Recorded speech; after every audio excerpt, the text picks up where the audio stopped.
Chapter 1. Lin Qingyue, the proprietor of an interstellar mobile catering business, embarked on a journey in her mobile residence to attend a mermaid kingdom beach party in Neptune's end city. However, her return home was marred by an unfortunate incident. A sudden thunderclap rent the sky, illuminating the land cloaked in dark clouds as if it were broad daylight. In the wake of this blinding flash, a colossal shadow emerged, hurtling towards the windshield of her vehicle with astonishing speed. The mobile residents attempted to evade this unexpected peril, but the shadow's velocity was so great that evasion proved futile. In the blink of an eye, the shadow crashed violently against the windshield, producing a deafening roar. Alert! Alert! Trees ahead are collapsing. The system is activating emergency evasive maneuvers, a child's youthful voice urgently proclaimed. Before Lin Qingyue could fully comprehend the situation, another bolt of lightning struck. This time, a section of the coastal road collapsed, sending her and her vehicle tumbling over the edge. As she prepared to activate the flying system, a falling rock struck her vehicle. With a resounding splash, her mobile residence plunged directly into the sea. This astonishing turn of events caught her completely off guard, akin to a massive stone being cast into a tranquil lake, instantly stirring up an enormous splash. A golden light enveloped the mobile residence, vanishing as the vehicle submerged beneath the waves. The tumultuous sea roared and churned, creating a spectacular curtain of water. As the mobile residence sank, the surrounding waters became murky, transforming from crystal clear to an unfathomable chaos. Lin Qingyue managed to steady herself, her complexion pale with shock. Xiaoke, activate navigation mode and conduct a full vehicle diagnostics. Xiaoke, the onboard AI assistant of the mobile residence. Master, Xiaoke has detected that the vehicle is trapped in a coral reef over the trench and cannot move. Please use tools to extricate the vehicle, the AI responded. Donned in a diving suit and equipped with a spade, Lin Qingyue swam out and was stunned by the sight before her. A vast expanse of pink coral loomed like a mountain, towering approximately 7 to 8 meters high, a truly magnificent sight. The trench beneath her feet was dark and unfathomably deep, instilling a sense of dread. She reached out to touch the corals, discovering they were as hard as stone. It was hopelessly lodged. She swung the spade with all her might, but the buoyancy of the water rendered her efforts futile. Switching to a hammer and saw, she found the coral's material too resilient. The saw barely left a mark, its hardness rivaling that of granite. Without specialized tools, there was no way to dislodge the vehicle, which would remain ensnared in the coral indefinitely. Xiaoke, I cannot resolve the current predicament. Send a location signal and contact the mobile residence's after-sales service and repair personnel, Lin Qingyue lamented, patting the enormous coral in frustration. Master, signal transmission failed. Map acquisition in this area is unsuccessful. The system has classified this region as an extraterrestrial unknown zone and is activating the onboard scanner to redraw the map. Xiaoke recommends seeking assistance onshore, approximately 50 meters southeast of your position. What? Signal transmission failed? Lin Qingyue skeptically examined her silver wristband, realizing it had no signal whatsoever. Her wristband features multifunctional capabilities such as storage, scanning, communication, and translation, essentially serving as a high-capacity backpack, roughly the size of 2 hiking packs, typically used for miscellaneous items. It is the most common wristband in the interstellar market, reasonably priced. Lin Qingyue thought, how could she be so unfortunate? Did she neglect to check the calendar before venturing out? What sort of desolate place was this, devoid of any signal? Endlessly grumbling in her mind, she remained undeterred in her actions.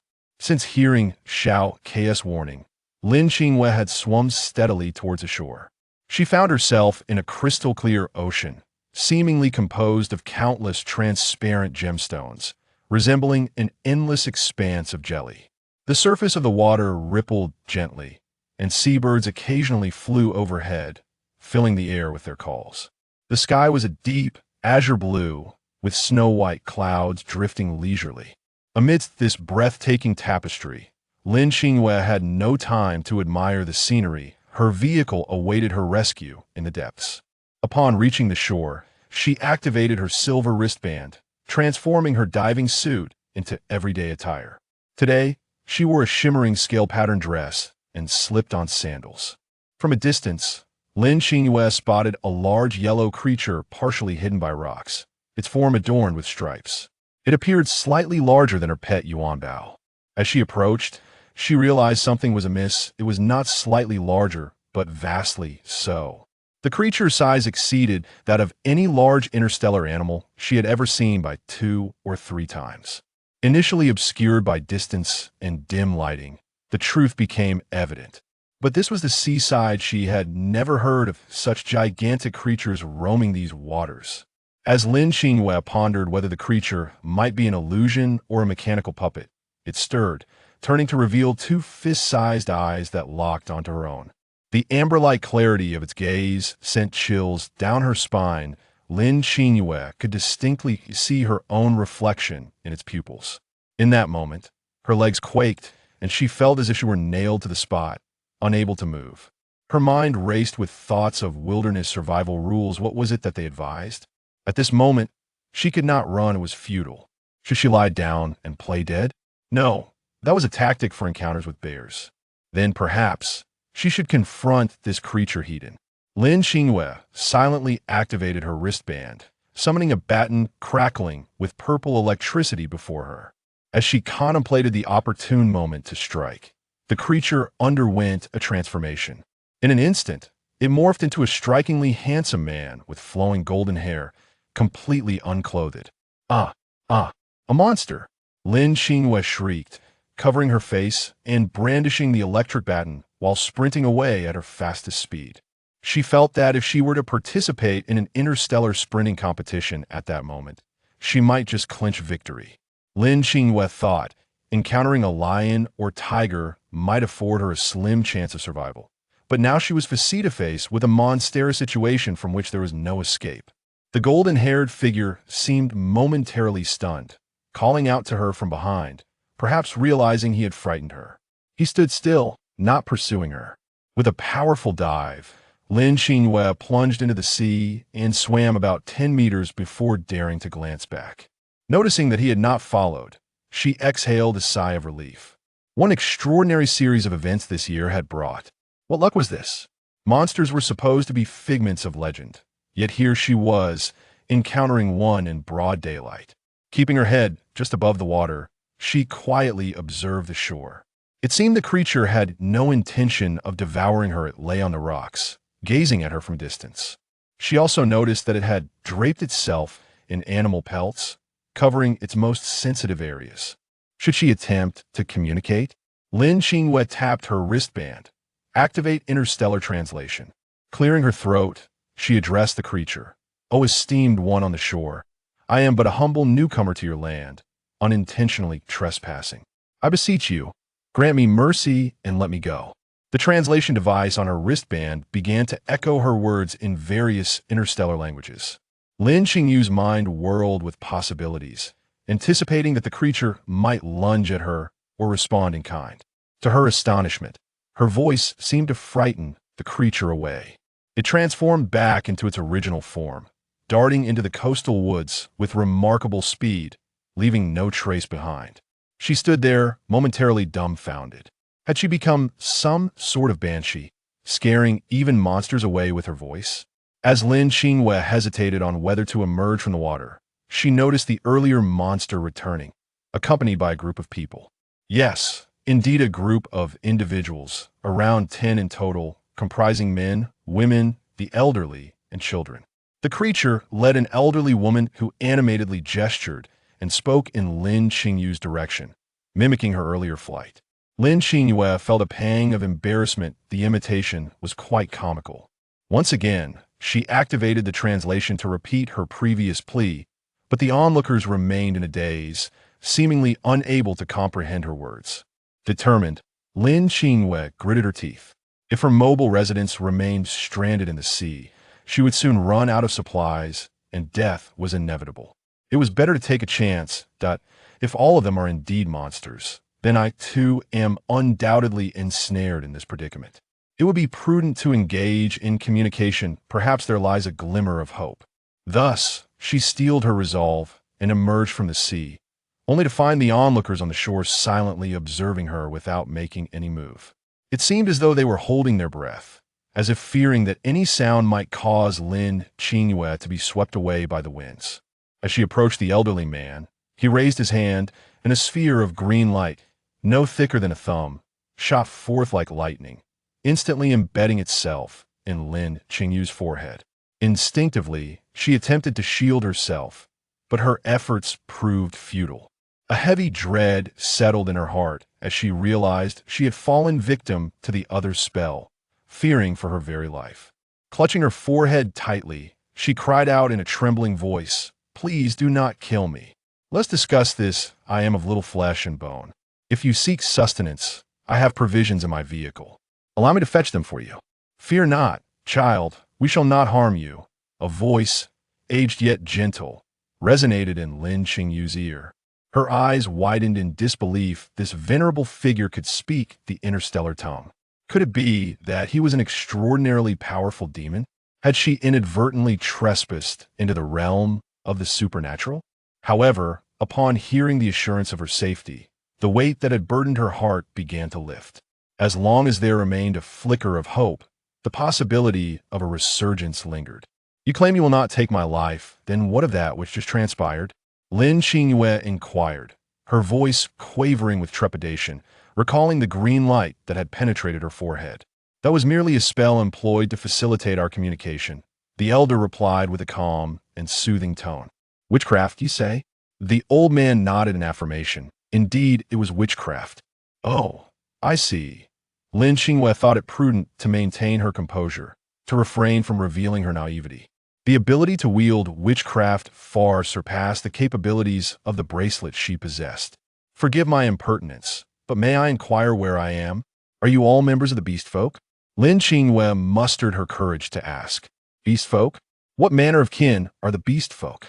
Is that a term for a certain kind of beast man?" The previously mentioned golden-haired young man inquired with curiosity. Lin Qingyue found his voice to be like a celestial melody, rich and magnetic, drawing her in with an irresistible allure. Until now, she had been engulfed in overwhelming panic, not having the opportunity to closely examine the man before her. Yet, as she casually glanced at him, it was as though she had been struck by a bolt of lightning, rendering her momentarily speechless. Before her stood an exceptionally handsome man. His deep and luminous eyes sparkled with an enchanting radiance akin to the stars, while his high-bridged nose and chiseled jawline sculpted a visage that was nearly flawless. The pronounced muscles of his form resembled a work of art, exuding an untamed beauty. Lin Qingyue found herself entranced by this striking figure, her thoughts lingering long enough for her to realize that he had imparted a significant piece of information. Beastman. Beastman? Lin Qingyue could scarcely believe her ears, hesitantly echoing the term. Indeed, this is the Huaguang continent, also known as the Beastman continent. A myriad of Beastman tribes inhabit this land. The elder spoke, his gaze sharp and penetrating, as if he could see into Lin Qingyue's very soul. Lin Qingyue pondered. The Beastman continent? Is this not akin to a primitive society? Thus, my previous intentions of seeking a repair shop and the police are utterly futile. What means shall I employ to retrieve my caravan? May I inquire how I should address you? Lin Qingyue asked, filled with curiosity. Child, my name is Meng. You may simply refer to me as the Great Shaman. Just like the others do, the Great Shaman replied calmly. By the way, where do you hail from? He continued. All right, Great Shaman, I come from Neptune. My dwelling has unfortunately been caught in a storm and is now ensnared within a coral reef. Could you assist me in extricating it? Lin Qingyue pondered swiftly in her heart, reasoning that claiming to have come from the sea should not be considered a falsehood. Thus, she hesitantly nodded. Neptune, does it signify the ocean? The man inquired further. Lin Qingyue's heart raced with uncertainty, yet she felt that her response was not entirely inaccurate, so she nodded somewhat aimlessly. Child, my shamanic powers are limited, typically reserved for healing and saving lives. The ability to move object from a distance is beyond my comprehension. The great shaman said apologetically, shaking his head. In that instant, Lin Qingyue's hopes were dashed, and she felt a rising urgency, akin to an ant on a hot pan. What am I to do now? Is there anyone who can assist me? She asked anxiously. I'll accompany you to take a look, the man said, unable to bear Lin Qingyue's disappointment. Lin Qingyue gazed at the handsome figure before her, hope rekindling in her eyes. Really? I will lead you there. The two plunged into the sea, but shortly thereafter, Lin Qingyue noticed that the man began to turn back when he had swum to a depth of 2 meters. What is the matter? She asked in confusion. It's too deep. I cannot go any further, and I'm struggling to catch my breath, the man admitted, his face slightly flushed with embarrassment as he scratched his head. Lin Qingyue glanced at her diving suit and oxygen tank, then at the man, realizing that it was quite normal for an ordinary person to be unable to venture that deep. Disappointment flickered in her eyes. Very well, then, I understand you've done your best. Thank you. Safety is of utmost importance. Lin Qingyue, and the handsome stranger swam back toward the shore. He introduced himself. I am Sanki, a member of the Tiger Clan. What about you? His eyes sparkled like the stars above. Oh, so you are from a Tiger Clan? At first, I thought you were a big cat. Lin Qingyue chuckled awkwardly. She deliberately refrained from mentioning what kind of beastman she was, as she was human, not a beastman. Yet, she had not considered that her arrival from the water while wearing a scaled suit led everyone to assume she was a Water Clan beastman. Qingyue, come back to the tribe with me. Perhaps someone there can assist, Sanki suggested. Lin Qingyue thought that perhaps there were indeed other extraordinary beastmen within the tribe. Upon reaching the shore, Lin Qingyue had just changed her clothes when, without warning, she was splashed repeatedly with water. She let out an angry scream, only to find that the surrounding men, women, and children were joining in her cries, seemingly in celebration. Lin Qingyue could not help but wonder if they believed her excitement was genuine, prompting them to mimic her. Overwhelmed, she felt utterly drained and wished to leave this bizarre place at once. Look how much they adore you. I hear that Water Clan beastmen cannot live without water, and whoever splashes the most water on a Water Clan beastman shows their fondness for her. A voice chimed in. Lin Qingyue felt her heart shatter. She just wanted to shout, I would rather you not like me. My clothes and I both detest being splashed. The eyes of the onlookers burned with intensity as they fixed their gaze upon Lin Qingyue, making her feel uncomfortable. She felt as though she were a delectable morsel surrounded by ravenous wolves. These beastmen had bronze skin, hair tousled and wild, and when they smiled, they displayed large, yellowing teeth that were somewhat unsettling to that moment. Lin Qingyue felt as if she were in a chaotic water-splashing festival. Her hair drenched and clinging to her face, every inch of her soaked. Fortunately, they had not brought much water and were not armed with water guns. Otherwise, Lin Qingyue feared she might truly lose her temper. Wiping the water from her face, Lin Qingyue struggled to muster a smile. All right, everyone, please stop splashing. I am honored to receive your affection, but I came here hoping you could assist me with a request. Upon hearing that Lin Qingyue needed help, the crowd fell silent. They had already seen Sanki go to assist her and presumed the matter had been resolved, with hope gleaming in her eyes. Lin Qingyue asked, Is there anyone among you who is an exceptional swimmer? Someone who can remain underwater for a while? The crowd looked at her with regret, shaking their heads. Most of them were land-dwelling beastmen, and Sanki was already the best swimmer among them. Sanki looked up at the sky and said, We should head back to the tribe. The sun is setting, and it is unsafe outside the tribe.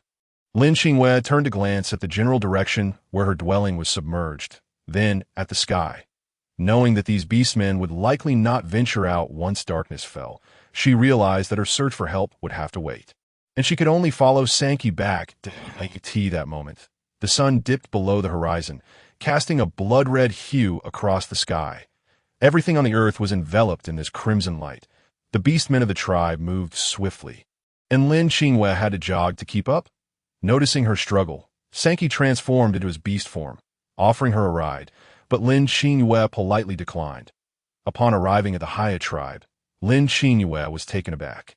She knew these were essentially primitive people, but had not expected them to live in caves. Among the many caves, only one was large and illuminated by firelight. However, despite the single source of light, The acrid black smoke made it difficult to see. Lin Qingyue hid behind Sankey to evade the choking smoke. Sankey gazed intently at an elder beast man behind the fire, introducing him. This is the chieftain of our Heiya tribe. Sangjit is also my father. Upon hearing this, Lin Qingyue quickly emerged from behind Sankey and bowed respectfully. The elder beast man had thick brows, bright eyes, and well-defined features, his prominent beard and striking brownish-yellow hair giving him a mature and composed appearance.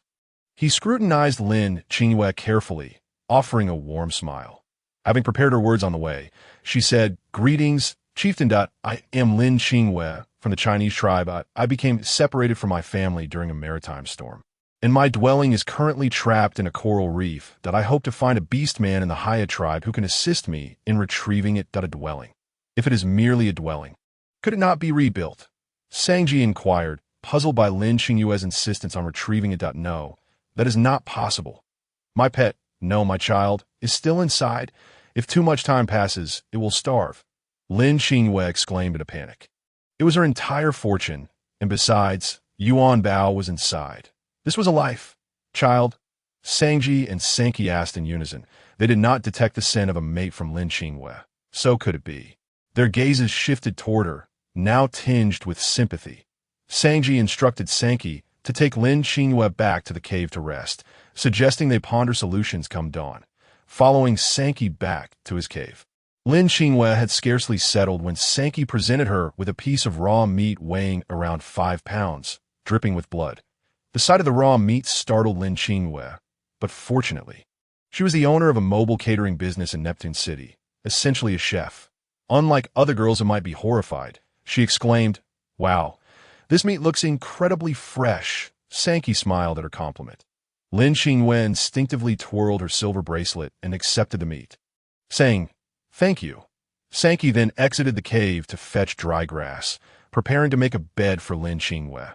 The female Water Clan beastmen were delicate and tender, unlike their land-dwelling counterparts. She moved away from Sankey's gaze and quietly said, "Scan." Within 2 seconds, a pale blue holographic screen popped up. Scan result. Unknown meat 1. This meat is juicy and tender, boasting a unique flavor with a low content of saturated fatty acids in its muscle fat, making it highly nutritious. Lin Qingyue thought that in this primitive world, the blue holographic screen was far too conspicuous. Thus, she adjusted the light curtain to a transparent state, visible only to herself. Sankey returned, carrying a bundle of hay, but upon inspection, it appeared insufficient, prompting him to prepare for another trip. However, just as he departed, Lin Qingyue ignited the hay. Such fresh and delectable meat. It would be a pity not to have a barbecue. As Sankey approached his cave, an enticing aroma wafted like an invisible wisp of smoke into his nostrils. Upon witnessing the flickering firelight within the cave, his heart tightened, and he hurriedly quickened his pace. Yet, upon entering the cave and witnessing the scene before him, the hay in his hands seemed to lose all weight, silently slipping from his grasp. Like a tea that moment, Lin Qingyue was savoring her first bite of meat, feeling it melt in her mouth, leaving her enveloped in warmth and vitality. Noticing Sankey, who stood frozen at the entrance, she beckoned him with a hand. "Come over and sample my culinary skills. See how delectable it is." Lin Qingyue extended a large skewer of meat on a bamboo stick towards Sankey, but he numbly accepted the skewer, his gaze fixated on the fire. "Did you borrow fire from my father?" Sankey's expression turned serious. His question momentarily stunned Lin Qingyue, who was relishing her meal, causing her to forget to chew the tender, juicy morsel in her mouth. Was it forbidden to make fire here, or was there some underlying reason? Stiffly, Lin Qingyue shook her head. "Then what about this fire?" Sankey pointed at the fire tea that moment. Countless thoughts raced through Lin Qingyue's mind as she contemplated her response. Suddenly, inspiration struck, clearing her throat. She declared, "I possess flint from our tribe. Starting a fire is quite common for us. Would you like to see?" Lin Qingyue forcefully plunged the skewer into the ground, appearing to search her body aimlessly while subtly manipulating her wristband. In an instant, as if performing a magic trick, she produced 2 jet-black stones and presented them to Sankey. Trembling, Sankey accepted the 2 dark stones, which, aside from their deep hue, resembled ordinary stones. observing Sanki's curious examination of the flint. Lin Qingyue kindly demonstrated its use for him. The crisp, melodic sound of the stones striking each other resonated through the stillness of a night, akin to celestial music. Some beastmen, drawn by the enticing aroma of roasting meat or the captivating sound, flocked towards Sanki's cave, and Sanki was no exception. As he arrived, he witnessed Lin Qingyue igniting a tuft of hay with the flint, and his eyes widened in astonishment. The Water Tribe female before him possessed the ability to command fire. Mastering fire was a closely guarded secret of every tribe, and the source of fire was exceedingly rare. Lin Qingyue displayed this extraordinary skill right in front of Sanki, clearly treating him as one of her own. In that moment, Sanki felt fortunate not to have arranged a mate for his son. Had Sanki taken a mate, this fire-controlling female would no longer belong to their family. Upon seeing the chief and several others arrive, Lin Qingyue eagerly invited everyone to partake in the barbecue. She noticed Sanki's fervent gaze, akin to that of a hungry wolf, fixed intently on the flint in her hand. Without hesitation, Lin Qingyue thrust the flint into Sanki's hands. These are merely trifles. If Uncle Sanki likes them, consider them a gift. She displayed a grandiose demeanor. Having casually picked up the flint by the riverbank, she was unaware of its significant value in the beast world. Sanki stared in disbelief at the object in his hand, as though it weighed 1,000 pounds. You would give such a divine item to our Heiya tribe. His heart raced as he repeatedly rubbed the flint in his hands. Sanki realized that for Lin Qingyue to so casually offer such a precious item, her former tribe must have been exceptionally powerful, easily discarding what others would treasure. Well, it seems you all are quite fond of it. When I have the time, I could take you to collect more. Lin Qingyue felt a twinge of sympathy for them. Really? We are truly grateful. Sanki's appreciation was heartfelt. Initially, everyone's attention was fixated on the 2 pieces of flint in her hands. However, when a young beastman relished the roasted meat, the atmosphere instantly became lively. Wow, this is absolutely delicious, Aru exclaimed, having never tasted such exquisite food before. The little beastman devoured the meat with fervor, savoring every bite. As all eyes shifted from the flint to the skewer in Aru's hands, the delectable aroma wafted through the air. Sanki cautiously took a bite of the meat skewer. The moment his tongue made contact with the meat, his eyes lit up. The tender morsel exploded with flavor on his tongue, a fusion of taste that was beyond description. What is this? It's so delicious. This is the meat Sanki brought back. Simply roasted over the fire, Sanki nodded vigorously, confirming that it was indeed his catch, personally handed to Lin Qingyue. Everyone present was consumed by the desire to savor the delightful food, leaving little room for conversation. With only the sounds of chewing filling the in the blink of an eye, the entire skewer was devoured, and they licked their fingers in satisfaction. They stared in awe at the firelight, realizing that roasted meat was undeniably delicious. In comparison, the raw meat they had been consuming suddenly seemed bland. How unfortunate. They have never even tasted barbecue, having gifted the flint to Sanki and finished the meat. Everyone quietly exited Sanki's cave, leaving time for the 2 of them. Just before leaving, Sanki exchanged knowing glances with Sanki, who awkwardly pushed him out. He offered an awkward smile to Lin Qingyue and, in an effort to ease the tension, promptly knelt down to arrange a bed for her. Initially, Lin Qingyue was unaware of the purpose of the hay, but upon seeing Sanki lay it on a stone bed, she realized he was preparing a resting place for her. It was considerate of him, as he seemed concerned about her comfort on the hard stone. Qingyue, the bed is ready. Come rest, Sanki called back in a kneeling position. Sanki, there's only one bed here. If I sleep, where will you? Lin Qingyue appeared somewhat troubled. Actually, you don't need to worry about me. I'll find a corner where I won't be seen and use my sleeping bag. I'm a male beast man, tough and sturdy. I can lie down anywhere. You take the bed, and I'll sleep on the ground. Sanki indicated the space beneath the bed. Isn't that a bit inappropriate? Lin Qingyue thought of the makeshift bed, resembling a chicken coop, and felt awkward about sharing it with a stranger. Sanki gazed intently at Lin Qingyue. How about we both sleep on the bed? What did you say? Lin Qingyue questioned, suspecting she had misheard. To sleep together after just meeting? Oh, you're joking. Hurry and sleep. Rest well for tomorrow. We still need to find someone to help. Sanki's tone was tinged with disappointment. He sensed Lin Qingyue's reluctance and feared he might have frightened her. Lin Qingyue, anxious that he might pursue the previous topic, finally relented. All right. Let's just sleep. She feigned closing her eyes and laid down in the hay. The night was somewhat chilly, and Sanki quietly rose, retrieving a piece of bee skin to drape over Lin Qingyue. In an unfamiliar place, Lin Qingyue dared not fall into a deep sleep. As Sanki drew near, she involuntarily shivered, her eyes snapping open, grasping a stunned baton, ready for action. When the beast's skin was placed over her and Sanki stepped away, she exhaled in relief. Facing the cave wall, she activated her wristband, inputting a message. Xiao Ke, provide me with the status of the vehicle. Oxygen system is currently functioning normally. The vehicle's power will last only 1 day. Would you like to activate solar automatic charging? Xiao Ke replied. Activated. How is Yuanbao doing? Lin Qingyue inquired that Yuanbao's feed will last only 5 days. Please replenish it as soon as possible, Xiao Ke informed her. Lin Qingyue felt a headache coming on.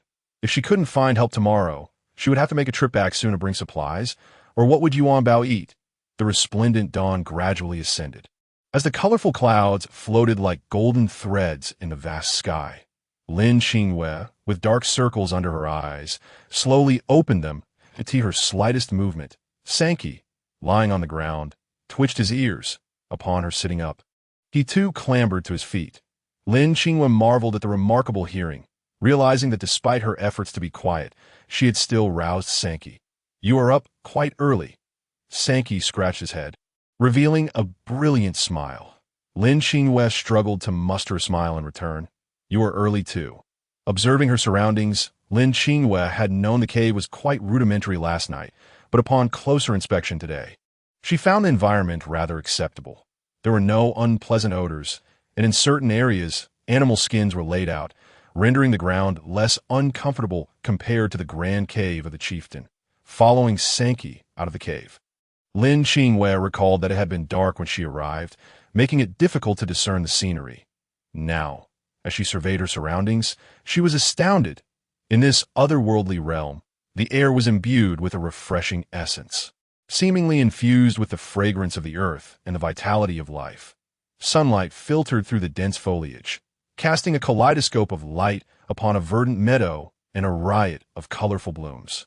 The vegetation outside the cave flourished abundantly, towering trees reaching for the heavens, their branches intertwining to form a green canopy. In this unspoiled environment, fantastical plants thrived. Enormous mushrooms unfurled like umbrellas, their vibrant colors dazzling. Peculiar fruits dangled from the branches, emitting an enticing aroma, and those dreamlike flowers blossomed with brilliantly hued petals, each resembling a miniature world. The forest also harbored some mysterious flora, seemingly possessing unique abilities.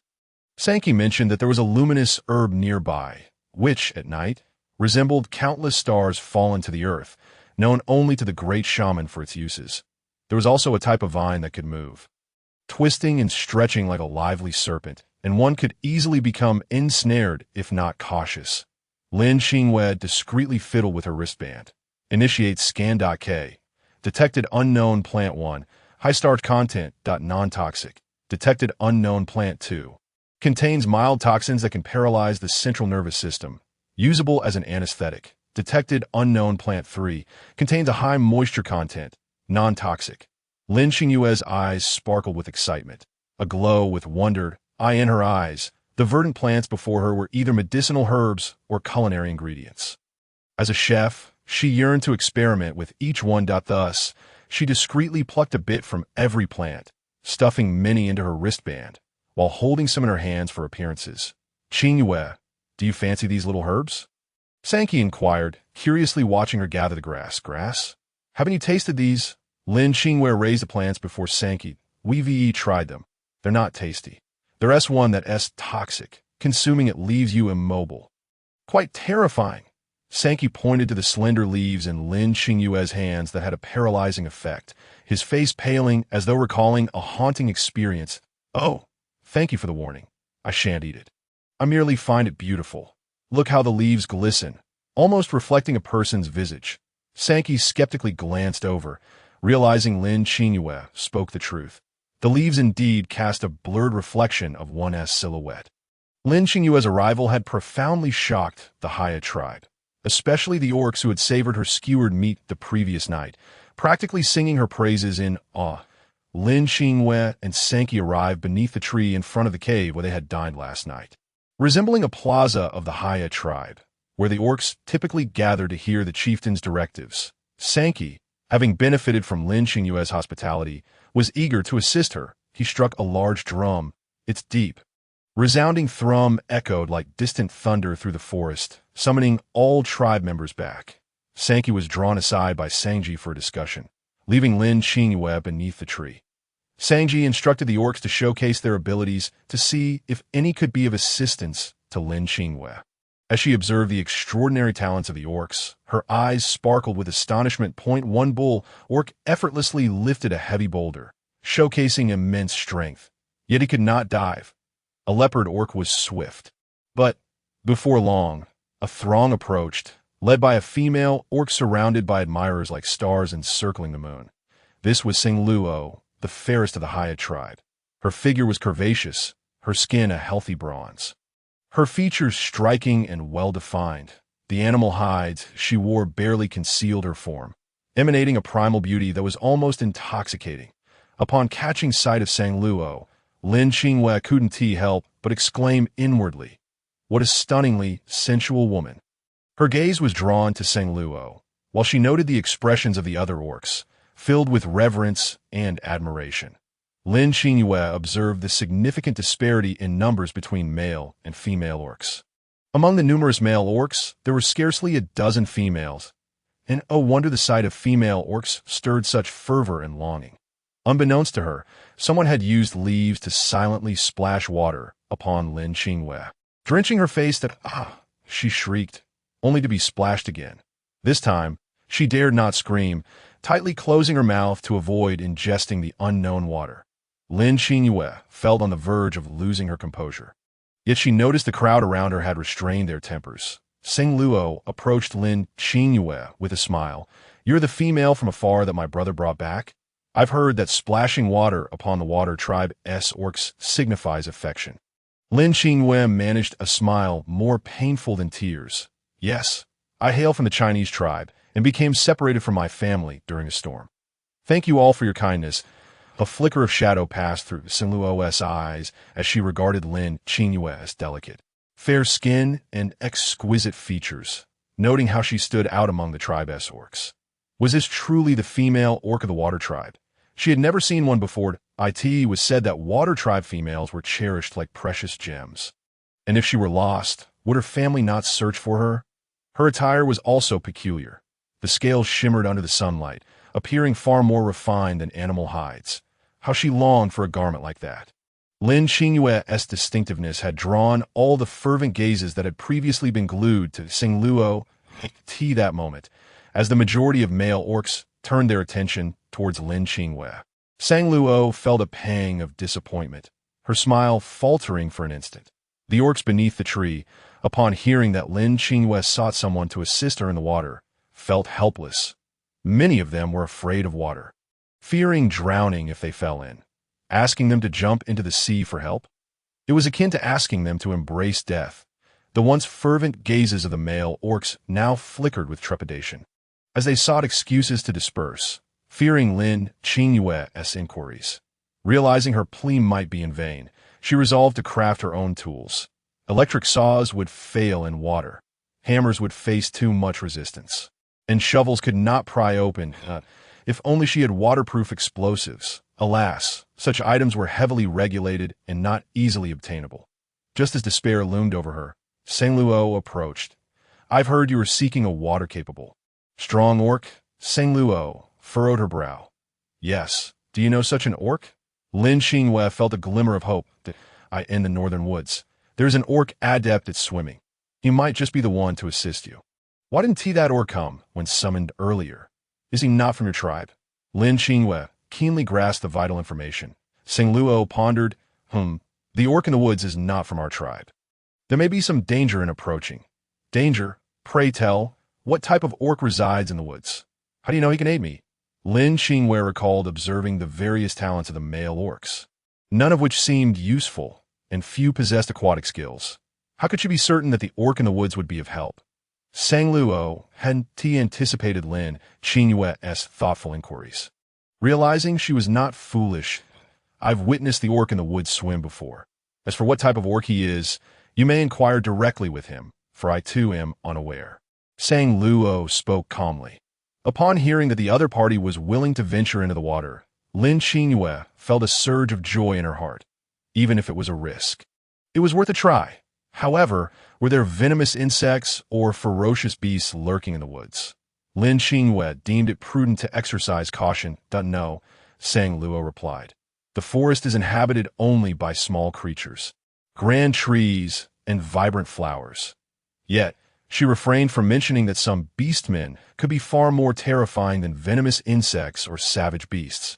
After expressing her gratitude to Sang Luo, Lin Qingyue, with a sense of trepidation, made her way toward the northern woods.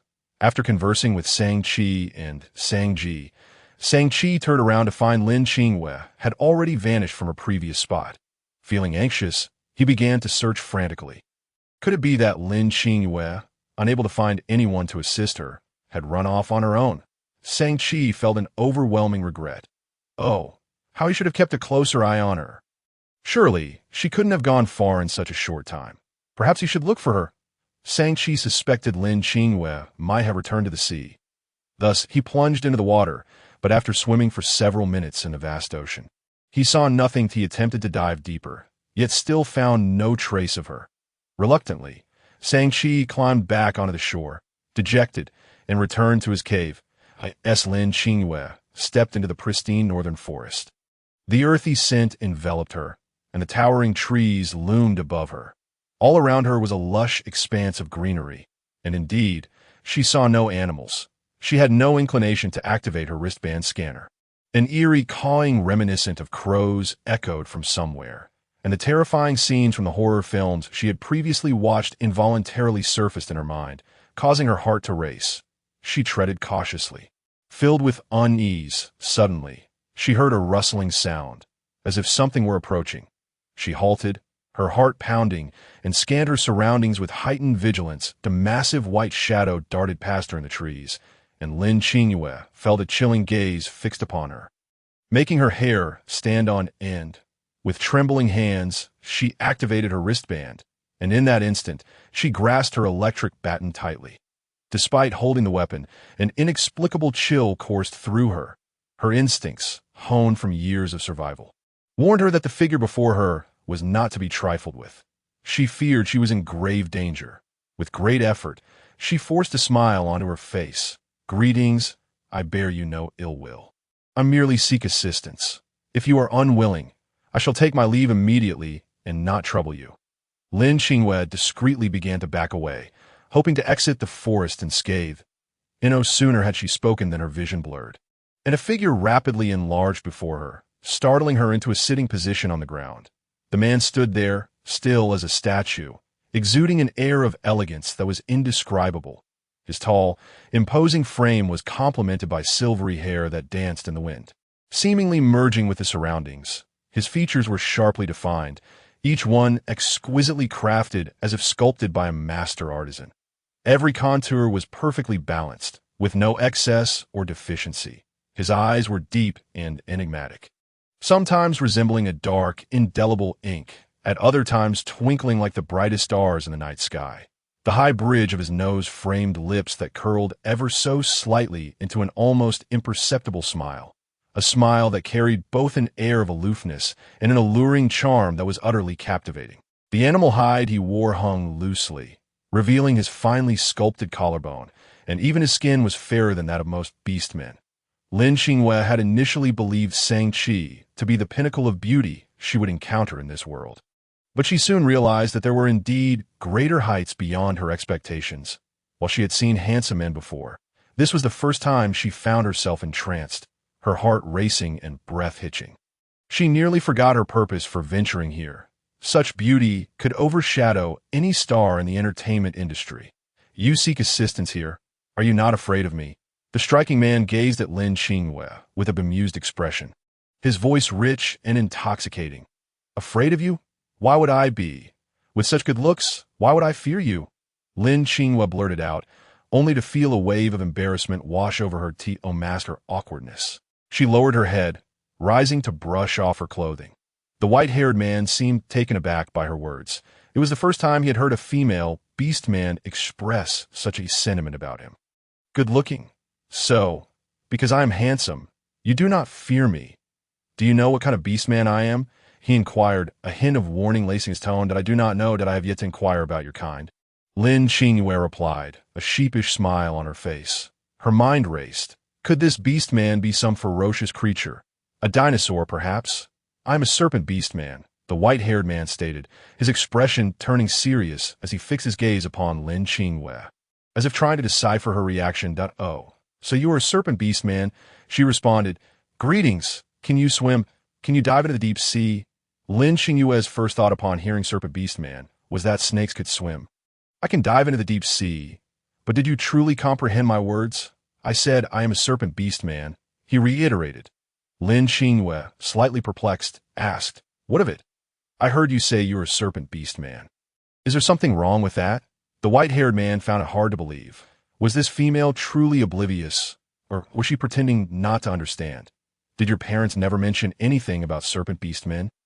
He mused, rubbing his forehead in disbelief. No. Lin Qingyue replied cautiously, there's something wrong with serpent beast men. Many serpent beast men are wanderers. Would your family allow you to interact with serpent beast men? He remarked, astonished by Lin Qingyue's naivety. What of wanderers? Is it a crime to be a wanderer? Lin Qingyue retorted, feeling that this world was indeed complex, filled with unfamiliar terms. She pondered her own years of wandering in pursuit of a livelihood. Was that a crime? Bai Lin, the white-haired man, perceived Lin Qingyue as utterly ignorant, and he felt it futile to elaborate further. That is inconsequential, he said, suddenly recalling that Lin Qingyue had mentioned seeking his assistance. I have said much, yet you have yet to explain what you require of me. Oh, my name is Lin Qingyue. I come from the Heiya tribe, she reiterated. You're not a beast man from the Heiya tribe? You came from a sea? So, you are a water beast man? A mermaid? Not at all. Lin Qingyue shook her head, providing a curt response, for she believed she was neither. The white-haired man scrutinized her closely, realizing that her scales had sparked an odd feeling within him, suggesting she was not a typical beast man from the Heiya tribe. His astonishment was palpable. Water females were treasures among the water tribe, and he had never heard of one venturing onto land. How could such a precious gem be lost? Did the water tribe not inform their females of anything? No wonder this female seemed devoid of basic knowledge.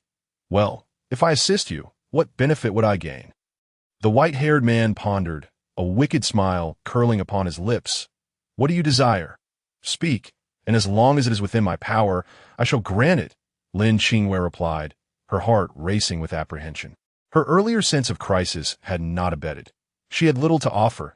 She had already given the 2 highly sought-after flint stones to the chieftain of the Heiya tribe. Presenting anything else would be too outrageous. And all that remained was a meager amount of food. She wondered if it would hold any value. I have yet to decide what I want. I will inform you once I have thought it through. By the way, is a nest truly so important to you? The white-haired man's gaze burned intensely. Of course it is important. My children are inside, Lin Qingyue replied urgently, her anxious expression genuine. Children, you bear no scent of a mate, nor do you display any beast marks. How could you have children? He inquired, his curiosity piqued. What do you mean? Lin Qingyue responded, her eyes widening in surprise. After realizing her outburst, she quickly corrected herself. Yes, but I care for her deeply. Lin Qingyue recalled that Yuan Bao's father had indeed perished in a tragic accident, and she thought to herself, could this beast man possibly possess the ability to tell fortunes? The silver-haired man intended to accompany Lin Qingyue to observe the situation. Gauging the cost of this busy endeavor before negotiating with her, as Lin Qingyue submerged into the water, she immediately transformed, and upon seeing her clad in a new outfit, the silver-haired man appeared unfazed, as if such transformations were commonplace to him. The silver-haired man remarked, with such a pitch-black appearance, It is evident you are not of the Merfolk kin. He followed closely behind Lin Qingyue until they reached the location of the caravan. Lin Qingyue felt a sense of satisfaction regarding the silver-haired man, not due to his appearance, but rather because he could dive to such depths without relying on any equipment. His aquatic prowess far surpassed that of any human. And all beastmen considered themselves aquatic beings. Yet in comparison to this man, she felt almost embarrassed to claim her own swimming skills were commendable. Upon reaching the front of the caravan, Lin Qingyue gently tapped on its frame. It was then she realized that this colossal entity was indeed the nest she had spoken of, lying there quietly like a slumbering beast. The silver-haired man swam around the caravan, inspecting it, occasionally giving it a nudge. Just as Lin Qingyue assumed his casual pushes would be ineffective, the caravan surprisingly swayed, causing her eyes to brighten with astonishment. How immense was this beastman's strength to move such a heavy vehicle? Yet his nudging had marred the paint. As Lin Qingyue anticipated the silver-haired man to continue his pushing, he suddenly transformed his lower half into that of a half-man, half-snake creature, his serpentine tail measuring a full 6 meters in length. Upon witnessing this abrupt metamorphosis, Lin Qingyue felt a chill run down her spine, causing her teeth to chatter involuntarily. She had never been fond of snakes, nor even eels or slippery creatures. She found furry animals far more endearing. Sensing that the silver-haired man might take further action, she swam behind him, believing this position to be safer. Her instincts proved correct. The silver-haired man lashed his thick tail against a coral cluster, striking it fiercely. The surrounding waters surged in response to his powerful tail swipe, and Lin Qingyue struggled to maintain her balance in the turbulent waters. With a resounding clang, she lifted her head to discover that the once iron-hard coral had been cleanly severed by the silver-haired man's tail. Lin Qingyue activated a wristband, declaring, "Engage floating mode." "Little K, please store all the small items in the wristband." Little K responded, "Floating mode activated." "Master, there are too many miscellaneous items. One wristband cannot contain them all." Lin Qingyue replied, "Just select a few inexpensive items to fill one plastic bag for now." While Lin Qingyue focused on reading the information, the silver-haired man lashed his tail once more, causing the caravan to tumble as the coral shattered. Thankfully, Lin Qingyue had activated the floating mode in advance. Otherwise, the caravan would have plunged into the abyss. The silver-haired man had expected the colossal object to fall as anticipated, yet, to his astonishment, the caravan not only remained afloat, but began to rise. What was happening? He had previously observed this behemoth to be exceedingly heavy. How could it float? Swiftly pursuing the caravan, he darted upwards like an arrow. Seemingly undeterred by the resistance of the water, Lin Qingyue felt a tightening in her chest. What was he doing? Why was he chasing after a caravan? Could he have discovered that it was a treasure? "Hey, big brother, wait for me." As the caravan floated to the surface and came to a halt, the silver-haired man halted as well. Lin Qingyue, unable to match his speed, took several minutes to finally surface. Panting heavily, "Thank you so much, big brother. Let us talk on the shore." Lin Qingyue grasped the silver-haired man's arm, hoping to divert his attention from the caravan. Seizing the opportunity while he was distracted, she discreetly tied a bulging white plastic bag around her waist and slowly ascended the shore. Upon seeing Lin Qingyue safely ashore, the silver-haired man shifted his focus from the caravan to her. After reverting to her scaled form, Lin Qingyue collapsed onto the sand, feeling utterly drained. As she contemplated bidding farewell to this absurd and reckless world, her heart blossomed with sunlight like joys as soon as she reached the shore. Sankey, who had been wandering nearby, spotted her. He was about to rush over, but halted upon seeing the snake beastman behind Lin Qingyue. In an instant, the silver-haired snake beastman swiftly grasped Lin Qingyue's hand and, with lightning speed, bit her gently before releasing her to die. "Are you out of your mind? Are you a dog?" Lin Qingyue exclaimed, bewildered. The silver-haired snake beastman quickly covered her mouth. Lin Qingyue's eyes turned crimson, as if ablaze with 2 fiery flames. Her anger reaching its zenith, she examined her wound closely, noticing the skin had torn and was oozing a few drops of blood. Her mind raced with questions. Was the snake venomous? What if she had been poisoned? Did her caravan contain an antidote? And was it the right type? Would she perish in a foreign land? I am not a dog. I am a snake beastman. Did you not pledge to express your gratitude towards me? Then follow my instructions, the silver-haired beast-man whispered softly in her ear. Lin Qingyue felt her rationality gradually returning. She had already been bitten by this snake, and uncertain of the venom's nature, she decided to comply with him for the time being. Her life was paramount. Even if you want me to heed your words, was it truly necessary to bite me? Lin Qingyue's voice had calmed significantly. Isn't that because I feared you would not comply? Do not tell me you were attempting to flee just now. I was merely testing whether my nest was still usable. You truly expect me to believe that? The silver-haired beast-man regarded her with a look of incredulity. What do you want from me? Lin Qingyue felt a bit deflated at being so easily exposed. Just follow my instructions, and if you are unsure what to say, simply nod your head, he instructed, slowly releasing his grip from her mouth. For a fleeting moment, he became entranced by the tingling sensation in his palm from covering Lin Qingyue's mouth, a sensation he had never experienced before. Sankey soon arrived beside Lin Qingyue, his gaze fervent. Qingyue, you're back. I thought you had returned secretly. Who is he? The silver-haired man interjected. I am by Lin Qingyue's partner. I appreciate your care for her in my absence. Partner, don't spout nonsense. Qingyue possesses no aura of bonding and bears no beast mark. How could you possibly be your partner? Sankey's tone turned icy. That is because I used the special techniques of the snake beastman to conceal Qingyue's bonding aura. The silver-haired man replied calmly. Lin Qingyue quizzically asked, special techniques? Could it be that bite you just gave me? She raised her arm in confusion, only to find that the 2 puncture wounds had completely vanished without a trace, leaving no scar behind. Truly remarkable. This reminded her of the numerous zombie films she had watched in her childhood, where wounds would similarly disappear. But if that were the case, would the bitten individual turn into a zombie? Would she not become a snake beastman? I don't believe it. Sankey's voice was frigid, his gaze fixed on the silver-haired beast-man with a piercing intensity. Do you not believe it? The silver-haired beast-man raised his hand, altering the atmosphere around them. An unfamiliar scent seemed to emanate from both Lin Qingyue and him. Lin Qingyue turned her head, flaring her nostrils wildly, attempting to discern the source of the scent. Simultaneously, a warm sensation in her chest ignited an itch that compelled her to scratch. Yet with so many people around, she struggled to suppress the urge. Oh dear, I feel so dirty. Will a bath remove this smell? It's so itchy, I want to scratch. Sankey appeared utterly devastated, cradling his head while murmuring incoherently, Impossible, impossible, this cannot be real. He looked at Lin Qingyue, wounded, and inquired, is what he said true? Just as Lin Qingyue was about to respond, she caught sight of the silver-haired man's icy glare directed at her, compelling her to reluctantly nod.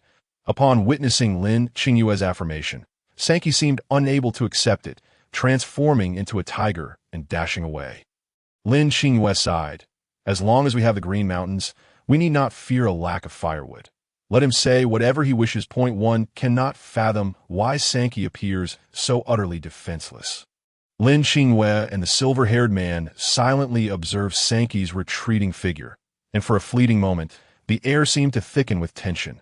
The sudden stillness in the atmosphere was most disconcerting. Lin Qingyue fixed her gaze intently upon the silver-haired man. And at that moment, no handsome visage could captivate her attention. I have already assisted you as requested. This is all the valuable possessions I possess. If anything catches your eye, feel free to take it. I simply wish to return home now. Lin Qingyue unfastened the plastic bag from her waist and extended it towards the silver-haired beast-man. Consider it a means of warding off misfortune. Initially, the atmosphere had been fraught with tension. Yet the silver-haired man did not seem to regard the plastic bag at Lin Qingyue's waist with any significance. That it was only now that he noticed the peculiar item she offered him. Are you certain these are items of worth? He inquired with a calm demeanor. This question left Lin Qingyue momentarily bewildered. She had forgotten that what she deemed precious might hold no value in the eyes of the beast-man. Without hesitation, she opened the white plastic bag to inspect the items that Xiao Ke had packed for her. As the bag was unsealed, a glimmer of various trinkets emerged, predominantly her jewelry, while they appeared visually appealing. Most of the gemstones were mere imitations, with only a few genuine jade and agate pieces among them. These beautiful stones are what you refer to as valuable. The The silver-haired man cast a glance at the contents of the bag. Initially, after being bitten, Lin Qingyue had lost her desire to gift these items to Bai Lin, yet she could not resist the notion of using them to avert disaster. She feigned rummaging through the bag again, discovering an assortment of small electronics, cosmetics, medications, and seasonings that in this primitive era. Medicine was a precious commodity, capable of reducing mortality rates. However, as she was not a renowned shaman, such items would likely be met with skepticism. The electronics were even more inconceivable to the beastmen, who could scarcely conceive of their existence. As Lin Qingyue continued her search, she realized that there was indeed little of value to present. Her gaze fell upon a transparent, palm-sized solar-powered nightlight. The solar panel formed a trapezoidal base, topped with a transparent spherical plastic dome. In a moment of urgency, Lin Qingyue exclaimed, "What must I do to be allowed to return home? Let me ponder this. I will inform you once I have reached a decision. Until then, you shall pretend to be my partner." "Very well. I shall return home first to assess the situation." Without a backward glance, Lin Qingyue plunged into the sea. Partner? What nonsense! Upon realizing that the silver-haired beastman did not follow her, she felt an exhilarating rush as she dove into the RV. Yuan Bao, having not seen Lin Qingyue for several days, leaped onto her in an instant. Lin Qingyue, momentarily distracted, absently ruffled Yuan Bao's head in a gesture of comfort. Xiao Ke activated the autopilot mode and initiated the interstellar travel function, departing the area at the fastest speed possible. PWQ. Farewell. Although the silver-haired beastman did not pursue her, his gaze remained fixated on Lin Qingyue's RV. He had once again transformed into a half-human, half-serpent form. Master, the interstellar travel function is being disrupted by unknown factors and cannot be utilized. What? Lin Qingyue gasped, her voice nearly breaking. Regaining her composure, she issued another command. Accelerate away from this location as swiftly as possible. Just as the RV was about to start, the silver-haired beastman moved. Like an arrow released from a bow, he shot across the surface of the water. Closing the distance to the RV with astonishing speed, he murmured to himself with interest, "I hadn't anticipated this creature's dwelling would be mobile. Is it moving of its own accord or under the control of that female beastman? She is truly fascinating." Master, an unidentified creature is approaching the RV at high speed. We seem unable to shake it off. Lin Qingyue glanced at the monitor, her brow furrowed in concern. This creature was relentless. Xiao Ke, initiate flight mode and ascend into the sky. A serpent without wings surely cannot pursue us further. Wings resembling those of an aircraft extended from either side of the RV, producing a deafening roar. As the vehicle lifted more than a meter above the water surface, it suddenly endured a violent impact from an unknown object, causing it to plunge rapidly beneath the waves. Yuan Bao, startled, emitted a piercing shriek. Upon landing, it immediately retreated into its nest, trembling with fear. Within the RV, Lin Qingyue and Yuan Bao were thrown against the ceiling due to inertia. Fortunately, the ceiling was cushioned by a foldable sofa. Otherwise, they might have sustained serious injuries. "Xiao Ke, what just happened?" Lin Qingyue asked, clutching Yuan Bao in terror. "Master, we have been attacked by an unidentified creature, and the RV has sustained significant damage. Please attend to repairs promptly." Upon hearing Xiao Ke's report, Lin Qingyue could no longer remain idle and swiftly exited the RV. "Big brother, I was mistaken. Let us discuss this matter. Please show mercy," she cried, surfacing from the water with a tremulous voice. Not fleeing anymore, the silver-haired beastman regarded Lin Qingyue with keen interest. "Not fleeing. I beg you, spare me. You mentioned I should pretend to be your partner, correct?" "I agree." Lin Qingyue's resolve weakened as she beheld her damaged RV. "From the tone of your voice, do you believe you still have room for negotiation? I haven't yet unleashed the snake venom upon you. Should you defy me, I can make your existence a living hell." His words, delivered lightly, bore a heavy weight. "Big brother, let us return to the shore for a discussion. The water is rather chilly." Lin Qingyue lamented, feeling a profound regret for having sought the assistance of this silver-haired beastman. Why had she not believed in her own capabilities, thinking she could rely on others? Perhaps she could have managed, albeit with more time. Now, She simply hoped he would refrain from further damaging her RV. A faint smile graced the silver-haired beastman's lips. From this moment forth, you shall be my partner. You may refer to me as by Lin. Now, sit upon my form, and I shall carry you back to shore. Though reluctant, Lin Qingyue complied. As she perched upon by Lin, a wave of goosebumps cascaded over her, making her feel even colder after having been submerged in the sea for so long. Upon reaching the shore, Lin Qingyue appeared despondent, as though all her strength had been sapped away. She slouched, listless, resembling a mere shell of a person. What troubles you?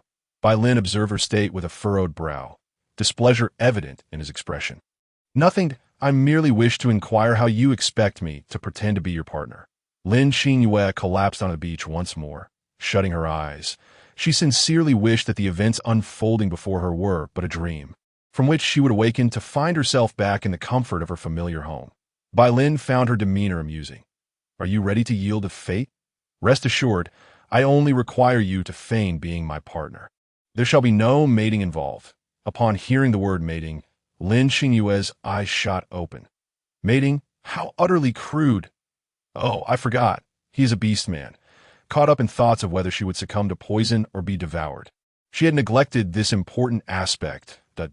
Oh, you speak truthfully? How can I trust you? Lin Qingyue regarded him with a cold stare.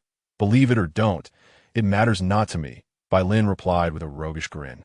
At that moment, Sankey approached with Sankey's tribe leader in the distance. The leader's brow was furrowed, and his expression was grim, accompanied by the great shaman. Someone is coming. Regardless of what they ask, you must firmly assert that you are my partner. Bai Lin gestured with a flick of his fingers, and Lin Qingyue felt a sudden sharp pain, causing her to emit a muffled groan. Stop. I agree. Lin Qingyue gritted her teeth, exasperated. Sankey, spotting Lin Qingyue sprawled on the beach, approached with concern. Qingyue, what has happened? Nothing, just tired. I wanted to lie down on the beach for a moment. Lin Qingyue smiled as she finished speaking and turned to stand up. Sankey gazed intently at the two of them. Harboring doubts about what Sankey had told him upon his return, it was well known across the entire Beast World continent how precious the aquatic female beastmen were among their kin. How could Lin Qingyue's family possibly consent to marrying their precious daughter to a serpent beastman? Wouldn't that be degrading their own child? There must be some underlying mystery to this. Qingyue, is this serpent beastman truly your mate? Sangji inquired, casting a glance at the white-scaled one with a puzzled expression. Lin Qingyue nodded slightly, indicating her agreement. How could your family possibly agree to you marrying a serpent beastman? This question left Lin Qingyue momentarily speechless, as she was oblivious to the disdain serpent beastmen faced in the beast world because I like him, of course, as long as it's someone I like. My parents have no objections. She instinctively recounted her family's stance on her choice of partners. Her mother and father had always said that no matter what kind of man she chose, as long as she loved him, they would not oppose her choice. Sangji raised his eyebrows in surprise at Lin Qingyue's response. Did her family protect her too well, or were they truly indifferent? Perhaps it was due to being smitten that she spoke so favorably of him. Yet he couldn't fathom why she would choose a serpent beast man. Lin Qingyue glanced at the white-scaled one and answered without hesitation. Because he is handsome. Sangji was taken aback by her response, unable to suppress the upward curl of his lips, as he was quite confident in his own appearance. However, serpent beastmen were typically incapable of adequately protecting females, which left most female beastmen unwilling to choose them. That I can take care of myself. I don't need him to protect me. That my affection for him is not contingent upon his ability to shield me. She asserted, Qingyue, from the very first moment I laid eyes on you, I have been captivated. Would you consider me instead? Sangji could no longer hide his feelings. Even if he could not be Lin Qingyue's rightful partner, he would be content just to remain by her side. This was the first time Lin Qingyue had received a public confession, and her heart raced wildly. The white-scaled one beside her sensed her unusual heartbeat and discreetly poked her with his finger. She pondered for a moment, realizing that she was merely a transient in this world. Why should she burden herself with romantic entanglements? Perhaps feigning to be this detestable serpent's mate was not such a bad idea after all. Sangji, thank you for your affection, but I only need Bai Lin as my male companion. I will not accept any other male beastman. Lin Qingyue replied, linking her arm with a white-scaled one that Bai Lin instinctively wanted to shake off Lin Qingyue's hand, but suddenly recalled that they were pretending to be mates. Thus, he suppressed the impulse to pull away. When Lin Qingyue intertwined her arm with his, he felt a momentary stiffness in his limb. Although her gesture made him quite uncomfortable, an inexplicable warmth began to unfurl within him. This little female actually took the initiative to link arms with a serpent beast man. It was hard to believe anyone would accept such a tale. Moreover, what had Lin Qingyue just said? That he was the only male she needed, and she would not accept any other male beastmen. If only Lin Qingyue were truly his mate. Alas, that was merely a possibility, not a reality. The tension between Sangji and Bai Lin was palpable, almost tangible in the air. Lin Qingyue and the others felt it was best to distance themselves from the conflict brewing between the two. Qingyue, since you have already found your mate, are you planning to return home now?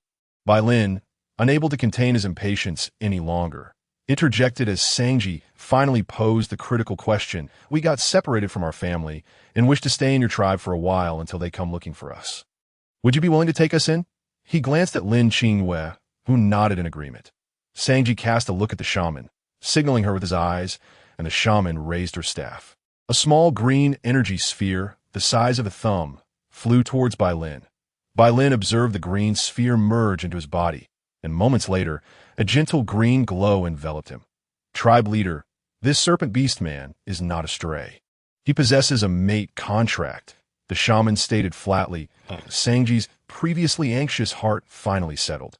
He had been convinced that Bai Lin was deceiving them, merely a wandering beast man, which was why he had summoned the shaman. But upon hearing the shaman confirm Bai Lin's status, it seemed highly likely that he was indeed Lin Qingyue's mate, given that Lin Qingyue had gifted precious fire-starting stones to her tribe. It was only fair that they offer her shelter for a time, that he had previously attempted to gauge Bai Lin's strength, but had found nothing, indicating that Bai Lin's prowess far surpassed his own. Such a formidable beastman should not be easily antagonized. You are Bai Lin, correct? We would be delighted to have you stay. Simply choose a comfortable spot to settle in, Sangji stated, before he could finish. Lin Qingyue eagerly chimed in. We can stay by the seaside. We promise not to disturb anyone. As for food, Bai Lin will figure out. Lin Qingyue had considered many things during their dialogue. She was uncertain of Bai Lin's true intentions. However, his eagerness to integrate into the tribe hinted at hidden motives. She did not wish to incur any romantic debts, nor assist in any wrongdoing. Earlier, when she saw the shaman cast another spell upon her, her heart raced with anxiety, fearing that the means employed might reveal her deceit. Yet, the result was merely a mate contract. What an absurdity. She and Bai Lin had no such agreement. It dawned on her that Bai Lin's earlier touch must have been part of the so-called secret method he spoke of, which created the illusion of a mate contract between them. Bai Lin's entire being tensed, his expression darkening as he gripped Lin Qingyue's neck. His cold demeanor rendered his face somewhat menacing. Who gave you the audacity to act so clever? Who told you to suggest residing by the seaside? Lin Qingyue found herself caught off guard by Bai Lin's sudden aggression. She attempted to pry his hand from her throat, but her strength was insufficient to budge him. Changing her strategy, she began to strike his arm repeatedly. But her efforts were in vain. Am I destined to perish in a foreign land? In their eyes, I am a member of the aquatic tribe, residing in the ocean. How peculiar it would be for me to dwell in their cave. Lin Qingyue managed to voice her thoughts with great difficulty. Upon seeing the pained expression on her face, Bai Lin loosened his grip. Releasing her neck, he fell into contemplation, pondering Lin Qingyue's words, which carried a semblance of truth. Do you truly intend for us to reside on this beach? The tail end of Bai Lin's voice soared high. A faint glimmer illuminated the beach, revealing the solar-powered nightlight that Lin Qingyue had intended to gift to Bai Lin. Now glowing spontaneously, captivated by this flicker of light, Lin Qingyue's gaze was drawn to it, and Bai Lin followed her line of sight. Is this what you wish to give me? A luminous pearl? Bai Lin observed with keen interest the radiance emanating from the white plastic bag. Lin Qingyue approached slowly, opening the bag to retrieve the nightlight. The moment she extracted it, Bai Lin instinctively squinted, as the nightlight's brightness intensified significantly.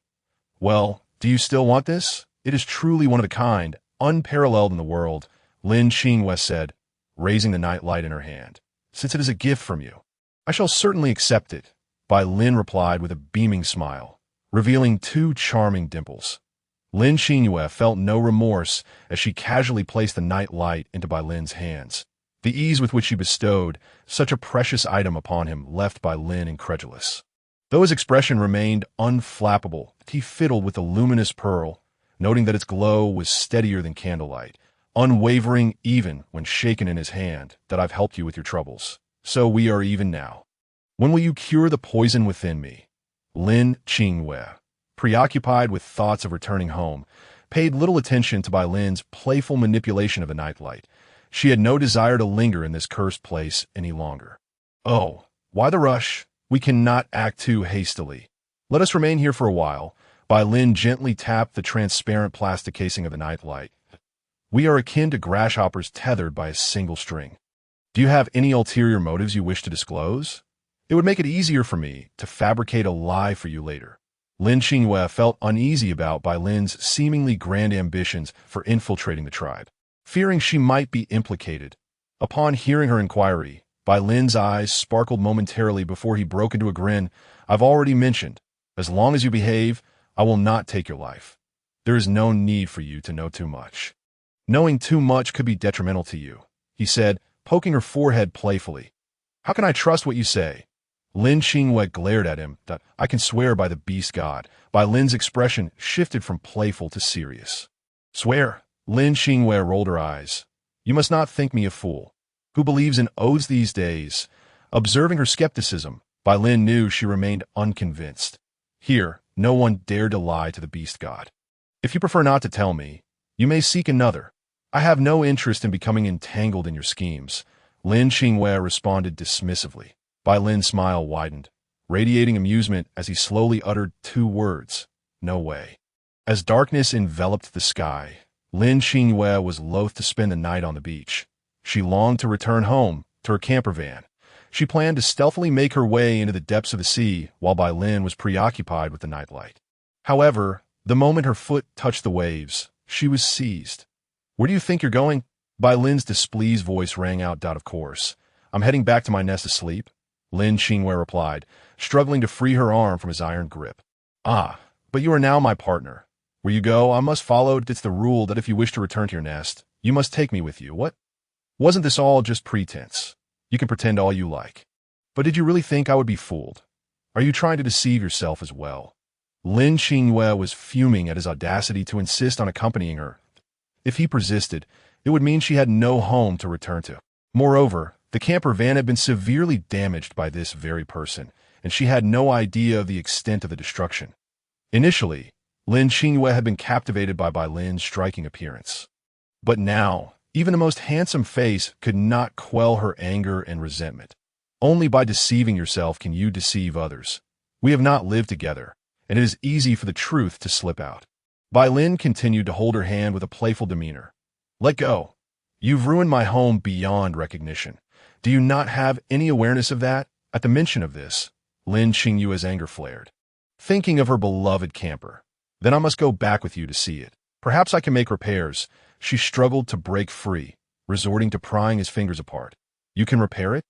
"If you truly could, it would be a miracle," she scoffed. Deflated, she felt utterly defeated and abandoned the notion of returning to the camper. "Oh, how pitiful I am. To sleep on the beach, burdened by moisture. Will I suffer from rheumatism in the future? All thanks to this vile snake for not allowing me to return."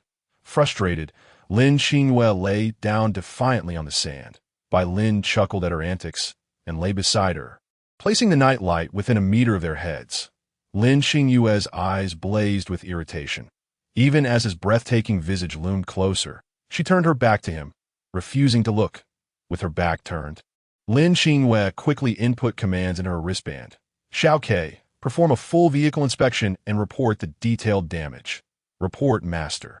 "There's a 2 by 3 meter dent on the roof, and 90 of the vehicle's sensitive components are damaged. That a small portion of the facilities remains operational. Which specific facilities are still functional? The seawater filter, air conditioner, oxygen generator, refrigerator, solar charging panel, and waste conversion system." "Oh my God, are you trying to take my life?" What grudge do we hold against each other? This is a new vehicle. I haven't even finished paying for it, and you've rendered it a wreck. I have invested my entire fortune into this. Lin Qingyue spun around, glaring fiercely at Bai Lin, her fists clenched tightly. You will pay for this. Bai Lin appeared to be completely oblivious to her murderous gaze. Seemingly fast asleep, she discreetly pricked her finger with a blood glucose testing needle, a drop of crimson blood beating at the tip. Scan for snake venom antiserum. Report, Master. The snake venom in your blood cannot be matched to any compatible serum in the interstellar medical system. Send my sample to the research institute. The signal reception system is damaged and cannot send. What else can I send out? Currently, the waste conversion system is still operational, and it has a full signal. Lin Qingyue's face lit up with hope upon discovering there was a facility with a strong signal. Xiaokei, considering I'm rather useless myself, could you treat me as waste and package me for disposal? Unless the master becomes a corpse, living beings cannot be transmitted via the waste conversion system. Forget it. Better to stay alive than to die in vain. Let us disregard that. The wind by the seaside was fierce, galloping like a wild horse, whipping up countless grains of sand that ravaged the faces of passers-by like a pack of ferocious beasts. The waves crashed tumultuously, akin to an enraged giant, incessantly battering the rocks with deafening roars. Weary and irritable, Lin Qingyue felt her body ache, her mind clouded by the biting wind. Thus, she tucked the items from the white plastic bag away, donning the bag upon her head to shield herself from the wind. While her head was covered, her fish scale attire offered little warmth against the coolness of the night. For a fleeting moment, she considered retrieving a blanket from her wristband to cover herself, but ultimately decided against it after glancing at the silver-haired man beside her. Lin Qingyue clutched the black electric baton to her chest, contemplating that should any trouble arise, she would have a means of self-defense. With a sigh, she resolved to sleep as best she could, thinking that if she fell ill the next day, it would provide a perfect excuse to feign helplessness and leave. The imagination was delightful, yet reality was cruel. Falling ill was no pleasant experience. Just then, as Lin Qingyue curled up against the cold, she pondered whether she ought to bury herself in sand.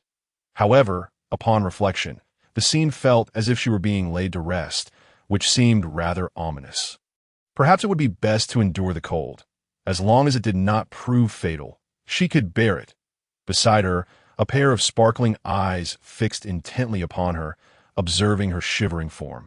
He quietly rose and swiftly made his way toward the woods. Before long, Bai Lin had procured a soft fabric from somewhere and draped it over Lin Qingyue.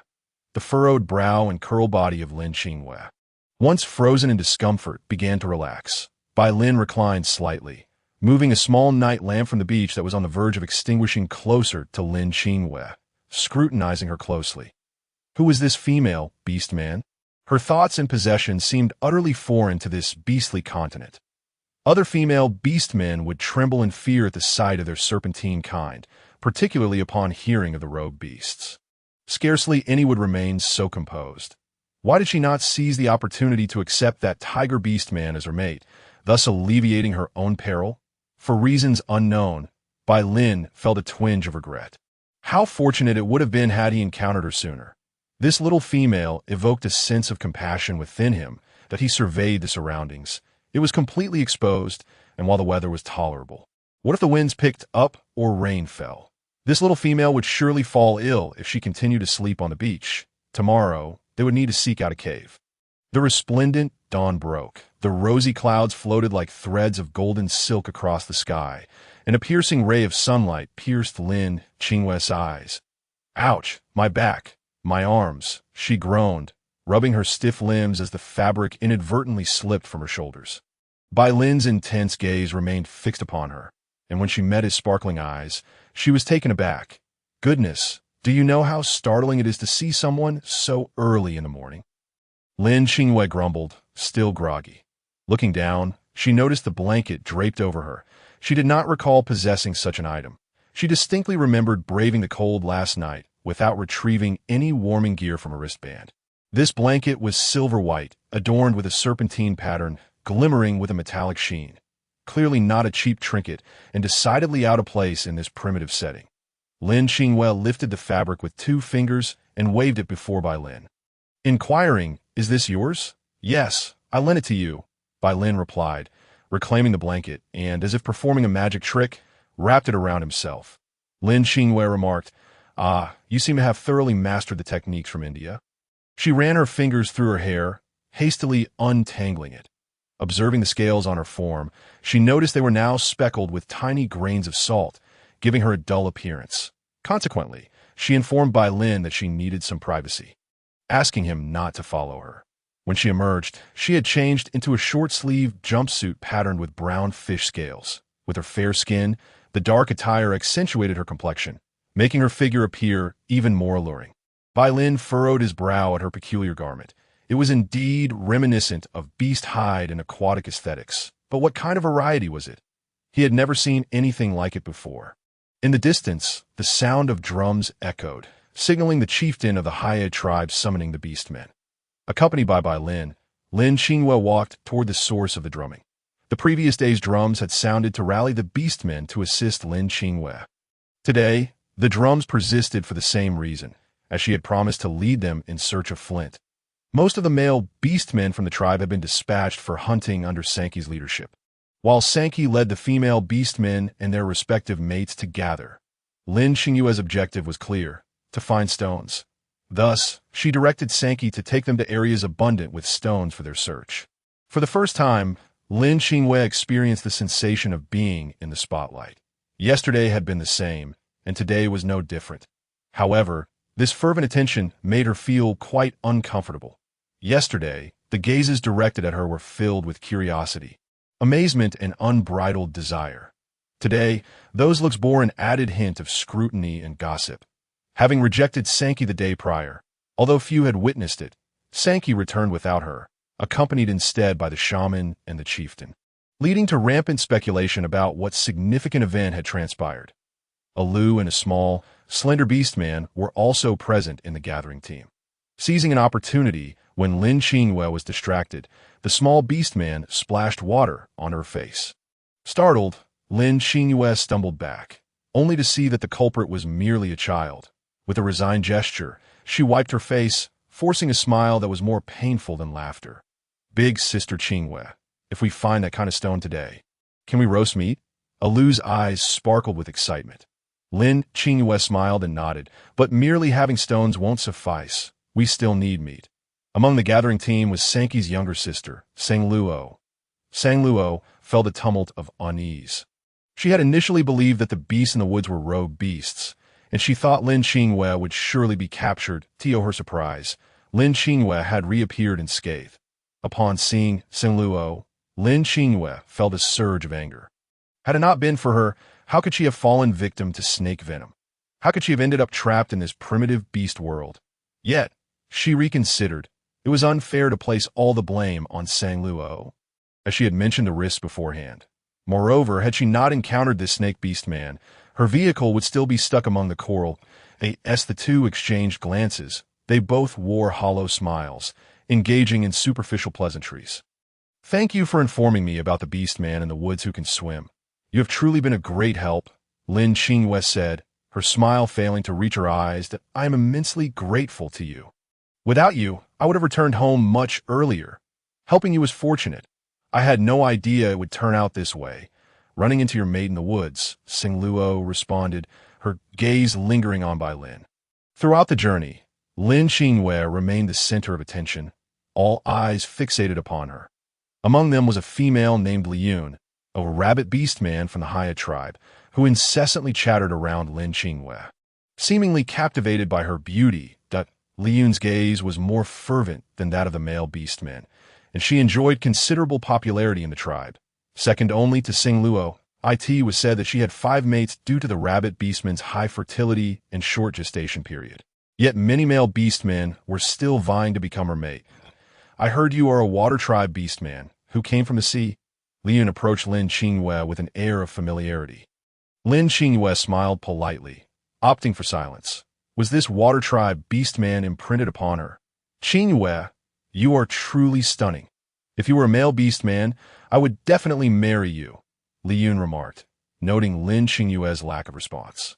"I think I'm rather ordinary.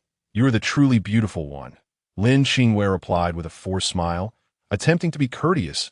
If I were a male beast man, I wouldn't dare approach you. Seeing Lin Qingyue finally engaging with her, Liyun was elated and continued to chatter excitedly. Fortunately, Liyun's incessant talkativeness provided Lin Qingyue with valuable insights into the beast world. She learned that some rogue beasts were those with poor character who had been expelled from the tribe, while others had been abandoned by their partners, losing their beast marks and becoming rogue beasts as a result. Among the former, there might still be some good individuals, but the latter had undergone drastic personality changes, becoming violent and severely limited in their abilities, essentially ticking time bombs, posing significant danger. Upon hearing this, Bai Lin's expression darkened, and the atmosphere around him grew heavy. The beastmen who had been relatively close to him instinctively distanced themselves. Sankey had initially intended to avoid Lin Qingyue, given the awkwardness following his failed courtship the previous day. However, he could hardly believe his ears when Seng Luo informed him that Lin Qingyue had sought out a water beast man in the woods. Thus, she had fortuitously encountered her own mate. If his memory served him correctly, their father had explicitly warned everyone about the presence of serpent beastmen in the woods, likely rogue beasts, and had advised all females to avoid venturing alone into the depths of the forest. If Lin Qingyue had not encountered her own mate, but rather another rogue beastman, the consequences could have been unimaginable. He could hardly fathom why his sister would act in such a manner. Lin Qingyue had only just arrived at the Hague tribe and harbored no grievances against her. Her actions could only be construed as a death sentence for Lin Qingyue. Surely, she must have understood that every female beastman was a vital resource for the tribe. Sankey did not erupt in anger then and there, nor did he choose to confront Seng Luo. Instead, he maintained a dark countenance throughout, deterring anyone from approaching him. Unbeknownst to Seng Luo, her brother was already aware of her instigation for Lin Qingyue to seek out the stray beastman. She was still mulling over the fact that she and her brother Sankey were considered the most aesthetically pleasing in the Hague tribe, only to discover that Lin Qingyue's beast husband was even more handsome than her own brother. So striking was his appearance that it nearly made one forget he was the despised serpent beastman. With such allure, it was no wonder Lin Qingyue accepted him. Even she might consider making an exception and taking him as her beast husband. After some pleasantries, Lin Qingyue proceeded to walk at the front of the group. Bai Lin, eager to showcase his affection for Lin Qingyue, insisted on carrying her on his back. Ayun's eyes sparkled with delight. Goodness! Who would have thought that serpent beastmen could be so considerate and caring? It seems the rumors of their cold and unfeeling nature are unfounded. Seizing the opportunity, Lin Qingyue proclaimed, Bai Lin dotes on me more than anyone else, which is why I shall only have him as my beast husband from now on. Her voice carried enough to reach the ears of the surrounding beastmen, instantly diminishing the fervent gazes directed at her. Seng Luo scoffed, lamenting that just a few steps had left her breathless. She had never encountered such a delicate female beastman who flaunted her affection so boldly, as if no one else had a beast husband. A plump female beastman nudged Seng Luo with her elbow. I think she's genuinely hungry for any male, even a serpent beastman, and yet she claims she will only have one beast husband. With her frail figure, as if any other male beastman would even want her, Seng Luo nodded in agreement. I assentee that the truth. Li Yun smirked. It seems some females are merely sour grapes, unable to reach the fruit. Seng Luo shot Li Yun a glare, choosing not to respond. She approached Sankey, her expression indifferent. I never expected aquatic females to struggle with so many aspects of land life. Perhaps they truly are ill-suited for permanent residence on land. The underlying message was clear. Why should a female who could hardly walk remain in their tribe? She ought to return to her ocean. Sankey shot Seng Luo a warning glance, urging her to remain silent. The plump female beastman remarked from behind Sankey, what a feeble female. Who would dare marry her? She surely couldn't bear offspring. Bai Lin offered no glance toward Seng Luo or the overweight female beastman, instead explaining to the other beastmen. Aquatic beastmen have delicate legs that are ill-equipped for long journeys. They tire easily, and their skin is prone to abrasions. I hope everyone can understand that a dull ache began to spread through Sankey's chest. Gradually enveloping his entire body in numbness, he deliberately lagged at the back of the group, attempting to distance himself from Lin Qingyue. as though this could alleviate some of the pain. It was the first time Lin Qingyue felt that someone was genuinely considering her plight. Perhaps this serpent beast-man wasn't so terrible after all. Yet upon remembering that this wretched serpent had poisoned her, her earlier fondness swiftly dissipated. If he wished to carry her, so be it. She had a mount and need not walk herself. So why not embrace the convenience? Initially, she felt a twinge of embarrassment as the eyes of others burned upon her. However, in comparison to the arduous trek, she found herself less concerned about the gazes of others. Bai Lin, feeling Lin Qingyue obediently settle onto his back, felt warmth rise to his cheeks. The points of contact between them sent tingling sensations through him, even causing his heart to flutter 80 times. He could sense Lin Qingyue's breath against him. She had expected that being carried would be warm, and had even planned to use a large leaf to fan Bai Lin. Yet, to her surprise, the blanket draped over Bai Lin was pleasantly cool, more comfortable than the ice silk garments she typically wore. She quickly pulled a corner of it over her head. Sankey, witnessing this scene, felt as though he were being tormented. He had once fantasized about transforming into his beast form and allowing Lin Qingyue to ride upon his back, but now all such dreams seemed unattainable. Lin Qingyue had activated her automatic scanner, detecting numerous unknown flora and fauna along the way, though she dared not examine them closely for fear of revealing her secret. Even while being carried by Bai Lin, she felt an uncomfortable tightness within her. She shielded her face with her hands, and the other beastmen merely assumed her peculiar demeanor was a result of the aquatic beastman's struggles on land. The truth was that they had entered a barren land devoid of trees, and the scorching sun was causing Lin Qingyue's skin to burn painfully. Internally, she lamented, "Oh no, I forgot to apply sunscreen. At this rate, I'll match the skin tone of these beast women in no time." Before she could dwell on her frustration for long, her wristband began to vibrate, signaling that it had detected a target. She had set it to vibrate when it located Flint. Excitedly, she looked around, taking advantage of the other's distraction to sneak a glance at the wristband's navigation. There it was, the very stone she sought. "Everyone, come and see. Look for stones that resemble the one I have," Lin Qingyue exclaimed. Raising the flint in her hand, Sankey dug out the flint Lin Qingyue had previously given him, observing that it appeared somewhat different. "Qingyue, why does the flint you have look different from mine?" Sankey could hardly contain his curiosity. "Oh, there are many forms of flint, but within the same region. They should be similar in color and texture. To determine if it is indeed flint. Why not strike it and see? If it doesn't ignite, then it's not."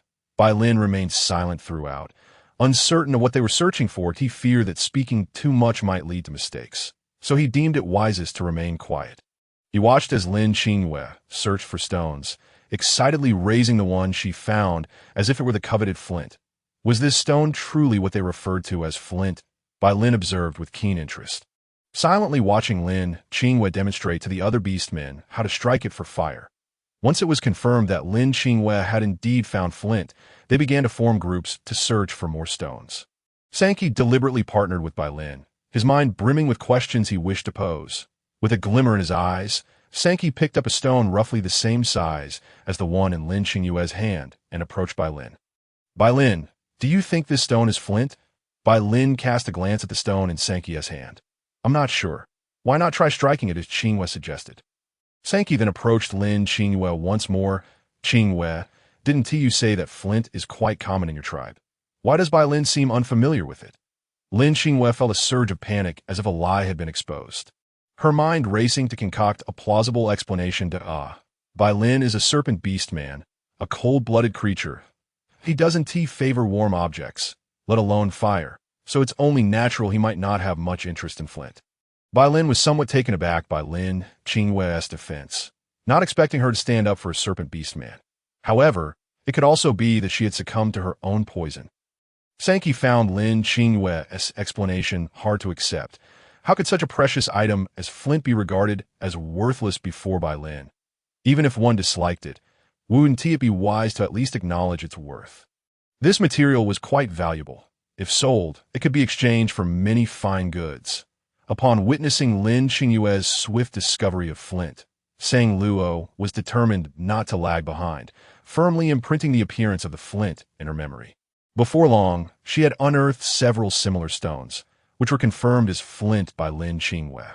Overcome with excitement, she twirled around while embracing Shang-Chi. Like Shang-Chi, she envisioned the extraordinary flint fetching a splendid bounty at the market. Bai Lin feigned indifference, yet he could not suppress his eagerness as he observed their repeated attempts to ignite a flame. Stealthily, he concealed 2 pieces of flint within his clothing, planning to conduct experiments in solitude once he found a secluded spot upon their return. The group, having collected approximately 10 pieces of flint, returned home in jubilant spirits. Shang-Chi, noticing the abundance of flint Lin Qingyue had brought back for their tribe, immediately ordered the distribution of a generous supply of beast meat and hides to her. Lin Qingyue graciously accepted, feeling it was justly deserved. During a feast of roasted meat at the Heiya tribe, all the beastmen were astounded to discover the exquisite taste of cooked flesh, particularly by Lin. A serpent beastman who typically consumed only raw meat was enraptured, his eyes shimmering as if he had encountered a rare delicacy. His gaze toward Lin Qingyue was imbued with fervor and curiosity. After satiating her hunger, Lin Qingyue stretched her neck and massaged her stiff shoulders, finally feeling a sense of accomplishment that on their way back, she meticulously observed the flora lining the roadside and, with her keen eyesight, discovered a grove of bamboo less than 50 meters from the Heiya tribe stronghold. Their earlier passage had been at night, obscuring her view, but now she could see it clearly upon their return to the Heiya tribe. The hour was still early, and everyone dispersed to attend to their own affairs. The chief, having bestowed such a bounty of fresh meat, left Lin Qingyue in a quandary. It had been ages since she had encountered such freshness, and though she wished to discreetly gather some, the throng of people made it impossible. She could only cast a pleading look toward by onlookers. This was a silent understanding between partners. While Shang-Chi felt a tumult of emotions, Bai Lin fully embraced the role of a devoted mate, effortlessly hoisting a beast nearly the size of a calf onto his shoulder, showcasing his strength without a hint of strain. He utilized his serpent tail to wrap up the excess meat, all the while raising an eyebrow at Lin Qingyue, who responded with a thumbs up, unsure if he comprehended her gesture, as a chef accustomed to countless flora and fauna. Lin Qingyue was still unable to identify the creature before her. Under the watchful eyes of the crowd, they returned to the beach. Lin Qingyue feigned casualness as she glanced at her wristband. Noting it was merely 1 o'clock in the afternoon, she caressed the soft brown hide in her hands, curious about the animal it belonged to, contemplating its potential as a carpet. Bai Lin unceremoniously dropped the beast to the ground. Exhaling deeply, Lin Qingyue set the hide down and, with her large, expressive eyes, inquired, "What kind of animal is this?" "It is a juvenile shaki cattle, a Class 1 ferocious beast, primarily herbivorous," Bai Lin replied calmly. "Isn't this quite similar to our cattle?" "What a valuable find! If we can raise some, I'll never run short of ingredients," she exclaimed. Ingredient database updated. Shaki cattle, came the response from her device. "Xiao Keida, can you skin it?" Lin Qingyue asked. Bai Lin nodded, yet his gaze lingered on her. Sensing she wished to dismiss him, he turned his attention toward the sea. Lost in thought, suddenly, as if struck by a realization, he warned, "Do not entertain thoughts of sneaking away. Without me nearby, the poison in your body will soon manifest." Lin Qingyue's breath caught in her throat.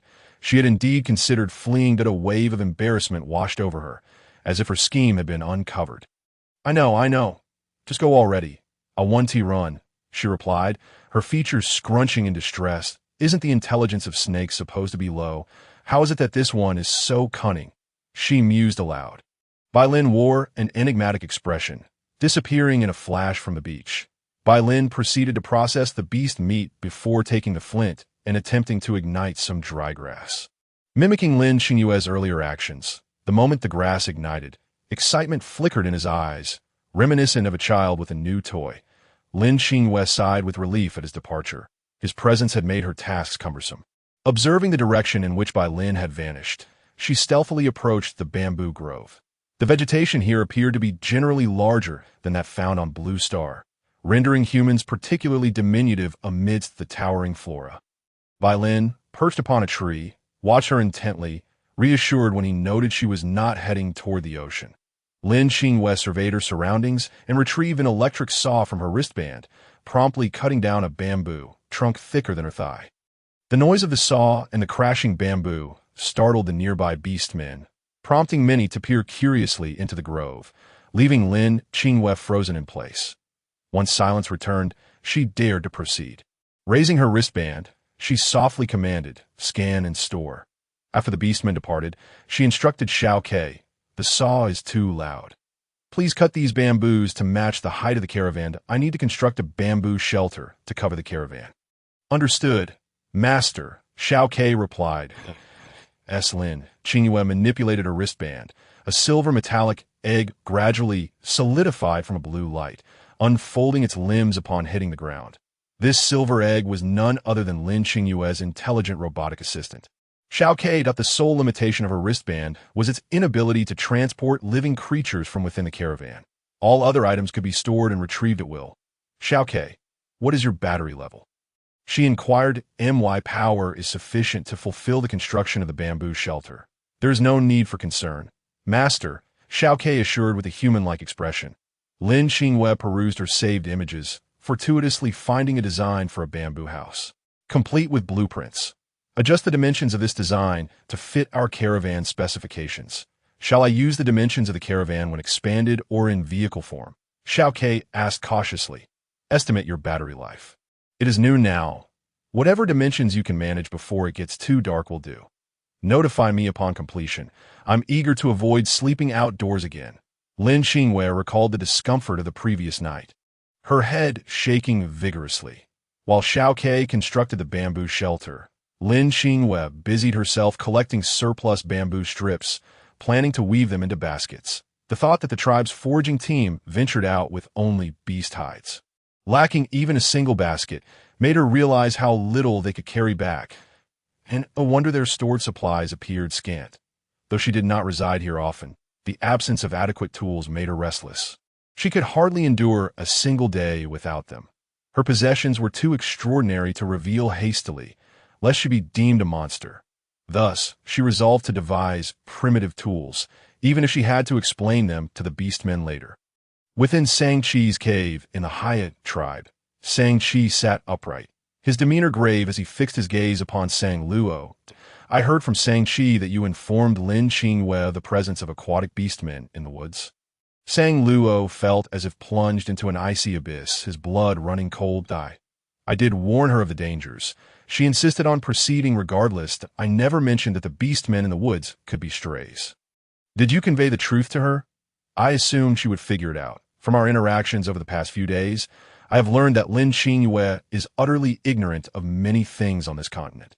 Your actions could very well lead her to her demise. Thankfully, she fortuitously encountered her own beast husband. Had she faced true strays, the consequences would be unimaginable if she were to meet with misfortune. How would you bear the repercussions? She is not one of our tribe's females. Her life or death is of no concern to us. Are you foolish? Every female on the beast world continent is exceptionally precious. Even if she is not from our tribe, we cannot place her in peril, nor can we add to her misfortunes. How is it that a youth of your age harbors such malicious thoughts? I hereby sentence you to 3 days of solitary reflection in your room. Contemplate your actions." Sang-Luo remained silent, yet the hatred within her surged like a colossal wave, engulfing her completely, deep within the bamboo grove. Lin Qingyue was not merely a cook, but also a fervent artisan, having once learned the craft of weaving bamboo baskets in a hobby class. Lost in her own reverie, she was abruptly startled by the rustling sounds emanating from the depths of the bamboo forest. Turning around, she caught sight of a small, white creature about the size of a pig, racing swiftly in her direction. As the creature darted past her, the sand beneath it flew up, striking her face and prompting Lin Qingyue to instinctively cover her head and turn away in fright. "Xiao Ke, what is that?" Lin Qingyue exclaimed, simultaneously raising her electric baton in defense, prepared to activate it at the slightest hint of danger. While searching through the biological encyclopedia, the creature's appearance and movements bore a striking resemblance to a rabbit from Stars. Lin Qingyue gasped, "A rabbit? Is that enormous? What are the other creatures? If rabbits are harmless, what are the others? This world is far from safe." Fortunately, the rabbit merely passed by without initiating any aggression. Lin Qingyue's hand trembled around the electric baton. She had braced herself for a fierce battle. Xiao Ke updated the flora and fauna guide with an unknown creature, rabbit. After spending too long weaving, Lin Qingyue, shaken by the earlier incident, decided against lingering in the bamboo grove. She gathered her bamboo strips and returned to the beach, activating Xiao Ke's infrared detection feature. If any beastmen approached, Xiao Ke would cease operations immediately. 2 hours later, Lin Qingyue's wristband vibrated. Upon checking the information panel, she discovered that Xiao Ke had completed its task. She hurriedly jogged back to the edge of the bamboo grove, ensuring the area was clear of beastmen before cautiously approaching Xiao Ke. Just as she anticipated seeing a fully constructed bamboo house, reality left her utterly astonished. Xiao Ke, where's my bamboo house? Master, if the bamboo house were assembled, how would you transport it such a distance? For ease of transport, Xiao Ke had to disassemble it into several parts. Lin Qingyue mused, realizing that once assembled, it could fit into a mobile home. How could she possibly move such a large structure alone? Transporting it by vehicle was indeed more practical. Very well, you have been thoughtful, Xiao Ke, that you must rest now. Lin Qingyue transmitted Xiao Ke back to the mobile home for charging and collected all the components of the bamboo house. The wristband had limited space, so she directly transferred the materials into the mobile home, then remotely maneuvered it out of the water to unload the materials. Returning to her previous spot, she found her stomach growling with hunger.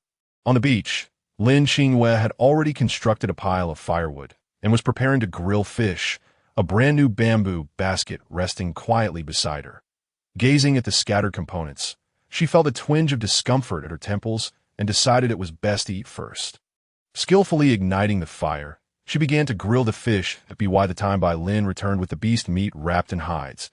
The sun had dipped low, casting a blood-red hue across the sky, and the ground grew dimmer. He noticed the pristine bamboo basket lying quietly on the beach. Approaching it, he inspected it closely, having never seen such a thing in his life. "What is this?" he inquired, tapping the basket. Lin Qingyue, fearing he might inadvertently damage it with a careless blow, replied, "This is a bamboo basket I wove, meant for carrying items.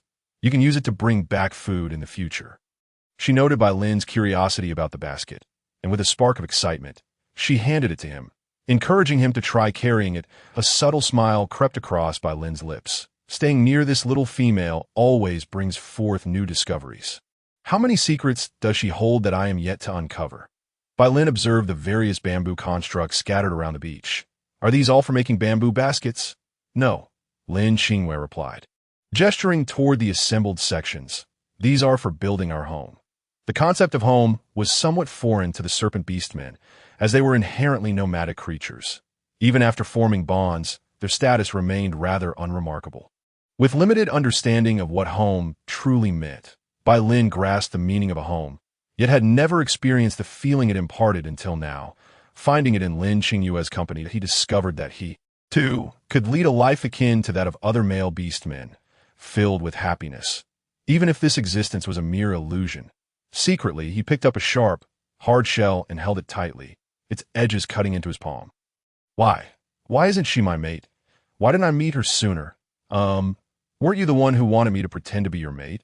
I refuse to live in a cave. It reeks and the air is stifling. The sea breeze is strong, and while the weather was fine last night, what if it rains? We need a place to shield us from the elements, Lin Qingyue explained. You have a point, Lin responded thoughtfully, realizing the extent of her efforts on his behalf. Upon hearing Lin's words, Lin Qingyue felt her cheeks flush, as if it were implying she had invested so much into creating this home. In truth, it was merely a temporary arrangement. She hadn't thought too deeply about it, only desiring to gather some materials to shield her mobile home. Last time, when I asked how long you wanted me to pretend to be your mate, you didn't answer. We can't just let the sea breeze blow on us every day, do as you wished. I was going to look for a cave, but it seems unnecessary now. The sudden silence in the air was unsettling as Lin Qingyue caught a glimpse of Lin's profile illuminated by the soft glow of the nightlight. Sensing a profound sadness emanating from him, she found herself utterly captivated by such a melancholic beauty, her thoughts drifting away until Lin's gentle laughter startled her back to reality. in a flurry of embarrassment. She hastily grabbed the skewered fish to ease the tension. Bai Lin's smile faded upon seeing the fish in her hands. Females shouldn't eat this. It's dangerous. Many have perished after consuming it. It's quite delicious. Really, I'll clean off the bones, Lin Qingyue replied nonchalantly, placing the fish over the flames. She had marinated it meticulously before Bai Lin's return. Soon, the air filled with the tantalizing aroma of grilling fish, causing even Bai Lin, who was generally indifferent to fish, to swallow hard.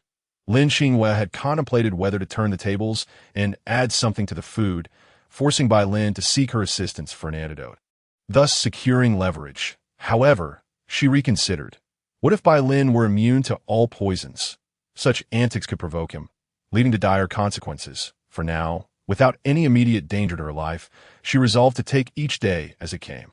As she savored the crispy, fragrant grilled fish, Lin Qingyue felt her cold symptoms dissipate, warmth flooding her body as if a fire ignited within her. Seeing her consume the grilled fish, Bai Lin felt a sense of reassurance and cautiously began to eat as well, contemplating whether Lin Qingyue had added anything to her meal. Lin Qingyue was correct. He was indeed immune to poisons, being a fourth-tier beastman with a high resistance to toxins. The crispy texture and unique flavors exploded in his mouth, opening a gateway to an entirely new culinary world. Lin Qingyue collected the leftover scraps, realizing that her equipment was the only one functioning properly. She had assumed Bai Lin would have some remnants of food, but to her surprise, he had left nothing behind. Almost forgot, he's a snake. They typically swallow everything whole, she mused. After finishing several fish, which were as thick as her arms, Lin Qingyue felt it was time to get to work, as she did not wish to spend another night on the beach. Observing her cease grilling fish, Bai Lin remained silent. In their world, cooking was typically the responsibility of male beastmen. Yet here he was, masquerading as Lin Qingyue's mate, enjoying the fruits of her labor, which felt rather illogical. He pondered that grilling fish didn't seem too difficult. He could certainly manage it himself. Next time, he would take the initiative to cook for Lin Qingyue in front of others. For how else could they showcase their affection? Lin Qingyue began assembling the scattered bamboo boards, inwardly muttering, "What a lazy snake. Does it not possess even a modicum of awareness? Why has it not come forward to assist me? No wonder others call it a lazy snake. It truly is exceedingly indolent." It seemed that Bai Lin had heard her unspoken thoughts, as within a minute, he rushed over to lend a hand. The construction of the bamboo house did not progress swiftly, yet they soon completed the main structure. I have seen houses made of stone, but I never imagined one could be constructed with these green sticks, she remarked. There are many things you have yet to encounter. What is so extraordinary about a house made of bamboo? Trees can serve the same purpose, and so can sand and shells. Lin Qingyue relished his Na'vi demeanor. Unaccustomed to the world, so, after expending so much effort to create this nest, do you intend to abandon it? Why not simply reside in your own nest? I have seen yours. It is quite spacious. It could easily accommodate more than just the two of us. Bai Lin recalled how much she valued her own nest. Hers was not only large, but also mobile. Truly remarkable. How could I possibly forsake it? I plan to move my nest into this house. Do you not see that the back is left open? That is precisely because I intend to place my nest there. Lin Qingyue gestured toward the bamboo wall lying on the ground. Your actions suggest that you do not wish for others to discover your nest. Bai Lin furrowed his brows, seemingly coming to a realization. How did you know that? Lin Qingyue exclaimed. Are you a worm in my stomach? After you ruin my nest like that, is it not entirely reasonable for me to want to keep it hidden? That is my shell. Please do not destroy it further. If my shell is gone, I shall cease to exist. If you wish to break my shell, you might as well kill me. Lin Qingyue resolved, determining that she could accept death in this place. Can you manage to retrieve your nest by yourself? Bai Lin gazed intently into Lin Qingyue's eyes, intrigued. Of course I can. Just wait. I shall bring it here right now. Lin Qingyue thought to herself that she had been lamenting the lack of an opportunity to retrieve her mobile home. And unexpectedly, he was giving her the chance to showcase it. With a swift motion, she plunged into the sea, swimming deep like a fish. Bai Lin felt no concern that she might escape, for Lin Qingyue's swimming speed was no match for his grasp, especially considering she was still under his influence. Moments later, Lin Qingyue remotely controlled her mobile home to surface and parked it behind the bamboo house. She had deliberately kept the lights off while driving up. Fortunate for the automatic driving feature. Otherwise, her lack of skills would have surely led to an accident in the dark. By Lin beheld the enormous contraption in motion, leaving deep tracks in the sand. He intended to approach for a closer look when Lin Qingyue emerged from the vehicle. She extended her palm towards him. "Brother, do not touch my shell, that if you do, I shall show you what death looks like." Each glance at her mobile home pained her heart. She could not bear a second blow. Bai Lin found her wariness amusing. "Should we not finish building this wall?" He pointed towards the bamboo wall on the beach. Lin Qingyue nodded vigorously, surprised by his understanding. Once the bamboo house was complete, featuring 3 rooms, 2 halls, and 2 bathrooms, Bai Lin remained perplexed by the purpose of the partitions, but he did not understand why the house needed to be divided into 2 sections. "If we do not divide it, I have to face you each night. It's not that I cannot, but sometimes I fear I might lose control, not you." Lin Qingyue did not wish to commit the same mistake that women throughout history have made. At least not before the poison was resolved. Fortunately, Bai Lin had previously given his assurance. Lin Qingyue placed a night light in the front hall where Bai Lin would reside. "This light is for you. It will be convenient for late-night trips to the bathroom. You gave me the luminous pearl, so will you not be left in the dark? You need it more than I do. Just turn it off." Lin Qingyue replied, pressing the switch of the nightlight, plunging the room into darkness. She handed the nightlight to Bai Lin and walked towards another room. Yawning, Lin Qingyue opened the door to her chamber, which faced the entrance of the mobile home. The moment she opened the door, a piercing shriek filled the air and a yellow creature dashed into Lin Qingyue's arms like lightning. Before she could react, Bai Lin seized Yuan Bao by the neck and lifted it. "Let go! Quickly, let go! Release Yuan Bao. You mentioned that your nest contains your offspring. Do not tell me this is your child." Bai Lin looked utterly incredulous. This little creature, covered in fur, resembled a beast. If she had previously borne a child with a beast man, why did she reject the advances of the tiger tribe beast man? "It is my child. Keep her distance from my baby." Lin Qingyue struck Bai Lin with all her might. Her blows felt as inconsequential as a tickle to him. Bai Lin was somewhat speechless. He had assumed that something wild had suddenly emerged. Prompting his reaction, with a casual flick of his hand, he discarded Yuan Bao onto the ground. Lin Qingyue rushed over, cradling Yuan Bao tightly in her arms, repeatedly checking for injuries while soothing its "Oh, not be afraid. Dear, mother is here. I will not let you be harmed again." Seeing Yuan Bao trembling in fear, its fur bristled, Lin Qingyue felt a wave of sorrow wash over her, nearly moved to tears. She glared fiercely at Bai Lin, clutching Yuan Bao, and retreated into her room, slamming the door with a loud bang. Bai Lin glanced around, noting how the sound caused everything to tremble. He had expected the bamboo house to collapse under such a disturbance. Yet it remained surprisingly sturdy. The moment Lin Qingyue embraced Yuan Bao within the mobile home, it felt as if she had entered an entirely different realm. She lay flat on her soft bed, the events that had transpired feeling like a vivid dream. Within moments, she was fast asleep, having not even taken the time for a bath. Outside the door of the bamboo house, Bai Lin listened intently to the sounds emanating from Lin Qingyue's room. But unfortunately, the soundproofing of the mobile home was impeccable, and he could hear nothing but the Heiya tribe gathering place. Sang Luo was once again surrounded by male beastmen. As usual, that moment, she quietly observed the female beastman Xiongji before her. "I tell you, do not be deceived by the appearance of that water tribe female beastman. Although her face is passable, her body is as frail as a leaf. It is clear she is sickly and unlikely to bear offspring. Anyone who mates with her is bound to face misfortune. You male beastmen ought to look at the bigger picture, not just the face." Recently, the topic of Lin Qingyue had increasingly surfaced among the male beastmen of the tribe, and each time Xiongji heard it, she seethed with anger. Are these male beastmen blind? Even if their own appearances do not match that of the water tribe beastman, do they not have Sang Luo? What was so special about that water tribe beastman? A dissenting voice arose from the crowd. TSK. Some female beastmen, envious of others' looks, started to slander them behind their backs. Where is the evidence of her being frail? Where is the proof she cannot bear offspring? You are spreading rumors. I shall inform the tribe leader and let him adjudicate. It turned out to be Li Yun, who could not tolerate Xiongji's public disparagement of Lin Qingyue. Standing up in outrage. Hey, why are you turning your elbow outward? Have you accepted benefits from the water tribe beastman? Xiongji was both shocked and furious. Some female beastmen simply cannot handle the truth. I am merely speaking the truth, Li Yun declared proudly.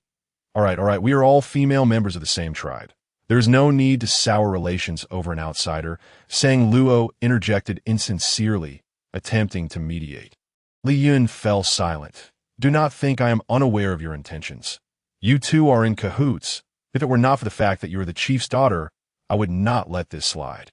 Although Sang Qi had been rejected by Lin Qingyue, he had been glancing towards the seaside intentionally or unintentionally over the past few days. Today marked the tribe's blessing ceremony, and the great shaman had previously invited Lin Qingyue to join the rituals and receive the blessings of the beast gods.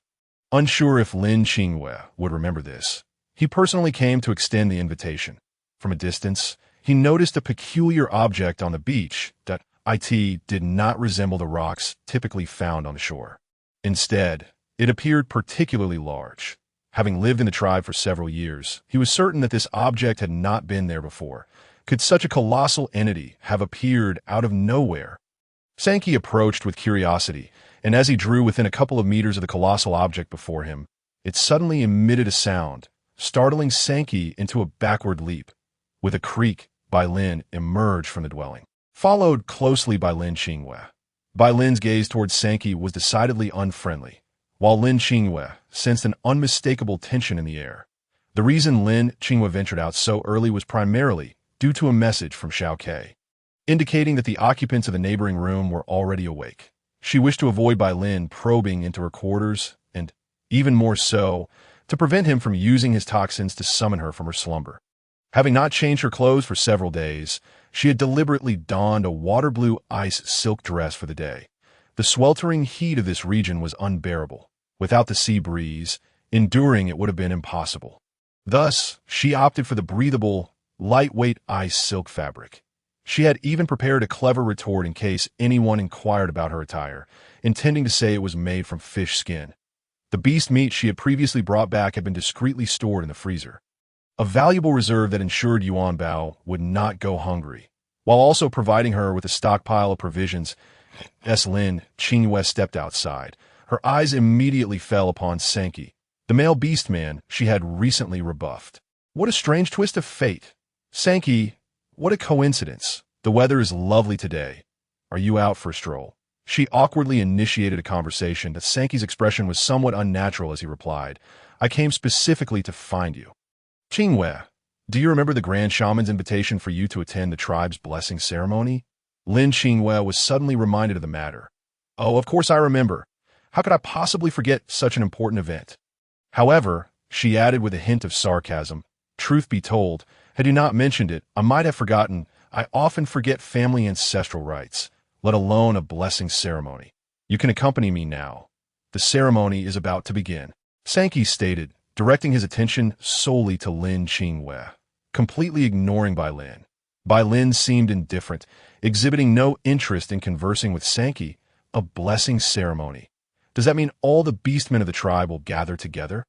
Bai Lin pondered, intrigued by the prospect of an opportunity. Lin Qingyue had changed into a sleek black reflective leather outfit, its smoothness indicating it was far from ordinary terrestrial fabric. Sankey led the way, while Bai Lin effortlessly transformed, manifesting a serpentine tail, carrying the newly crafted bamboo basket made for Lin Qingyue upon his shoulder, with Lin Qingyue quietly seated within it.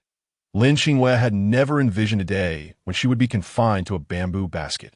Upon reaching the square before the cave, they instantly became the center of attention. All eyes converged upon Bai Lin and the peculiar sight behind him, while Sankey scanned the surroundings in search of Lin Qingyue's figure. With a hint of irritation, Sankey inquired, why didn't Qingyue come with you? Sankey looked somewhat aggrieved as he replied, she is here, just behind the serpent beastman. At the tea that moment, Bai Lin gently set down the bamboo basket, allowing Lin Qingyue to peek her head out, revealing her presence to the astonished crowd. The Grand Shaman's eyes sparkled upon seeing the basket. With this, the tribe can transport a substantial amount of food in one go.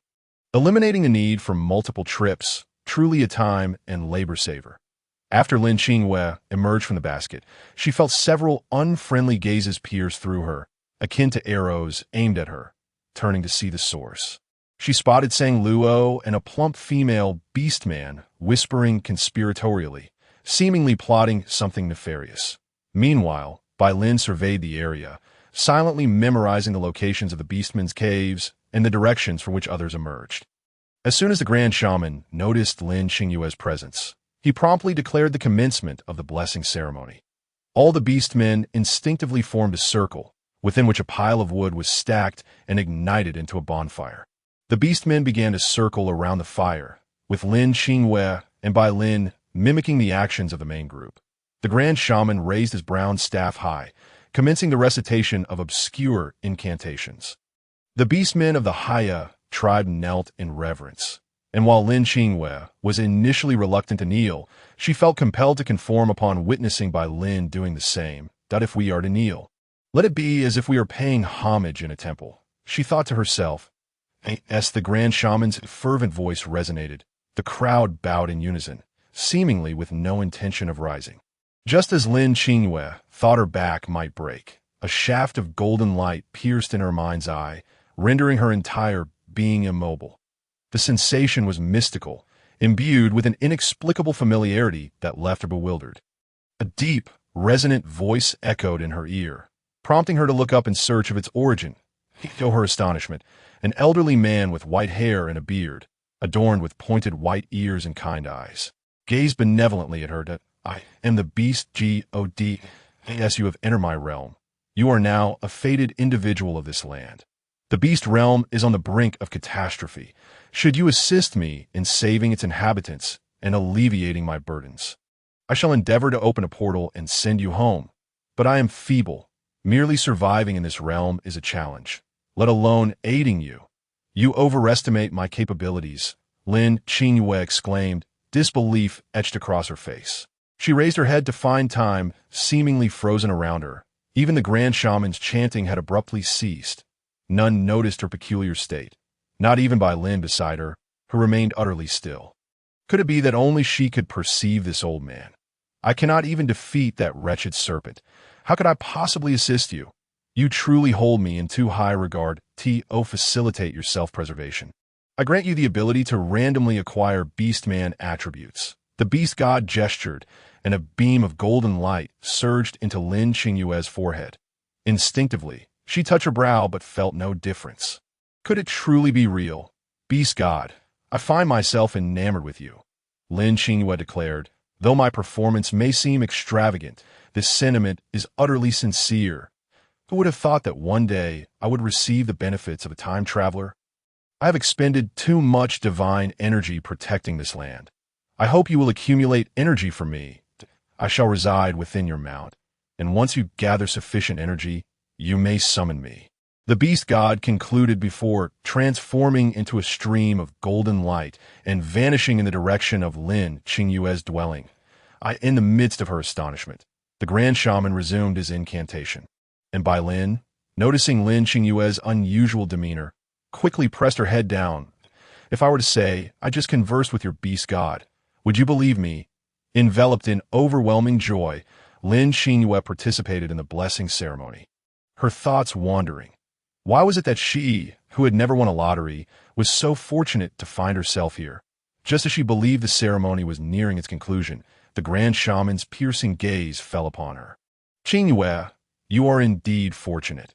You have received the beast god's blessing. His tone was fervent, even trembling with excitement. That's so. Lin Qingyue feigned ignorance, recognizing that remaining low-key would serve her best. Could it be? Why would the beast god bless a foreign female beastman? A plump female beastman beside Sang Luo gasped. This stout creature was named Xiongji, a bear beastman. Others echoed her sentiments, questioning why the beast god would bless an outsider rather than a devoted member of their tribe. Feeling it was a gross injustice, be silent. The Grand Shaman cannot be mistaken. Sang Luo quickly interjected, fearing the Grand Shaman's wrath. Xiongji fell silent, glaring at Lin Qingyue with indignation. The beast god must have his reasons for bestowing blessings. Do not presume to speculate, declared Chief Sangji, his voice authoritative, as his words settled. The disgruntled beastmen fell silent. The Grand Shaman shot a warning glance at Qiongji, who promptly subdued her demeanor. I can see the beast god's divine light enveloping you. I cannot be mistaken. Did the beast god convey any message to you? The Grand Shaman inquired gently. Hearing of the beast god's blessing upon Lin Qingyue, Chief Sangji approached her in hurried strides. Lin Qingyue pondered for a moment, deciding to speak in vague terms. The beast god mentioned that the beast realm is on the verge of catastrophe and urged us to prepare for the impending disaster. A catastrophe! The initial joy on the great shaman's face dissipated in an instant, leaving it pale and ashen. Before him unfolded a harrowing tableau of natural disasters, beastly onslaughts, and human calamities. The orcs were rendered homeless, and corpses lay strewn everywhere. Sanghi furrowed his brow, his heart heavy, as he recalled that the Heiya tribe was once a moderately sized community of over 1,000 souls. However, after enduring several calamities and the relentless waves of beasts that resulted in significant casualties, they were compelled to migrate frequently, and their numbers had dwindled to just over 200. This current location had been their longest-standing settlement over the years. Balan regarded Lin Qingyue thoughtfully, uncertain whether her claims of receiving messages from the beast god were mere fabrications or genuine revelations. Did the beast god provide any guidance on our next steps? Sanghi asked instinctively. Lin Qingyue shook her head. While the beast god had instructed her to assist them, no specific means of aid had been delineated. To feign divine endorsement would inevitably lead to exposure. Are there any pressing difficulties within the tribe? Perhaps we should first address the immediate challenges at hand, reflecting on the beast god's desire for her to help the orcs navigate their tribulations and gather strength. Lin Qingyue recognized the necessity of understanding the obstacles they faced in order to offer meaningful assistance. The most significant issue confronting all tribes was that of sustenance, specifically the acquisition and preservation of food. Should food supply falter, the orcs would not survive. Sanghi felt there was no reason to conceal the truth. Lin Qingyue inquired, what issues plague the procurement of food? Surely there is an abundance all around. Yet, she quickly realized that in this primitive society devoid of refrigeration, food storage indeed posed a considerable challenge. Frowning, she recalled her previous visits to the tribe, where the inhabitants seemed to consume only meat. Did they eschew all else? Especially considering Balan's earlier refusal to eat fish, could it be that the Heiya tribe also shared this aversion? The notion of relying solely on meat, when one could feast upon the bounty of the mountains and the sea, seemed absurd. Determined to contemplate this further, Lin Qingyue resolved to return and seek the beast god's counsel. She departed the Heiya tribe amidst the reverent and worshipful gazes of the orcs. Meanwhile, Qiongji and Sang Luo returned to Qiongji's cave. Seething with anger, the foreign aquatic beastman had already captivated many male orcs with her mere appearance. Now, she claimed to have received the beast god's blessing, which would allow her to dominate the Heiya tribe. Did they still possess any standing? It was one thing to be overshadowed, but now she was eclipsing even Sang Qi. How could they endure such indignity? Qiongji kicked a haystack, sending straw flying. As for the male orcs, there's no need for concern. That aquatic beastman has lofty standards. She wouldn't even glance at my brother Sanghi, let alone other orcs that don't you think her mate is strikingly handsome? Bah!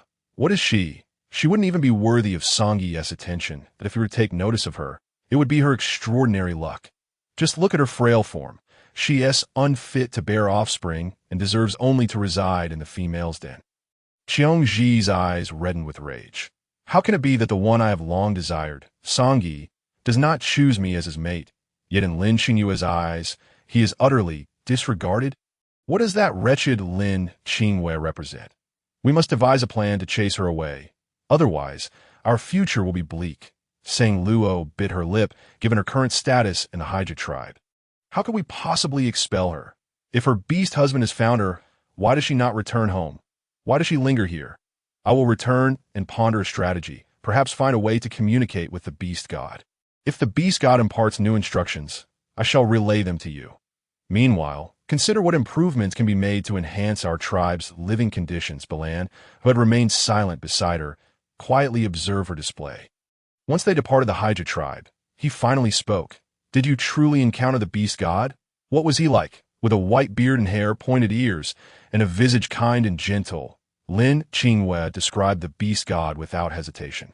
She dared not fabricate tales. Who knew if statues of the beast god existed in this world? What if someone had seen them? Balan, lost in contemplation, began to retrace their steps when suddenly a small orb with a black halo bounced into Lin Qingyue's hand. The orb bore the inscription Poison Resistance. Lin Qingyue's eyes widened in astonishment as she gingerly cradled the black orb. When she prodded it with her finger, the dark halo shattered like soap bubbles. She gasped, covering her mouth, her eyes wide as she watched the black orb vanish from her grasp. Oh, beast god, is this truly not a dream? While Lin Qingyue reveled in her delight, Balan had already set down the bamboo basket. Aren't you coming out? How long do you intend to stay in that basket? Balan noted that Lin Qingyue had been acting strangely since returning from the blessing ceremony. Oh, I'm coming out now. Lin Qingyue replied, a bit flustered as she stepped out of the basket. Are you all right? Balan asked, his brow furrowed. I'm fine. What could possibly be wrong? You go about your business. I'll rest for a bit. Balan glanced at the blazing sun overhead and then at Lin Qingyue. You claim to be fine? Why sleep during the day? Since you don't wish to speak, I want to press you. In that case, I'll stay home while you go hunting, Balan suggested cautiously.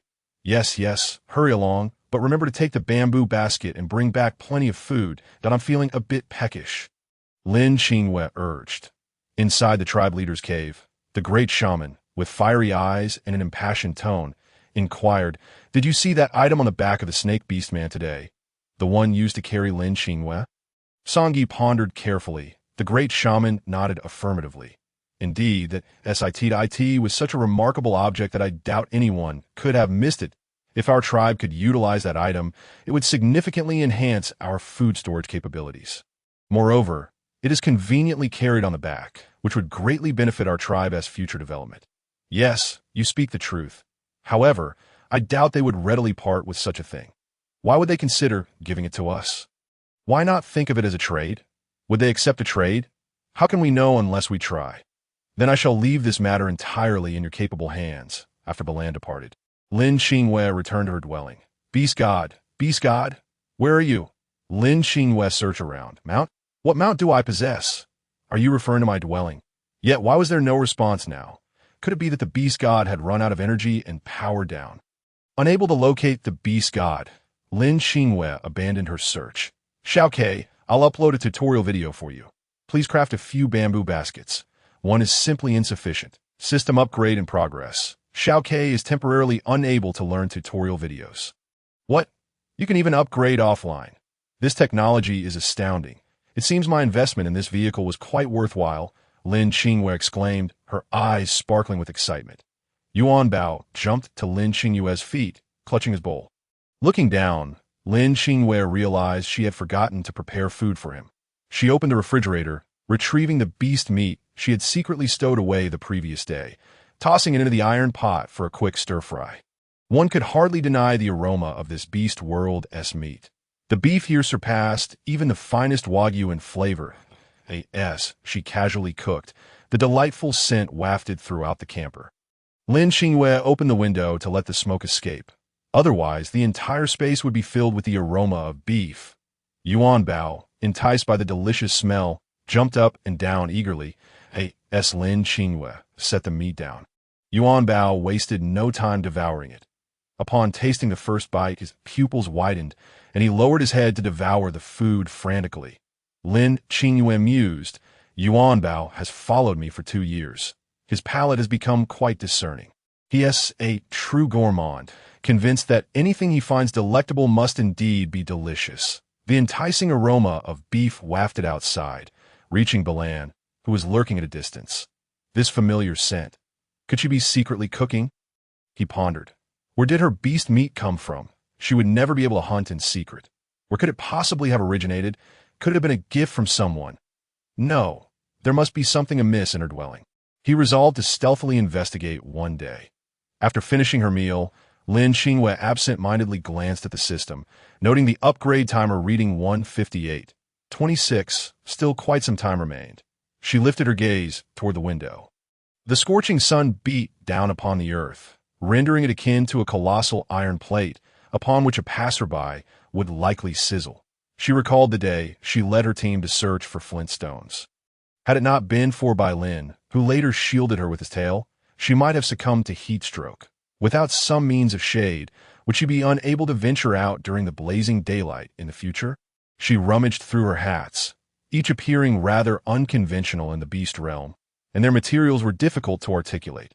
Just as she was on the verge of giving up, she inadvertently spotted some leftover bamboo scraps in the warehouse. Lin Qingyue rested her chin on her hand. With so many bamboo strips remaining, I should be able to craft a hat. Time passed unnoticed, and as Lin Qingyue finished her hat, the System S upgrade was completed. Ding! The intelligence system of the RV has been upgraded. This update introduces 5 new features. Please take note. Vehicle owner, the youthful voice belonging to Xiao Ke chimed in. Lin Qingyue set aside her freshly woven hat, wiped her hands, and activated the electronic screen at the front of the vehicle. The new features were as follows. 1. Automatic vehicle repair function. Xiao Ke has imported the vehicle repair program, enabling the activation of the automatic repair function. The repair duration and location can be determined by the owner. 2. The automatic vehicle concealment function.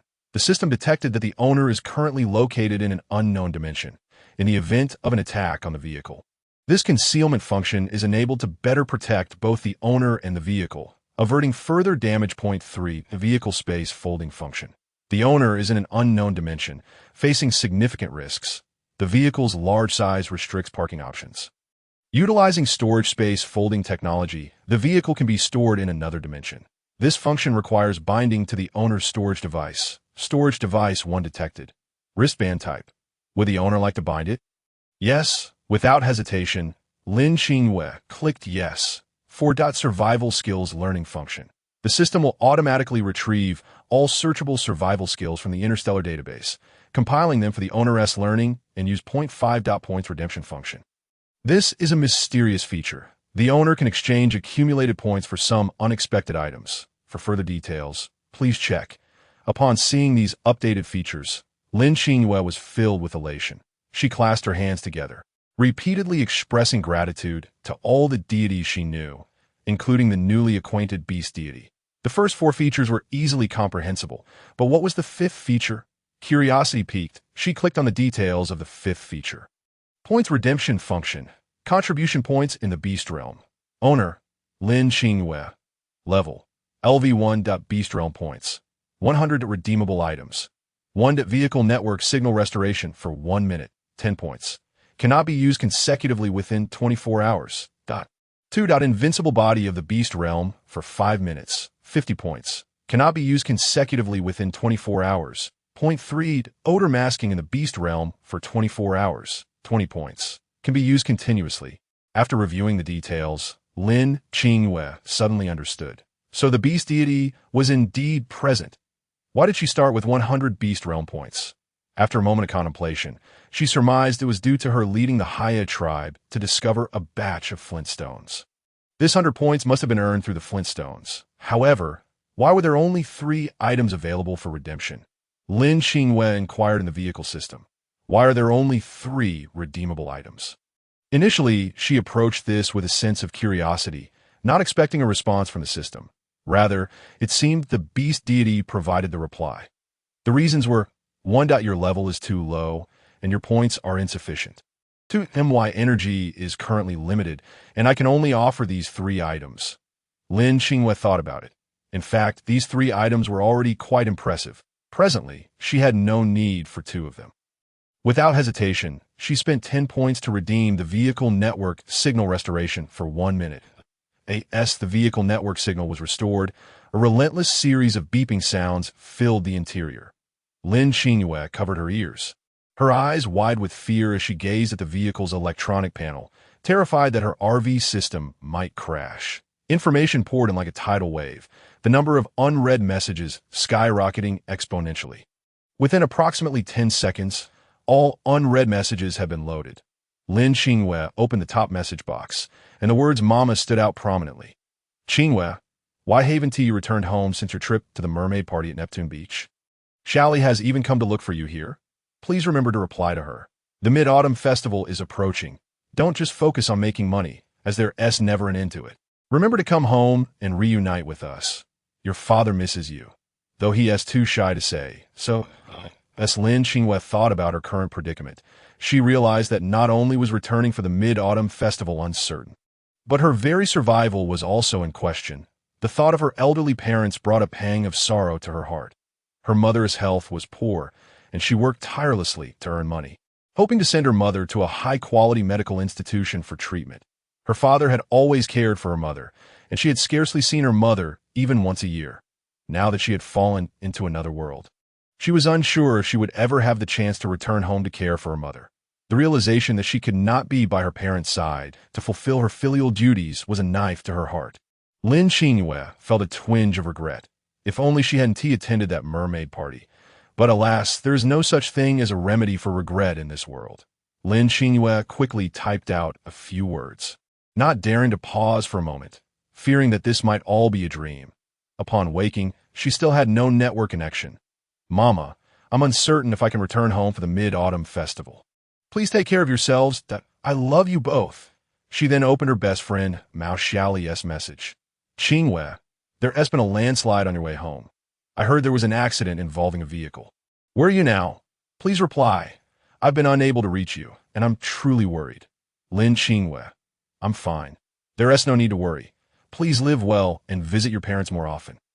Don't overexert yourself. Just as Lin Qingyue sent her message, the minute was up. How fleeting a minute can be. After the network signal was cut off, she placed the solar charging panel on the roof to recharge. Only in this way could the RVS system function. At that moment, by Lin returned, accompanied by the Great Shaman. Qingyue, the Great Shaman has come to see you. Please step outside, Bai Lin called out, ensuring Lin Qingyue could hear him. Coming, Lin Qingyue responded, collecting her emotions and stepping out with her hat in hand. The Great Shaman was visibly astonished by the sight of Lin Qingyue's home. As the imposing structure seemed to have sprung up overnight, was this the nest built by Bai Lin? Indeed, the great tribe possessed immense resources. Qingyue, I initially thought you lived in some cave. I never imagined you resided by the sea. I have only seen stone houses constructed in large cities. I'm curious, what materials was your house built from? It's made of bamboo. Bai Lin, being a cold-blooded beastman, finds it quite cool to live in a bamboo house. Lin Qingyue replied, feigning a gaze filled with affection towards Bai Lin, startled by her seemingly heartfelt look, felt goosebumps rise on his skin. Bai Lin, I didn't ask you to act so convincingly. It was my own desire to live in a bamboo house. Don't put it on me as if it were my idea. I could sleep in the woods if I wanted to. That said, it is indeed quite comfortable. Earlier, our hunting team encountered Bai Lin, and everyone was intrigued by the items he possessed. He mentioned that you crafted them, so I wanted to come and take a look. Can you sell this item to us? We can trade beast meat and pelts, the Great Shaman said with eager eyes. Lin Qingyue beamed and warmly grasped the Great Shaman's hand. Oh, Great Shaman, you're being too formal.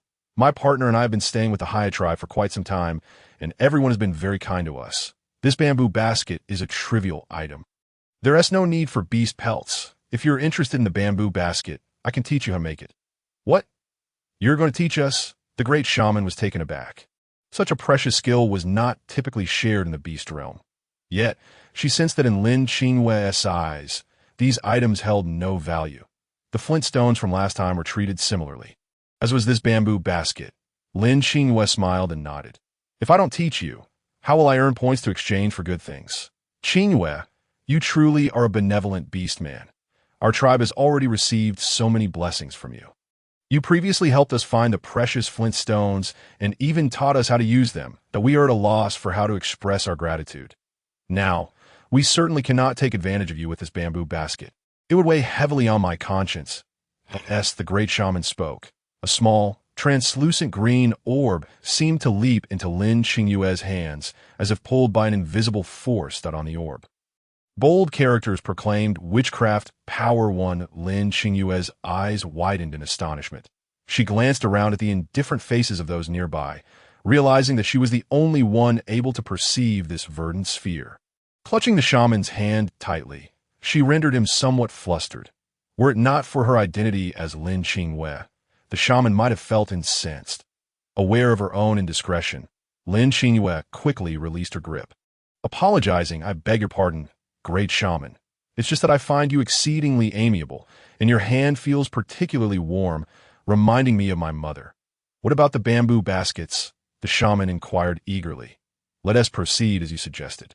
You have the final say, Lin Qingyue replied, her anticipation palpable. Splendid.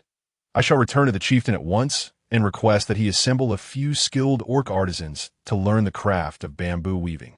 Lin Qingyue cast a glance at the sky, estimating the time needed to first venture into the bamboo grove to cut the stalks before weaving. She feared it might be too late. The shaman, unperturbed, suggested, It's getting late. Let us resume our lessons tomorrow morning. For now, allow me to show you the bamboo grove and explain the proper technique for cutting bamboo. A.S. Lin Qingyue and the shaman walked and conversed. Bai Lin silently trailed behind, absorbed in his thoughts. Though he remained mute, he was equally eager to acquire this skill, much like the construction of the bamboo hut they had undertaken 2 nights prior. Bai Lin knew he must restrain his tongue. To speak would reveal his ignorance of the craft, inciting suspicion. First, we must cut the bamboo in a uniform manner, Lin Qingyue instructed, observing the shaman's demonstration. With a swift motion, Bai Lin severed the bamboo before Lin Qingyue's astonished gaze. Please do inform us in advance next time you cut bamboo.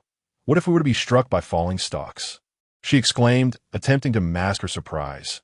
With me around, how could such a mishap occur? Bai Lin replied, raising an eyebrow.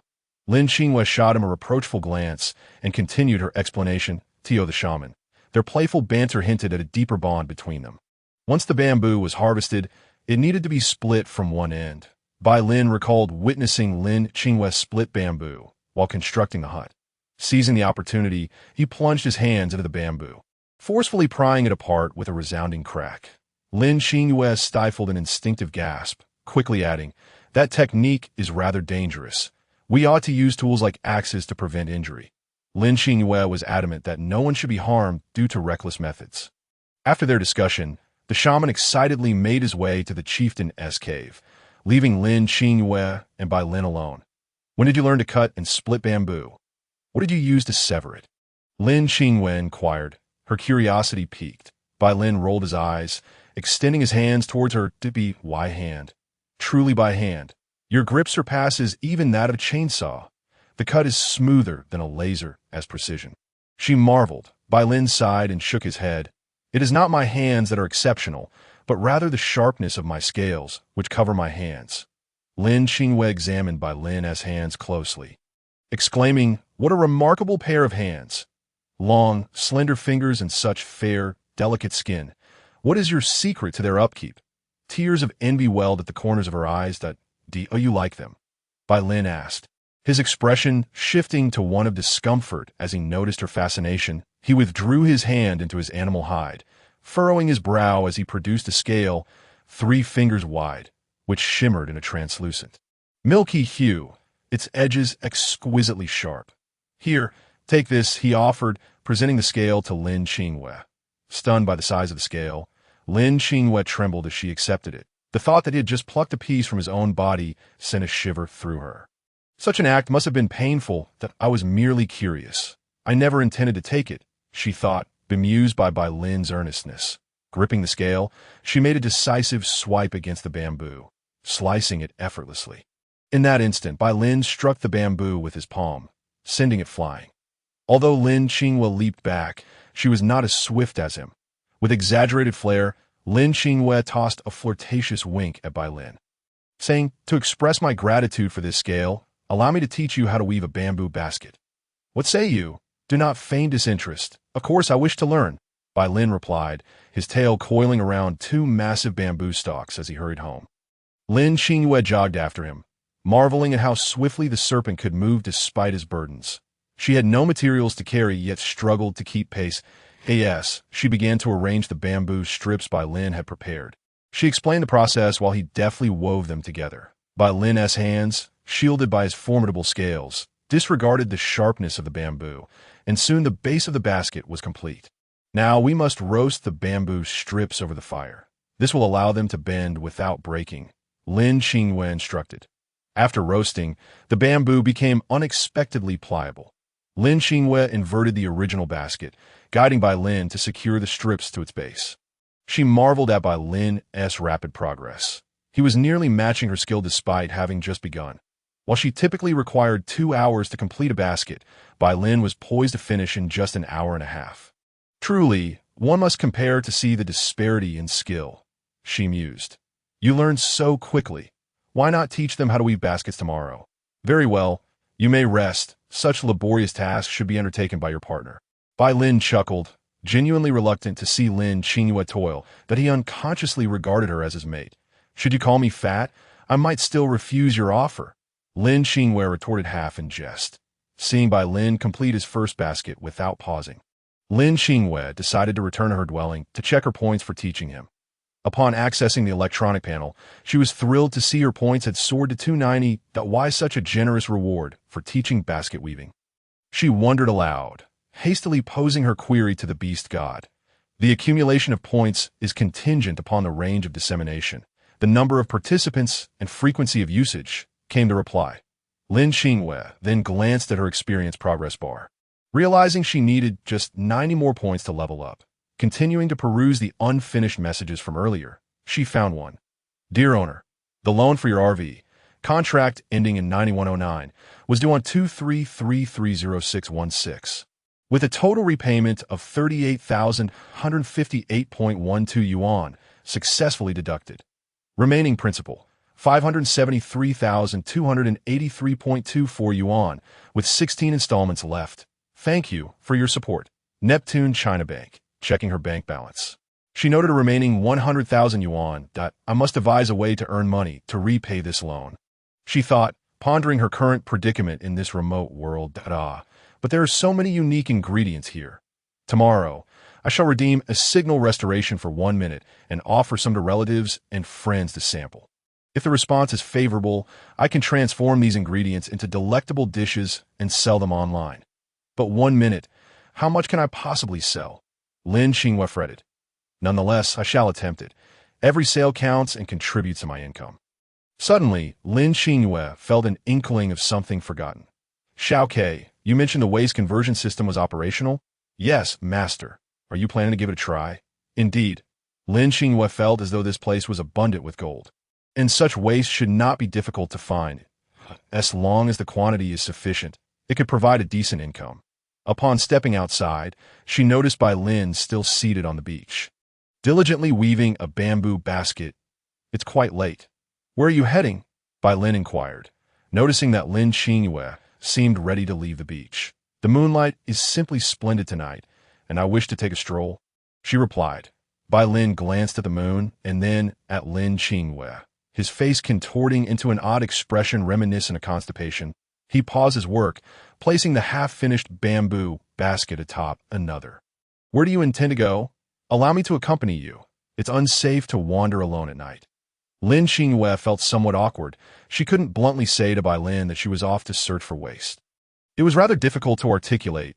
I just wish to wander aimlessly, without any specific destination, she finally said. How would I know where to find waste? I'm merely wandering about, hoping for a stroke of luck. Since you're keen on wandering, I shall accompany you. I can't help but worry about you being alone, Bai Lin sighed deeply. Unable to resist his insistence, the two meandered aimlessly around the coastal village. Bai Lin, do you think in this darkness we might accidentally step in something unpleasant? She questioned. I doubt it. I brought your night pearl, so it's not entirely dark, he replied, lifting the small lantern he held. Lin Qingyue smiled awkwardly. Actually, I possess a brighter flashlight, but it's rather inconvenient to take out. Do be cautious. There's something ahead, Bai Lin exclaimed, pulling Lin Qingyue close to him in a considerate gesture. Upon hearing about the presence of waste, Lin Qingyue perked up. Where? Show me, Bai Lin remarked. Is this aquatic female peculiar? I've never seen anyone so excited about waste. Even cubs on the mainland rarely show such enthusiasm. Well, do you see it? Bai Lin pointed out the location of the gold to Lin Qingyue. Now tell me the truth. You don't actually intend to consume this, do you? You eat waste. Your whole family eats waste. Lin Qingyue retorted furiously. That if that's the case, let us depart, Bai Lin said, fixing his gaze on Lin Qingyue. "Let us go then," she huffed, though her pace was not quick. Bai Lin soon found himself ahead of her. Lin Qingyue hastily turned back, shaking her hand downward, revealing a scanner that she pointed at the earlier gold, which instantly vanished into thin air. "After wandering for so long, I'm feeling rather fatigued. Let us return," she suggested, seeking an excuse to return to her vehicle and check the results of the processed gold. With an excellent sense of direction, Bai Lin swiftly guided her back to the bamboo house. Upon her return, Lin Qingyue immediately retreated to her room, while Bai Lin continued weaving at the entrance. She tapped on the electronic screen to initiate the conversion, and within 10 minutes, the screen displayed the successful transformation. System assessment result. The waste has been converted into high-grade fertilizer. Lin Qingyue was ecstatic upon seeing the result. High-grade. It was indeed high-grade. Typically, 1 pound of high-grade fertilizer could fetch 1,000 coins. Shall I arrange it for sale? She promptly clicked yes. No, I can't sleep tonight. It seems I must continue my search for waste. However, there's that guardian at the door, which is quite troublesome. Wait, perhaps the guardian can be of use. Bai Lin, having consumed so much tonight, do you need to relieve yourself? I've dug a pit outside. It would be quite convenient for you. Should you wish to try? Bai Lin replied, has my poison seeped in my brain? That shouldn't be the case. I've been vigilant. Lin Qingyue stealthily stepped outside, unaware that Bai Lin had quietly followed her. She was well prepared with her tools, a mask on her face, a garbage bag in one hand, and in the other, a long pair of tongs with disposable waterproof parchment wrapped around them. One might wonder how she illuminated her path. Indeed, she wore a headlamp. The beam of light shone brightly for miles, ensuring that anyone facing her would be unable to open their eyes. At this hour, most beasts had already retired for the night. If any were still awake, they would undoubtedly be frightened by such a peculiar sight. Bai Lin, following closely behind Lin Qingyue, recalled the night pearl she had gifted him, a mere firefly's glow that dared not compete with the full moon's brilliance. No wonder she had so generously given it away. She possessed something far brighter. Lin Qingyue activated her scanner, which was far more efficient than Bai Lin's naked eye for locating waste, in less than 5 minutes. She had collected 2 pieces in her garbage bag, her excitement barely contained. When Bai Lin witnessed her picking up a piece of waste and tossing it into the bag, his pupils constricted into slits, and he felt a surge of nausea threatening to erupt. He followed her, lamenting the fate of such a delightful female who harbored such a disgusting quirk. Did she genuinely enjoy this, or was she merely hungry? Regardless, whether she reveled in playing with waste or consuming it, it was utterly repulsive. Bai Lin's face contorted with anguish, and what was once a mere 5 to 6 meters between them slowly expanded to over 10. After 2 hours of searching, Lin Qingyue was breathless and drenched in sweat. This is futile. I must dig a latrine. Searching for waste like this is utterly exhausting. She dug. She mused at home. I was a waste manager. Now, in this place, I have solidified my status as one. I am now a true waste manager. Bai Lin observed the bizarre scene as Lin Qingyue paused, seemingly digging a pit. What could she possibly be doing? Was there more waste buried deep that she intended to uncover? Lin Qingyue considered summoning Xiao Ke for assistance, but Xiao Ke had already begun repairs on the vehicle and could not be interrupted. Gritting her teeth, she decided to treat this as a workout for weight loss. The mask felt stifling, and removing it made her immediately gag. Never mind. I'll take it easy tonight and devise a plan for someone else to dig tomorrow. As Lin Qingyue retched, Bai Lin caught sight of her from the side, and her open mouth aligned with the shadows of the trees, making it appear as though she was consuming waste. Bai Lin's eyes widened in disbelief. Did she truly eat that? Skeptically, he approached the pit she was digging. With no one around, he became even more convinced that Lin Qingyue had a penchant for waste. Lin Qingyue directly transported the garbage bag to the waste collection bin, and Bai Lin, blinded by the light, could not see clearly by the time he did. The garbage bag was already gone. The following morning, a large gathering of beasts congregated in front of the bamboo house. Led by Sang Jid, he placed significant importance on the beasts learning to weave bamboo baskets from Lin Qingyue, understanding that bringing Sang Ji might create an awkward situation for both parties. He decided to lead the group himself. Their arrival stirred Bai Lin from his slumber. Before he could step outside, he began knocking on Lin Qingyue's door. Awakening with sleepy eyes, she quickly roused herself upon hearing Sangji's arrival. With so many visitors, it was possible they might enter her home. She wished to test a new feature. With a flick of her wrist, her vehicle vanished from the bamboo house as if by magic. The vehicle had been transferred to her wristband. She could not help but marvel at the power of this feature. However, looking at her empty room, it appeared utterly uninhabitable. It was somewhat unrealistic to think of furnishing it. So Lin Qingyue promptly laid out the animal skins she had gathered over the past few days. Dark and light-colored rugs were tied together to form a makeshift mattress, serving as her bed. As she stepped outside, she noticed Bai Lin appeared somewhat uncomfortable, subtly shifting back a step. Sangji, you've come quite early.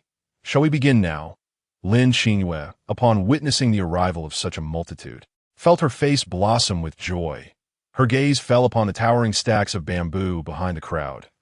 If all of it were to be fashioned into bamboo baskets, how many would that entail? Fortunately, many had come today, numbering around 50 or 60. Qingyue. Qingyue, this is your home. How beautiful and grand.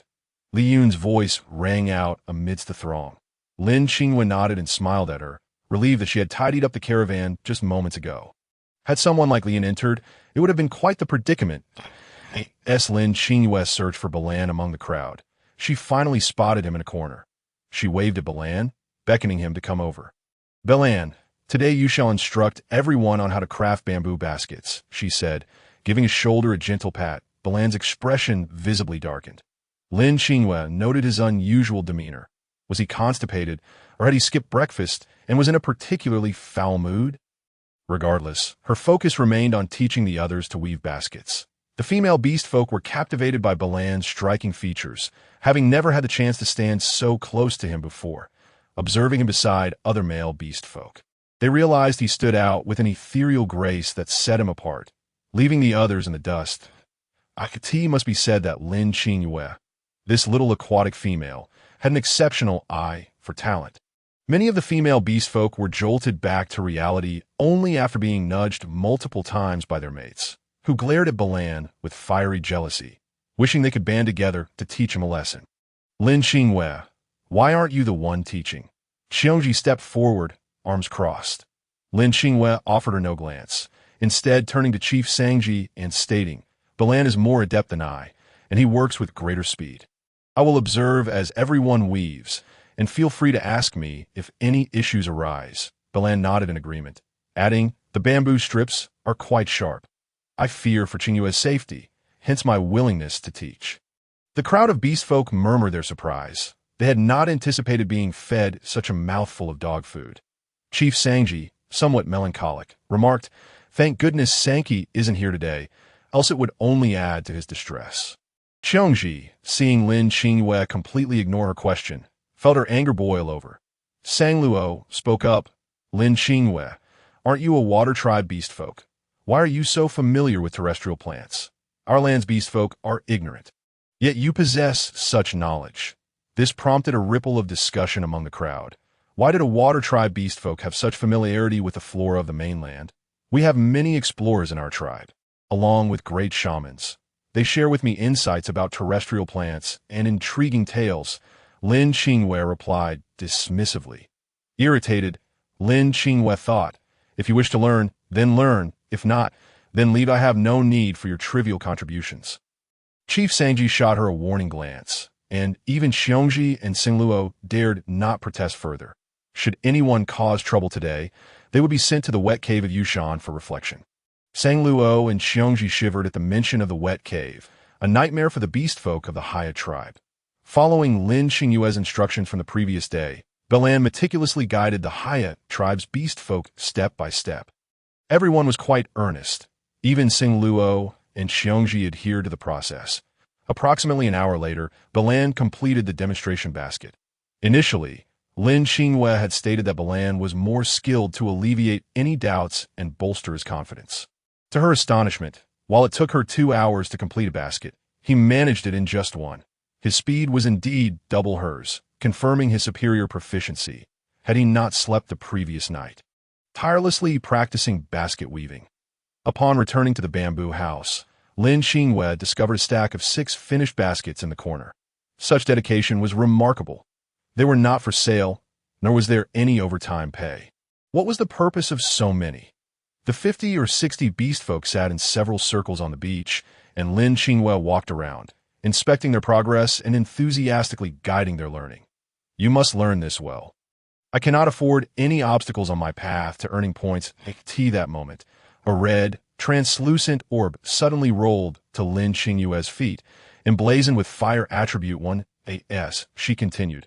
Another gray, translucent orb appeared, inscribed with agility 1. Lin Qingyue could hardly contain her joy. It felt as though dozens were before her, and she was on the verge of cheering aloud. About an hour and a half later, a dozen quick-witted beast folk had successfully woven their baskets. Lin Qingyue was astounded. Fortunately, she had refrained from intervening, or she would have embarrassed herself before so many. Her experience paled in comparison to the newcomer's speed. Although their work lacked finesse, it was commendable for beginners. With practice, they could easily refine their skills. Chief Sangji gazed upon his creation with excitement, eagerly strapping it to his back. Lin Qingyue encouraged them to fill the baskets with items to test their weight-bearing capacity. This basket is meant for carrying. Why not fill it with beast meat and hides from our storage to present to Lin Qingyue? Chief Sangji exclaimed. This way, they could simultaneously test its quality while offering a gift. After thanking Lin Qingyue, Chief Sangji led his tribe back to their dwelling. He instructed them to fill the baskets with meat from the storehouse to assess their durability. Once filled, the baskets held firm without any damage, not even sagging under the weight. Now, each of you shall carry this basket of meat to Lin Qingyue's home. Chief Sangji, can they really eat all this meat? What if they cannot finish it and it spoils? Qiongji grumbled, her teeth clenched. She could not bear to see Lin Qingyue thrive. Why should she, an outsider, receive such adoration in the Heiya tribe when there were plenty of female beast folk among them? Chief Sangji, with a serious demeanor, replied to Qiongji and Sengluo, if you possessed Qingyue's talents, I would have gifted you even more meat. Alas, you lack such abilities, regardless of whether Lin Qingyue can consume it all. This offering is essential. The knowledge she imparts is invaluable, he continued. Should her household ever require meat, they are welcome to take from our tribe at any time. We will prioritize their needs. The shaman has proclaimed that Lin Qingyue has received the blessing of the beast god. She is our divine messenger, her standing equal to that of the shaman. I warn you both not to harbor any ill will towards her. Do you understand? Chief Sangji's words stirred astonishment among the crowd, elevating Lin Qingyue's status to that of a divine emissary in the Heiya tribe, who would dare to provoke her. Liyun raised her chin defiantly, challenging Qiongji and Sengluo. Let us see if you dare to speak ill of Lin Qingyue again. Lin Qingyue, believing they would not return, was about to step outside for a stroll when she unexpectedly spotted the same group approaching her again. Chief Sangji, why have you returned? Is there an issue with the bamboo basket's construction or quality? Lin Qingyue inquired, her heart racing as she circled behind Chief Sangji to inspect the baskets. There's no problem at all. They are exceedingly well crafted, as previously agreed. You have imparted to us such a valuable skill. We wish to express our gratitude with beast hides and meat, Chief Sangji said politely. Your generosity is truly appreciated, but I feel I am imposing on your tribe. You have all been very accommodating. And teaching you to weave baskets is a trivial matter, Lin Qingyue insisted. Such humility is unwarranted. During the blessing ceremony, the shaman declared that the beast god has blessed you. From now on, you are the beast god's messenger in our tribe. Whenever you need food or drink, do not hesitate to take from us. We will prioritize your needs. Your status is now equal to that of the shaman, should anyone harass you or cause you distress. Feel free to seek my assistance. I will handle them, Chief Sangji affirmed.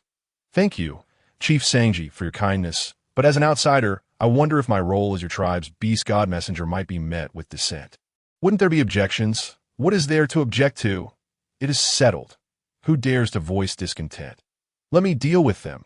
From now on, consider this your second home, whether you choose to stay or leave. We will respect your decision. However, as long as you remain in the tribe for a single day, I shall care for you as if you were my own child. Lin Qingyue was deeply moved by Chief Sangji's words, her eyes glistening with moisture. The skills she had imparted were not in vain. Even without the beast world points, she would willingly share her knowledge with them. Very well, I shall henceforth refer to you as Uncle Sangji. As long as I am in the tribe, I will certainly find a way to help everyone endure the tribulations of the beast world. Chief Sangji turned to instruct the others to set down the contents of the bamboo baskets. And once they were properly arranged, he led them back. Bai Lin seized the opportunity to venture into the bamboo grove to cut bamboo, not encountering the team that had come to deliver meat. Lin Qingyue placed a portion of the meat into the freezer, leaving only half of what she had. Upon Bai Lin's return, he was dismayed to see the ground strewn with meat in bamboo baskets. So much meat. It is impossible to consume it all in a single day. With the weather being so hot, it will surely spoil if left uneaten. In that case, we might as well not have it. Lin Qingyue chuckled softly. Who says it will spoil if we can't finish it? Would you like to learn some new techniques from me? The thought of teaching something new for beast world points stirred excitement within her. Oh, you can keep the meat from spoiling until the next day? Bai Lin's eyes sparkled with curiosity as he gazed at Lin Qingyue. Of course, she replied, elongating her tone with pride that I may lack in many things. But I possess an abundance of salt. Remember those days when the caravan was submerged in seawater? The water filter was tirelessly purifying, storing both fresh water and salt. Now that our home is by the sea, utilizing the seawater filter to continue producing salt is a simple task. Even the primitive method of salt production is within my capabilities. It poses no challenge for me. However, revealing too many of her abilities at once was not in Lin Qingyue's favor, as it might draw unwanted attention. Is that true? Bai Lin questioned, skepticism evident in his tone. Believe it or not, you can learn this method of food preservation, but must not be disclosed to others. Lin Qingyue cautioned.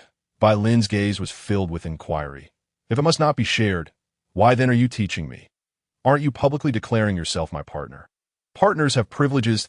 Shouldn't my partner be more capable and knowledgeable than others? Lin Qingyue placed her hands on her hips. This way, I won't lose face. Bai Lin felt a mixture of emotions upon hearing her words. He was touched, for within her seemingly casual remarks lay the acknowledgement of him as her partner. Yet, he felt a pang of sorrow, realizing he was not truly her partner, merely an impostor, a counterfeit. Never had he regretted anything as much as he did in that moment.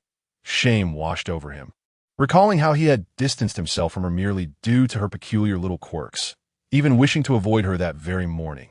Stop dawdling. We must act swiftly, or this meat will spoil. Lin Qingyue urged, noticing Bai Lin's vacant expression. Instinctively, she reached for her knife and cutting board, but upon seeing Bai Lin, she snapped back to reality. Instead of retrieving her knife, her hand grasped the scales Bai Lin had given her. She surveyed her surroundings and spotted a relatively flat rock. Hey, what do you need me to do now? Bai Lin, returning to focus, sensed an unusual feeling as he observed Lin Qingyue holding his scales. There's a flat rock over there. Could you bring it here? If not, we can carry the meat over there. Bai Lin glanced in the direction of her finger, realizing that moving that small rock to the bamboo hut would be effortless. However, placing the meat near the rock would be challenging due to the uneven stones. Lin Qingyue also found it difficult to process the beast meat while standing by the rock. Bai Lin approached the rock, flicked his tail, and effortlessly lifted it as if it were weightless. When he placed the designated rock before Lin Qingyue, she was momentarily taken aback. Is it really that easy?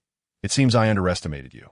At that moment, a small black orb fell into Lin Qingyue's hand, granting her an increase in poison resistance. Her eyes sparkled with excitement as she thought, I should stay close to Bai Lin more often. With increased poison resistance, the toxins within me will be of little concern. What will he use to hold power over me then? Bai Lin, curious about Lin Qingyue's inexplicable grin, asked, Why are you suddenly so happy? Oh, just thinking about how I can stockpile a lot of food soon. It makes me joyous. You wouldn't understand. So let us get to work. Lin Qingyue said with a radiant smile, swiftly slicing the beast meat with Bai Lin's scales. Is our current task merely cutting the beast meat? It can't be that complicated. It can simply be cut like this. Bai Lin transformed his tail into a serpent's, laying the beast meat across his lower body. And with a gentle flick of his finger, the meat was divided in two. Aren't you worried about cutting unevenly or injuring an important part of yourself? TSK, do you not find it dirty to lay meat upon your own body? Lin Qingyue expressed her disdain. If it gets dirty, I can just wash it off. When we hunt, we often end up covered in blood after passing through a beast's body, Lin replied, as if it were the most natural thing in the world. Lin Qingyue shivered at his words, realizing he was indeed a barbarian, a primitive being, or rather, a beast man. Now that the meat is cut, what shall we do next? Lin inquired. Looking up, Lin Qingyue glanced at Lin, noticing he had neatly organized the meat into baskets of uniform size. Next, we shall evenly apply this white powder to the beast meat, just like this. Lin Qingyue began to teach Lin how to season the beast meat with salt. Lin's pupils constricted. Wait, could this white powder be? He scooped a pinch of salt, tasted it, and confirmed, it is. Do you have any idea how rare and precious this substance is? Sure, that is why you must not tell anyone else. While it may be rare and precious to others, to me, it is of little significance.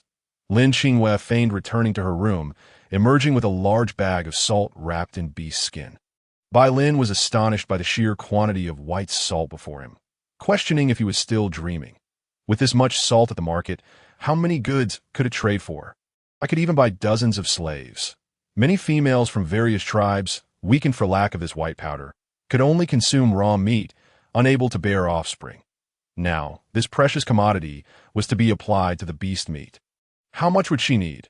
Although it would spoil if left uneaten by tomorrow, it was a waste, yet not as great as wasting the salt on the meat. Just when Lin thought Lin Qingyue had revealed all her salt, she laid another bamboo basket before him. Lin was left in utter shock, finally accepting that the salt Lin Qingyue possessed was indeed of no value to her. He murmured to himself, so the legend that the water tribe beastmen can produce salt is true. Lin Qingyue nodded, indeed. Unbeknownst to her, this admission solidified her standing as a water tribe beastman. Oh, you trust me so completely? You display your skills before me without reservation.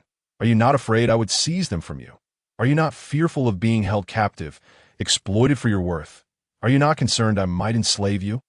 For reasons unknown, Lin's emotions surged, hinting at an underlying fury. He feared that Lin Qingyue's unguarded nature could be manipulated, that she might be harmed. He longed to protect her, ensuring no one could inflict pain upon her. Not even himself, that he was no virtuous being. He dreaded the day he learned too many of Lin Qingyue's secrets and harbored inappropriate thoughts that could lead to her harm. If you want this, feel free to take it. Are we not partners? Is there any need for theft? As for captivity, are you not already bound? As for slavery, how could a frail slave like me be compared to others? Can I even fulfill the role of a slave? Lin Qingyue declared nonchalantly, I have the beast god behind me. What does it matter if I appear saintly before others? In the future, will you still attempt to control me? I want to even regard you as a slave. Qingyue, you foolish beast man, you cannot be so kind to everyone, Lin lamented, his frustration palpable. Anger simmered within Lin Qingyue. Kindness? Is that not a concern that I might be poisoned? Lin was perplexed. Despite Qingyue's kindness towards him, which should have delighted him, he felt an overwhelming discomfort upon hearing her later claim that he had imprisoned her. He found himself at a loss for words. Very well, you. Come here and finish your work. If not, you shan't have your meal. I'm not doing it anymore. I'm going out to play, Lin Qingyue declared, hands on her hips, feigning a fierce demeanor. Lin sighed, pondering how this female orc had managed to survive thus far.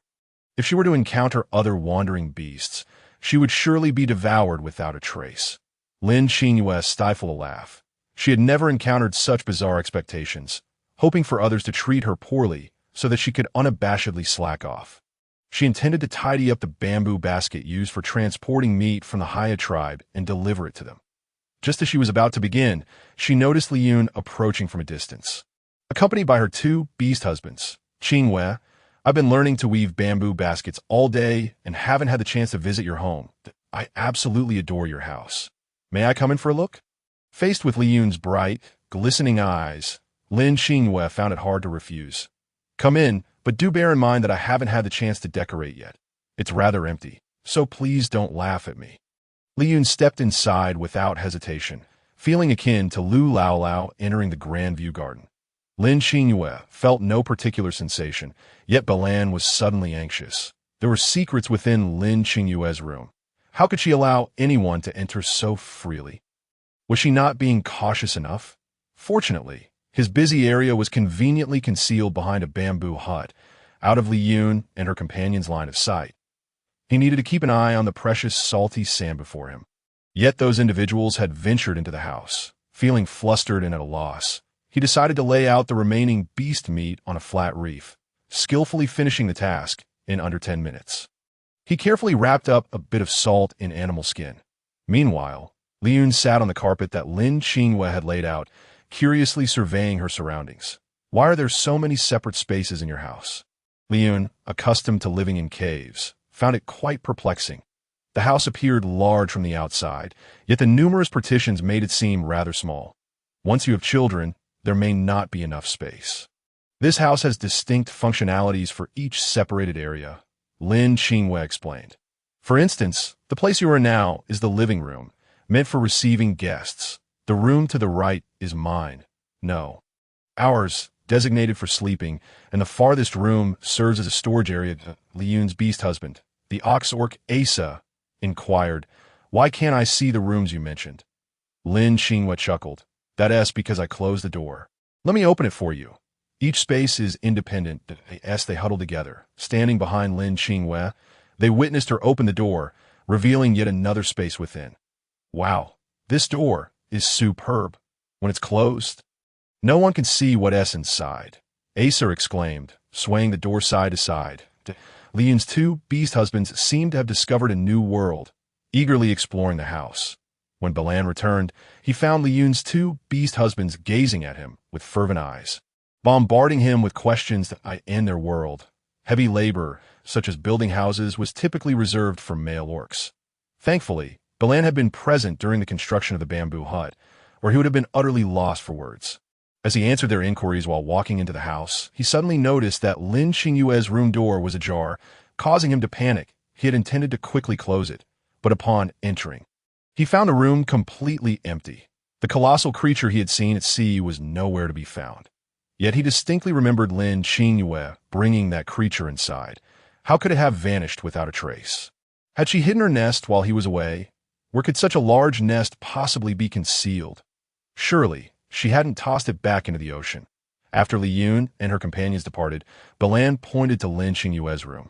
Hesitating to speak, "You wish to inquire about my nest, don't you?" Lin Qingyue smiled knowingly. Balan nodded slowly, his eyes brimming with curiosity. "I've hidden it away. Most people wouldn't be able to find it." Lin Qingyue replied mischievously. Balan looked utterly bewildered. "Are you jesting? How could such a massive creature be concealed? Surely, no one is blind enough not to notice." Yet Liyun and her group truly hadn't seen it. How was that possible? Unless the beast god were to arrive, no one could locate it. She added that you've worked hard all day. "Allow me to prepare some meat for you," Balan suggested, aware that further questioning would yield no answers from Lin Qingyue. No. I've been here for several days, and I've been eating meat at every meal. I'm starting to feel weary of it," Lin Qingyue interrupted, raising her hand. "What would you like to eat then?" "You can't go without food," he pressed. "How about I dive into the sea to catch some fish?" Balan's expression turned sour. "I wish to eat something different.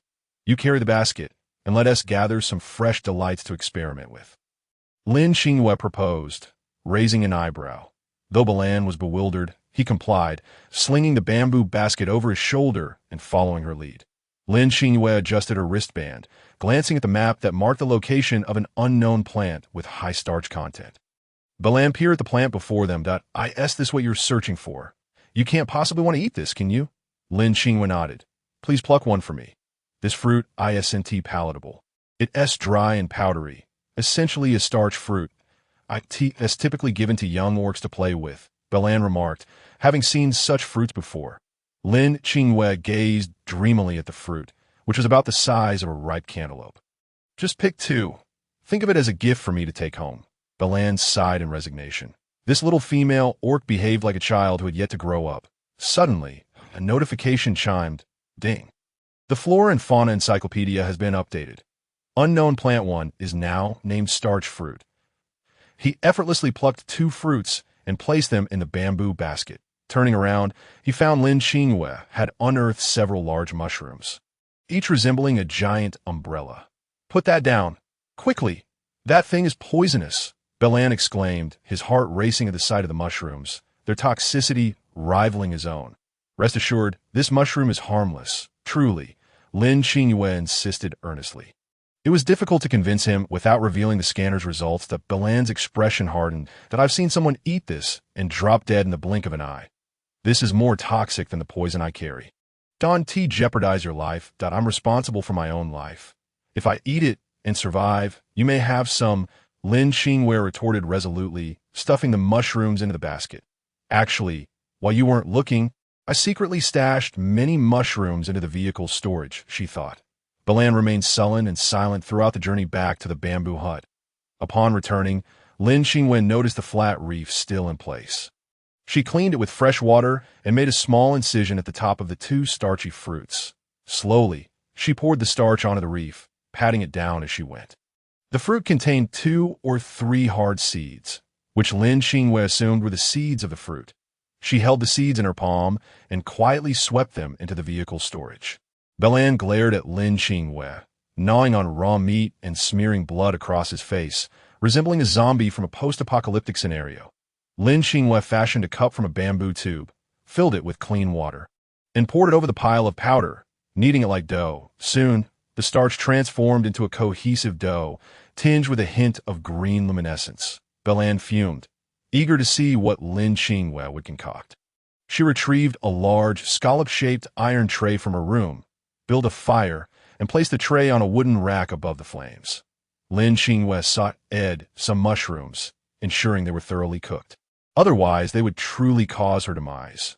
She then took a piece of previously marinated beast meat, sliced it thin, and swirled it around on the already heated tray, allowing the meat to sizzle and release its oils. Once sufficient oil had accumulated, she spread the dough over the tray, forming a pancake. She incorporated the earlier mushrooms and beast meat into the flatbreads in an instant, the enticing aroma wafted into the nostrils of Belan, who could not help but swallow hard, yet awkwardly turned his face away. Lin Qingyue skillfully prepared around 10 flatbreads in one go, taking care not to raise Belan's suspicions by avoiding the use of any kitchen utensils.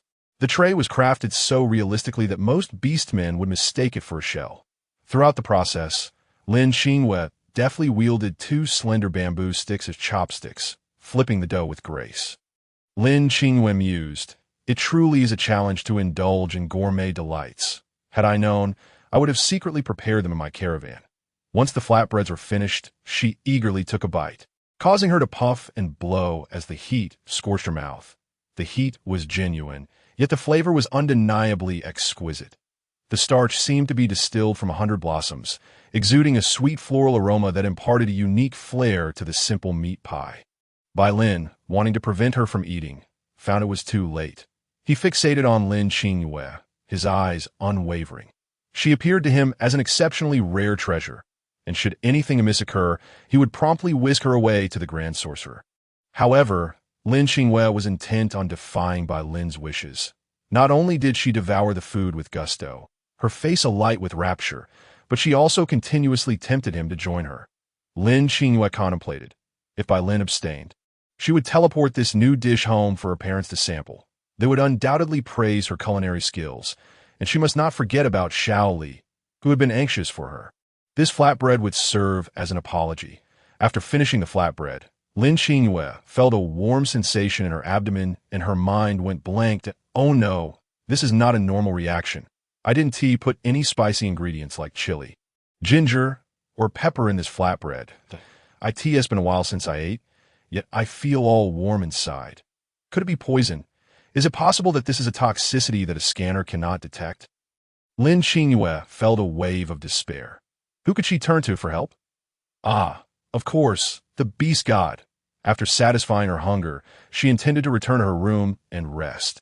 "Unless it's urgent, please refrain from calling me," she said, feigning calmness as she stretched lazily before the fuming Belan. Upon entering her room, she frantically dashed to the electronic panel of her caravan and typed, "Beast god, help. I made food from the local fruits, and now my stomach feels warm. Could I be poisoned?" The beast god replied, "You are not poisoned. With the beast god's definitive assurance, her anxieties finally dissipated. That moment, she felt a surge of energy, as if the fatigue from making the flatbreads had vanished, leaving her invigorated, eager to prepare an entire feast to vent her excitement. Distract herself. Lin Qingyue opened the points redemption system. Points redemption function Beast World Contribution Points Owner. Lin Qingyue level. LV250300 Beast World Points. 2234 redeemable items. 1. Vehicle network signal restoration for 5 minutes. 50 points. Cannot be used consecutively within 24 hours. Point 2. Beast World Invincible Golden Body for 10 minutes. 100 points. Cannot be used consecutively within 24 hours. 3. Beast World Scent Masking for 48 hours. 40 points. Can be used consecutively. Point 4. Cash 50,000 yuan. 500 points. Can be used consecutively. Point 5. Beast World Herbal Hemostatic Grass. 50 points. Can be used consecutively. Can be planted. Can be propagated. Lin Qingyue's pupils widened in astonishment. Today's harvest was extraordinarily bountiful. The points had multiplied 20-fold. There's a significant difference in numbers. However, the options for redeemable items were somewhat limited. The 5th option had the least cost-effectiveness. Yet it was precisely what Lin Qingyue needed at that moment. Coupled with the gold she had painstakingly gathered the previous night, priced at 1,000 per pound and weighing over 10 pounds, she now had over 120,000 yuan in savings after selling it. Consequently, Lin Qingyue redeemed one of option 1 and 2 of option 5, deducting a total of 1,050 points, Beast World points, 1184 after the network was restored. She immediately transferred the funds to her bank card, opting for an early repayment of 200,000 yuan, effectively clearing a substantial portion of her loan. This felt incredibly relieving, alleviating much of her stress. She then uploaded pictures of the freshly made flatbreads to share with her parents. On Neptune, Lin family, L City. A team of police officers was at the Lin residence, preparing to deliver the tragic news of Lin Qingyue's accident. The elderly couple stared blankly at the officers. Elderly folks, we have come to deliver some unfortunate news. Please brace yourselves. The two elders trembled uncontrollably. It couldn't be possible. If something had truly happened, it would mean their precious daughter was in peril. What do you mean? Lin Qingyue's father, Lin Yu, felt an ominous premonition. Your daughter encountered an accident a few days ago on the coastal highway in city. Plunging into the sea along with her vehicle, as law-abiding citizens, they were expected to trust the authorities, yet they had communicated with their daughter just days prior. Could there be a mistake? Lin Qingyue's mother shook her head repeatedly, refusing to believe a single word. The officers exchanged bewildered glances. The coastal highway surveillance cameras had clearly captured the incident, with neither the car nor the individual surfacing. How could they still be in contact? The officers speculated that the elderly couple might be suffering from shock and experiencing hallucinations. That moment, Lin Qingyue's mother, Fang Jingshu, received a notification on her communicator. Ding! A package from your beloved daughter has arrived. Please check that, a cheerful mechanical voice announced. The elderly couple's spirits lifted as they hurried to the communicator. Young men, we're not lying. Look, our daughter has sent us something. Lin Qingyue's mother proudly displayed her phone. She trembled as she pressed the receive button, struggling several times due to her emotional state. Lin Qingyue's father, skeptical that the officers would believe even if their daughter had sent something, decided to initiate a video call. Lin Qingyue, half reclined as she checked messages, was startled by her father's video request. Typically, he would never initiate such a call, so she wondered what prompted him today. Seeing that she had 3.5 minutes left, she thought it best to answer quickly, lest her parents feel disappointed. Dad, what is going on? Did you receive the flatbreads I made? Were they delicious? Lin Qingyue hastily inquired. Time was of the essence. Qingyue, today the police came by to inform us of your unfortunate incident. I insisted they must be mistaken. Upon seeing their daughter, Lin Qingyue's parents finally felt a wave of relief. However, the officers looked as if they had seen a ghost, utterly incredulous. They had been scouring surveillance footage along the route and had found no trace of Lin Qingyue. Miss Lin, it appears this was all a misunderstanding, that we were unable to locate your vehicle and feared the worst. We sincerely apologize. Could you inform us of your current whereabouts? Well, at that time, I fell into the sea due to a landslide on the highway, and the sensitive components of my vehicle were damaged. rendering it untraceable. I find myself on a remote beach with a lovely view, though I'm unsure of my exact location. Consider it a travel adventure. Lin Qingyue's explanation caused the officers to frown. They had never encountered a situation of untraceability in L City. Miss Lin, perhaps you could send us a location via the chat, suggested a young officer in his 20s. Lin Qingyue complied, sending a location, yet a glaring red exclamation mark appeared. IP location unknown. The officers could no longer dismiss her words. They sincerely apologized to the elderly couple and even bought some fruit from across the street as compensation for the distress caused. In the end, Lin Qingyue's disappearance was categorized as a mix-up. Before Lin Qingyue could converse more with her parents, the signal abruptly cut off. After the police departed, the elderly couple gazed at the 2 flatbreads Lin Qingyue had sent them, their eyes welling with tears. They could hardly believe their daughter had endured such perilous circumstances, yet thankfully, she emerged unscathed. This child always reported good news and never shared her troubles. Had the police not come knocking, she might have intended to keep it all a secret. Sighing, the 2 picked up the flatbreads from the table. This is a cake made by their daughter, and it is imperative to sample it. Fang Jingshu took a bite and was unexpectedly enchanted, feeling as though she were tasting a flower. The rich floral aroma enveloped her, transporting her to a sea of blossoms. Could it be that the ingredients of this cake were derived from fresh flowers? Yet, they had previously tasted ordinary flour cakes, which lacked such intensity. It seems their precious daughter, as culinary skills have indeed improved significantly. The cake also exuded a sweet, fresh flavor, with a smooth and bouncy texture that left one guessing its ingredients.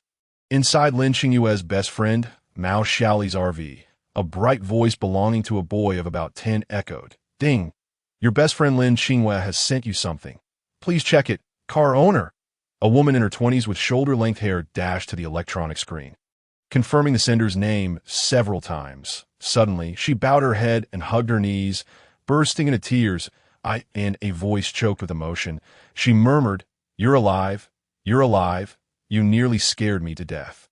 I went to the police station a few days ago to file a report, and the police mentioned something about a previous message you sent, which sounded like a farewell, that if something had happened to you last time, I would have felt guilty for a lifetime. After all, it was I who called you over." This woman, Mao Xiaoli, was Lin Qingyue's closest confidant. Lin Qingyue operated a mobile restaurant, while Mao Xiaoli ran a mobile milk tea shop. The 2 complemented each other splendidly, having collaborated joyfully and prosperously. The last extravagant mermaid kingdom beach party. Mao Xiaoli was the first to learn of the event and secured an excellent stall position for Lin Qingyue. That day, they set up their stalls together at the party. However, fate is capricious. That evening, Mao Xiaoli returned home about 10 minutes earlier than Lin Qingyue, fortunately avoiding a road collapse caused by a thunderstorm. Mao Xiaoli stared blankly at the large cake received by the scanner, tears welling in her eyes as she held it in her hands. She took a gentle bite, and her tears instantly ceased. "This pairs perfectly with my milk tea. It's simply the ideal companion. Is this a newly developed dish?" She set aside the unassuming cake and fervently messaged Lin Qingyue. "You rascal, how many of these cakes did you make? Send them to me. I want them all. I'm telling you, this cake paired with my newly developed milk tea is simply divine." After waiting for a response from Lin Qingyue for a long time without success, Mao Xiaoli grew anxious and began dialing Lin Qingyue's number. "Hello, the user you have dialed is not in the service area." Mao Xiaoli furrowed her brow, perplexed.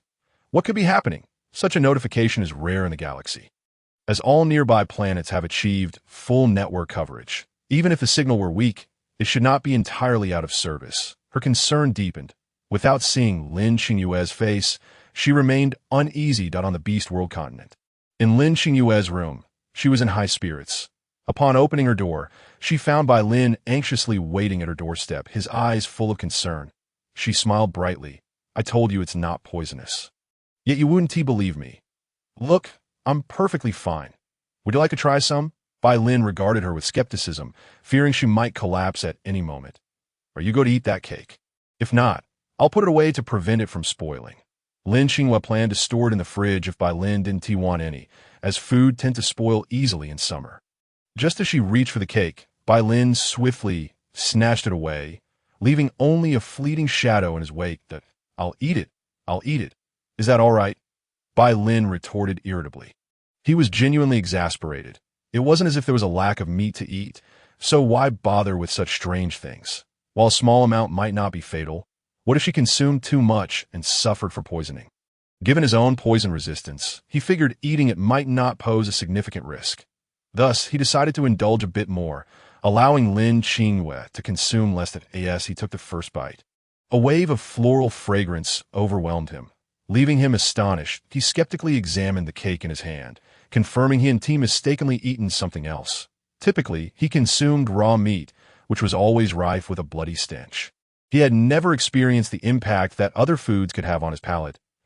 As a fourth-tier beast man, he was distinctly different from ordinary humans. Upon ingesting food, he immediately sensed a profound difference. After finishing the cake, he felt warmth radiating throughout his body, as if even his old wounds were subtly healing. Bai Lin quickly devoured the entire cake, prompting Lin Qingyue to raise an eyebrow at his voraciousness. As one might think, he hadn't eaten for days. The cake was no small feat, measuring approximately 30 centimeters in diameter, yet he polished it off effortlessly, observing that the cake was gone. Lin Qingyue planned to venture out again. She had previously dug a pit and needed to persuade the tribe leader to help her gather gold. However, upon turning around, she spotted Bai Lin with a bamboo basket on his back. "What are you up to?" "Hunting," Lin Qingyue inquired, puzzled. "You just finished eating. Are you going hunting already? Aren't you a bit too industrious? We have plenty of meat at home, all preserved and hanging as cured meat." "I'm going to pick fruit and return to make more cakes," Bai Lin replied. Licking his lips, Lin Qingyue chuckled at his enthusiasm. "Didn't you just say it was poisonous? Why are you so eager to gather them now?" "It's not poisonous. I was mistaken." Bai Lin was adaptable. "Simply picking fruit isn't enough. We need to gather mushrooms, the very ones you claimed were poisonous. There are many types of those mushrooms. Some are toxic, while others are not. The ones I'll be picking are just fine. Do you remember what they look like?" Bai Lin nodded affirmatively. "I remember." His memory was quite good, and those mushrooms were easy to recognize. Being entirely snow white and smooth, with a slight golden sheen on their caps. "Let us split up. I have some business to discuss with Uncle Sangji. You can gather the fruit and mushrooms, and then return home. I'll make more cakes when I come back." Bai Lin consented. He would be more efficient on his own, while Lin Qingyue would struggle to carry the bamboo basket and would be a definite burden. With a light step, Lin Qingyue headed towards the Heiya tribe, completely unaware that in Bai Lin's eyes, she had become a burden. Upon reaching the mouth of the cave, she hesitated, recalling that she had previously turned down Sangji. It would be awkward if they encountered each other here. Lin Qingyue contemplated. Sangji, the tribe leader, fortuitously emerged from the cave and immediately spotted her lingering at the entrance. "Qingyue, the sun is nearly setting. Did you come here for something?" "Where's Bai Lin? Why isn't he accompanying you?" In Sangji's view, a female should always be accompanied by one or two beastmen for safety. He went hunting. "Uncle Sangji, I came to discuss something rather important with you." Upon hearing the mention of something important, Sangji's demeanor turned serious. "Very well. I'm listening. Last night, I received a revelation from the beast god. The indiscriminate defecation of beastmen during summer can cause illness among those with weaker constitutions. This should be taken seriously." The mere mention of illness drained Sangji's face of color, leaving him pale. "What should we do?" Sangji asked anxiously. "Actually, there's a very effective method. We could dig 1 or 2 deep pits to dispose of the waste. Once filled, we can cover them up this way. The waste will be kept far from the cave, preventing illness. Then we should have the beastmen relieve themselves in a designated area. Right?" Sangji thought it would be difficult to enforce such a measure. People tend to relieve themselves anywhere, and if someone accidentally steps in it, the germs would be brought back to the cave. Sangji realized his earlier thoughts were indeed lacking in practicality. Lin Qingyue led Sangji to the site where she had dug the pit. Feeling embarrassed to admit it was her handiwork, she claimed it was a marker she had made. "What if a cub falls in that big pit?" "Uncle Sangji, it's not meant for them to squat over. We'll also need to dig a trench.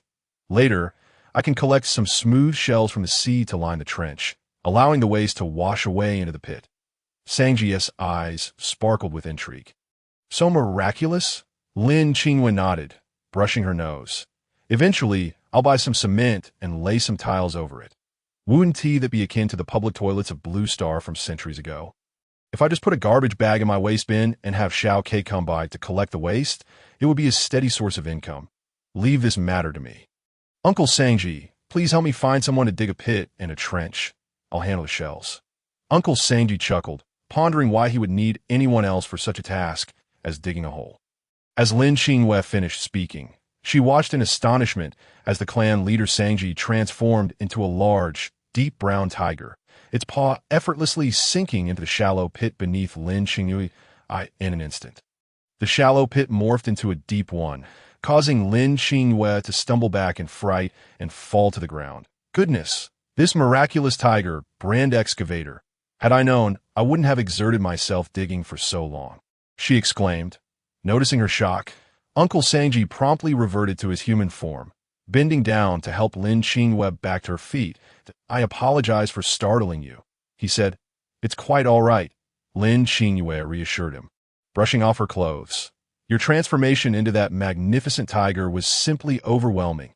I just wasn't accustomed to it. Qingyue, do you think this pit is sufficient? Sangji inquired, gesturing towards the hole in the ground. Lin Qingyue nodded vigorously. Yes, it's quite ample. Leave the rest to me, and I will inform you once it's all set. She contemplated that such a large pit would likely require an oversized waste container to fill. In a nearby forest, Balan was diligently picking fruits when a strong gust of wind carried a familiar scent. Osea. What brings you here? Balan's tone was icy, a stark contrast to her usual demeanor. Oh, have you developed eyes in the back of your head? How did you know it was me? A shadow leapt down from the trees, its voice laced with mockery. It's the scent clinging to you. I could detect it from miles away. There's no need for subterfuge between us. Just state your purpose for coming, Balan replied, her irritation palpable. You've been out for over 30 days. Lyson wants to know if you have succeeded. Sierra replied, arms crossed. What urgency is there? Acquiring someone's clan treasure is no simple feat. I haven't even ascertained its whereabouts, she retorted. Why bother with inquiries? With your strength, you could simply storm in and compel the clan leader to hand over the treasure. Xia argued, unable to fathom Balan's reluctance, especially knowing she was stronger than her opponent. Why does your mind only dwell on violence? I bear no grudge against him. Stealing from them would inherently incur a debt. Why must it cost them their lives? Balan expressed her aversion to murder. Goodness, you a rogue beast, dare utter such unthinkable words. Are you still the Balan I know? Have you been bewitched by the people of this tribe? Xia exclaimed, shaking his head in disbelief, tempted to delve into Balan's mind. Previously, I faced rogue beasts. It was different. Your reasoning is getting increasingly absurd. What if I can't finish them off alone, and one escapes? They could reach the beast city and bring pursuers down upon us, endangering the entire rogue beast tribe. Is that what you wish for? If it were that simple, why wouldn't Lyson handle it himself? Why summon me? Xia's expression shifted dramatically. He did not wish to invite trouble. Very well. Do as you see fit. I shall not press you further. If there's nothing else, you may leave. Inform him I have yet to succeed. What is he so anxious about? Advancement is not achieved in a day, she retorted. If you meet with me here, and a beastman happens to discover us and informs their clan leader, my plans will be ruined. I shall ensure you pay dearly for that, Balan warned. Xia, seeing the seriousness in Balan's demeanor, vanished into the woods. The moment he departed, Balan's initial good spirits evaporated. She patted her cheeks to compose herself. Lest Lin Qingyue discern any inconsistencies upon her return, night fell. Sangji, concerned for Lin Qingyue's safety on the way home, insisted on escorting her. Only after ensuring she arrived home safely did he turn to leave. Upon entering her bamboo house, Lin Qingyue was astonished to find the hall overflowing with powdered fruits and mushrooms. How could you gather so much at once? Surely, you haven't stripped those trees bare? She questioned. We male beastmen have hearty appetites. Those few cakes you made this morning wouldn't suffice to fill my gaps. If we're going to do it, let us do it abundantly. If you find it tiring, I can assist while learning, Balan replied, his eyes sparkling with mischief. Very well. I shall rest for a moment before teaching you how to make cakes, Lin Qingyue said, massaging her sore shoulders. She contemplated that cakes have a longer shelf life than meat. and with her freezer already filled with meat, it was time to prepare some dishes and stock her online store. She planned to exchange signals the next day to resume selling. Though 5 minutes was brief, every bit of income mattered. Noticing Lin Qingyue's fatigue, Balan amended his earlier statement. Actually, I'm not very hungry. If you're tired, go rest. I can manage to whip up some meat myself. Lin Qingyue smiled and nodded, appreciating his perceptiveness. Back in her vehicle, Lin Qingyue hastily sketched a blueprint for Xiaoke to follow in digging trenches. Shall I cancel the current auto repair task to execute a new one?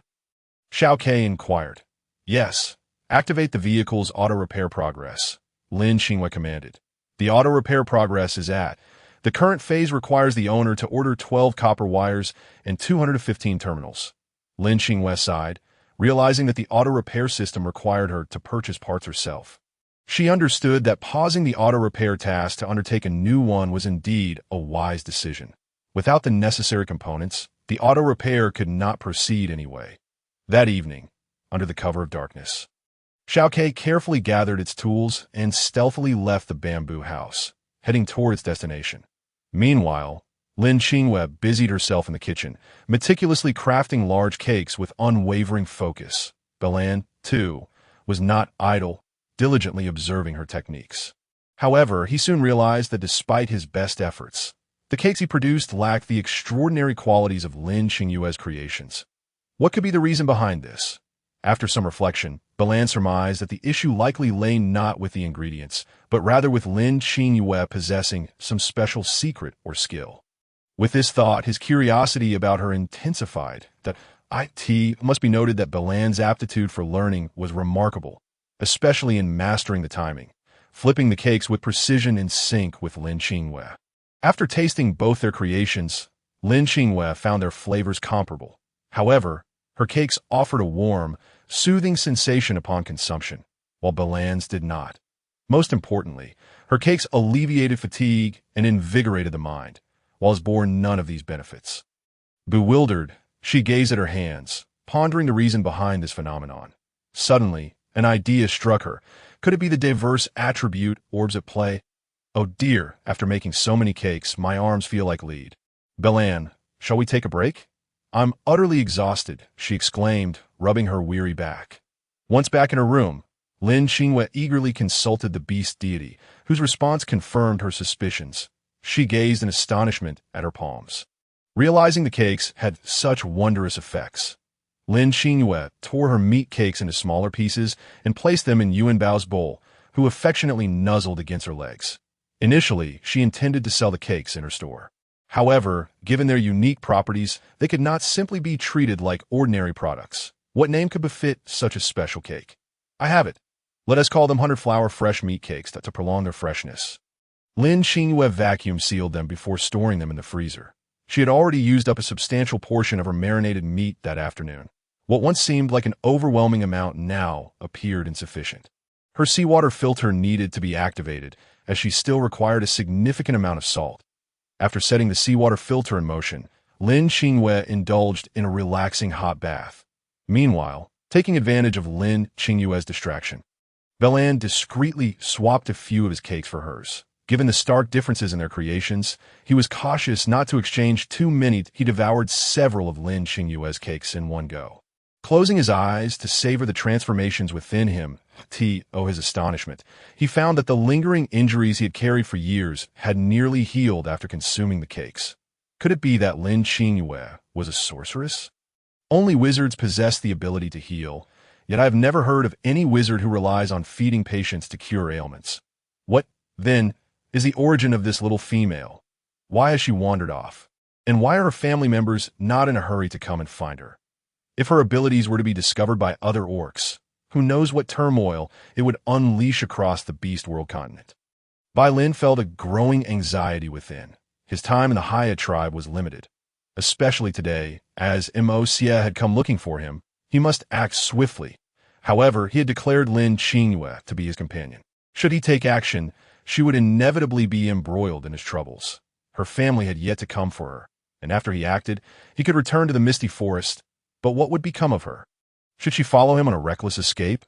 A full moon rose radiantly, resembling a snowball embedded in the deep blue night sky, exuding a sense of purity and refreshment.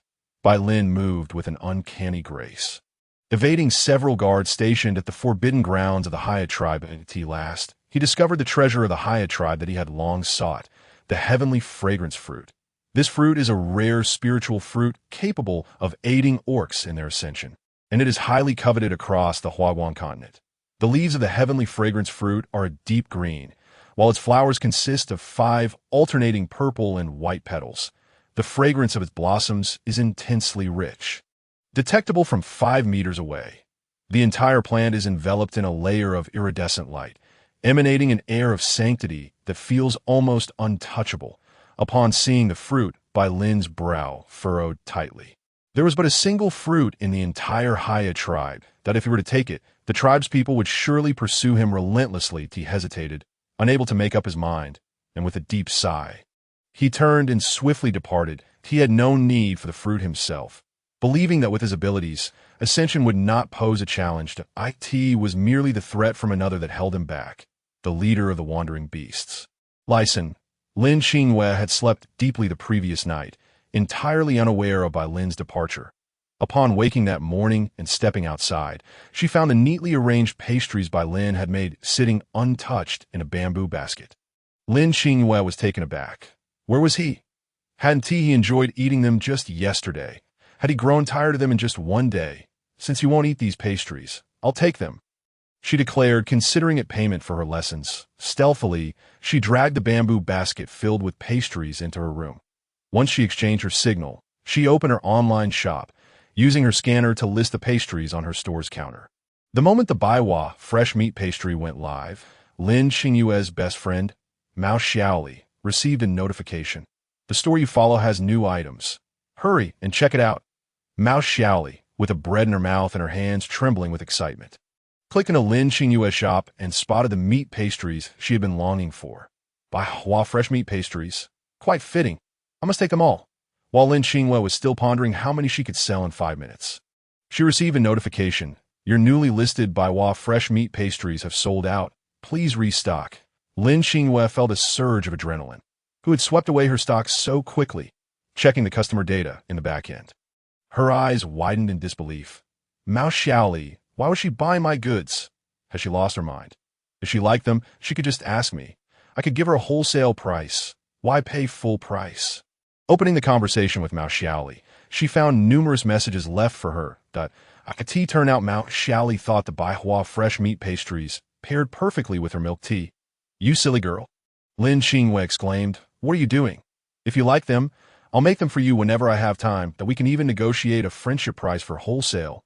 Why did you buy them full price? Have you struck it rich recently? Mao Xiaoli replied, I bought it full price because your pastries are worth that price, that I actually think you should sell them for more. Your current pricing feels like a friendship discount. Is that really true? You hold my pastries in such high regard? Lin Qingyue asked. Absolutely. You have no idea how much more energized I feel after eating your pastries. I can stay up all night without feeling tired. Far better than coffee. Lin Qingyue was taken aback. Could these pastries truly have such invigorating effects? She noticed her parents had also left comments and quickly clicked to read them. Qingyue, after eating the pastries you made, your father and I have been sleepless, but we feel perfectly fine that we wake up feeling refreshed, and even our joint pain seems to have eased significantly. Lin Qingyue was astonished. Is that really the case? Could it be an exaggeration? She was mindful of the time, and, after exchanging only a few messages, closed the chat. She still needed to order parts and material from the vehicle repair shop, as well as purchase tiles and cement. Initially believing that 5 minutes might not suffice, she was surprised to complete all her tasks right on time. If not for her pressing schedule, she would not have rushed through purchases without even checking the prices. Upon reviewing her Beast World points, she was amazed to find they had increased. She understood that teaching Lin how to make pastries and cured meat would earn her points, but she had not anticipated such a significant addition. Her original Beast World points were 1184, and now they had risen to 1532. Without hesitation, she exchanged for 50,000 cash, deciding to pay off her car loan first, as most people would do.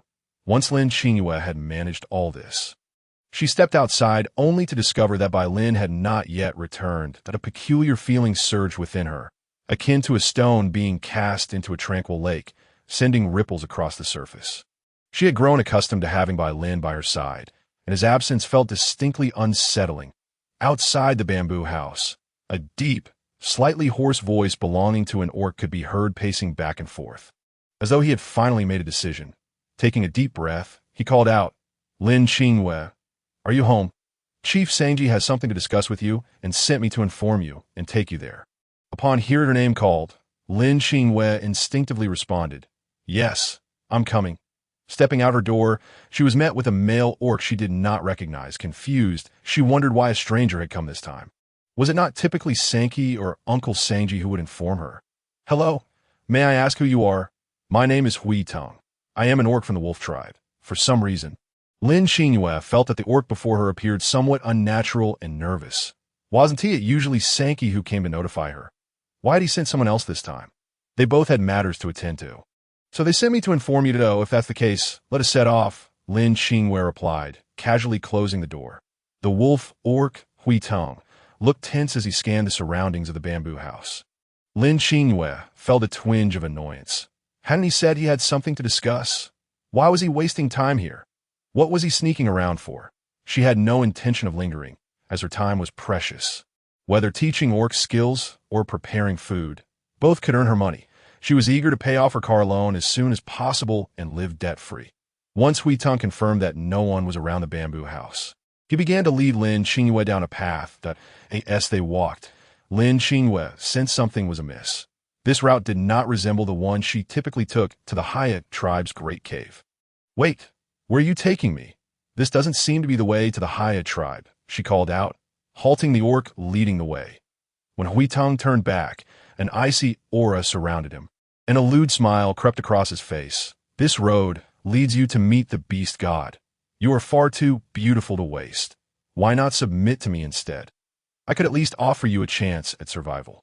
The wolf orc licked his lips, his demeanor revealing impatience. Lin Qingyue had always thought she would encounter such scenarios only in novels or television shows, never imagining that she would find herself in a similar predicament in reality. Hearing Hui Tong's words left her momentarily stunned. What was he saying? Submit to him? Over my dead body? Anger surged within her. Why does everyone assume I'm a soft touch? Do they all wish to take advantage of me? Lin Qingyue glared fiercely at Hui Tong, feeling her hands and feet grow cold, sweat dampening her entire body. What if I refuse? As she retreated, Hui Tong advanced relentlessly. He wore a helpless expression. Then I can only send you to meet the beast god. Lin Qingyue. Xiao Ke, exchange for the invincible golden body. Xiao Ke, deducting 100 points. The exchange for the invincible golden body is successful. Countdown. 09. 59. The wolf beast man, Hui Tong, was astonished to discover an obscure black rod had mysteriously appeared in Lin Qingyue's hand. Ha ha. Little female, if you're going to wield a rod, at least choose a thicker one. With such a slender stick, standing still, you wouldn't even hurt me if you tried to strike. This stick won't intimidate any of those little cubs. Hui Tong laughed so hard that tears streamed down his face at the sight of the delicate black wooden rod. Lin Qingyue gritted her teeth. Oh really? Then how about you stand still and let me hit you? I want to see if you're afraid. In truth, Lin Qingyue felt quite anxious. The invincible golden body lasted only 10 minutes. If she failed to defeat him in that time, her life could be at stake. Initially, she had considered the possibility of begging for mercy if it came to a robbery. However, the thought of her assailant seeking something more lecherous was intolerable. Even if she pleaded for mercy, he might not let her go. Fortunately, the electric rod in her hand was fully charged. Although beastmen possess greater physical prowess than ordinary men, it should still prove useful to this moment. She could only leave it to fate. Once the golden body was activated, Lin Qingyue charged at Hui Tong like a fierce tiger descending the mountain, swinging the electric rod with all her might against the wolf beast man. Hui Tong, unfazed, even closed his eyes as if basking in the sun.It was only when the electric rod descended that Hui Tong realized something was amiss. I've been tricked. This isn't an ordinary stick. The moment the black rod struck him, Hui Teng felt a tingling sensation envelop his body, as if countless ants were crawling over him, rendering him powerless and causing involuntary spasms. Realizing the gravity of the situation, Hui Teng abandoned any sense of martial ethics and threw a heavy punch at Lin Qingyue's chest, attempting to knock her away. However, he failed to notice that Lin Qingyue was enveloped in a pure, porcelain-like aura. His fist collided with an invisible barrier, akin to striking a wall of iron and bronze, unable to reach Lin Qingyue at all. Hui Teng attempted to flee, but he found his body unresponsive.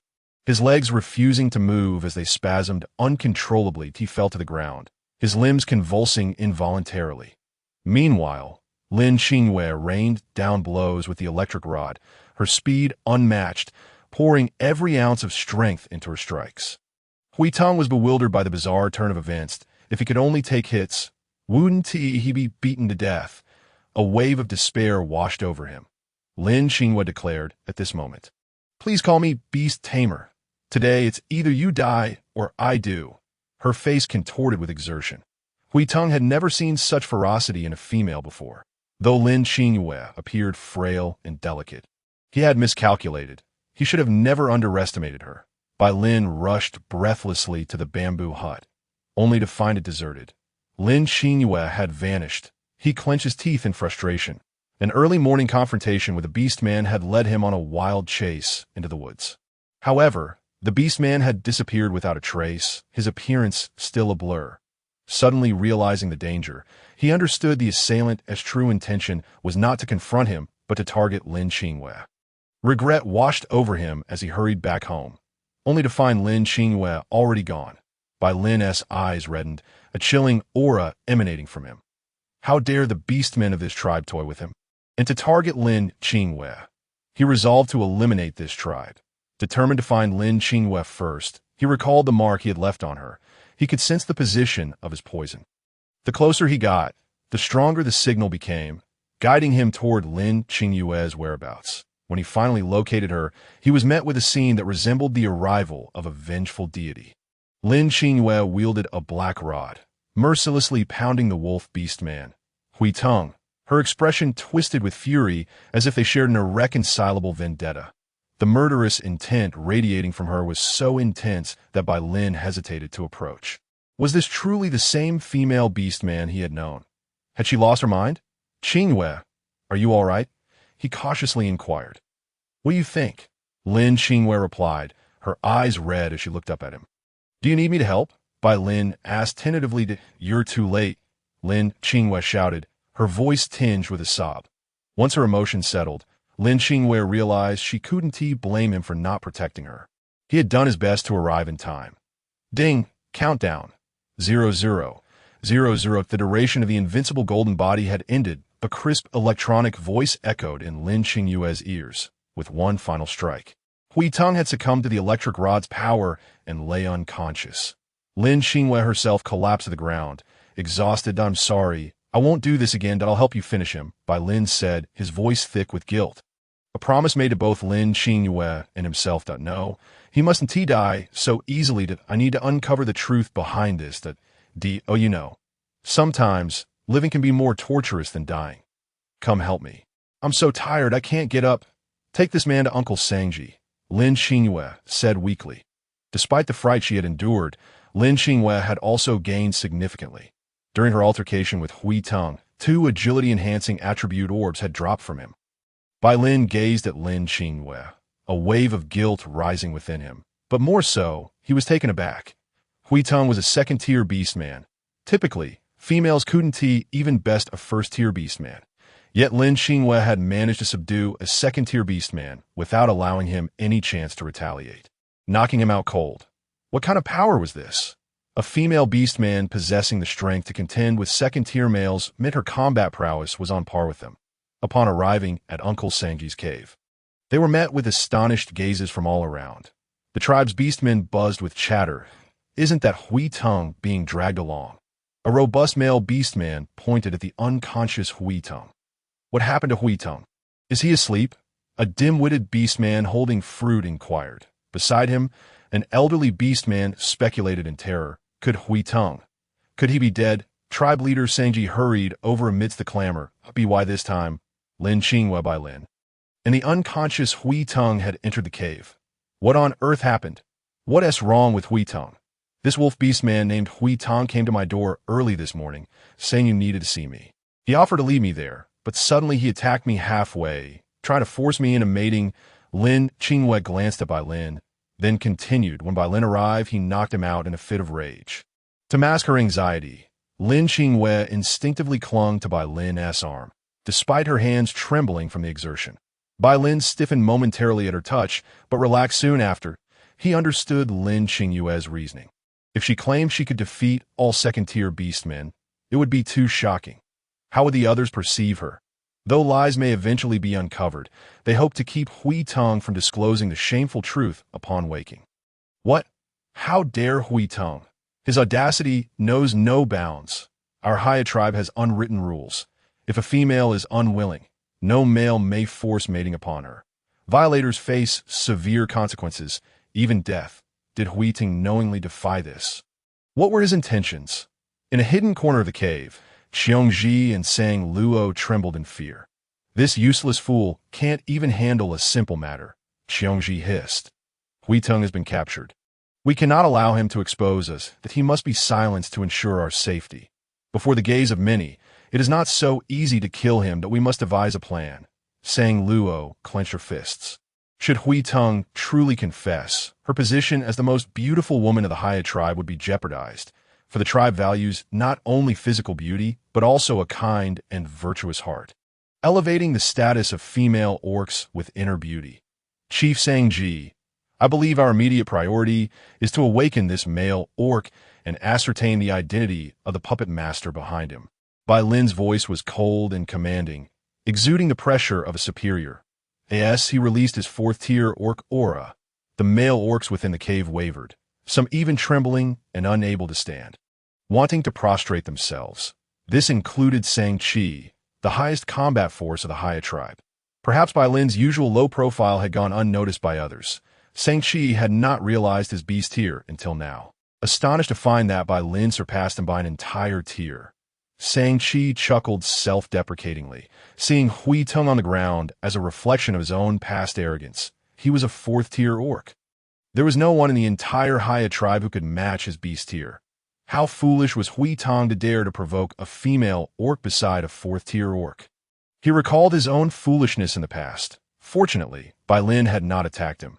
Otherwise, he might have met the same fate as Hui Tong. Chief Sangji sent someone to summon the great shaman.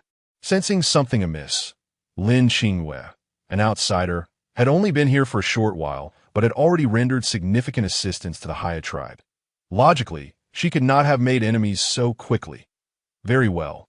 We shall return for now. Qingyue has been startled and needs to rest well, that if you reach any conclusions, notify us. Bai Lin furrowed his brow. Understood. I shall provide you with a satisfactory explanation, Chief Sangji replied, his expression grim. After Lin Qingyue and Bai Lin left the cave, the great shaman arrived. She commanded the removal of Hui Tong's beast skin, inspecting him closely before nodding and placing her hand on his forehead. A green orb of light entered Hui Tong's mind. After examining his injuries, she informed Chief Sangji that Hui Tong had succumbed and appeared to be in serious condition. In reality, he had not sustained any critical injuries, lacking even a wound, and it seemed he would recover in a day or two without having suffered severe harm during a hunt. Chief Sangji sighed, realizing that Bai Lin was quite precise in his actions. Having rendered Hui Tong unconscious without causing real damage, in truth, with the strength of a fourth-tier orc, Bai Lin could have easily taken Hui Tong's life, yet he refrained from doing so. Bring Hui Tong to the damp cave. No one is allowed to approach him without my command. Anyone who does so must report to me.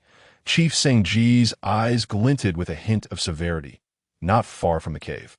Lin Qingyue stumbled and inadvertently grasped Bai Lin's arm. Qingyue, are you all right? I'm fine, just a bit fatigued, Lin Qingyue replied, frowning. Bai Lin, noticing her drenched in sweat and pale, approached her and scooped her up in a princess carry. This was Lin Qingyue's first experience of being so embraced by a man, causing her cheeks to flush with a rosy hue. Although she initially intended to refuse, she found herself unable to voice her protest before being swept into his arms. She decided to let it be. Having been embraced, she did not mind a little longer. Upon returning to the bamboo house, Lin Qingyue had little appetite for food. Bai Lin reminded her, "You must eat. Without nourishment, how can your body recover quickly? Why not try the pastries you made?" Lin Qingyue sensed an underlying implication in Bai Lin's words and recalled the many miraculous effects of her pastries. Perhaps she should give them a try. She looked at her trembling hands, akin to those of a Parkinson's patient, and picked up a meat pastry from the bamboo basket. It was quite flaky. But having exerted too much force earlier, she now lacked the strength to chew, and her hands trembled slightly. Even with such delicious pastries, she managed only a few bites before forcing herself to swallow, fearing it might be mistaken for being unpalatable. After finishing the pastry, about 5 minutes later, she gradually noticed that her previously shaky hands had steadied, and she felt invigorated. The effect of the meat pastry was immediate. Lin Qingyue was thrilled, wanting to jump for joy.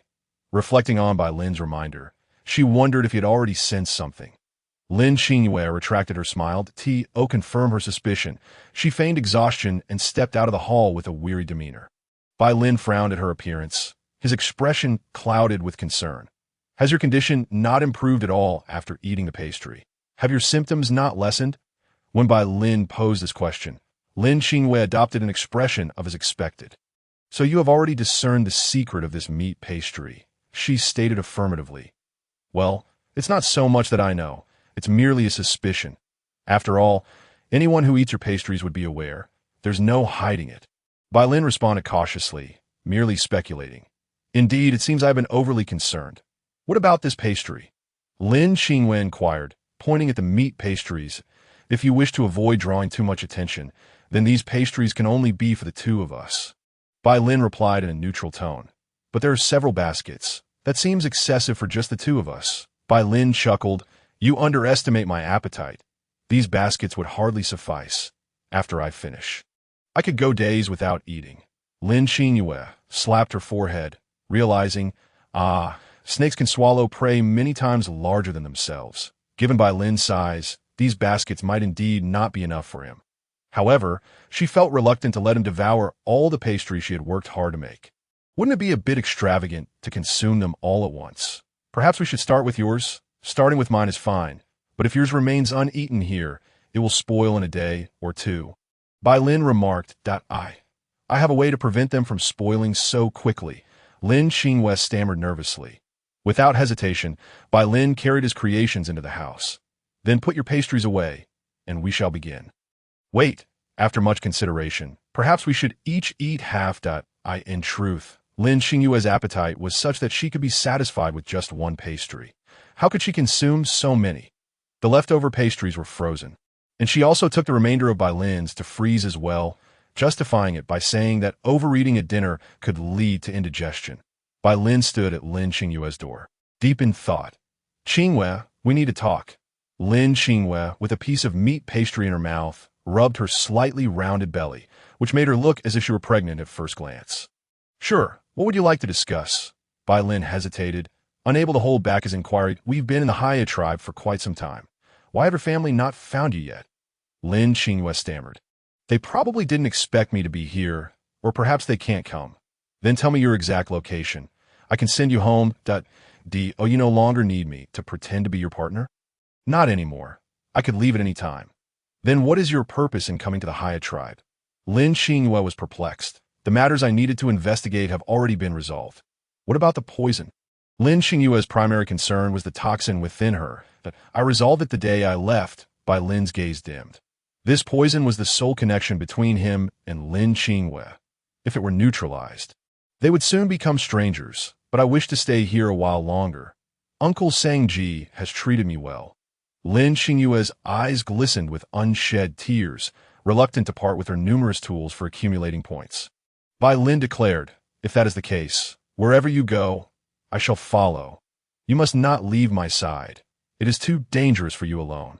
There are those here who wish to harm you. Do you understand?" Upon hearing Bai Lin's words, which resembled a confession, Lin Qingyue's heart raced. She also felt somewhat conflicted. as this would mean a lack of personal space. Very well, that would indeed be safer. Should the situation not resolve itself within 10 minutes, dire consequences would surely follow. Possessing a bodyguard is certainly better than having none at all. Bai Lin calculated that he must wait until Lin Qingyue departed before making his move, for he could not bring this calamity upon her. After delivering a sound thrashing to the grapevine, Lin Qingyue gained 2 agility points, feeling as though she had acquired the art of lightness. Moving with the swiftness of the wind and exhibiting remarkable reflexes. However, her joy was short-lived, as she soon fell into a state of melancholy. This incident had vividly demonstrated the truth of the saying, when relying on mountains, they may crumble; when depending on others, they may flee. Ultimately, relying on oneself is the best course in this world. One can truly trust no one but oneself. She began to quietly pack the meat pies, recognizing that her current strength rendered them unnecessary. These provisions were meant for her parents. She also composed a message to inform them that if they could not finish this batch of meat pies, they should place them in the freezer, or they could be stored in her warehouse. She knew her parents would likely find it bothersome and opt for the freezer. She understood them very well. Ding! Xiao Ke completed the construction of the rudimentary waste recycling system. Lin Qingyue was interrupted in her thoughts by the electronic voice of Qingyue, and she noted Xiao Ke's impressive efficiency, perhaps due to consuming too many meat pies. Lin Qingyue felt not a hint of fatigue or drowsiness. Truly, as Mao Xiaoli had said, after eating her pies, one felt invigorated, devoid of any sleepiness. Was there something invigorating within that starch? Lin Qingyue shook her head in denial. How could that be? These were all purely natural ingredients. Bai Lin, too, was suffering from insomnia, and upon Lin Qingyue's exit, he found her dazedly cradling a small night lamp, her gaze vacant, her thoughts drifting far away. Lin Qingyue pretended to cough a few times, bringing Bai Lin back to reality. Upon seeing her prepare to go out, a look of constipation crossed his face. Bai Lin exclaimed, "My goodness, you aren't thinking of going out to find gold again, are you? Haven't we just stuffed ourselves with pies? How can you still eat gold? The moonlight is just perfect tonight. After consuming so many meat pies, should we not step outside for a bit?" Lin Qingyue suggested, pointing at the moon, that it's quite late. Perhaps we ought not to go out. Bai Lin felt a tinge of embarrassment, for if Lin Qingyue were to consume a lump of gold before him, he would struggle to endure it. "Did you not just tell me that wherever I go, you will follow? Are you so quick to renege?" A flicker of panic and conflict crossed by Lin's face. "That's not what I meant. I suppose, if you wish to go somewhere, I shall accompany you." As they stepped outside, a refreshing sea breeze enveloped them, as if a beautiful lady were gently caressing their faces. Lin Qingyue observed Bai Lin's silken white hair cascading down his back like a waterfall, shimmering with a pearly glow under the moonlight. As she entered the bamboo grove, she faintly heard sounds that could make anyone blush. Upon approaching, she beheld a pair of orcs, one male and one female, engaged in an intimate act, completely unadorned. That moment, Lin Qingyue wished she could vanish into the ground. Were it just herself, it might have been bearable, but standing beside a striking gentleman made the situation feel decidedly indecent. They both stood there, brazenly watching the live performance, which seemed rather immoral. In a flurry of panic, Lin Qingyue tugged at Bai Lin's hand, lowering her voice. "We must leave, quickly. If they discover us, it would be a veritable hellscape." Bai Lin appeared bewildered. "It is summer. They are merely engaging in their natural reproduction. What is there to be flustered about? Have you not experienced such things yourself? You are no child anymore." Lin Qingyue was left speechless. Indeed, one line necessitates 1,000 more to justify this hour. We are not genuine. Witnessing such things is understandably awkward. In my homeland, such displays are typically not conducted in public. It is far from common for outsiders to observe. Lin Qingyue hastily concocted an excuse. Bai Lin remained silent, contemplating the implications of Lin Qingyue's words. His knowledge, water tribe orcs did not adhere to such peculiar customs. Their reproduction was often public. What kind of water tribe female was she? Lin Qingyue picked up a bamboo twig from the ground and pulled Bai Lin back from the grove. They traversed several locations, each containing similarly embarrassing scenes. And the passionate sounds, accompanied by vigorous applause, clung to Lin Qingyue like a specter. Just a few days prior, such occurrences had not been evident. What had transpired in these recent days? Had they consumed something? Lin Qingyue touched her flushed cheeks, wishing to cool her face. Are you not aware? These past few days are likely the mating period for the female orcs of the Heiya tribe, Lin remarked. A look of confusion on his face. Oh, is that so? Lin Qingyue felt a surge of anxiety. Due to the seasonal rains, it is the time when female orcs on the continent are in heat. The mating periods of each tribe's females typically do not differ much. How could you lack such basic knowledge? Have you truly formed a bond? Lin furrowed his brow. Alas, I struck my head in a marine tempest. And thus, I have forgotten such knowledge. Fortunately, you are here to enlighten me. Lin sensed Lin Qingyue was not being truthful. Striking one's head would not lead to such a loss of knowledge. The male orcs frequently ventured out to hunt and had surely endured numerous head injuries without forgetting their common sense. Well, do you wish to continue exploring? Lin Qingyue shook her head vigorously. No. Let us return home swiftly. I now find solace in staying indoors, and I should be able to sleep well. The more Lin Qingyue pondered, the more she felt mortified. How unfortunate to stumble upon such an embarrassing situation while out. In Neptune City L, Lin Qingyue's parents had felt somewhat unwell since consuming the meat pies she had sent them. Their spirits were notably high, their old joints no longer ached, and their bodies brimmed with vitality. As if they had returned to their 30s or 40s, they harbored a vague concern. Would consuming those meat pies cause any issues? Especially since Lin Qingyue's mother, Fang Jingshu, had long suffered from various ailments related to the three highs. Lin Qingyue's father, Lin Yu, was uneasy and thus took her to the hospital for a thorough examination. They visited the same hospital they regularly attended, staffed with familiar doctors and their past health records. Once their reports were released, the doctor responsible for their health records, Dr. Zhang, was taken aback that is there an issue with our hospital's equipment today. Dr. Zhang muttered to himself, scrutinizing the results. The data for these two elderly patients seemed entirely incorrect. He flipped through their previous health records. Fang Jingshu had hypertension, high cholesterol, high blood sugar, insomnia, and neurasthenia. Lin Yu had high cholesterol and fatty liver. Adjusting his glasses, Dr. Zhang concluded there must be a malfunction with the testing equipment. Or perhaps the lab has mixed up the names. These two elderly patients are riddled with ailments. How could they be deemed cured? The values indicated a level of health more befitting someone in their 20s. Dr. Zhang took the reports to the lab, waving the test results to garner the attention of those present. You all come take a look. The test results of my patients seem off. Have you encountered a malfunction with the equipment or a mix-up in the results? The lab supervisor, Chunlian, raised an eyebrow, his tone laced with irritation. What era do you think this is? How could there still be mix-ups in lab results? Every person must undergo facial recognition, and our department has cameras recording the entire process. You may verify it. Dr. Zhang was incensed. He had only intended to alert the lab of a potential issue, yet he was met with derision. Just look at these two elderly individuals. They are over 70 years old. Their previous tests revealed numerous issues. How can they suddenly be declared healthy? It is now June. They had a checkup in May, where one was clearly marked as a patient with 3 highs, and the other had high cholesterol and fatty liver. Yet now, you present results indicating they are in perfect health. Chunlian fell into contemplation upon hearing Dr. Zhang's words, if his memory served him correctly. He had indeed seen 2 elderly patients today. It was uncommon for elderly individuals to have test results rivaling those of the young. Yet the reports in Dr. Zhang's hand displayed remarkably impressive values. Very well, have them come in. I will personally attend to them and conduct another test. You may observe my procedures to ensure all is above board.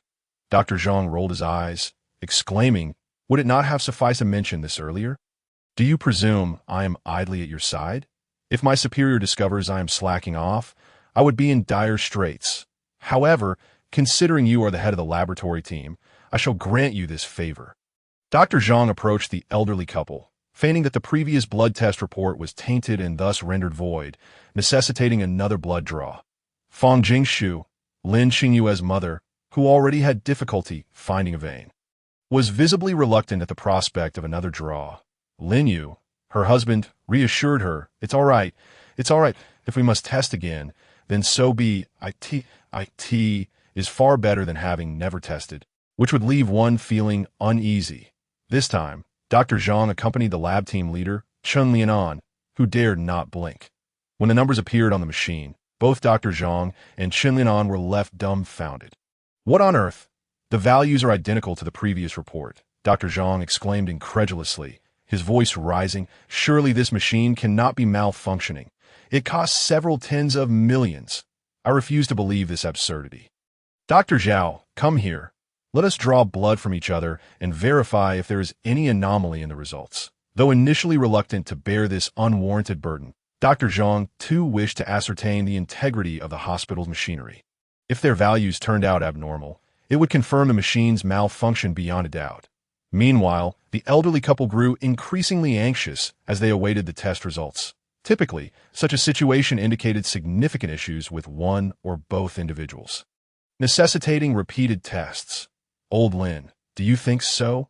Do not speak prematurely before the results are out. Lin Qingyue's father interrupted his wife, who was about to voice her thoughts, when the test reports from Chen Lianan and Dr. Zhang were finally revealed. Their brows furrowed in concern. Are the values on your report any different for what you have previously experienced? Chen Lianan inquired, scrutinizing the report. Different indeed. My values are somewhat elevated compared to before. Mine too. That suggests the machine is functioning properly. The issue lies with those two elderly individuals. Dr. Zhang crossed his arms, his furrowed brow capable of crushing AFLY in my over a decade of practice. I have never encountered such a situation that I must consult my superiors. Go ahead, that I will seek out the vice president and the hospital director to discuss the patient's condition. Upon noticing Dr. Zhang's return, Lin Yu approached him with urgency, clutching the test report. Dr. Zhang, has there been an issue with our examination results? Dr. Zhang awkwardly scratched his head. There are some issues, but they are not significant. Lin Yu, observing Dr. Zhang's evasive demeanor, immediately understood. Jingshu, I'm feeling a bit parched. Please fetch us 2 bottles of water from the vending machine.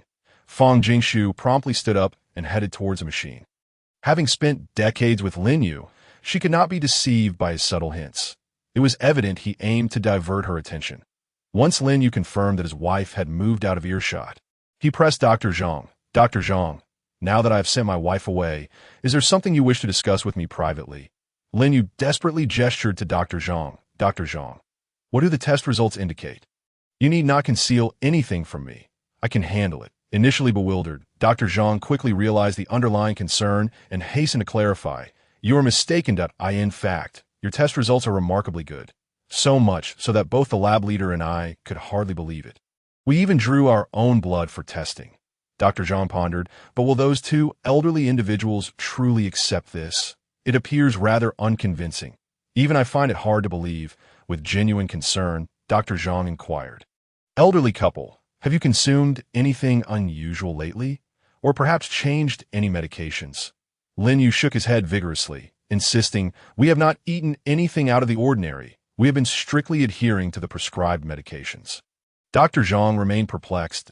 If all had proceeded as usual, how could such a drastic change in the numbers occur? In a bamboo hut on the Beast World continent, Lin Qingyue had refrained from stepping outside since proposing an evening stroll, which had led to an embarrassing encounter. This morning, she prepared to step out for breakfast, only to find a bamboo basket at her doorstep filled with unsightly black substances. Upon closer inspection, she gasped. Oh my goodness, it's all a heap of poop. Who could have played such a cruel prank?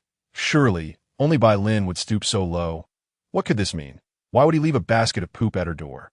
Was he attempting to disgust her? Did he think she had an affinity for such things? Hey, Bai Lin, you filthy snake. You're the one who eats poop, not me. Lin Qingyue fumed, stamping her feet in anger. Despite her fury, she could not simply discard the money that had been delivered to her. So she swept the basket of gifts into a waste bin and hurled the empty basket into the sea, where the tide was rising, lapping at the shore within 5 meters of her HUT. As she tossed the bamboo basket, she caught sight of Bai Lin emerging from the water, his hair cascading in a manner reminiscent of a classical beauty emerging from a bath. Lin Qingyue was momentarily entranced by the breathtaking sight, momentarily forgetting her earlier indignation as her irritation inexplicably faded. You are awake. Do you have any plans for today? Lin Qingyue mechanically nodded, then suddenly recalled her earlier intention to explain. Bai Lin, you saw me searching for poop at night, did you not? I assure you, I had a purpose for it. I do not intend to consume it. Please do not misunderstand. You need not assist me in gathering it anymore. Bai Lin chuckled silently. Only those feeling guilty rushed to explain that, today. Will you accompany me on a hunt, or shall I accompany you in search of food? Lin Qingyue pondered. Neither. First, I need to visit Uncle Sangji. I have matters to discuss with him. Bai Lin nodded, wishing to check whether Whiting had awakened and how the chief had resolved the situation. As Bai Lin reached the shore, droplets of seawater cascaded from him like pearls from a broken string, accentuating his impressive physique. Lin Qingyue's cheeks flushed, and she quickly turned away, covering her face. I did not mean to. Truly, it was not intentional, but you do possess a remarkable physique. Once Bai Lin donned his animal skin. He noticed Lin Qingyue had yet to turn back, so he kindly reminded her, did you not say we were going to see the chief? Why are you still facing away? I am about to set off. Lin Qingyue, flustered, responded, oh yes, I'm coming. She climbed into the bamboo basket behind Bai Lin, accustomed to this mode of travel. Upon witnessing this scene from a distance, Sangji felt a pang of jealousy. Why was it not he who carried Lin Qingyue? As they approached the cave, the crowd parted to grant them passage, for the male beastmen held a profound respect for Bai Lin's formidable strength. Upon seeing Lin Qingyue and Bai Lin arrive, Chief Sangji wore an expression of distress.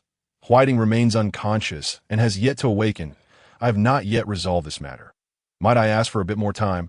Sangji, I did not come today for that reason. I previously mentioned constructing a latrine. Have you forgotten? It is now completed, and I would like you to take a look at it. It's finished? Excellent. Let us go see it. As the chieftain of the Sangji tribe's eyes sparkled with interest. He thought to himself that as long as it did not pertain to the matter of the grapevine, anything could be discussed. A few curious orc followers accompanied Chieftain Sangji. Among them was Sankey. Lin Qingyue led the group of orcs to the designated location indicated by the navigation, revealing a rudimentary bamboo shelter. In the center of the shelter stood a bamboo partition, surrounded by several animal skins, with a large unadorned marble water channel connecting both ends of the shelter. Outside, Xiaokei had suspended two items of differing genders. On one side hung a bone representing the male orc, while on the other dangled a fruit pit symbolizing the female orc. Lin Qingyue noticed that Xiaokei had ingeniously connected water from the nearby creek through a bamboo pipe, creating an automatic flushing system, and had even fashioned a spiral cap to prevent water wastage when not in use. With great effort to suppress her embarrassment, she explained to everyone that this facility was called a public toilet. She demonstrated how to use it, though it was not a genuine act. The orcs, being quite astute, quickly grasped Lin Qingyue's intention. Almost immediately, a young orc decided to conduct a live demonstration in the water channel. Initially, the young one's parents feared their offspring might tumble into the channel, but upon observing its shallow depth, they felt reassured. After all, it was so shallow that even jumping in would pose no danger. Xiaokei had thoughtfully installed an iron railing at the end of the drainage channel to prevent the little ones from falling. Such meticulous care was commendable. Once the young orc had finished, Lin Qingyue twisted off the cap of the bamboo pipe, and clear water flowed forth, swiftly washing the young orc's waste into the pit. The orcs, having never witnessed such an automated contraption, exclaimed in wonder, some claiming it to be a divine miracle. Sankey felt that Lin Qingyue was enveloped in a sanctified glow. She must surely be the daughter of the beast god. After confirming that the waste had been adequately flushed away, Lin Qingyue capped the pipe once more. The orcs were astonished to discover that the area was now devoid of any foul odor. Most importantly, the water flowed automatically from the pipe. Did this mean they could come here to drink? If Lin Qingyue were to hear their thoughts, she would surely comment, "Your tastes are rather peculiar." Bai Lin gazed at Lin Qingyue with a mixture of confusion and curiosity. He had been with her all day, yet he wondered when she had managed to orchestrate such a grand project. Why had she not confided in him? Did she not trust him? Was it possible that Lin Qingyue had undertaken this significant endeavor while he was out hunting? Never mind, he resolved to accompany her wherever she went henceforth, ensuring there would be no secrets between them. In truth, Bai Lin held little interest in the tribal treasures of the Heiya tribe, but he was quite intrigued by Lin Qingyue. She was enigmatic. knowledgeable, and a formidable fighter. Most importantly, she bore no disdain for snake orcs at it. Was for this last reason that he was reluctant to let her go. However, upon reflecting on his own identity, he felt an intense desire to eliminate the one who had ensnared him in this predicament. Lin Qingyue sensed that she had accomplished what she set out to do and that it was time for her to retreat gracefully. She then took Lin by the hand and led him towards the bamboo grove. Deciding it was prudent to spend more time at home, crafting bamboo items and seeking a suitable opportunity to promote them for points. Upon seeing Lin Qingyue's desire for bamboo, Lin immediately understood that she likely intended to create something novel. Back at her residence, Lin Qingyue began directing Lin in breaking the bamboo, while she herself commenced molding mud in a nearby clearing. Qingyue, what are you doing? Aren't you a bit old for playing in the mud? Lin inquired, perplexed, noting the peculiar color of the mud. Haha, I am not playing in the mud. This is actually cement, Lin Qingyue replied. Lin occasionally glanced at her, observing as she skillfully stacked stones into a structure nearly half her height. Qingyue, what are you making? Do you need my assistance? He asked. No need, it's already done. Lin Qingyue smiled. This is a trivial task, hardly worthy of your divine intervention. She selected a wider piece of bamboo that Lin had prepared and began weaving. Lin attentively observed and learned that, in the span of just half a day, they managed to create a round bamboo tray without holes for drying items. Are you hungry? Shall I roast some meat for you? Lin asked Lin Qingyue. Not particularly hungry, but if we do feel peckish, we can always eat meat pies. There's plenty left. I just feel that the house is rather empty. There are so many things I wish to create. Yet I only have 2 hands and can't keep up, she lamented. But you happy to help? Lin replied, somewhat disgruntled. Once I learn everything, I'll be able to make so much more. Lin examined the round tray in his hands, running his fingers over its smooth surface, and curiously asked, what is this used for? It's for drying items. Lin Qingyue responded with satisfaction at her handiwork. Glancing inadvertently at Lin, she noticed he had dropped an attribute ball, affirming that sticking by him was indeed the right choice. This time, it was a ball of poison resistance and strength. The strength ball was a red attribute sphere, and as it sank in her palm, Lin Qingyue felt her strength significantly increase. Seizing a 1-meter-long unbroken bamboo, she exerted force to snap it in half with a crisp crack. Lin gaped in astonishment, realizing that this petite female possessed considerable strength. Although the bamboo was hollow in the center, it was still not an easy feat for most females to break it. Lin Qingyue's eyes sparkled with excitement as she joyfully munched on one of her freshly made pies, instantly revitalized. Ever since the two of them had consumed Lin Qingyue's meat pies, their days had stretched out luxuriously. For the pies were so invigorating that they left no room for drowsiness. Lin Qingyue took the half of the bamboo she had just snapped back to her room for further refinement. Trimming away the uneven sections this time, she aimed to craft a chair, having always sat on the ground since arriving in this beastly realm. The first time had led to quite a laugh, as she had struggled to stand after sitting for too long. Lin Qingyue grabbed a few pieces of bamboo as templates and instructed Lin to cut several pieces of the same length accordingly. In the blink of an eye, Lin had cut the bamboo pieces to her specifications. Lin Qingyue felt a pang of envy. This method was far more convenient than her previous laborious efforts of chiseling and cutting. Sanki, who had been secretly observing from a distance, was spotted by Lin Qingyue, prompting her to wave him over. Sanki, I see you. Don't hide. Come here, Lin Qingyue called out, cupping her hands to amplify her voice. Blushing, Sanki approached, and Lin Qingyue offered him the newly crafted chair. Here, sit and give it a try. She warmly invited him. It's quite comfortable sitting here, Sanki remarked. As long as you're comfortable, then make a few more with us. Lin Qingyue's smile bore an uncanny resemblance to that of the big bad wolf from Little Red Riding Hood. Lin, come here, follow the black lines and carve them out. Sanki, you fit this end into that hole. Lin Qingyue efficiently directed the two in crafting the stools, resulting in a far more productive outcome than working alone. How did you get these black lines on the bamboo? What did you use to apply them? Lin inquired, pointing at the black lines. Lin Qingyue hadn't anticipated Lin's curiosity regarding such an unusual detail. How could she explain her marker? I found this in the woods, she said, realizing she could no longer hide it. She promptly pulled out the marker and presented it to by Li in it. Is there such a thing in the forest? I've never encountered it before. Sankey exclaimed incredulously. Let's not dwell on that for now. Please finish the tasks I assigned earlier. Lin Qingyue quickly concealed the marker. With by Lin and Sankey's assistance, Lin Qingyue felt as though she had gained 2 processing machines. Their efficiency was remarkable.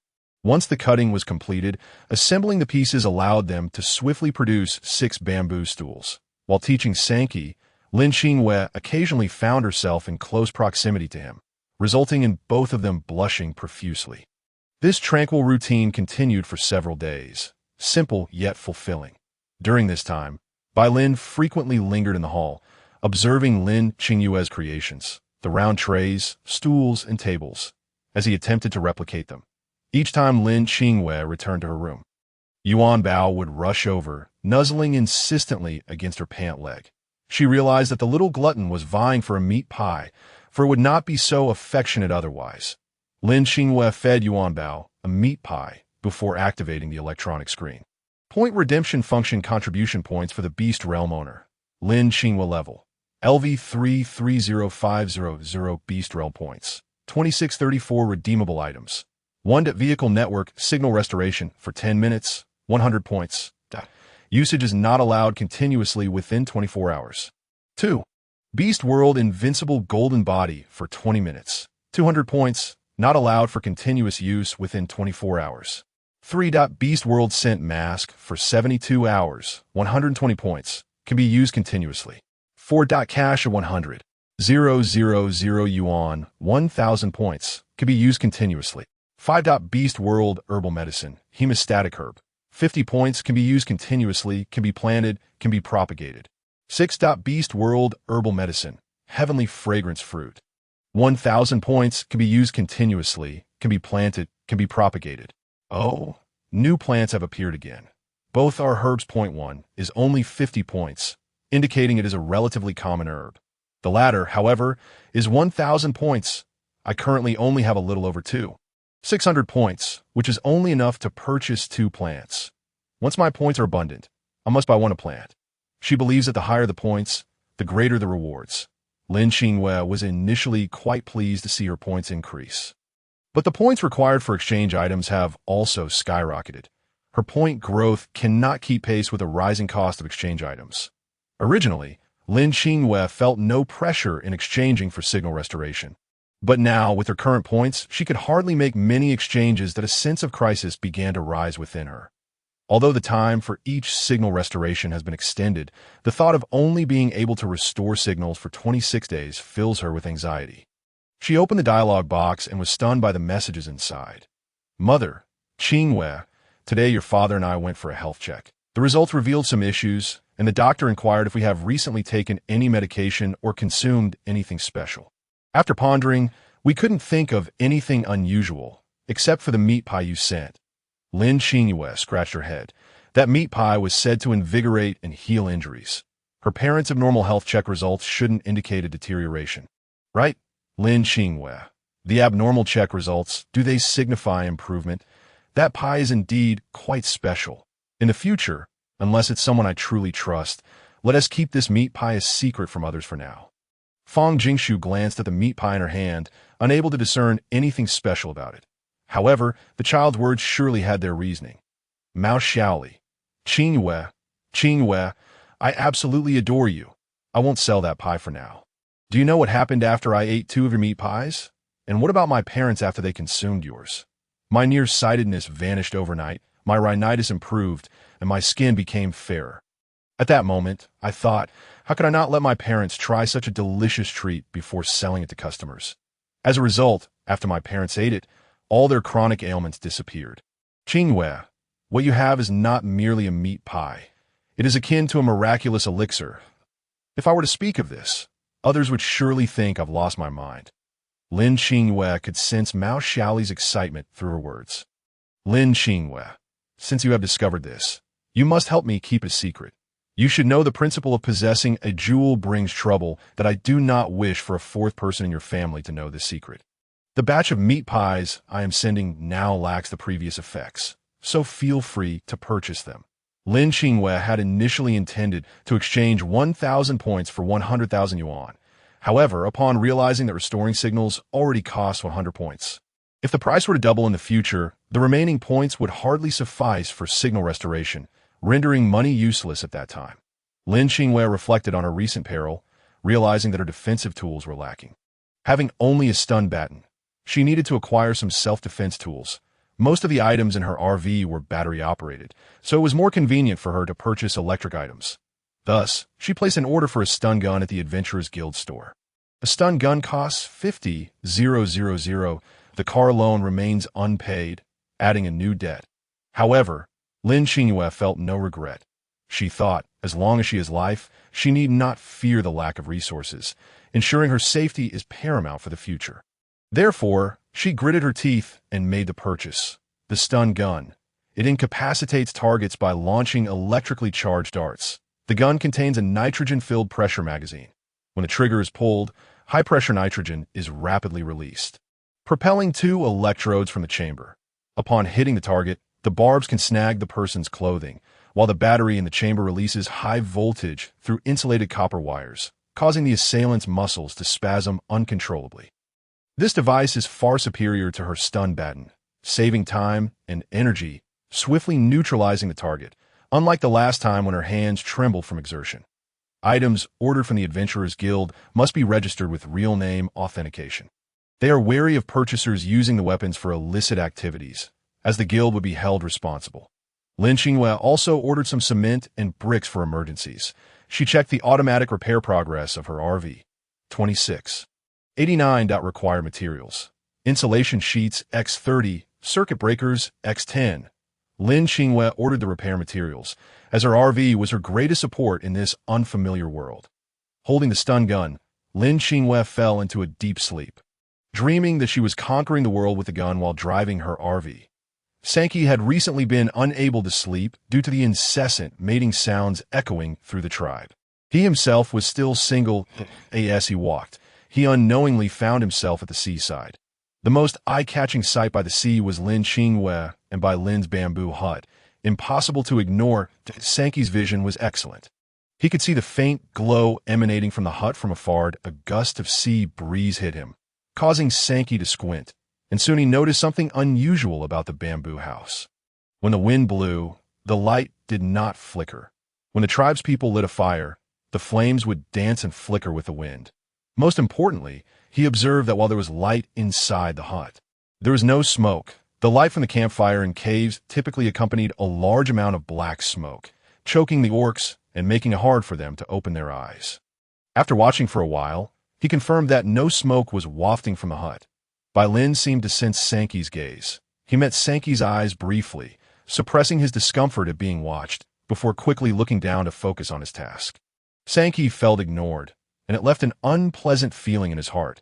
But what could he do against someone so powerful? For now, being ignored was better than inciting anger that could lead to his demise. Bai Lin typically disliked any orc approaching him. However, since Lin Qingyue's incident, his thoughts had changed that he was always alone, and it was inevitable that he would overlook caring for Lin Qingyue. Having an additional orc to protect her would be safer. Just as Sankey was about to leave, unexpectedly, a white figure flashed before him, and Bai Lin stood in front of him. "Since you're here, why not come in and sit for a while?" Bai Lin tried to suppress his inner irritation, putting on a friendly demeanor. "It's quite late. Isn't it inconvenient?" Sankey perceived the struggle on Bai Lin's face. "You know it's late? Then why did you come here at such a late hour?" "To spy on our mating," Bai Lin teased with a smile that was not quite a smile that I didn't tee. "Don't say such things," Sankey retorted in frustration. He had no such hobbies. "All right, I was just joking. Don't take it seriously." Bai Lin quickly diffused the tension to prevent the situation from worsening. That moment, an untimely sound interrupted their conversation. Sankey's stomach grumbled audibly. "Hungry? Why not come over and eat something?" Bai Lin kindly suggested. "That wouldn't be appropriate. I should head back and eat some meat." Sankey had no desire to face Bai Lin. The next moment, he found himself being pulled by Bai Lin, leading him to the bamboo hut. Bai Lin generously produced a meat pie he had made and offered it to Sankey. Sankey stared blankly at the item before him. "What is this?" "This is the meat pie I made. Would you like to give it a try?" Meat pie. Sankey took the pie from Bai Lin's hands with skepticism. Sankey, you call him meat pie. But where's the meat? Not a trace was seen. Bai Lin noticed that Sang-Chi was continuously eating the meat pie without any sign of hesitation, and he understood that Sang-Chi was too timid to indulge. Uncertain if the pie in his hand was safe to consume, Bai Lin then retrieved another piece from the bamboo basket and began to devour it heartily. However, what he was eating were the ones he had secretly swapped with Lin Qingyue's, while Sang-Chi was consuming the ones he had prepared. Seeing Bai Lin enjoying his meal, Sang-Chi felt it would be rather impolite for him not to partake as well. Thus, he cautiously took a bite. As the meat pie entered his mouth, his pupils dilated in astonishment. Overwhelmed by the novel flavors that bombarded his taste buds, he found it impossible to articulate the sensation. All he could do was bury his head in the feast. It took him merely 5 or 6 bites to finish a pie. Yet upon completion, he still craved more, fervently sucking on his fingers. Who could have guessed that Bai Lin, this serpent beast man, possessed such culinary prowess? No wonder he could win the affections of Lin Qingyue by comparison. Sang-Chi felt increasingly inadequate. He seemed to fall short in every aspect when juxtaposed against Bai Lin. People often spoke of serpent beast men as being selfish, cold-blooded, indifferent, and cruel. Yet Bai Lin's demeanor stood in stark contrast to these rumors. In fact, Bai Lin appeared to be more amiable than many beast men, typically speaking less, except when in the presence of Lin Qingyue. Yet, such a beast man was not uncommon in the tribe. It seemed the rumors were unfounded. Serpent beast men could indeed possess redeeming qualities. One ought not to believe nor propagate such tales. However, it suddenly dawned on Sang-Chi. Where was Lin Qingyue? Hadn't she been residing with him? Why had he not encountered her during his prolonged visit? She was in her room, sleeping. Her room. Sang-Chi pondered this new term. Bai Lin pointed towards Lin Qingyue's quarters. With plenty of time until dawn, would you care to join me in making some pies? Bai Lin raised his eyebrows. Sang-Chi was momentarily taken aback by Bai Lin's suggestion. What did you say? At this hour, instead of being with your mate, you wish to teach me how to make meat pies. Sang-Chi thought Bai Lin might have lost his mind, taking for granted what he had. Did the sounds of mating nearby not reach him, leaving him unaffected? Aren't you quite fond of eating? Bai Lin replied. Do you think I don't want to? I simply cannot, if I don't find something to occupy myself with. I feel I might suffocate. I cannot be the only one to suffer. This opportunity has presented itself to you. Why are you so willing to teach me? Sang-Chi felt as though the world had turned surreal. Such skills were typically treasured and closely guarded in the beastman realm, only shared among kin. Why would Bai Lin, a complete stranger, be inclined to share them? Because you enjoy eating. That is reason enough. Now, stop dilly-dallying and tell me. Do you wish to learn? Bai Lin's patience was waning. It was rare for him to be in such a good mood and willing to impart knowledge, if it weren't for the abundance of flower fruit in the beastman world. He wouldn't dare teach Sang-Chi how to make such meat pies. When Bai Lin produced the flower fruit, Sang-Chi was instantly dumbfounded. Wasn't this the flower fruit that younglings often played with by the roadside? Could this be edible? If it were, then wouldn't the area surrounding the tribe be overflowing with food? Did that mean the hunting parties need not toil endlessly in search of game? Sang-Chi's gaze towards Bai Lin transformed from fear to admiration. One must question, with a beastman so adept in combat and culinary skills, which female could possibly resist? Even if he were serpent beastman. What of it? It was no wonder Lin Qingyue harbored affections for him. That night, the 2 male beastmen busied themselves making pies, one full of vigor and the other sporting dark circles under his eyes. Sang-Chi did not return to the cave that night, and when Chief Sang-Ji sought him out the next morning, he discovered that Sang-Chi had seemingly not returned. The cave bore only a faint trace of his presence. Chief Sang-Ji surmised that Sang-Chi had come to a realization and had gone to mate with that female. After Lin Qingyue awoke and opened the door, she was greeted by the sight of 2 male beastmen industriously preparing pies in the living room. In a state of shock, she retreated back in her room, shutting the door, only to reopen it again in disbelief. This must be a dream within a dream. Why haven't I woken up yet? Or perhaps my method of opening the door was incorrect. As she opened the door once more, the scene before her had not changed. She stood frozen, pinching her thigh hard enough to induce tears. I am not dreaming at all. This is real. What kind of hell's cape is this? I should be in my room, not witnessing how sweetly you coexist, due to her repeated bewilderment of opening and closing the door. Yuan Bao slipped out from the room. The moment he emerged, he was immediately overwhelmed by the imposing presence of the two beastmen, darting straight into Lin Qingyue's embrace. Yuan Bao's timely intervention jolted Lin Qingyue back to reality as she comforted him while inquiring, "Shang-Chi, how did you come here?" The moment Yuan Bao emerged, Shang-Chi halted his actions, his gaze fixated on the little one. "That I at your child?" Shang-Chi did not respond to Lin Qingyue's earlier question. "Yes," Lin Qingyue naturally affirmed. "Then this child's beast father is a tribal beast man?" Shang-Chi instinctively asked. "Yes," Lin Qingyue confirmed. "Yuan Bao is indeed his child. There is no mistake. However, he is a beast, not a beast man." A flicker of frustration crossed Shang-Chi's eyes as he muttered under his breath. "Why can you accept a tribal beast man, yet not a tiger beast man?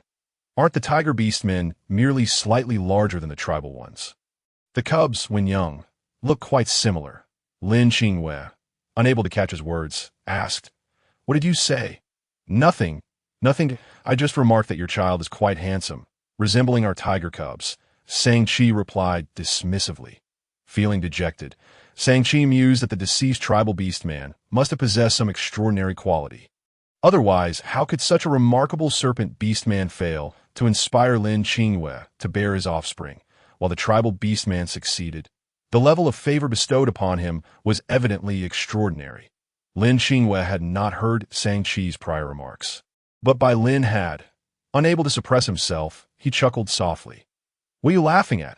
Lin Qingyue asked, bewildered. "Oh, it's nothing.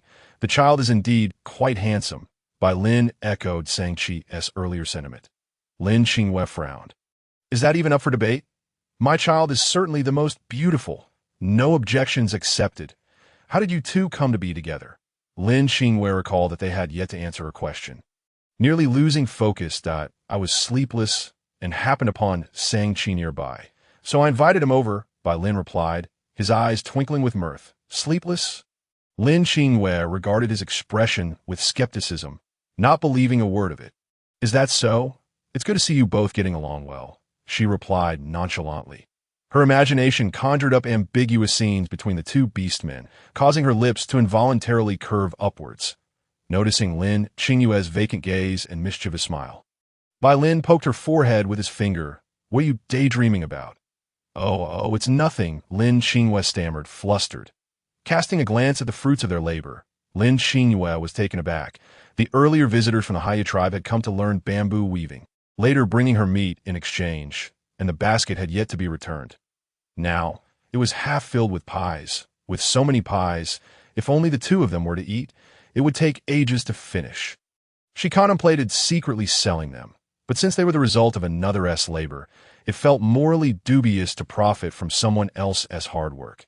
Never mind, perhaps it's best to leave them be. "You made all these pies. Will you finish them all? If not, Shang-Chi, why not take some back for Uncle Shang-Ji to share with the tribe?" Lin Qingyue suggested. "I truly do not mean to disparage your pies. It's just that eating them daily has made me a bit weary, even the most delicious ones.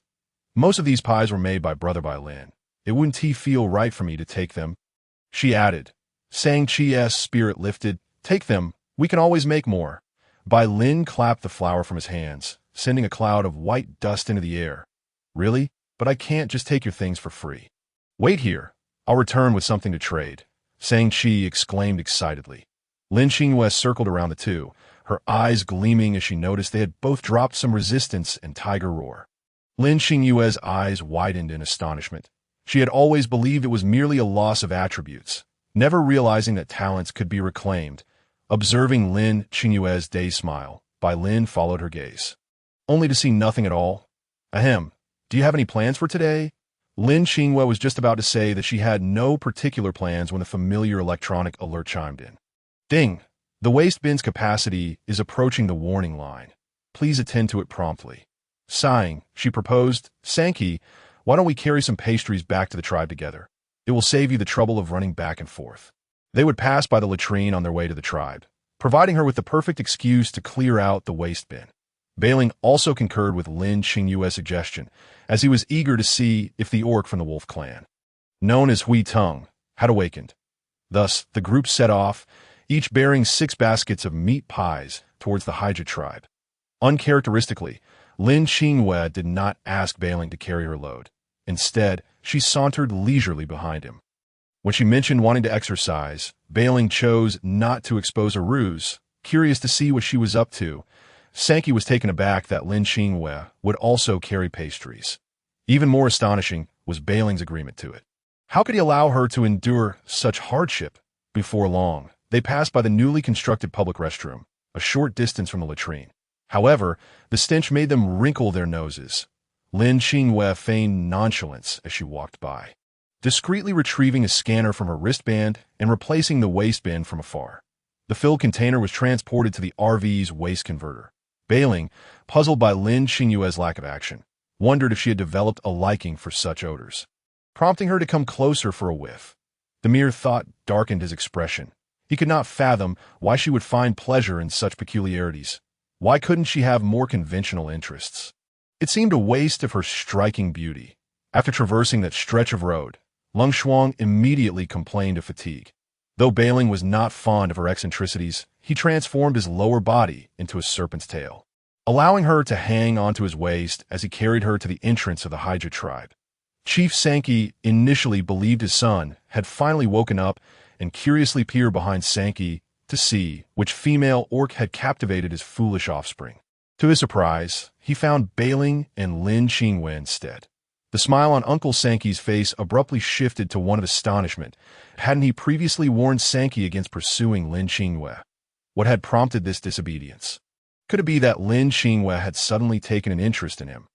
Even if she did, Bailing would never consent. How could he possibly compete for a female with a Tier 4 orc? Was he out of his mind? Observing his son's jubilant countenance left Chief Sankey utterly perplexed. "Father, I brought you something. You must try it," Sankey exclaimed, his dark circles failing to conceal the sparkle in his eyes. "What is it?" Chief Sankey replied, bewildered. Sankey set down the bamboo basket on his back, revealing an abundant collection of slightly yellow, round pastries. With hopeful eyes, he presented one to his father. "Father, take a bite." Chief Sankey eyed the offering with suspicion, inhaling its enticing aroma before hesitantly tasting it. In that instant, he was wholly captivated by this unfamiliar delicacy. What divine food is this? He wondered, swiftly devouring the entire pastry, still craving more, spotting the basket still brimming with pastries. He devoured 3 more before halting to inquire about their nature. Bailing said these are pastries made from meat and flour. Qingyue named them 100-flour fresh meat pies. Chief Sankey's eyes widened in disbelief. "Flower fruit? Is it the same kind we see hanging from the trees in front of the tribe?" Sankey nodded vigorously, recalling the entire process that Bailing had demonstrated to him the previous night. Chief Sankey's expression morphed into one of skepticism. "Can that stuff really be eaten?" "Of course, father. Many of these pies were made by me. From cutting the flower fruit to the very end, I did it all, with Bailing guiding me." Chief Sankey suspected he was mishearing. "What did you say? Who taught you?" "Bailing, Qingyue's beast husband," Sankey replied nonchalantly. Chief Sankey's demeanor shifted, unease creeping into his features. What day was it? Was he hallucinating? If flower fruit were indeed edible, how much had they squandered over the years? If they had known it was consumable, how many tribespeople could have been saved from starvation? He fixed his gaze on Sankey, questioning, "Why did he teach you? Why not others? What is his motive?" Uncle Sankey's inquiry left Sankey momentarily speechless, recalling Bailing's words. Bailing said, "He taught me because I enjoy eating." "How does he know you like it?" "You hardly interact with each other, do you?" Sankey recounted the entire evening's events to Chief Sankey. Outside the cave, Lin Qingyue sat on a large stone beneath a tree, watching as several younglings frolicked nearby. Suddenly, a small, thin orc child, appearing to be around 3 or 4 years old, but actually 6, approached, holding a leaf larger than his head, which he poured water onto Lin Qingyue's feet. Startled, she stood up, prompting Bailing to instinctively shield her. However, upon realizing it was merely a child, they both relaxed. The little one, visibly frightened, took a few steps back, clutching the leaf with a dazed expression. Lin Qingyue crouched down to meet his gaze. smiling as she retrieved a meat pie from her basket and offered it to him. Don't be afraid. Here, sister invites you to have a pie. Though apprehensive, the allure of the meat pie was hard for the youngling to resist. Seeing his hesitation, Lin Qingyue gently placed the pie in his hand. You are so cute. What is your name? Bailing interjected. Cute? Where's the cuteness in that? He is so small he has nothing but skin and bones. He doesn't compare to other younglings his age and size or strength. My name is Heiya. I am a monkey tribe orc. Thank you, Sister Qingyue, the little orc shyly replied, taking a sniff of the pie. Wow, this meat pie smells amazing. He carefully took a bite, his bright eyes widening in delight. Lin Qingyue gazed at the child, her eyes sparkling. He resembled a small boy from the stars, save for the long tail trailing behind him. His cautious approach to eating the pie was utterly endearing. Lin Qingyue beckoned. Come, come. I have plenty more. Take as many as you like. Heiya blushed, shaking his head. No, it's all right. Thank you, Sister Qingyue. Embarrassed, he clutched the pie and scampered off. Thinking I've already had one. I shouldn't take more, or sister will think I'm greedy. Inside the cave, Chief Sankey shook his head with a sigh, lamenting, my foolish son believes everything he hears. That I worry he might be sold off someday. Counting the coins for someone else. Well, since they have given you such a tremendous favor, how do you plan to repay them? I hadn't thought about that, Sankey admitted, a sheepish look on his face. Then hurry and invite our esteemed guests over. Let us thank them together. Chief Sankey patted his son's head affectionately. Beaming, Sankey ushered Bailing and Lin Qingyue into the cave. Chief Sankey felt deeply moved to see the bountiful baskets of meat pies they had brought. The beast god was surely watching over the Heiya tribe, sending them 2 benefactors. With tears glistening in his eyes, Chief Sankey exclaimed, Qingyue, Bailing, you truly are great benefactors of our Heiya tribe. I can scarcely fathom how to repay you. With bamboo baskets now in hand, and an abundance of meat pies, one resolves our food transport issues while the other alleviates our food scarcity. I am at a loss for how to express my gratitude. Lin Qingyue intended to respond, but was discreetly silenced by a gentle squeeze from Bailing, who was perceptive enough to keep her quiet. If you truly feel that way, then offer something precious from your tribe in exchange. If you consider the meat pies valuable, you might also provide us with something equally precious in return. Balan reminded them that it turned out he intended to abscond with the clan's treasured heirloom. Yet Qingyue seemed to harbor quite a fondness for this chieftain, which prompted him to abandon that notion. Upon hearing Balan's words, Sankey racked his brain. It appeared that there was nothing particularly precious within their tribe. Lin Qingyue was taken aback that Balan had resorted to trading meat pies. How astute of him! Originally, Balan had approached with a purpose. Now his method of exchange seemed rather equitable. Otherwise, with Balan's formidable strength and that terrifying poison, he could have coerced compliance without hesitation. Thus, Lin Qingyue opted for silence. Unable to disclose that she had taught Balan the skill of making pies, she resembled an inscrutable sage, quietly observing everything unfold. Sankey cast a pleading glance at Chieftain Sangji, hoping his father might produce some valuable item. However, Chieftain Sangji wore a somber expression, remaining silent as if deep in thought. He was weighing the situation. After all, the other party had resolved the impending food shortage in the tribe. Even if he possessed that item, the issue of food scarcity would remain unresolved. That item could at most assist an orc in advancing, which he had initially intended to reserve for Sankey, this naive youth. Yet now, utilizing that item to repay a favor seemed not entirely unjust. Just as he prepared to resolve to use that item to repay Lin Qingyue and Balan for teaching Sankey how to make meat pies, someone hurriedly arrived with news. Chieftain Sangji, the shaman has sent me to inform you that Hu Tung has awakened. The eyes of the 4 individuals in the cave brightened at this news, and Balan's attention was drawn to the matter. Did anyone else know this information? It should not be the case. I came to notify you first.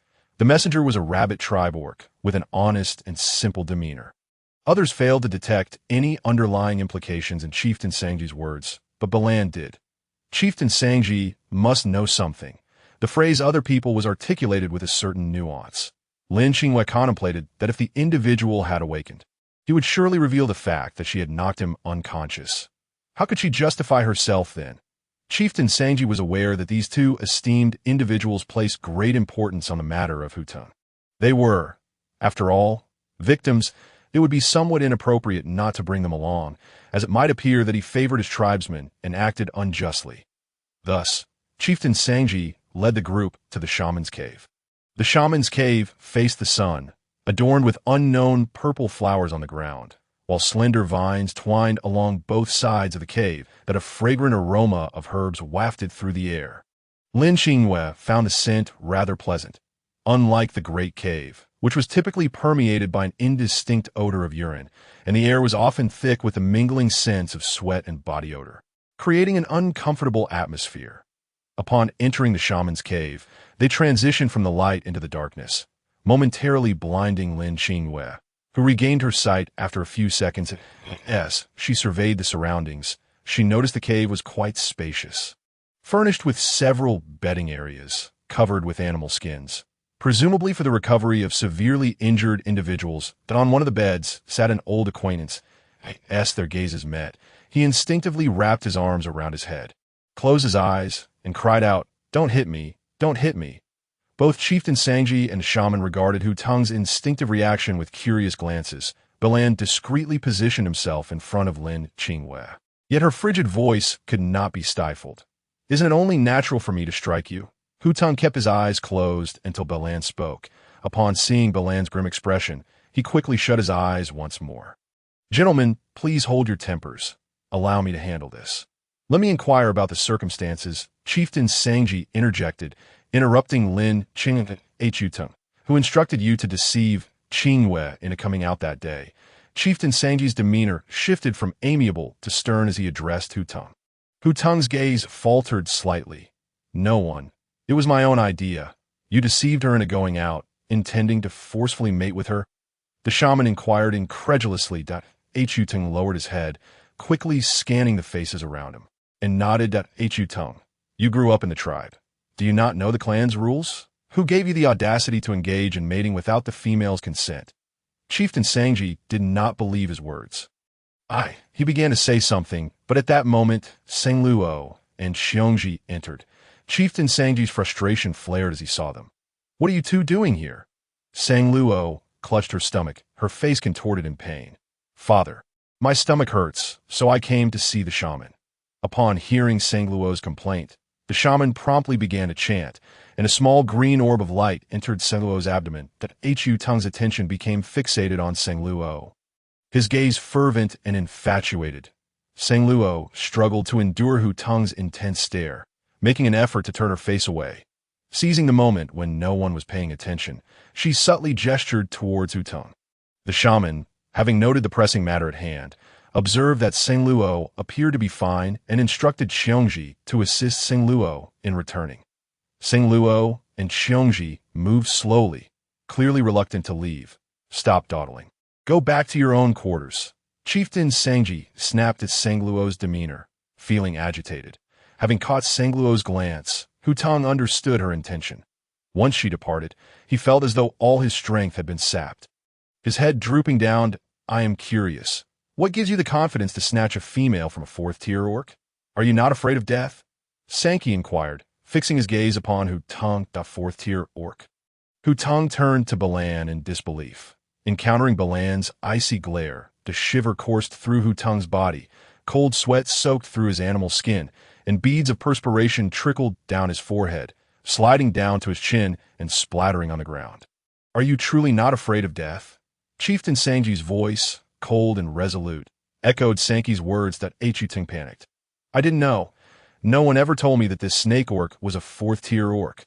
Otherwise, even if you gave me a water tank for courage, I wouldn't dare. As the saying goes, a wise individual knows how to adapt to circumstances." Hutang suddenly knelt, clinging to Belan's leg and weeping profusely. "I was wrong. Truly wrong. At that time, I was blinded by the beauty of the water tribe's young female. I overestimated my abilities. My sins deserve death. Please grant me another chance. I will not do it again." Belan furrowed his brow tightly. Were it not for the multitude of witnesses, he would have longed to strike down this wolf tribe orc. Chieftain Sangji, on the other hand, felt that Hutang was utterly disgraceful. As a second-tier orc, he was crying like a child in front of so many people. This wolf tribe orc wiped his snot and tears all over Balan's animal skin, which was utterly revolting. Balan could no longer contain himself and kicked Hu Tong, sending him flying 5 meters away. After all, he was wearing Balan's own serpent skin. Such a precious item was irreplaceable. Other animal skins could be discarded, but his serpent skin could not be lost. It would have to be cleaned by himself. Hu Tong, since you have admitted to deceiving others in my name and attempting to forcefully mate with a female, according to clan rules, you shall serve 20 years in the wet cave. Have you thought this through? Wait, Chieftain Sangji interjected. He is not alone. He has accomplices that What do you mean by that? Someone lured me away first. Allowing him to deceive Qingyue in my name, I pursued the one who led me astray to the western part of the tribe, but lost track of him. This orc was faster than me. Hu Tong, are you still not going to speak the truth? Chieftain Sangji looked at Hu Tong with a mixture of disappointment and frustration that Hu Tong feigned innocence. I don't know who led Balan away. It was definitely not me.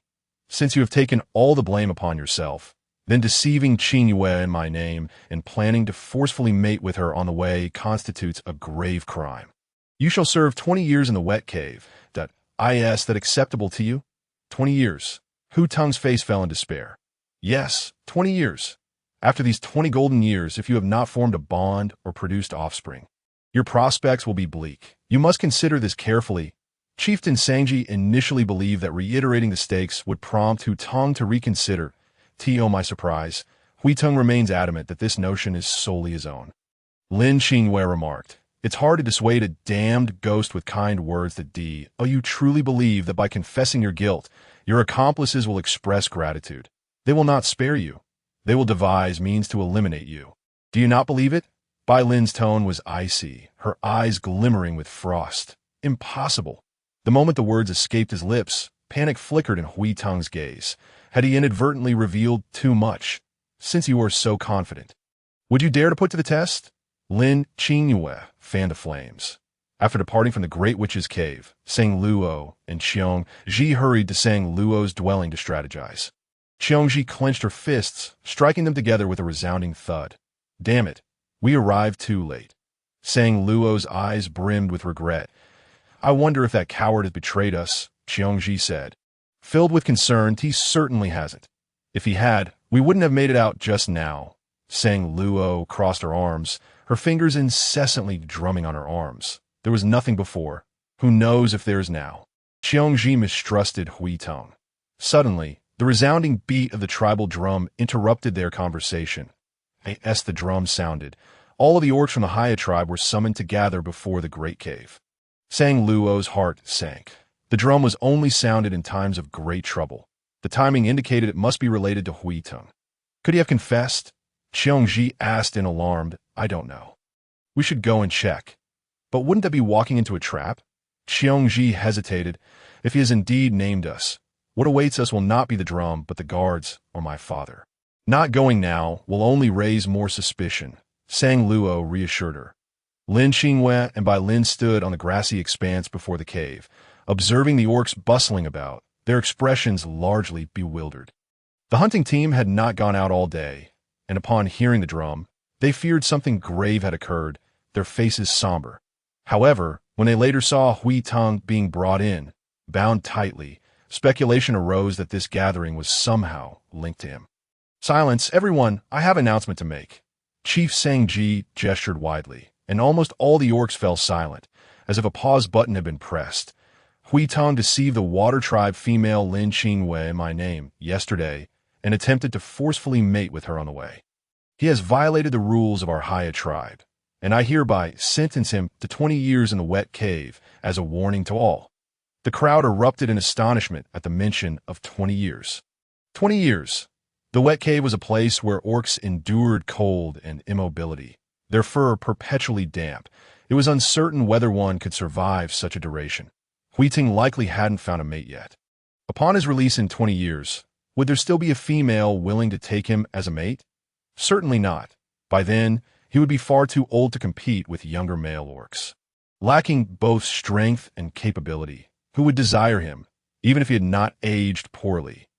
Was he truly foolish enough to think that, as a second-tier orc in our tribe, he could find a mate simply by being obedient? Those familiar with Hui Tang in the crowd shook their heads in dismay, likely believing this would be their final encounter with him. Yun was astonished that Hui Tang would dare to approach Lin Qingyue.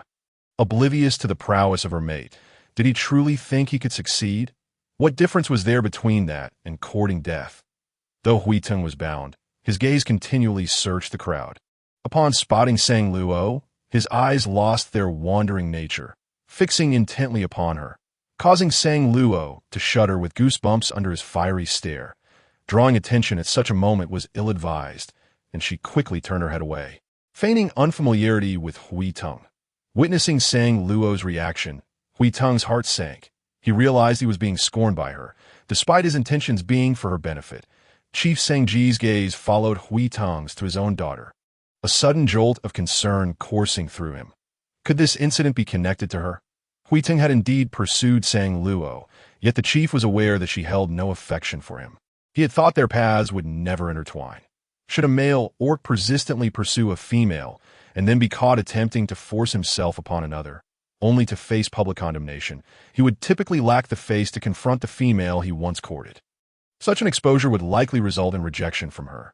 Yet Hui Tang's gaze had been so fervent, so unabashed, devoid of any embarrassment, guilt, or regret. This was exceedingly irrational. Unless Sang Luo had been aware of his actions all along, he would not display such demeanor. Bring him away. Chief Sang Ji's anger flared as he noticed Sang Luo's continued evasion of Hui Tang's gaze, as though she were hiding something. Bai Lin and Lin Qingyue, standing just behind Sang Luo, had not observed closely, yet they noted Hui Tang's gaze, as if drawn by a magnetic force, steadfastly fixated on a point within the crowd. That direction held several female orcs, including Qiongji and Sang Luo. After the crowd dispersed, Lin Qingyue and Bai Lin returned home. The hunting team, noticing Sang Qi and Chief Sang Ji's reluctance to lead the hunt, began to grow anxious. With so many in the tribe, what would they eat if no hunting occurred? Chief, it's getting late. Shall we not go hunting? A tiger tribe orc respectfully inquired. Ask Sang Qi. I'm feeling a bit weary today and prefer not to lead. Sang Qi had originally intended to teach everyone how to make cakes, but with the incident involving Hui Tang, the mood seemed to have dampened. Thus, he carried a basket of cakes and set off with the hunting party. Along the way, the curious tiger tribe orc kept glancing at the bamboo basket behind Sang Qi, its pale yellow meat cakes exuding an alluring fragrance that captivated his attention. Sang Qi, what are you carrying? He finally asked, unable to contain his curiosity. Mo, I'm carrying the provisions for our hunting team. With food, we can hunt longer. Sang Qi replied, at all of this is food? Mo's eyes sparkled, his mouth watering instinctively. Yes, everyone will have a share. I made them myself. Sang Qi added. Mo, who had initially been excited, suddenly wore a disappointed expression upon learning they were made by Sang Qi. I think I'll stick to meat. You can keep this for yourself, Mo awkwardly stated. Hey, don't look down on me. You may not want it now, but later you might find there is none left, Sang Qi chided. Lin Qingyue and Bai Lin returned to the bamboo house, both preoccupied with their thoughts, lost in contemplation. In the distance, a strange rustling emanated from the woods, causing Bai Lin's expression to change dramatically. Qingyue, stay home and do not venture out. If necessary, retreat into your shell and submerge yourself in the sea, Bai Lin instructed urgently. Lin Qingyue, alarmed by Bai Lin's words, asked, what is happening? Do not concern yourself with what is happening, that I must step out for a moment. You must protect yourself well, Bai Lin insisted. Lin Qingyue's face reflected her fear. Please don't say that. I'm truly scared. Your words make it sound as if you're leaving a last message. Do not say too much. Go back inside. And do not leave until I return, Bai Lin commanded. And in an instant, she vanished from Lin Qingyue's sight. In the woods by the sea, Bai Lin darted through the trees like the wind, a shadow descending from above. Upon seeing the figure, Bai Lin's taut nerves relaxed. Did you not just come by a few days ago? Why have you returned so soon? Bai Lin's expression bore a hint of impatience. Brother, I heard news on my way back the other day, and specifically returned to inform you. Lai Xin has arrived, and Qi Tong is here too, if you have not secured the items. You should prepare for the worst. How many days until they arrive here? Let me calculate their pace. Approximately 20 days, since we are brothers. May I ask you for a favor? A radiant smile graced the face of Bai Lin. It was the first time Mo Xie had witnessed such a smile directed at him, leaving him both flattered and somewhat disconcerted. What is it?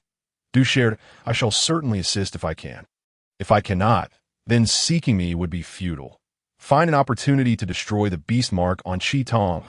Mo Xie was taken aback, nearly dropping to the ground in shock. What did you just say? Are you out of your mind? Or have you lost your wits? Destroying the beast mark would render you a true vagrant beast, and your beast rank would plummet. Why would you choose such a path? You know well how I became Qi Tong's beast husband, that I refuse to spend my life under someone else's thumb, especially not under a female I do not like and who does not reciprocate my feelings. Living like that would be a torment for me, that in truth, Qi Tong isn't so bad. There are many male beastmen in the tribe who cannot find female partners. You might endure for a while. Perhaps one day she will accept you and bear your offspring on this continent. How many female beastmen are willing to bear young for a serpent beast? Many are coerced into it. She resorted to such despicable tactics to bind me, solely to control me. It is utterly out of the question. Even if she were willing, Lai Sun would not allow my children to be born. You still possess some strength against Lai Sun, but if you destroy the beast mark and your rank falls, he will surely kill you. Then I shall hide before he can kill me. Once my injuries heal and my rank rises, I will seek retribution. Mo Xie felt that Bai Lin was being overly naive and presumptuous. How many vagrant beasts have managed to restore their ranks after their marks were destroyed? What if you can never recover? Then you would have no hope for the rest of your life. Even if it is a risk, I must try. I refuse to be manipulated for eternity. Bai Lin clenched his fists. Very well, since you are so resolute. What must I do to destroy your beast mark?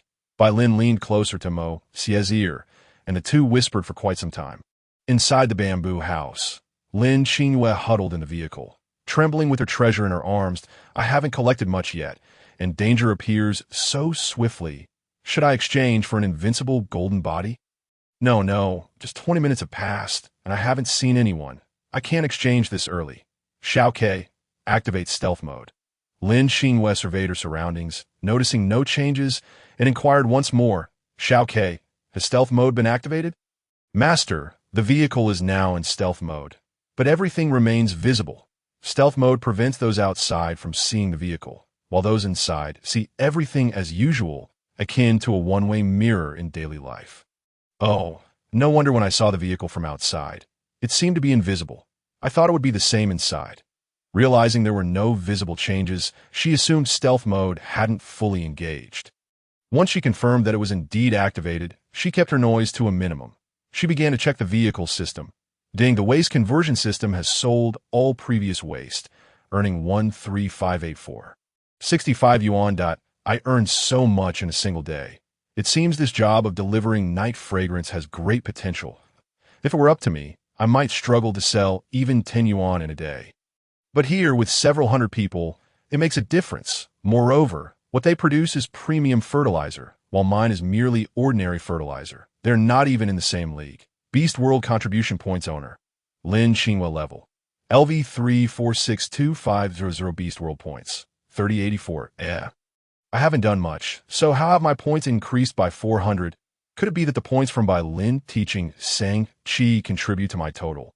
That would mean I could cultivate Bai Lin as a shield in the future. No, shield sounds too harsh. How about partner? This way, I won't attract others' greed and can quietly enjoy my achievements. As Lin Qingyue approached the threshold of leveling up to 4, the thought of the points required for future exchanges multiplying began to cause her anxiety and melancholy. She initially intended to exchange for signal recovery today, but she was now facing danger. Many beastmen in this other world possess formidable abilities. She wondered if she might encounter one with particularly acute hearing. If she were to send a voice message, it could easily be detected. Lin Qingyue did not wish to take that risk, so she patiently closed her eyes within the vehicle to rest. The waiting felt interminable. She tossed and turned countless times, even nervously pressing her ear against the vehicle's walls to listen for sounds outside, yet all remained eerily silent, with no drowsiness weighing upon her. She retrieved some bee skin she had acquired and began to cut and shape them. When Bai Lin returned, he called out several times, but Lin Qingyue heard nothing. Finally resolute, he pushed open the door to Lin Qingyue's quarters. As he opened it just a few centimeters, it felt as though he had collided with a stone. The door produced a crisp sound, startling Lin Qingyue, who had been sewing within. "Qingyue, I'm back. You can come out now." Lin Qingyue listened intently. It was Bai Lin's voice, and she finally exhaled in relief. Typically, being confined in the vehicle felt inconsequential, but in the face of danger, she longed to escape. Nervously, Lin Qingyue stepped out of the vehicle. Upon seeing Bai Lin, she opened the door wide. Bai Lin, curious, had peered through the crack and had not seen Lin Qingyue inside. How could she suddenly appear, as if transformed? Could she conceal her figure? "Now, you can tell me what transpired." Lin Qingyue crossed her arms, leaning against the doorframe. With a deep sigh, Bai Lin seemed to have made a significant decision. He recounted the events from the beginning, omitting certain crucial details, such as his status as Qi Tong's beast husband. In other words, you have been threatened. He demands you to come and steal something. Yet now you wish to refuse, but cannot free yourself from him. They are approaching soon. Is that correct? Essentially, yes. The Heiya tribe has long been targeted by vagrant beasts.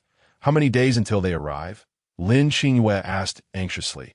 Approximately 20 days. So soon. Can the entire Heiya tribe not withstand them? Lin Qingyue's eyes widened in seriousness.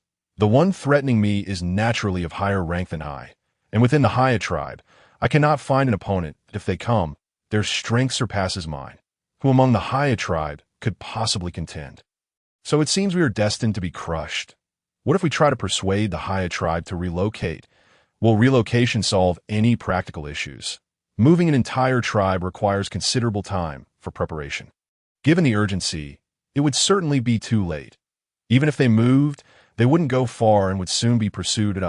So now it seems we are doomed whether we flee or stay put. What should we do? I am contemplating taking the Heiya tribe's ancestral treasure, hoping to evacuate them before their arrival. Perhaps this could prevent our annihilation. But have you considered the repercussions? If you steal the Heiya tribe's ancestral treasure, its members will never forgive you. A grudge would be formed. Must we simply watch as so many are annihilated?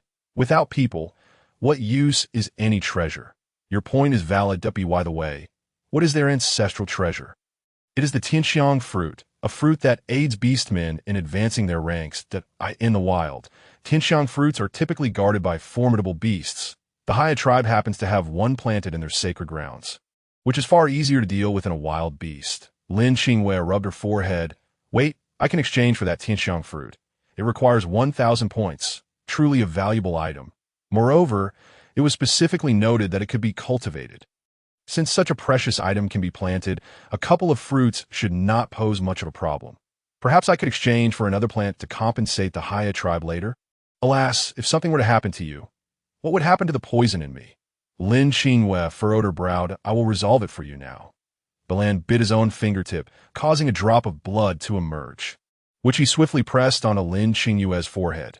Startled by Balan's sudden action, Lin Qingyue instinctively recoiled, only to find that a vivid red cinnabar now adorned her brow. This mark gradually faded away after 3 seconds. A strange sensation washed over her, as if something within her had been extracted. It felt surreal. Was that all it took to remedy the poison? Lin Qingyue found it hard to believe, unable to articulate the bewildering feeling. So, to neutralize this poison, my blood is needed, and just a touch of the toxin will suffice. Balan did not mention that he also needed to perform the act himself. You help me detoxify so swiftly. Are you not afraid I might flee at this very moment? Lin Qingyue exclaimed incredulously. Balan chuckled. I fear you won't have the time to escape, which is why I preemptively cured you. This place may soon become a battleground. So you should hasten home.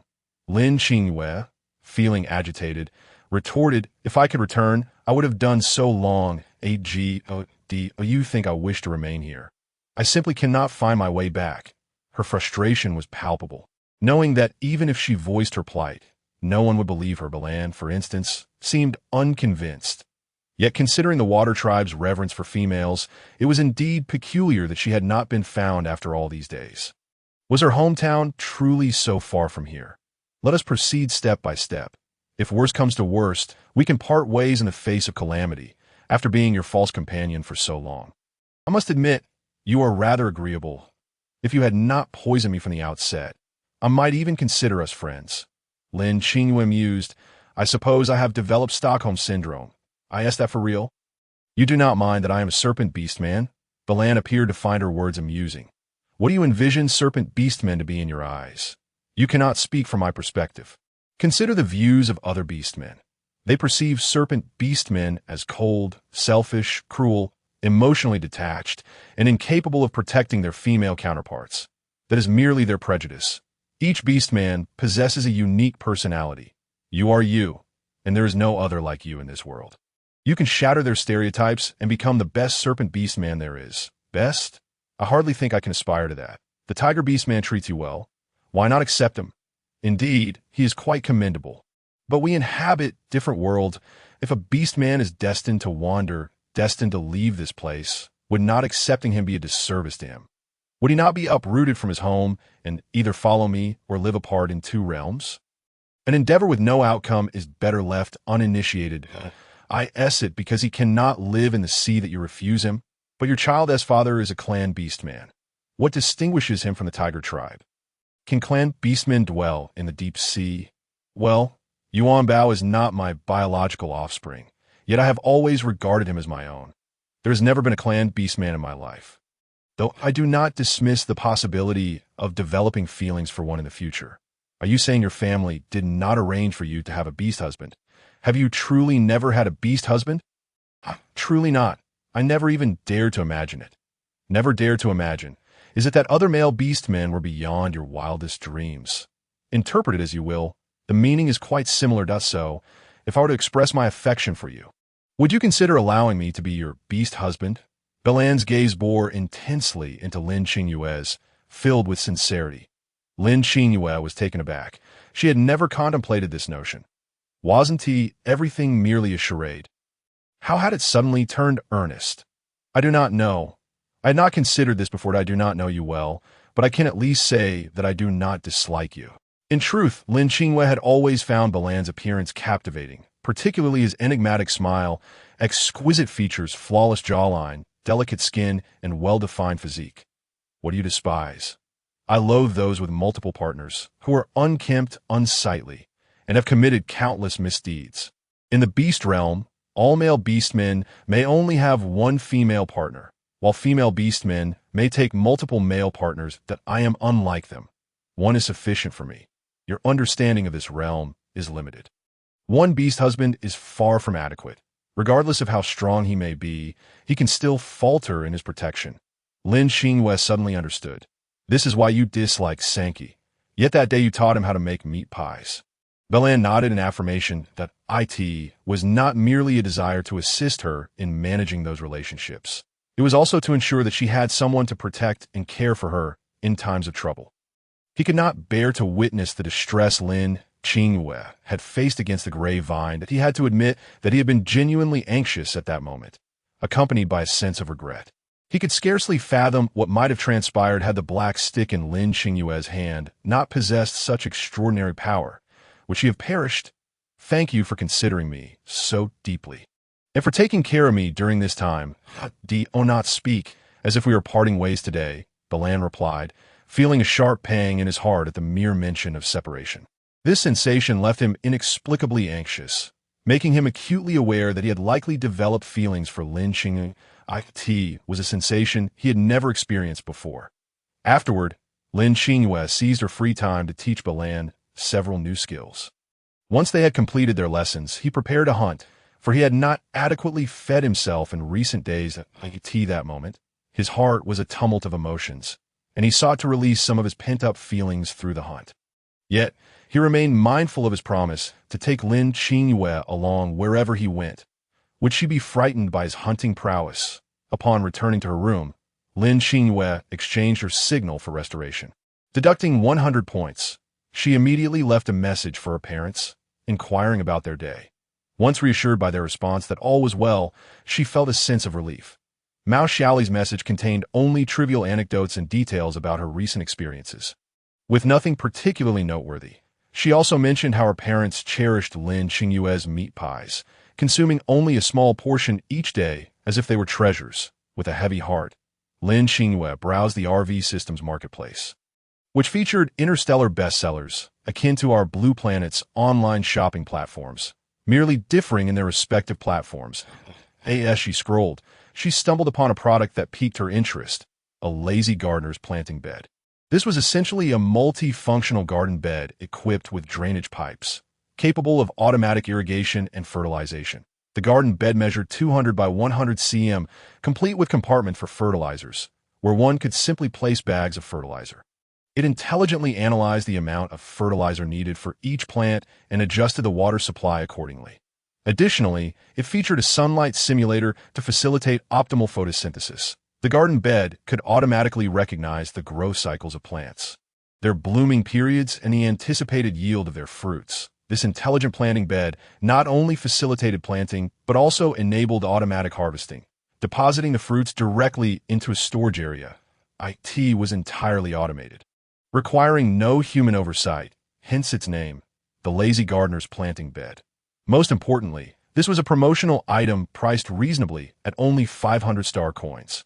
Lin Qingyue promptly ordered two, primarily because she was reluctant to expose such an advanced item to the primitive beastmen outside, for she could not explain it. Keeping them indoors, she deemed two to be the maximum she could accommodate. Lin Qingyue also logged onto the RV's official website to explore new and intriguing accessories and devices. To her surprise, she discovered an upgraded model of an automatic waste bin. Once the bin was authenticated and linked to the owner's identity, it would automatically clear its contents and convert the waste into products for sale in the RV's marketplace whenever the network signal was available. No longer would the owner or the onboard robot need to personally tend to the waste bin. Was this not an unexpected boon? She scrolled down to check the price, 5,050 star coins. This bin cost as much as 2 planting beds. Gritting her teeth, she decided to purchase it. While others might take a year to recoup that investment through waste conversion, she could achieve it in a single day. To excel in one's endeavors, one must first have the right tools. She placed an order for 2, one to be set aside near the public restroom, and the other to be kept in the RV as a reserve. Yesterday, the money earned from selling fertilizer was essentially spent on this. After much fuss, her debts remained unchanged. She merely exchanged them for a few items. She hopes these items will bring her greater cost-effectiveness. Upon bringing the flower beds home, Lin Qingyue opened the RV's extension space and placed the 2 flower beds inside. As a chef, she possessed the most seeds for vegetables and spices, as growing some herself could help reduce costs. Fresh vegetables and ingredients undoubtedly taste better than their processed counterparts. A significant reason her shop is always bustling is due to her use of fresh produce and seasonings. She planned to grow peppers and sweet potatoes in the flower beds. Starting with the sweet potatoes, a light blue holographic display instantly appeared above the flower bed, boldly displaying the plant's name. Sweet potato, growth cycle, 120 days. Originally, the growth cycle for sweet potatoes was indeed 120 days. However, upon applying her high-grade fertilizer, this cycle was dramatically shortened to just 110 days, now merely 12 days. Lin Qingyue gasped in astonishment, her mouth covered in disbelief.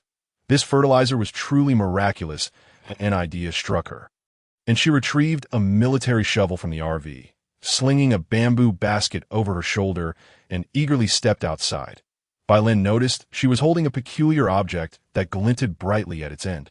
Immediately halting his work, he closely followed Lin Qingyue. She was shoveling soil into the bamboo basket, seemingly oblivious to his presence. "Oh, you need my assistance?" Bai Lin inquired. "No, I'm perfectly capable." "You carry on," Lin Qingyue replied without pausing. After hastily digging about 20 pounds of soil, she rushed back to her room, wordlessly retreating. Bai Lin thought to himself, "It seems she is still wary of me, unwilling to share everything."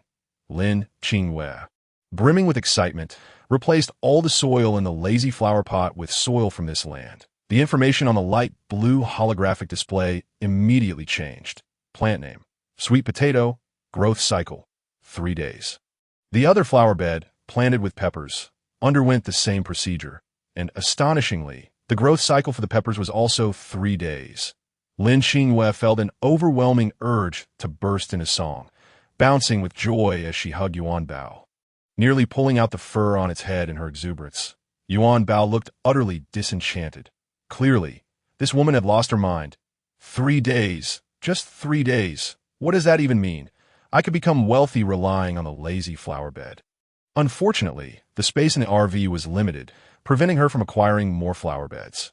Lin Qingyue took some vegetable seeds and placed them into her wristband, cheerfully exiting her room. She saw Bai Lin still focused on crafting bamboo furniture. His expression not particularly bright. They both spoke simultaneously. Shall we go out for a stroll? Come hunting with me. Lin Qingyue replied, hunting? That is akin to going out for a stroll. Perhaps we might discover even more intriguing things. She nodded. All right, let us hunt together. Bai Lin was taken aback by her swift agreement, barely processing it. Typically, females in the tribe were reluctant to accompany males on hunting expeditions due to the inherent dangers. They lacked the means to protect themselves and could easily become prey. Bai Lin strapped 2 bamboo baskets to his back, allowing Lin Qingyue to sit and wind up before entering the basket. She handed her military shovel to Bai Lin. He took it without question, though he was curious about the peculiar object. Once they closed the door, they set off towards the towering Jade Mountain behind the Heiya tribe. The hunting teams from the Heiya tribe usually ventured into these mountains, indicating a rich supply of wild beasts.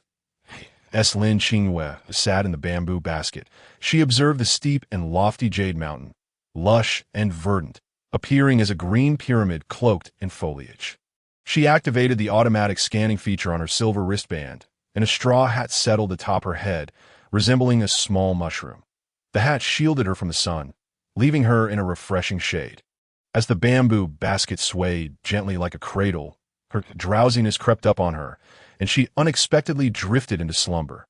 Bai Lin, hearing her even breaths and the occasional gentle snore, smiled subtly. He leapt to the treetop of a towering tree.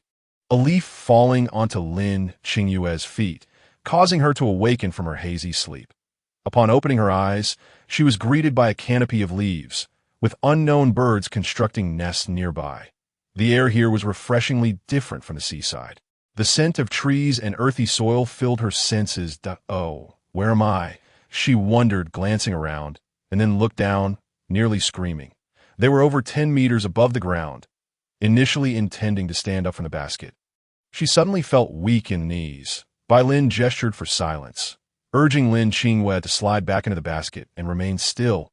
Below, a beast resembling a massive bull, complete with horns and tusks, huffed and puffed heavily. Bai Lin transformed his tail into that of a snake, extending it downwards.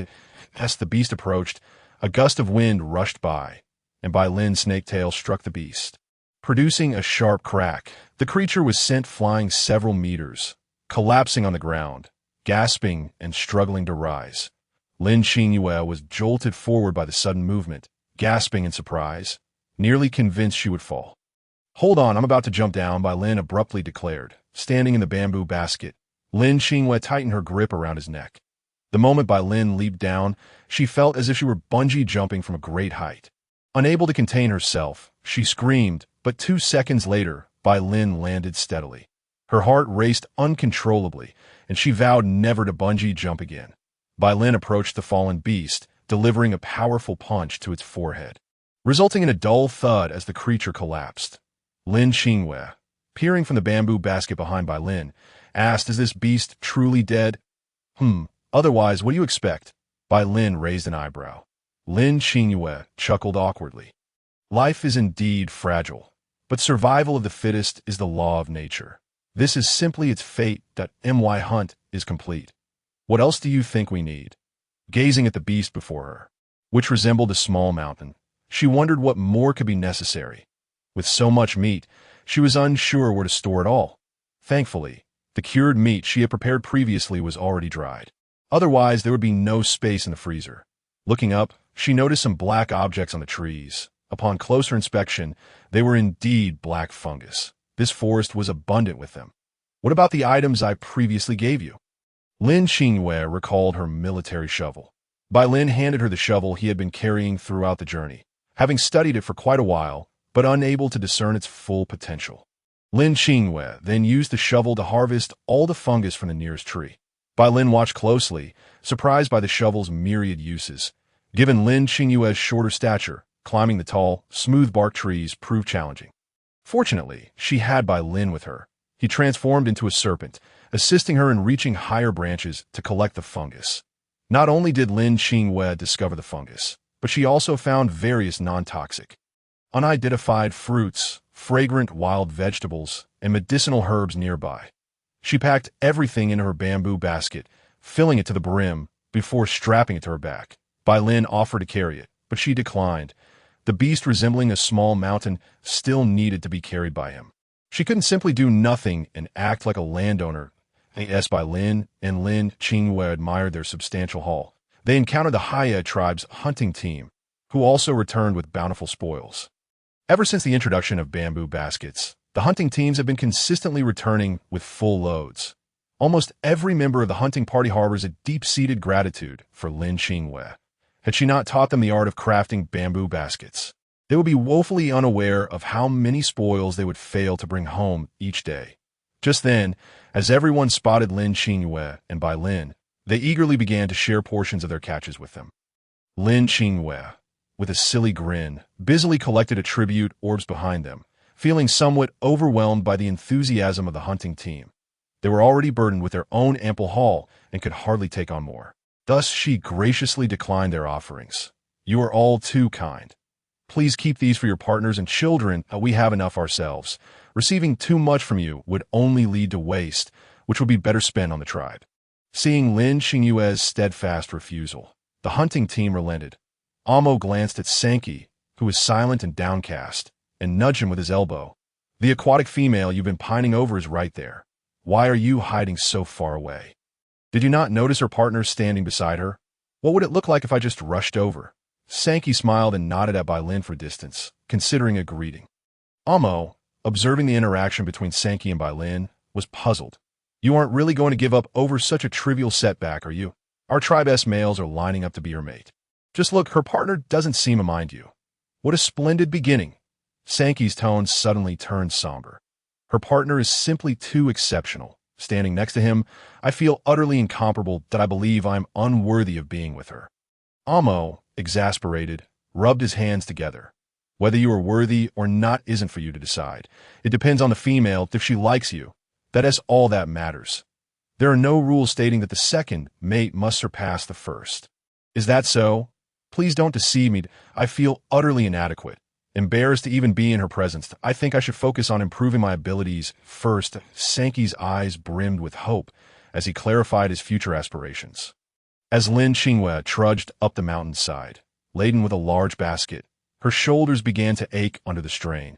She gritted her teeth and persevered, glancing at the orcs beside her who effortlessly carried beasts that seemed as tall as a small mountain, while she complained about merely carrying a basket of food. "How can I be so weak?" she thought, realizing she had fallen into an odd cycle. In a moment of clarity, she suddenly exclaimed, "How foolish of me. I have storage tools. Why am I exhausting myself carrying this down a mountain?" With a simple flick of her wrist, she summoned her hand ring closer to the bamboo basket, and just like that, all its contents were transported to her warehouse. Upon arriving home, she took advantage of Bai Lin's distraction and promptly returned the item she had previously placed in the basket back into it. Lin Qingyue then retrieved a large ceramic vat, typically used for pickling vegetables, and filled it with the cured meats she had prepared earlier. Afterward, she meticulously checked her freezer's inventory. If something couldn't fit, she would make it in batches to send to her parents. Currently, she had regained signal and was able to send items to her family and friends, yet they lacked the means to locate her in this place, rendering them unable to deliver anything to Lin Qingyue. The sending process was unidirectional, and she hesitated to send perishable food without knowing whether her parents could handle it, fearing it might spoil in their refrigerator. Bai Lin, having skinned and tanned the beast's hide, observed Lin Qingyue as she produced an enormous vat from seemingly nowhere, an object he had never encountered before, resembling stone. "Is this a massive stone hollowed out from the middle?" he pondered, estimating that the vat's capacity far exceeded that of the bamboo basket, likely able to hold half the meat from the beast they had brought back. However, the vat was currently filled with the cured meats prepared by Dan and Lin Qingyue. Where, then, should I store today's batch of meat? If mishandled, it could spoil. Lin Qingyue began to sort and cut the flesh of the enormous beast into portions, placing them into the bamboo basket for later use. Anything unnecessary was directly placed into the freezer. Bai Lin, watching Lin Qingyue diligently at work while he stood idle, felt somewhat guilty for doing nothing to "Is there anything I can assist with?" he inquired of Lin Qingyue, who was absorbed in her tasks. Lin Qingyue led Bai Lin to a large, grayish-white stone that was half her height and instructed him, "Please gather some small twigs and dry leaves to stuff into this opening below. Then chop some firewood and light a fire with the flint." Upon hearing he had something to do, Bai Lin perked up. Previously dismissive of Lin Qingyue's mud play, he now marveled at how that mud had transformed into a solid object. He didn't linger to inspect it closely, as he was eager to gather branches. While Bai Lin collected twigs nearby, Lin Qingyue took the opportunity to secretly apply seasoning to the beast's meat. She felt the texture of the unfamiliar beast, noting its tenderness and elasticity, contemplating various culinary techniques she could employ. For instance, she envisioned preparing braised pork, green pepper stir-fried meat strips, and even using some of the meat to make dumpling filling. As Lin Qingyue prepared the ingredients for cooking, she noticed a faint green glow and a soft red light emanating from her palm, both landing upon the meat. She had a premonition that this batch of meat would possess special properties akin to the last dish she had made. With the materials ready and clean, she noticed Bai Lin had ignited the fire, but it was outside the peculiar stone. Acting swiftly, she kicked the burning branches and leaves into the hole beneath the stone. This time, she eschewed any trays and instead fetched a large pot from her room. Bai Lin stood in astonishment, pondering just what strange treasures Lin Qingyue had hidden in her space. "Qingyue, this stone seems quite remarkable. Won't you share its secrets with me?" he asked, glancing between the peculiar white stone and Lin Qingyue. Lin Qingyue chuckled lightly, tapping the stone that, "Oh, this isn't a stone. It's a stove specifically designed for cooking food." "And what about the one above it?" Bai Lin inquired, pointing at the iron pot. "This is called a pot, made of stone, and is used for preparing delicious meals," Lin Qingyue announced proudly. Her rice stone pot was custom-made, unlike standard frying pans, as she had specifically ordered it in the style of a pot.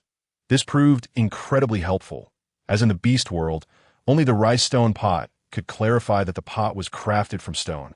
If it had been an iron pot, she would have had to explain iron smelting and the mineral itself. Bai Lin tapped the pot with his finger, producing a dull thud. "Did your family, beast husband, craft this for you?" "Huh? No. I traded for it. My family certainly wouldn't know how to make such things." Upon hearing this explanation, Bai Lin felt a weight lifted from his heart. Were it truly a gift from her beast husband, he would have felt uncomfortable using it to prepare food.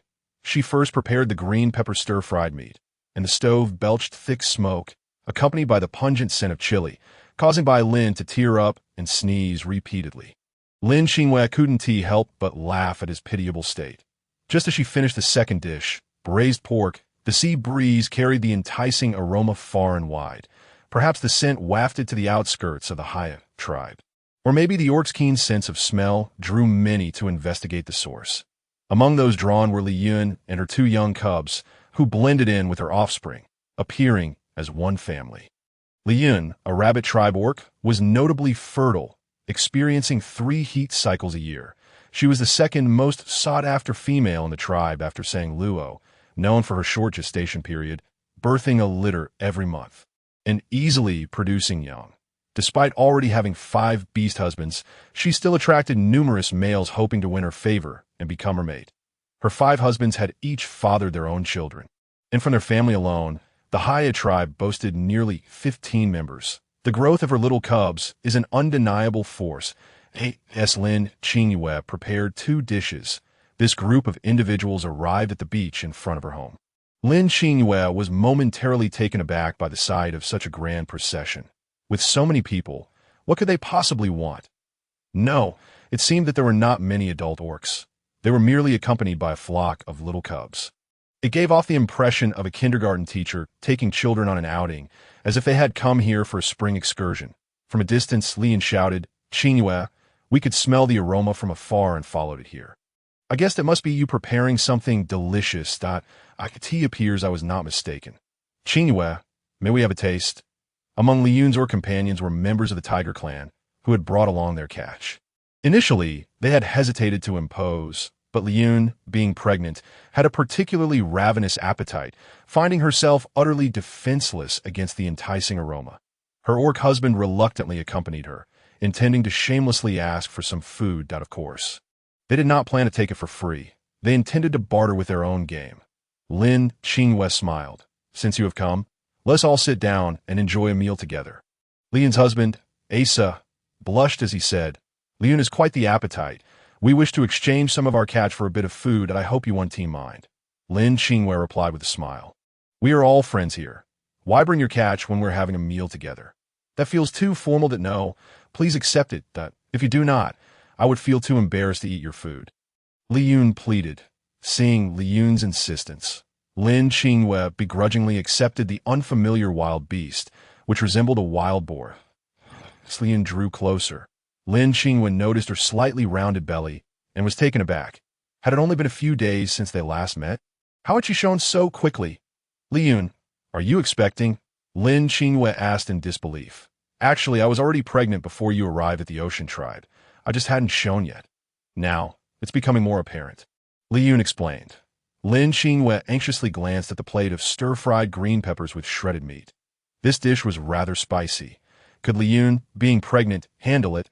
Liyun misinterpreted Lin Qingyue's concern, thinking she was reluctant to share the dish, which caused her to feel somewhat awkward. Lin Qingyue clarified, This dish is quite spicy. I fear it may not suit your palate. Please don't misunderstand. I use some rather rare spices, so I worry you might not be accustomed to the flavor. How about this? I'll serve you a little bit of try, if it doesn't suit your taste. We can skip it, and I'll prepare something else. Bailing chimed in, It's best to sample it first. The aroma was quite strong when she cooked it, and it made me tear up. Lin Qingyue laid out 4 animal skins on the beach and brought over 6 bamboo chairs that Bailing had crafted during sleepless nights. Liyun's orc companions were intrigued by the bamboo chairs, gathering around to examine them for quite some time. Ace's eyes sparkled with excitement as he caressed the bamboo chair, exclaiming, This is made of bamboo. Bamboo truly is a treasure. Liyun and her orc husbands took their seats on the bamboo chairs, while the children sat on the animal skins, upon noticing 2 adorable, soft cubs with long rabbit ears. Lin Qingyue exclaimed with excitement, Liyun, your cubs are so adorable. May I pet them? Seeing Lin Qingyue's enthusiasm for her cubs, Liyun readily replied, Forget just petting. I could give one to you. Lin Qingyue, upon receiving Liyun's permission, immediately began to pet them. What are you joking about? One does not give away their own cubs. She was utterly defenseless against the charm of such adorable little beings, after indulging in her affection for the cubs. Lin Qingyue returned to cooking, as her guests awaited their meal. Observing Lin Qingyue and Bailing busily preparing, Liyun's orc husbands felt it inappropriate to do nothing while waiting for dinner, so they eagerly came to help. Lin Qingyue, in her spare moments, sawed several pieces of bamboo, crafting around 20 bamboo bowls. Originally intended for holding condiments, they now served a practical purpose. She divided the stir-fried green peppers and braised meat into the bamboo bowls and presented them to Liyun's orc husbands, placing each serving before everyone. Asa, holding a bamboo bowl, excitedly remarked, This is also made of bamboo, isn't it? His gaze toward Bailing was filled with fervor, as he resolved to inquire about the crafting methods later. He truly desired to have his own set of bamboo furniture. When Lin Qingyue served the children, she recognized 2 familiar faces. Alu, Heiya, what are you doing here? Are you Liyun's cubs? The 2 little cubs shook their heads and pulled out 2 yellow-green fruits from behind them, presenting them to Lin Qingyue. This is all we have. Can we eat with you, Sister Qingyue? Ha ha. In the future, if you wish to share a meal, just come over. I promise not to let you 2 go hungry. You may keep those fruits for yourselves, Lin Qingyue said, gently patting their heads. Sister Qingyue, if you don't accept the fruits, we'll leave. We don't want to be accused of mooching, Alu said. Looking down, Heiya nodded vigorously in agreement. Good children, then I shall accept your fruits. Please sit tight and wait for dinner. Lin Qingyue accepted the fruits from their hands. Bailing, sensing that with guests present, the 2 dishes might be insufficient, brought out 3 large baskets of his pancakes. Now, Everyone had an additional 5 or 6 pancakes in hand, nearly obscuring the little cubs' faces. Lin Qingyue nervously urged Liyun to try the stir-fried green peppers first, imagining she would surely be gasping and sticking out her tongue from the spiciness. However, after taking her first bite, Liyun's eyes sparkled with delight, and she licked her lips in lingering satisfaction, completely contrary to Lin Qingyue's expectations. Wow, Qingyue, what is this dish? It's absolutely delicious. This is a flavor I've never experienced before.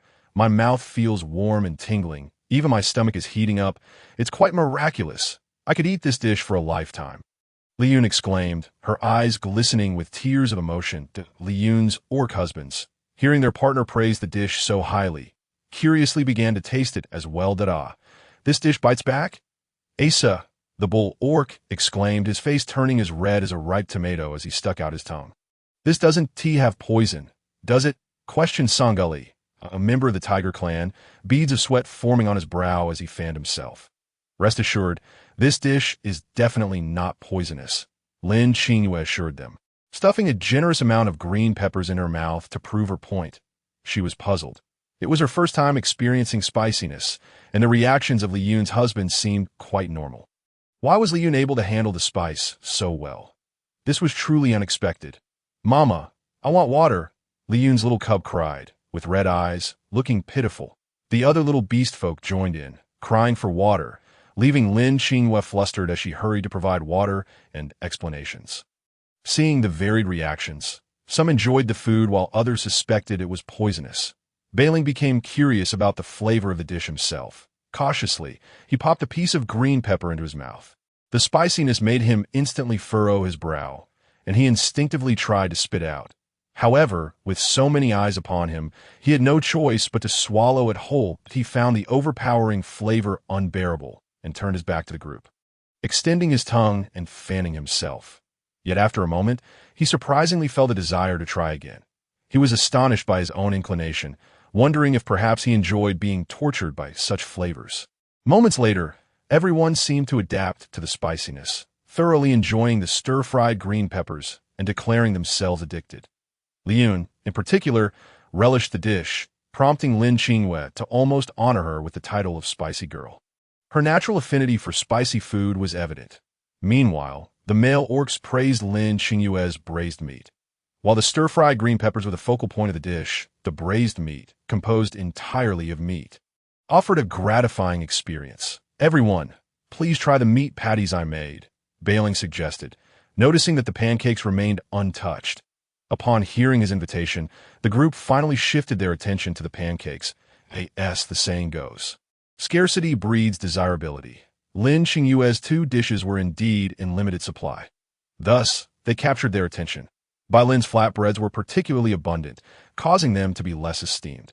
However, once they sampled the meat pie from Bai Lin, it felt as though they had unlocked a new culinary realm. The texture of the pie was distinctly not like meat. Rather, it resembled a mouthful of blossoms. Yet, after a few chews, the flavor of meat emerged, accompanied by some crunchy elements, enriching the layers of the dish and elevating the overall experience. These elements combined created an irresistible allure. Ever since Lin Qingyue arrived at the tribe and procured flint for everyone, the orcs began to indulge in cooked meats, many of them abandoning the bloody raw flesh. Yet, that merely involved roasting the beast meat. There was a lack of variety. Wow, Brother Bai Lin, how do you make this pie? It's absolutely delicious, Liyun exclaimed, raising the flatbread in her hand. The floral essence alleviated the greasiness from her previous meal of braised pork, leaving a lingering fragrance on her lips. Can you guess the ingredients within? Bai Lin asked, his pride evident. Li Yun's husbands examined the meat pie for a long while, unable to discern its secrets, and could only awkwardly shake their heads. Bai Lin silently turned and retreated into his dwelling. Outside, the gathering of orcs, except for Lin Qingyue, assumed that they had upset Bai Lin by failing to guess correctly. Just as they began to justify themselves, Bai Lin emerged from the bamboo hut, holding a fruit the size of a head. You recognize what I have here. Upon seeing the fruit, the young ones erupted in excitement, shouting, I know. It's the fongua. Bai Lin nodded in satisfaction. The children are correct. This meat pie is made from fongua. Qingyue named this dish the 100-flower fresh meat pea. No way. Fengua is edible. Just 2 days ago, I picked a couple for the little ones to play with. A voice lamented, realizing the potential waste. But the powder inside the fengua isn't palatable. I tasted it as a child, and it was nothing like this meat pie. The orc from the tiger clan, saying, vaguely recalled his childhood experience with fengua. Many of Li Yun's young ones nodded in agreement, having played with the powder from the fengua just days prior, unknowingly consuming quite a bit. The taste was indescribable. Seeing the disbelief among the crowd, Lin decided to publicly demonstrate how to make the meat pie. Over the past few days, he had mastered the steps to perfection. Lin Qingyue assisted him in kneading the dough, contemplating making dumplings as well. After the meal, Li Yun felt a warm sensation in her belly, initially attributing it to the green peppers. To her surprise, the discomfort caused by her pregnancy dissipated, and the lingering issues from bearing numerous young ones seemed to be gradually resolving. She caressed her pregnant belly, feeling lighter than ever. Concerned, her husbands approached her, each appearing anxious and eager to inquire about her well-being. Some offered to massage her legs, while others pressed her shoulders, and Li Yun closed her eyes in bliss. They were captivated by Lin's exceptional culinary skills, claiming to assist the couple, but in truth, they were eager to learn from him. They all hoped to capture Li Yun's heart with their own culinary prowess in the future. Lin Qingyue observed the scene, her heart brimming with joy. Lin's actions were truly commendable. Without needing to step forward herself, he had helped her amass a significant amount of points. She preferred to refer to Lin as the master of meat pie promotion. Under Lin's promotion, the Heiya tribe would soon see a surge of points flowing toward her. She had taught Lin alone, yet he had imparted his knowledge to countless others, inadvertently creating the illusion that they hailed from a powerful tribe. With this, her path home drew ever closer. How could she not be elated? Li Yun's husband, Asa, had sustained a minor injury while hunting a few days ago, but had not paid much attention to it. To his surprise, it began to itch. Unable to resist, he scratched it, only to realize that the wound had scabbed over and healed. The once pristine flesh had suddenly turned bloody. Normally, my injuries take days to heal. I never knew my recovery capability was so robust, Asa murmured to himself. The other husbands then became aware of their own hidden injuries, which had also healed, even feeling their strength had significantly increased. A startling thought struck their minds, and they all focused their gazes on Lin and Lin Qingyue, Li Yun's husband. The dear orc Luca closed his eyes and solemnly declared, I sense shamanic power in this food. Qingyue has indeed invoked shamanic energy to prepare our meals. Are you suggesting that Qingyue is a shaman? Ace's eyes widened in disbelief. In no wonder, during the last blessing ceremony, the great shaman proclaimed that Qingyue was the chosen envoy of the beast god. Chief Sang also mentioned that Qingyue holds a status akin to that of the great shaman in the tribe. Sang pondered, it makes sense why Qingyue can be a messenger. She possesses a unique ability. But is it not a waste for her powers to be used on us? Everyone shook their heads, perplexed as to why Lin Qingyue would do such a thing. I'm about to break through to the first tier of orcs. Alu exclaimed, dancing with excitement. A dazzling golden light emanated from him, and a red vine-like pattern appeared on his wrist. Alu, look! Is that a first-tier beast pattern? Heiya pointed at Alu's wrist with envy. Heiya felt a bit disheartened. Why? Despite eating the same food as Alu, had he not experienced any changes? Lin Qingyue, observing the commotion, was perplexed and hesitated to ask, fearing it might draw suspicion towards her.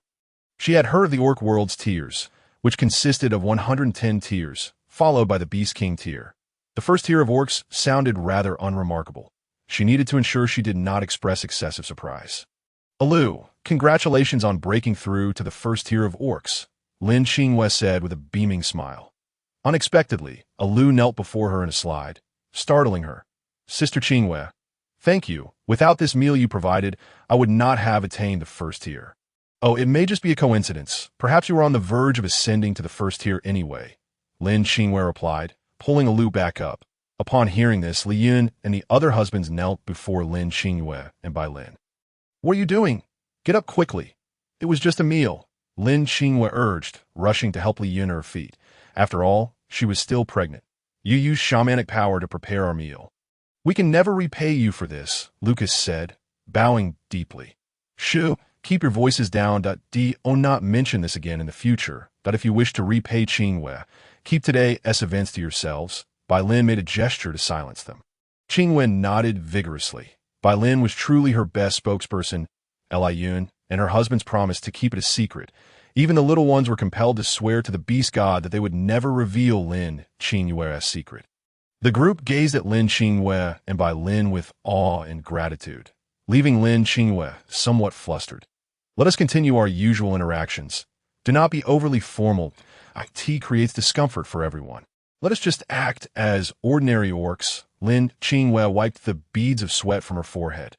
Indeed, Qingyue, I am grateful to the beast god for bringing you into my life and allowing us to become friends.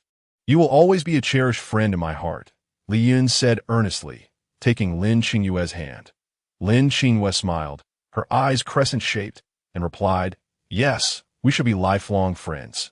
Seeing Lin Qingyue and Liyun whispering to each other, the other husbands began to crowd around Bai Lin, eager to learn how to craft bamboo furniture. Bai Lin, without hesitation, shared everything he could explain. The husbands gazed at the bamboo grove with fervor, eager to transport all the bamboo back home. Together, Liyun and her entourage set off for home, a grand procession. However, in Liyun's heart, she had already made up her mind in order to reside closer to Lin Qingyue. They prepared to move out of the great cave and construct a bamboo house, just like Lin Qingyue. Given their numerous population, the bamboo house would likely need to be larger. Heiya walked to the back, somewhat dejected, when Lin Qingyue ran over and stuffed a few pieces of cake in his hands. Heiya, eat more, you are too thin. Perhaps being full will allow you to advance like Alu. Lin Qingyue said, patting his head. Really? Thank you, Sister Qingyue. Heiya's eyes sparkled with excitement. Lin Qingyue remarked, among so many beastmen, only our ancestors were primates. If we can lend a hand, we should. Watching Heiya bounce home, Lin Qingyue sighed in relief. This day had been truly fulfilling. Suddenly, Lin Qingyue remembered something. She slapped her forehead. The waste bucket had yet to be replaced. This was a matter of utmost importance. She approached Bai Lin, who was tidying up with a somewhat unnatural expression, resembling a little cat that had made a mistake, cautiously inching closer to its owner. Bai Lin, I'm going to the public restroom. You need not accompany me. The path is not far, Lin Qingyue said with a frown. Upon hearing public restroom, Bai Lin's expression changed. He clicked his tongue, wondering if this quirk would ever cease. He felt a twinge of discomfort in his molars, and his stomach churned slightly. All right, though the path is short, you must still be careful. After all, we do not know if there are others who wish to deal with you, Bai Lin warned, frowning. Lin Qingyue beamed with joy, nodding repeatedly. I will be cautious. I'm off now. Following the navigation, Lin Qingyue swiftly arrived at the designated point of the public restroom and, with lightning speed, exchanged the waste bucket. This time, wherever she went, the waste bucket would automatically convert waste into fertilizer. Selling it for her own profit, she would no longer have to endure the foul stench to poor night fragrance. Her running figure resembled that of Sun Wukong emerging from the stone. Upon seeing Lin Qingyue return so quickly, Bai Lin found it puzzling. Could this little female move so swiftly? It was not apparent in her usual demeanor. Generally, it would take some time for beastmen to relieve themselves. Lin Qingyue's rapid return suggested she had not paused at all. Had she gone for a solitary moment? Many times, Bai Lin felt that Lin Qingyue was quite admirable, even if she possessed a few quirks. They were inconsequential. He even wished to keep any male beastmen away from her. Regrettably, he felt unqualified, as he was not Lin Qingyue's beast husband. When Liyun and her companions returned to the great cave, the news of Alu's breakthrough could no longer be concealed. Chief Sangji specially rewarded Alu with a bounty of beast meat for this momentous achievement. Alu, having broken through to the first tier at such a young age, was indeed commendable. Chief Sangji regarded him with increasing approval and anticipation. Alu, however, felt hesitant to share how he had attained his breakthrough. When questioned, he could only vaguely respond that he was uncertain. Meanwhile, Liyun informed the chief that their family was quite large and living cramped in the cave was not very convenient, hence they requested to reside outside. Chief Sangji, observing Liyun's noticeable pregnancy, pondered for a moment before agreeing to their request. They were merely relocating from the cave, not severing ties with the tribe. Such a common request was hard to refuse. Moreover, Chief Sangji was somewhat envious of the bamboo houses by Lin and his family had constructed. The daylight was far superior to their dim cave, and even the air was much fresher. They simply found it difficult to swallow their pride and seek by Lin's guidance on building bamboo houses. If Liun's family learned, they would no longer need to seek by Lin far and wide, as it would be far more convenient to approach their own tribe. Liun's family began the construction of the bamboo house. And whenever they encountered any uncertainties, they promptly sought by Lin's advice. Heiya, concealing the meat pies Lin Qingyue had surreptitiously given him within his bee skin, occasionally reached to confirm the pies were still there. Although he received some food from other beastmen in the tribe, he always felt too embarrassed to take more, often leaving him hungry. This time, with Lin Qingyue's meat pies, he quietly hid in a corner during mealtime. Secretly indulging in the treats, tea first, he felt no particular sensation, merely relishing the taste. However, upon consuming the second pie, he vaguely sensed a green light enveloping him, and a tingling sensation began at his wrist. Soon, green patterns appeared on his wrist. He had also broken through to the first tier of beastmen. He felt his body grow lighter, and his strength increased significantly. Tears welled in Heiya's eyes. He could hardly believe he had managed to break through. His transformation caught the attention of all the beastmen in the tribe, who gazed in disbelief at the frail young creature who had advanced so swiftly. Chief Sangji, witnessing Heiya's breakthrough, laughed heartily, declaring it a day of double happiness. Although first-tier beastmen were relatively common, they formed the backbone of the tribe's strength. The highest tier among the Heiya tribe was Chief Sangji himself, who was merely at the third tier. Upon returning to the bamboo house, Lin Qingyue discovered a large mound of dough on the winnowing tray, just perfect for making dumpling skins. Quietly, she picked up a large chunk of meat that Liyun had gifted her and headed to her room. Bai Lin was puzzled. That piece of meat was raw and unprocessed. She usually consumed cooked meat, so what could she possibly need with such a large chunk? It was as if Lin Qingyue had eyes in the back of her head. As she turned to Bai Lin and said, "Wait for me a moment. After I'm done, I'll teach you some new recipes." Upon entering her room, Lin Qingyue immediately tossed the meat into the meat grinder. And within 5 minutes, it was thoroughly minced. She added wood ear mushrooms and wild vegetables to the meat mixture, seasoning it to perfection. A plate of filling was ready. Once again, 2 attributes of green and black light randomly burst forth from her palm. If her memory served her right, green represented witch power, while black indicated poison resistance. The light emanated from her hand. Lin Qingyue felt a sudden lethargy, as if her body had been drained. She grew concerned. If every time she prepared food it resulted in random attributes, would she be able to continue her business? Who would buy these high-end foods? Anyone consuming her creations would undoubtedly notice a difference in their bodies. They would soon realize something was amiss with her offerings. If these items were sold, she would be unable to return home safely. Though she herself posed no danger, would her family be targeted? Would they be in peril? After consuming the attribute-laden meat today, she felt particularly invigorated, and her strength had notably increased. She could even lift over 100 pounds of meat.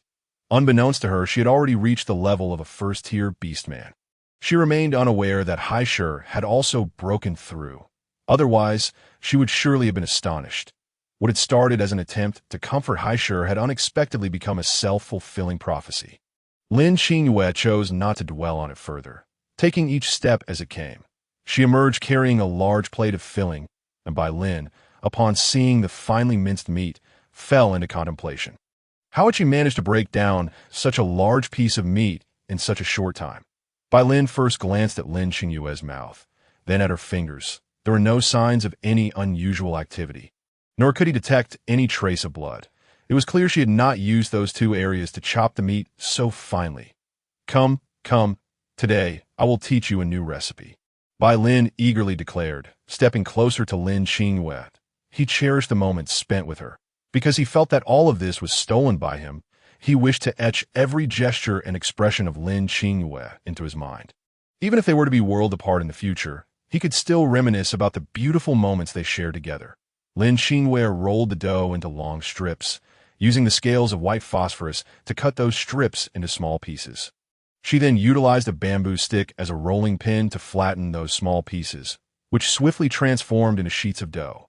After that, she deftly pinched some meat filling into the dough, crafting a dumpling. Lin found the process of making dumplings quite challenging, and he began to learn by closely following Lin Qingyue. His speed of operation increased rapidly, and soon he was almost matching Lin Qingyue. His mentor, Lin Qingyue, arranged the dumplings neatly on a round bamboo tray, each one perfectly aligned, creating a visually pleasing display. "What is this dish called?" Lin couldn't help but inquire out of curiosity. "This dish is called 100-flour fresh dumplings," Lin Qingyue replied without looking up. "Does this dumpling possess any special effects?" Lin asked casually. Lin Qingyue suddenly lifted her head. "You are aware of everything that happened before, right? Am I not capable of knowing? Did you think I wouldn't sense it?" A wry smile returned to Lin's face. After eating my food, did you feel any changes in your body?" Lin Qingyue asked earnestly. "At first, after eating, I felt that my old injuries had improved significantly. The meat I consumed today not only made me feel more energized, but also seemed to enhance my strength somewhat. I just want to know what changes my body might undergo after eating the dumplings. I can tell you that perhaps you'll just feel more spirited. There shouldn't be any other significant changes." Lin Qingyue pondered. "Are you suggesting that this dumpling serves the same purpose as the previous cake?" Lin asked in confusion. "Tea may be different for others, but for you, they are quite similar." Lin Qingyue responded. "What effect could the toxins that have fallen from your body possibly have?" "Why, this dumpling has another effect of mildly alleviating toxicity, which is unnecessary for you. Hence, after consuming it, you will only experience a slight boost in spirit." Lin was initially taken aback. Then he felt a sense of relief. "You have taught me so many things. You must be using me as a shield, right?" Lin seemed to have come to a realization.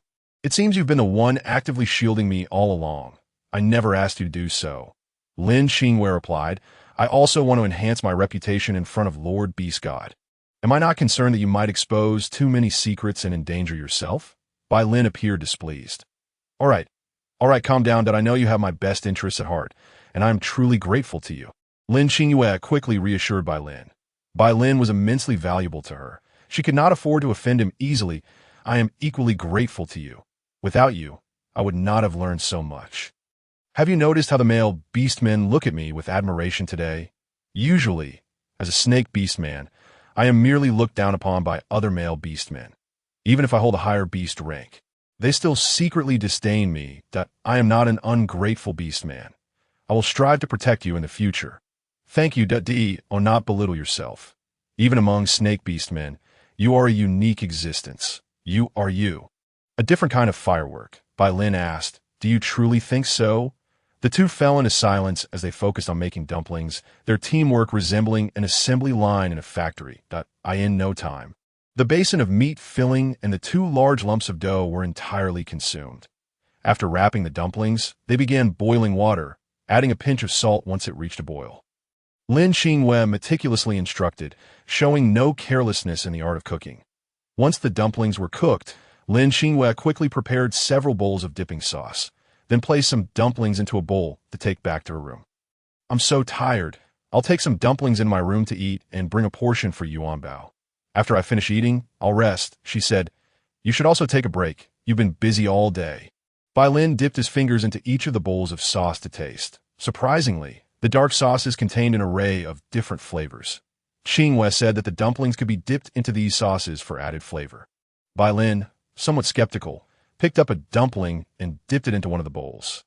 The smooth and chewy dumpling skin combined with the sauce, the fresh pork mingling with the crisp wood-ear mushrooms, created an explosion of flavors that danced upon his palate. He felt as if he could eat dumplings for an entire year without growing weary of them. Lin recalled the days before meeting Lin Qingyue, when he subsisted solely on bloody raw meat.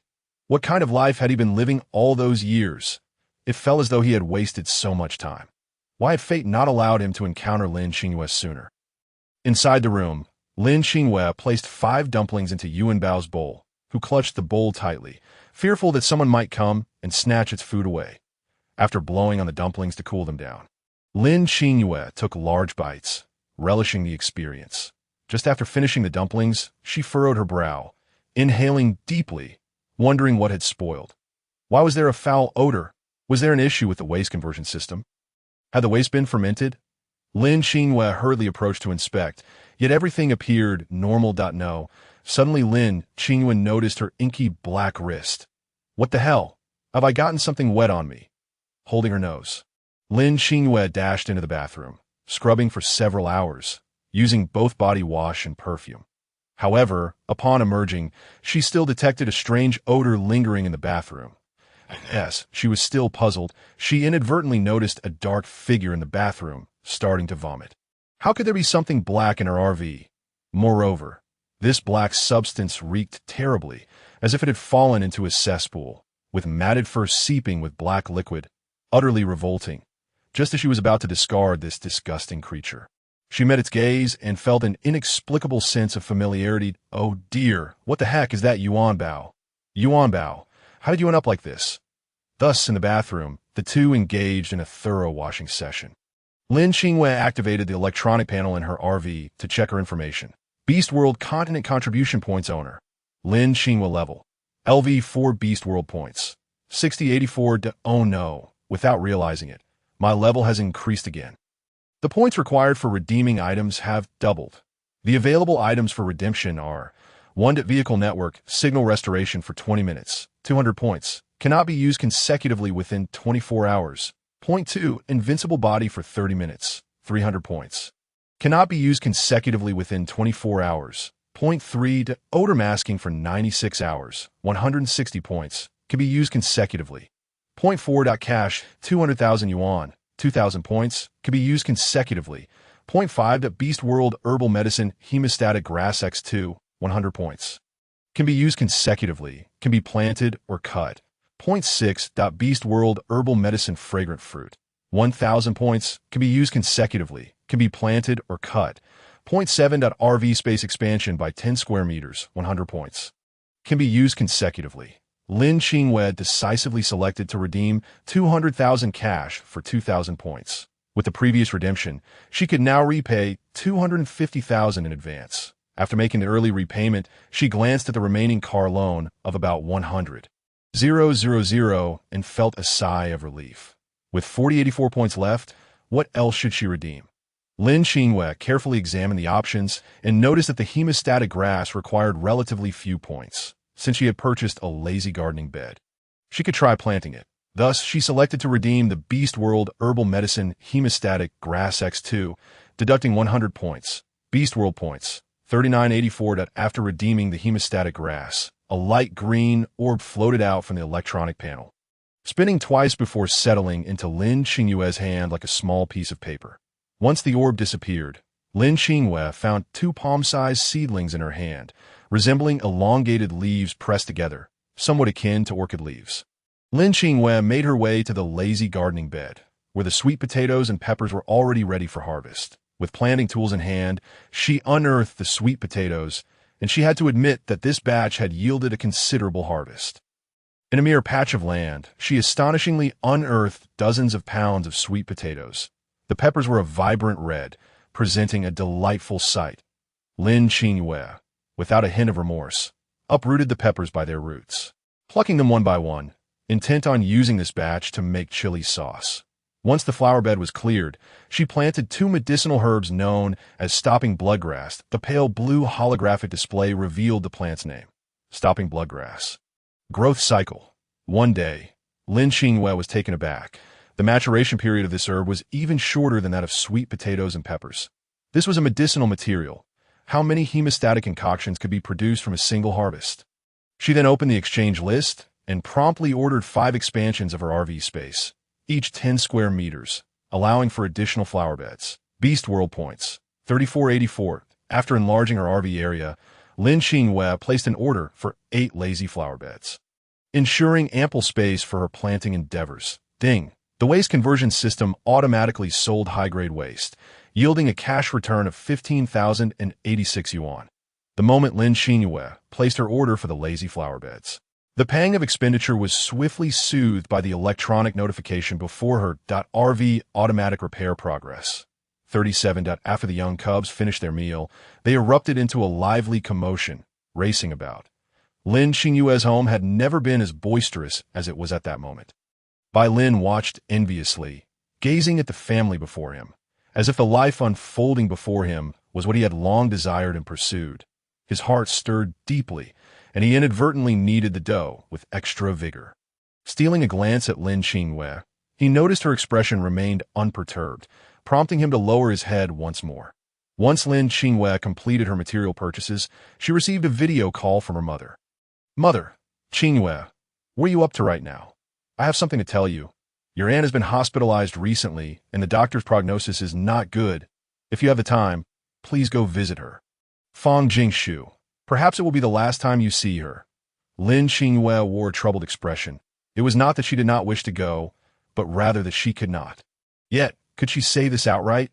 Lin Qingyue. What's wrong with Aunt? Did the doctor mention any specific issues with her health? "Mother, it's a rare type of CA, and by the time it was detected, it was already in the late stages. Your aunt has been in poor health and has been on medication for years. If surgery is attempted now, the doctors fear she may not survive the operation." Upon seeing the dumplings before her, Lin Qingyue suddenly had a thought. Perhaps. Lin Qingyue. "Mom, I made dumplings today. Please take these to Aunt and tell her they're my heartfelt gesture." Lin Qingyue's mother.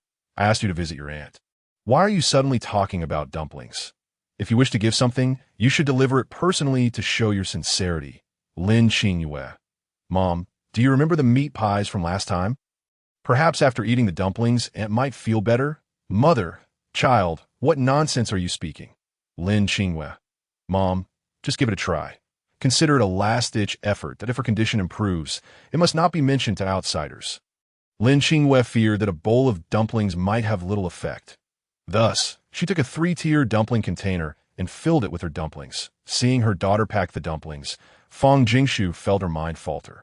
Had her daughter's comprehension diminished recently, or was she simply not expressing herself clearly enough? Her sister-in-law was gravely ill and had little time left. Was packing so many dumplings akin to feeding pigs? What patient could possibly have such an appetite? Even if it were merely a gesture of goodwill, a handful would suffice. With such a large quantity, they might think she had lost her mind. "Mother, Qingyue, that's enough. Your aunt can't eat this much. She has no appetite. Why not send something else? Perhaps some flowers, money, or medicinal herbs?" Lin Qingyue.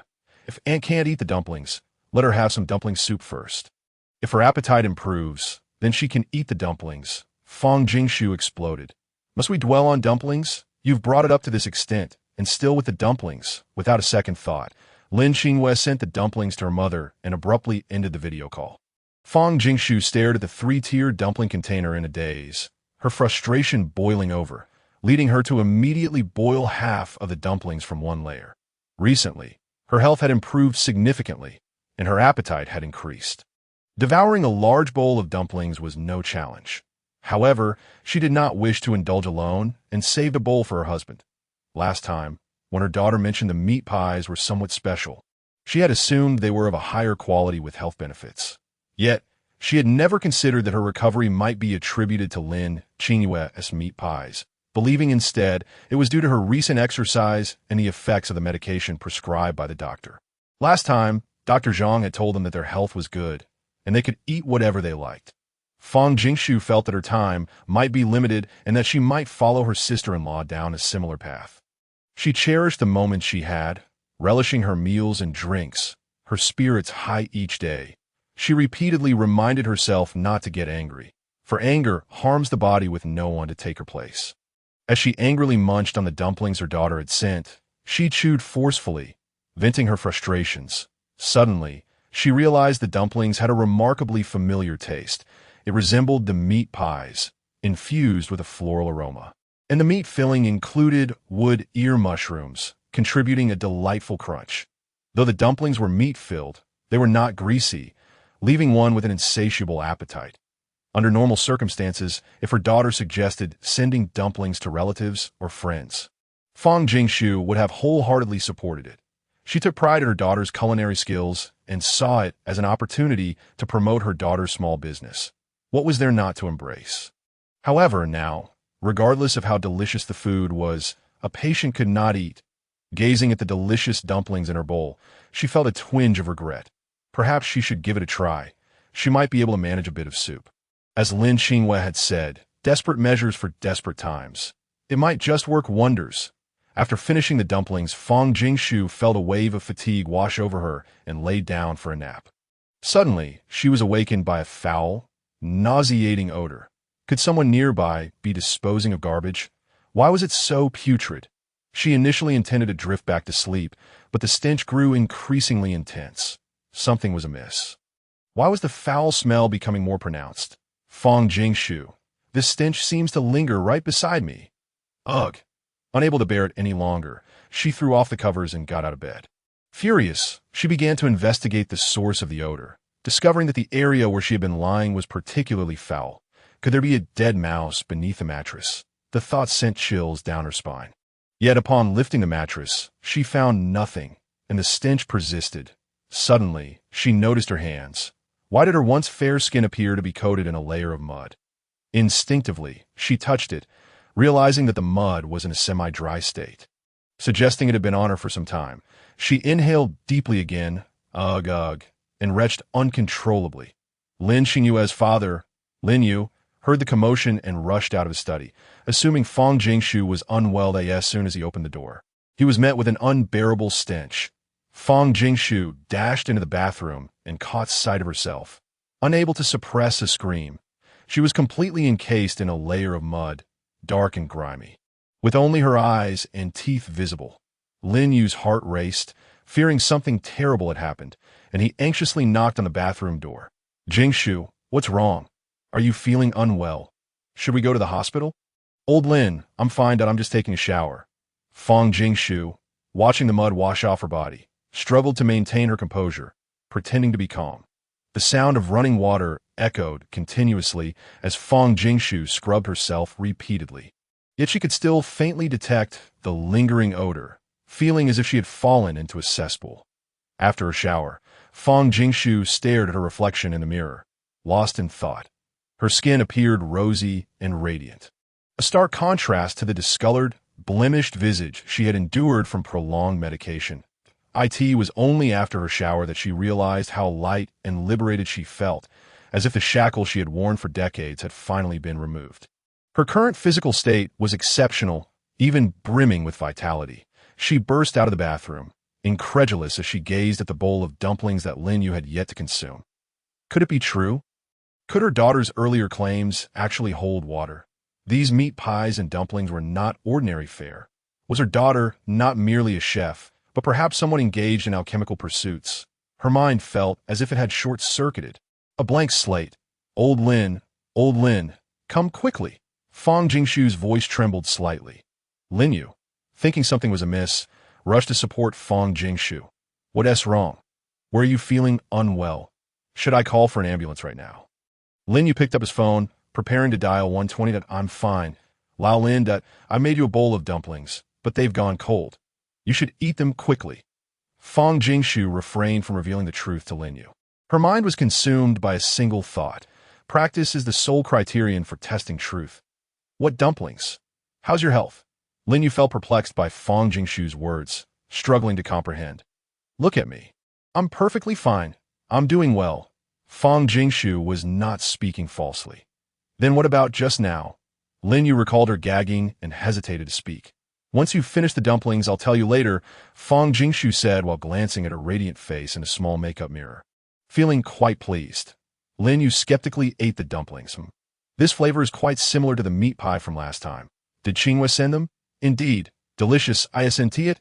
Our daughter's culinary skills are unmatched, Lin Yu said proudly. After finishing the dumplings, Lin Yu noticed Fong Jingshu was intently staring at him, making him feel uneasy and somewhat unnerved. Why are you staring at me without saying anything? Is there something wrong with me? You can just tell me, don't rush. Why not read a book for a bit? I'll explain everything later, she suggested. Feeling anxious, Lin Yu randomly picked up a magazine and began flipping through it irritably.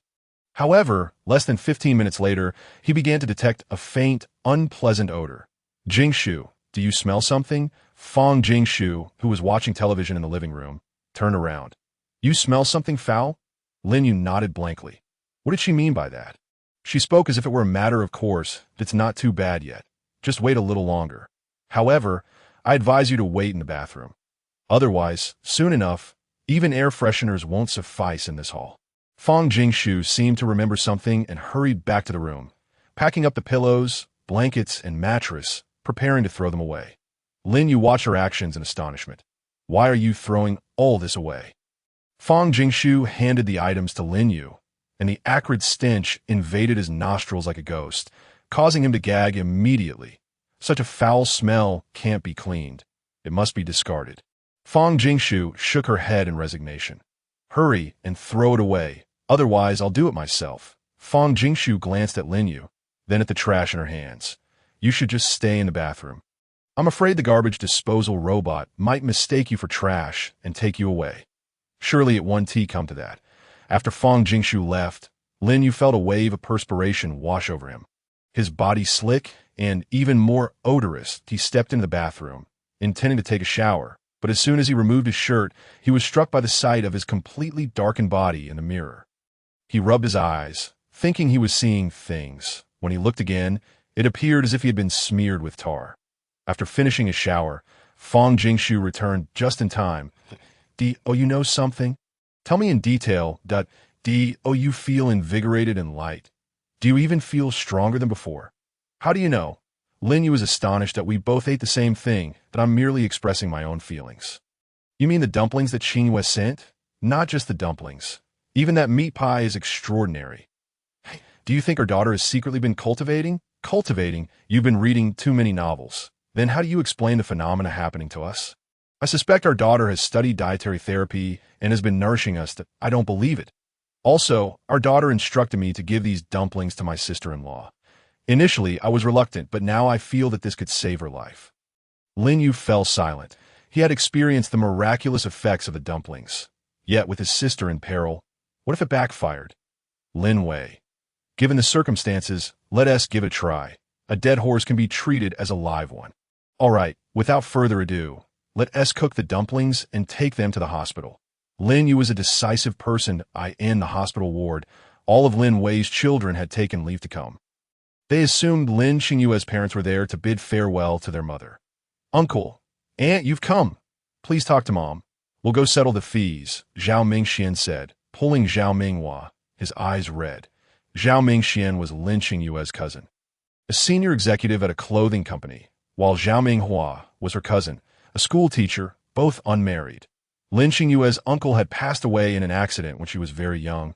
The two kids, each with jobs, had been personally caring for their aunt, so the nurse was no longer needed. Fang Jingshu noticed the children had stepped out, seizing the opportunity to assist Lin Wei in sitting up. Barely clinging to life, Lin Wei felt deeply moved to see her elder brother and sister-in-law come to visit, thinking they were lifting her to speak. She wished to converse with them, but her frail body made it difficult to utter even two complete words. Xiao Wei, don't speak just yet. Have some soup instead, Lin Yu said, opening a thermos. Fang Jingshu wasted no time in trying to feed Lin Wei the soup. Lin Wei was momentarily bewildered, thinking, what is going on? Who am I? Where am I? What soup?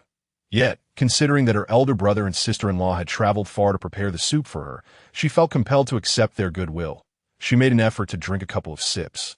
Nodding perfunctorily, mumbling that it was good, in truth, she could no longer taste anything. Fang Jingshu continually encouraged her. Xiao Wei, it's all right that we'll soon recover our health. You must have faith in the future. That moment.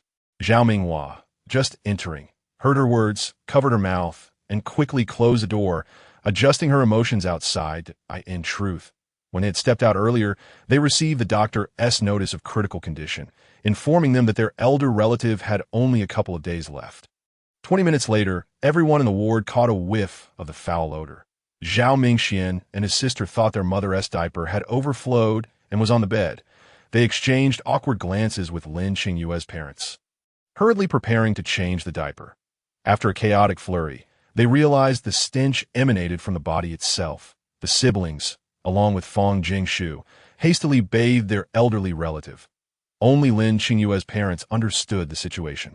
Their eyes filled with hope as they gazed at the dumplings in the thermos. After the bath, Lin Wei felt rejuvenated and surprisingly hungry, yearning for something to eat. Zhao Minghua, with tears in her eyes, thought their elder relative had revived. Xiao Wei, have some dumplings that I assure you, you'll feel invigorated afterward, Lin Yu urged, pushing the dumplings forward. After consuming the dumplings, Lin Qingyue experienced the same miraculous effects as her parents. She took a refreshing hot shower and exclaimed, "Wow, is this the essence cleansing process from cultivation novels?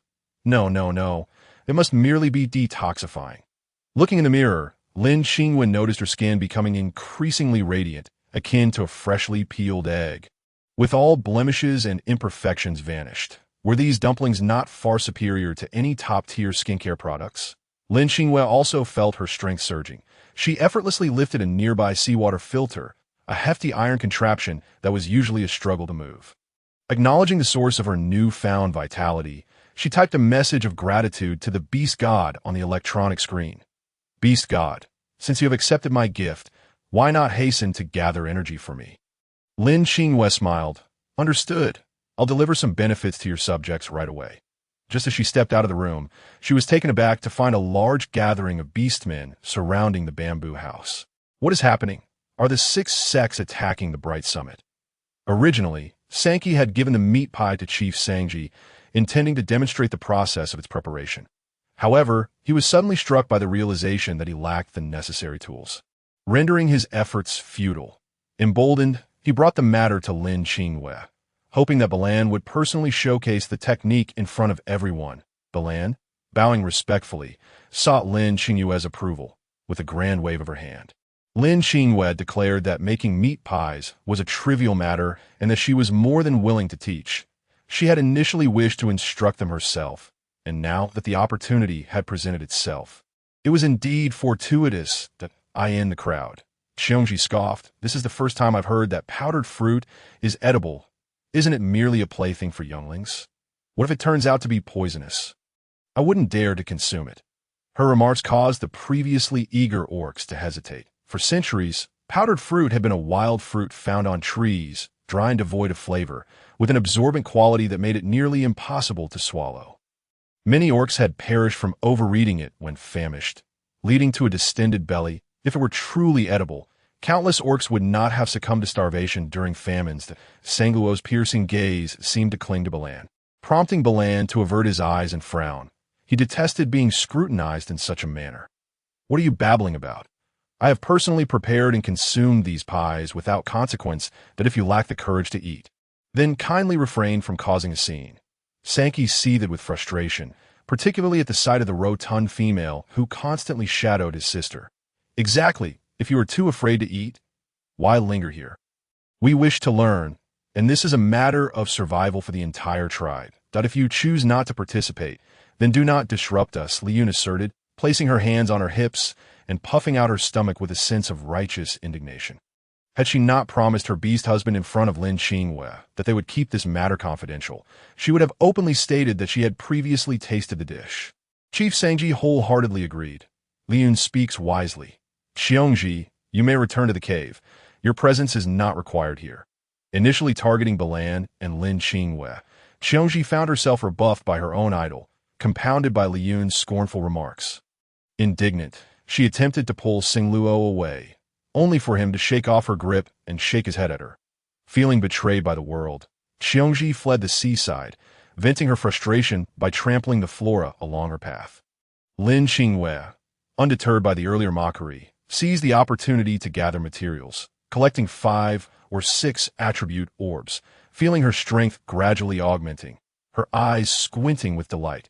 She grabbed Chief Sangji's arm, exclaiming, "Uncle Sangji, to make meat pies. We must first procure some tools. Do you see that large tree over there? I estimate we can fell it and craft a few wooden basins. This will make the kneading process much more convenient." "We shall follow your lead," Chief Sangji readily acquiesced. The orcs, with their razor-sharp claws, swiftly produced 10 wooden basins of various sizes in under 20 minutes, as per Lin Qingyue's instructions. She also took the opportunity to have Balan fashion several bamboo and wooden spatulas while directing the female orcs and younglings to gather mushrooms as ingredients. Additionally, she instructed the orcs to dig up bamboo shoots from the grove. With a smile, Lin Qingyue patted the bamboo shoots. Uncle Sangji, this is also edible. Please take some back. Next time, I shall prepare it for you. Chief Sangji nodded vigorously, thrilled to discover yet another food source. Lin Qingyue was indeed a blessing sent by the beast god to the Heiya tribe. As for the beast meat, Sankey had already brought several baskets, if not more. Subsequently, Balan and Lin Qingyue took turns demonstrating how to knead the dough, fill the pies, and cook them. Once completed, they each handed out small, warm pieces of the pie for everyone to taste. And the crowd relished each bite, singing its praises. However, amidst the merriment, a sudden thud echoed through the crowd as a female orc collapsed, raising a cloud of dust and causing everyone to stop eating in alarm. Sang Luo seized the moment, rushing to the center of the crowd and exclaiming, "Could this meat pie be poisonous?" Lin Qingyue looked up to see Sang Luo. What was her issue? Had she stumbled upon her ancestral grave or stepped on her tail? Why was she always so antagonistic? Before Lin Qingyue could respond, Chief Sangji darted forward, delivering a sharp slap to Sang Luo. Who permitted you to spread such nonsense before ascertaining the facts? He bellowed. Isn't it evident?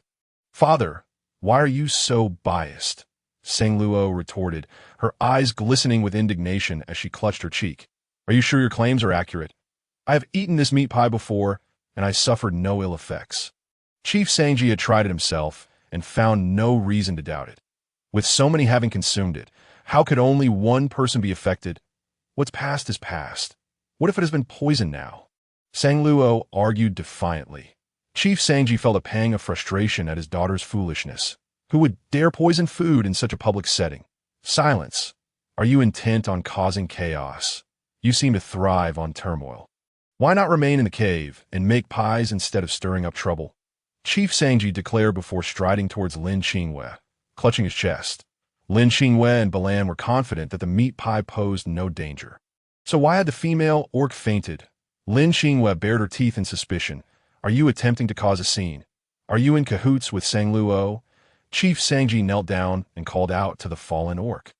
But she remained unresponsive. It was unclear who had summoned the shaman. But upon witnessing the situation, he immediately began to chant, green orbs of light merging with the female's body. Lin Qingyue observed the shaman's eyes shimmering. Usually, she was unable to approach him, but now an opportunity had arisen. She cautiously drew closer, hoping the shaman might drop a glowing or beacon to her astonishment. Her wish came true as a green orb fell from behind the shaman. The collapsed female orc, upon regaining consciousness, found herself surrounded by concerned faces, the atmosphere tense. Did you faint because of the meat pie? Sang Luo inquired anxiously, eager to regain her standing. The fainted orc, named Xinlan, a deer orc from the Heiya tribe, was timid and easily frightened. Realizing she might have sparked a conflict, she quickly shook her head in explanation. No, I haven't eaten salty sand in a long time, so I lacked energy. This has happened at home before. I believe it has nothing to do with the meat pie. The gathered orcs suddenly understood, and those who had contemplated discarding the meat pie silently took another bite. Salty sand? Lin Qingyue pondered. The term vaguely familiar, but momentarily escaping her memory. Chief Sangji furrowed his brow. The tribe was nearly out of salty sand, and it seemed he would need to send someone to the Baitu tribe to trade for more in the coming days. Quickly eat some raw meat. It will be some time before we can trade for salty sand, Sankey urged. Consuming raw meat would replenish the salt the fainted female required.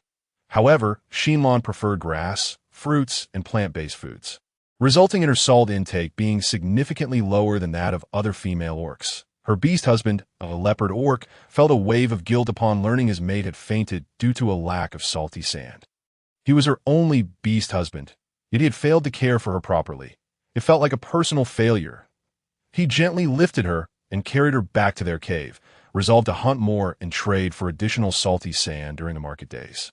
Sang Luo had initially believed the meat pie to be toxic, thinking it would rid her of Lin Qingyue. Instead, it had turned into a blunder, leaving her with a stinging slap to her face, a bitter loss. She refused to leave the scene, seeking further opportunities to exploit the situation. Thus, she blended into the crowd, hoping to remain unnoticed. The incident quickly faded from memory as discussions about the meat pie resumed. Those who had tasted it furrowed their brows. The pie was nowhere near as delectable as the first one they had sampled at Lin Qingyue's home, yet they could not articulate why. They had witnessed the entire process, and everything had seemed flawless. Why, then, did it lack the same delightful flavor? The chief of the Sangji tribe was so overwhelmed with emotion that tears streamed down his face, and he struggled to articulate his thoughts while chewing on a cake. Having never witnessed the process firsthand, he had always found it hard to believe, but now he had seen it with his own eyes. So, the powder fruit is indeed edible. This fruit, which is so commonplace, had been entirely overlooked. Furthermore, the powder fruit has an impressive shelf life. Typically, it can be stored in a cool place for several months without spoiling. With the availability of powder fruit, just imagine how much food they could save. The hunting party would no longer need to venture out into the biting cold and icy landscapes. You all must learn diligently. It is imperative that each of you masters this knowledge, for it pertains to your very survival in harsh conditions. The chief of the Sangji declared passionately.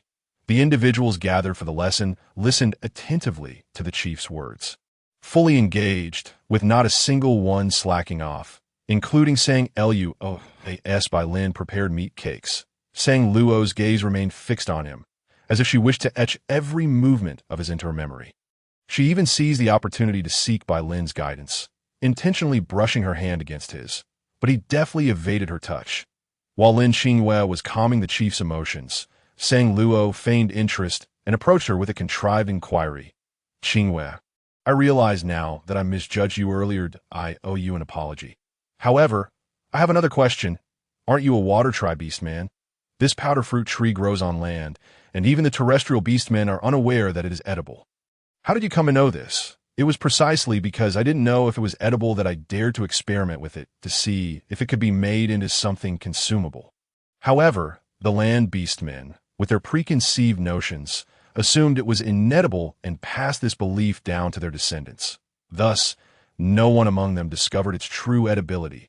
Had I not enlightened you, you might have remained oblivious to its potential." Lin Qingyue explained. The chief of the Sangji nodded in agreement. Lin Qingyue's words were undeniably accurate, as they had indeed been hindered by their biases. As for that mushroom, they had initially deemed it poisonous and wouldn't even dare to touch it.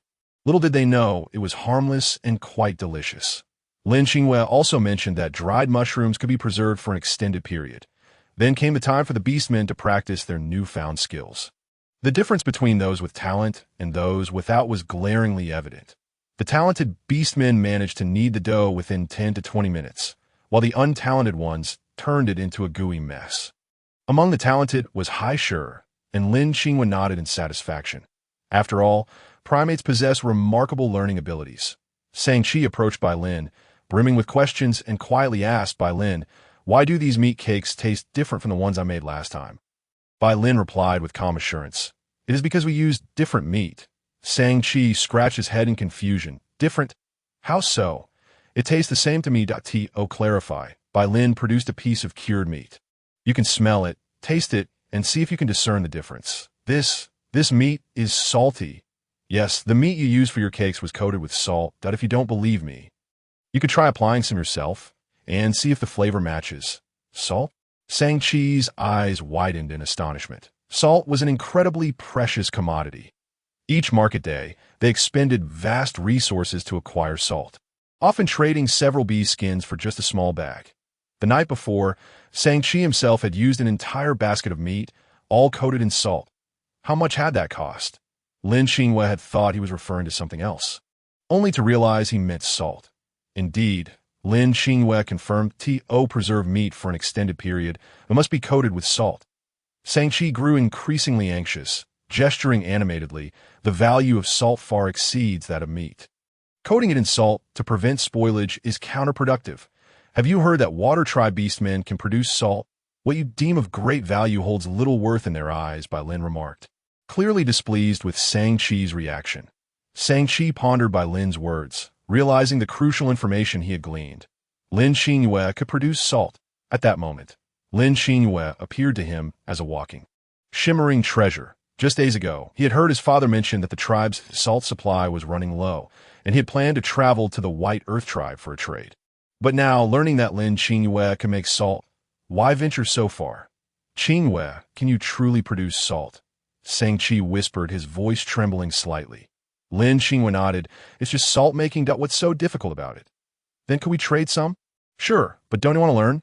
Lin Qingyue countered. Shang-Chi was taken aback. Is this something we can learn? Qingyue, aren't water tribe beastmen forbidden from passing on this secret to land beastmen? Producing salt is generally a closely guarded secret of the water tribe. It is said that a terrestrial beastman once seduced a water tribe beastman to learn the method of salt production, only for that water beastman to be killed, resulting in the massacre of the entire terrestrial tribe. Lin Qingyue retorted, "What nonsense! Am I a water tribe beastman? I am human. Why should I be bound by such taboos? If I can't teach, then my beast husband Bai Lin cannot. Isn't that sufficient?" Bai Lin interjected. "Why am I involved in this? Do I know how to make salt? You must be curious why I am being so accommodating. Oh, you remember that I received the beast god's blessing? The beast god has taken pity on you, allowing you not to worry about salt. You can only tell your father about this, and I will teach you alone. It must not be disclosed, or the beast god will deliver his punishment. This is the will of the beast god." Lin Qingyue contemplated that since they regarded salt as a treasure, it was crucial to keep this knowledge from too many people. Shang-Chi continued to express his gratitude, murmuring, "Thank you, beast god. Thank you, Qingyue. Thank you, brother Bai Lin. Today you should return to rest. Come back early tomorrow with some wooden basins, and I will have Bai Lin teach you." "Absolutely. I will come early," Shang-Chi exclaimed, his joy akin to that of a child. Yun shared Shang-Chi's curiosity, but felt it inappropriate to pose her questions while he conversed with them. After several beastmen successfully crafted meat cakes, Chief Shang-Chi departed with all the others, satisfied with the day's progress. Once inside, Lin Qingyue was closely followed by Bai Lin, who swiftly closed the door, plunging the room into dimness. "What is it?" Lin Qingyue sensed an unusual tension in the atmosphere. "Why did you ask me to teach Shang-Chi how to make salt? How would I know how to? I thought you wanted to learn something important that if I could say it. I must first teach you. It's not a big deal." Lin Qingyue replied, "Because I need your expertise to gain points that I must teach you first." "Not a big deal. Do you realize that producing salt is a closely guarded secret of the water tribe? Even a beast husband cannot be taught. If you teach me and other water tribe members find out, you will face their wrath, and you will have no place among them. Is this worth it?" Bai Lin pressed her, cornering Lin Qingyue against the wall. "What if I simply don't go to the water tribe? What difference does it make if I have no place there? What use are their restrictions to me? I'm not a water tribe member. The ability to produce salt isn't exclusive to them. Many inland beastmen can do it too. If we keep quiet, who will know where you learned this skill? What does it matter if it is worth it? What matters is willingness. Why are you so kind to me? I am merely a snake beastman." Bai Lin sought an answer in Lin Qingyue's eyes. In that moment, Bai Lin's face loomed large in Lin Qingyue's vision, her heart racing as she found herself nearly lost in his profound gaze. "Am I being kind to you? I think it's just ordinary. We coexist peacefully, and harmony brings prosperity," Lin Qingyue replied sincerely, viewing Bai Lin as a mere roommate. After she spoke, she felt his cold lips cover hers, her mind blanking in an instant. Before she could react, mere seconds later, those cold lips withdrew from hers, leaving Lin Qingyue instinctively covering her mouth. She had once fantasized about this very moment when Bai Lin had drawn close. Unexpectedly, when this scene transformed into reality, she found herself utterly bewildered, unable to react in time before the other party departed. "I apologize. I couldn't control myself in that moment. Qingyue, I do have feelings for you. However, I no longer possess the right to love you. I am unworthy."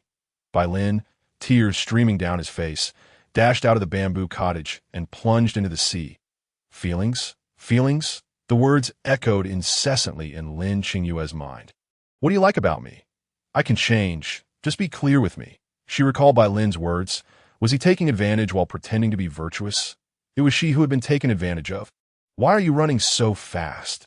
Did I say I would hit you?" She mused, somewhat amused by his looks, feeling that perhaps she wasn't a loss after all. In that moment, her heart was a tumult of emotions. During her time on Neptune and Blue Star, she had been preoccupied with business, constantly on the move, scarcely returning home. Though she wasn't entirely devoid of romantic experience, having once dated a boyfriend, Their relationship had ultimately dissolved due to the demands of their respective careers and the distance that ensued. Thus, Lin Qingyue had always believed it unwise to engage in romance before achieving financial stability, as uncertainty loomed. She had often told her family to leave matters of love to fate.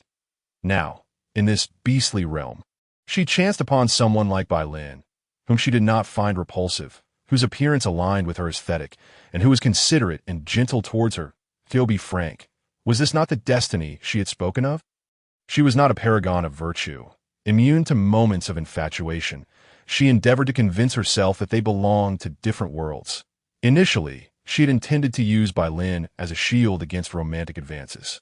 Yet as time passed, she gradually realized that having Bai Lin by her side was not unwelcome. At the very least, he was pleasing to the eye and considerate, and her feelings for him began to evolve. Nevertheless, recalling that their initial encounter had been merely transactional, she considered whether she should depart. However, leaving this place meant she would need to forge new relationships in an unfamiliar environment. Earning others' trust would undoubtedly be more challenging. After all, she was merely a passerby. Her primary focus should be on her advancement, setting aside personal feelings for now, with the intention of being more cautious in the future. Seated by the shore, Lin Qingyue gazed vacantly into the distance, her thoughts drifting far away. She had felt the sea breeze for quite some time, yet there was still no sign of Bai Lin emerging from the water. Raising her head, she observed the bright moon hanging above the treetops. Picking up a fist-sized shell from the beach, she tossed it into the ocean. With a deep sigh, she feigned indifference, saying, "If you refuse to come up, then so be it. Tomorrow, I shall have to teach Sankey how to make salty sand." Hand in hand. Yes, as soon as Lin Qingyue's words fell, an unusual commotion arose on the surface of the sea. "No, I am coming up now." Bai Lin emerged, his eyes filled with longing, his body dripping wet. The water droplets accentuated the contours of his perfect physique, making it difficult for anyone to look away. Lin Qingyue instinctively covered her eyes, swallowing hard. She swore she had not peeked. She simply had not covered her eyes in time. When he reached the shore, Lin Qingyue turned away, not wishing to be labeled as lecherous. At that moment, the moonlight illuminated the beach as if it were daylight, allowing both to see each other's expressions clearly without the need for additional lighting. Upon hearing Lin Qingyue mention hand in hand, Bai Lin felt a wave of acidity rise in his stomach, exuding a chill. If one were to ignore his face, a timid observer might mistake him for a water ghost emerging from the depths.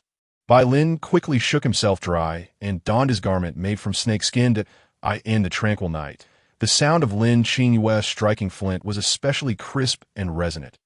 After igniting the fire at the stove, she instructed Bai Lin to bring a basin of seawater. Bai Lin, though perplexed, complied obediently.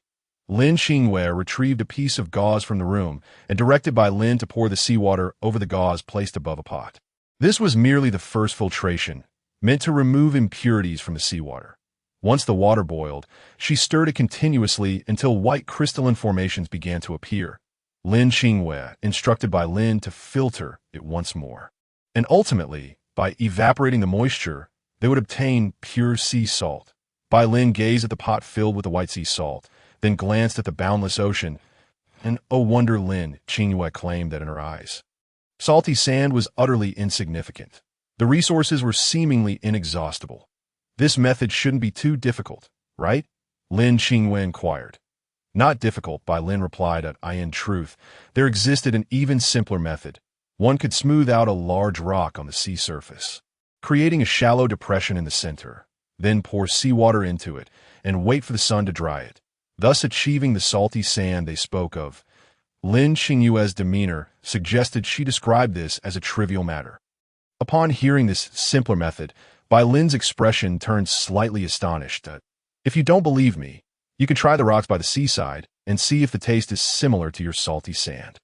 "I believe you," Bai Lin affirmed, having tried it while preparing cured meat. In that case, practice a bit on your own. Place the gauze in the bamboo basket. You can filter it alone. Remember to dispose of the residue on the gauze after each filtration. I shall return to rest now. Lin Qingyue adopted a businesslike demeanor. Observing Lin Qingyue's expression, Bai Lin felt an inexplicable sense of unease. Had he upset her, or was it because he had kissed her earlier? "Qingyue, Did I anger you? Perhaps just a little. I want to tell you that I was merely pretending to be your partner. You must remember this well. If there's a next time, I will leave. And I guarantee you won't be able to find me. Bai Lin gazed into Lin Qingyue's eyes for a long time before responding. All right, I understand that I won't act that way again, that I promise. Lin Qingyue felt a weight lift from her heart. Very well, it seems good for us to part ways amicably. Yet why does my heart feel so restless? Don't overthink it.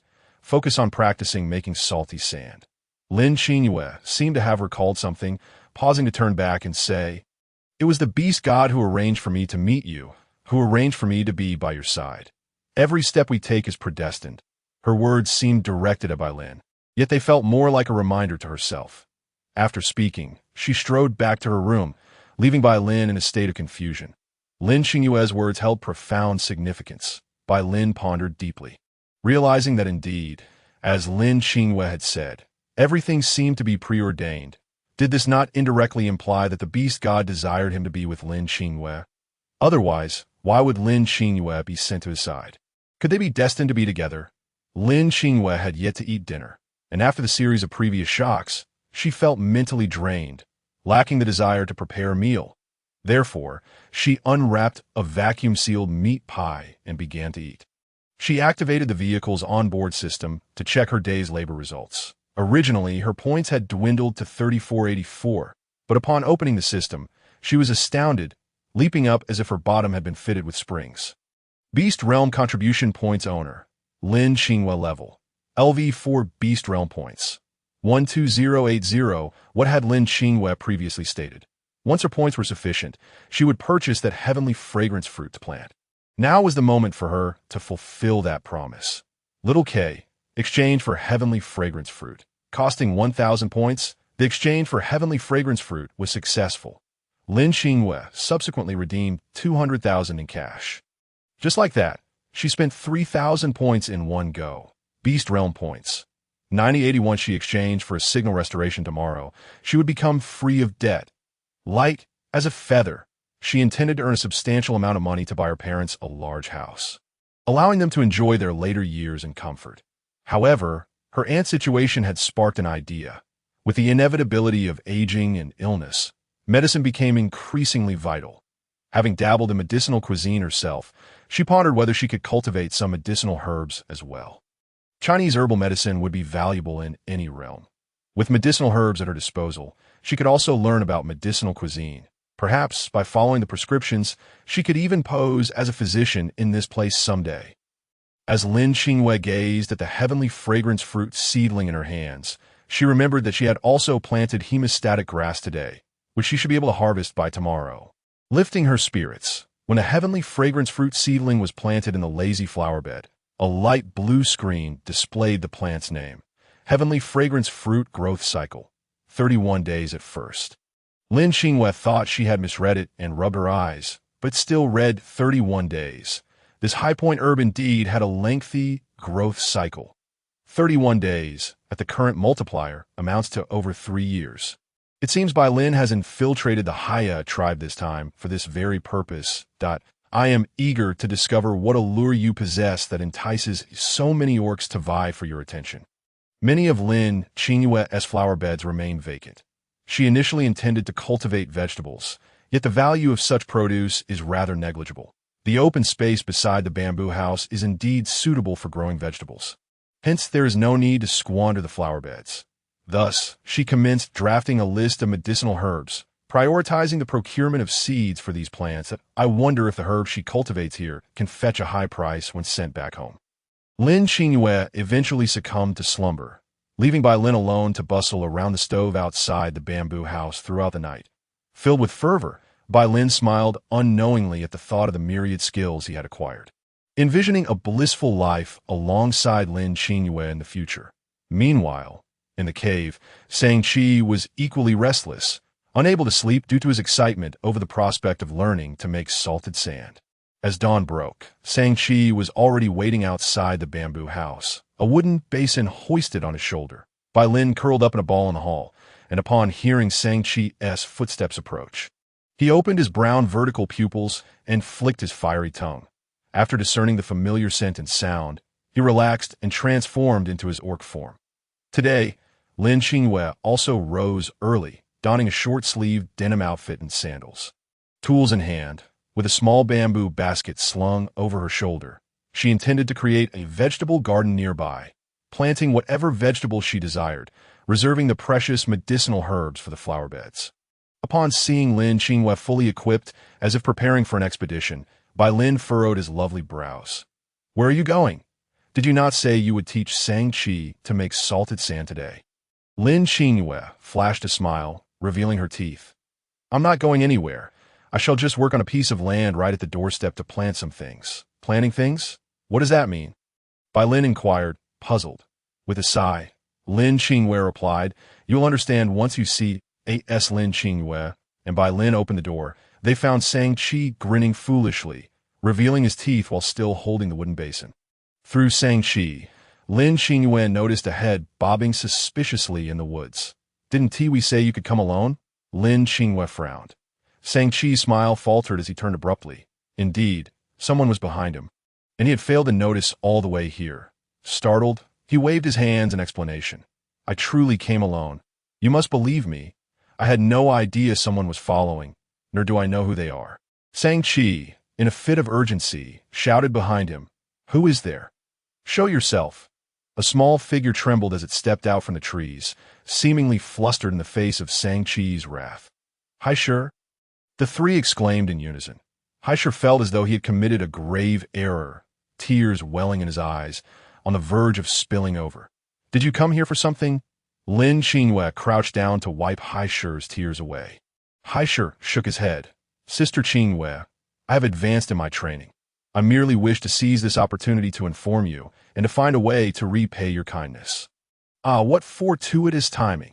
Sister Qingyue is indeed in need of your assistance," Lin Qingyue said with a smile.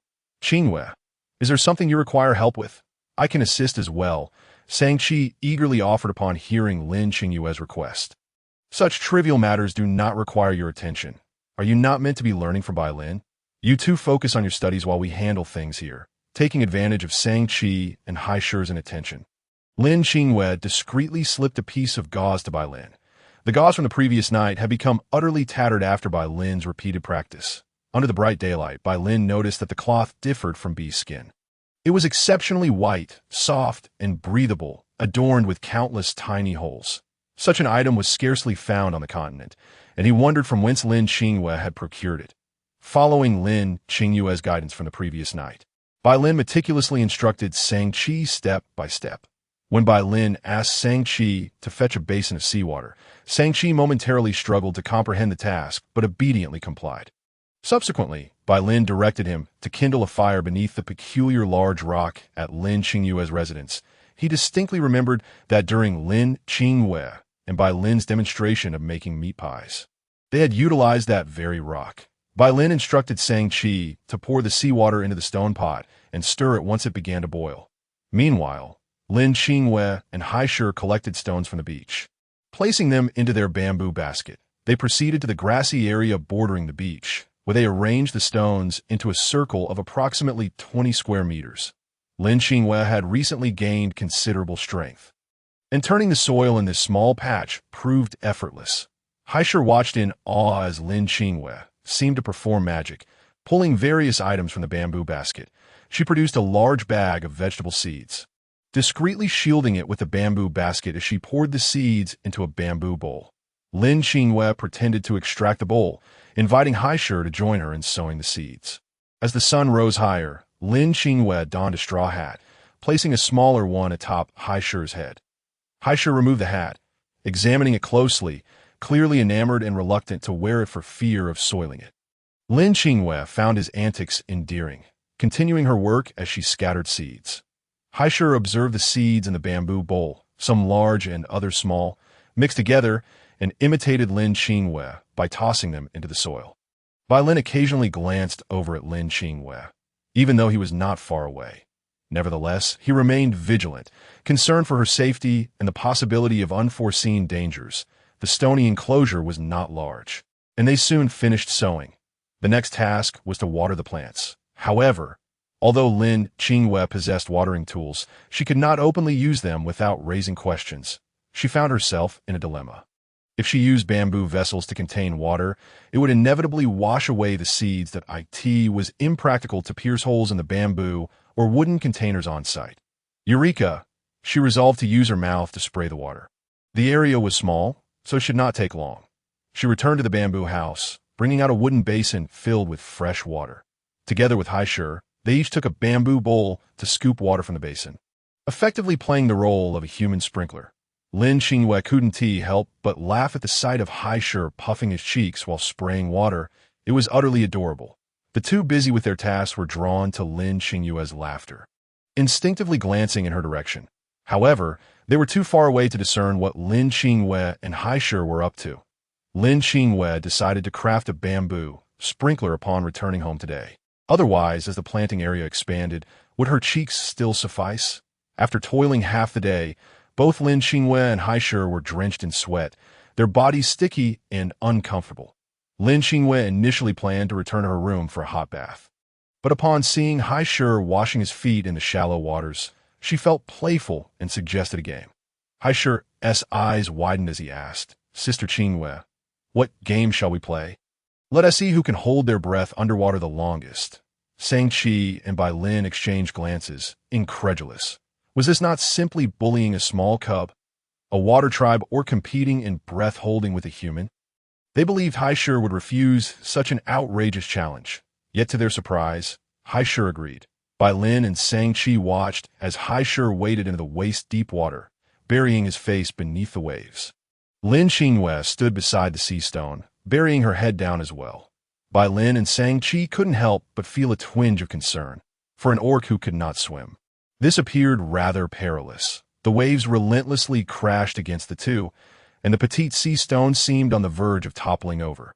After a few minutes, a multitude of bubbles surged to the surface around Lin Qingyue.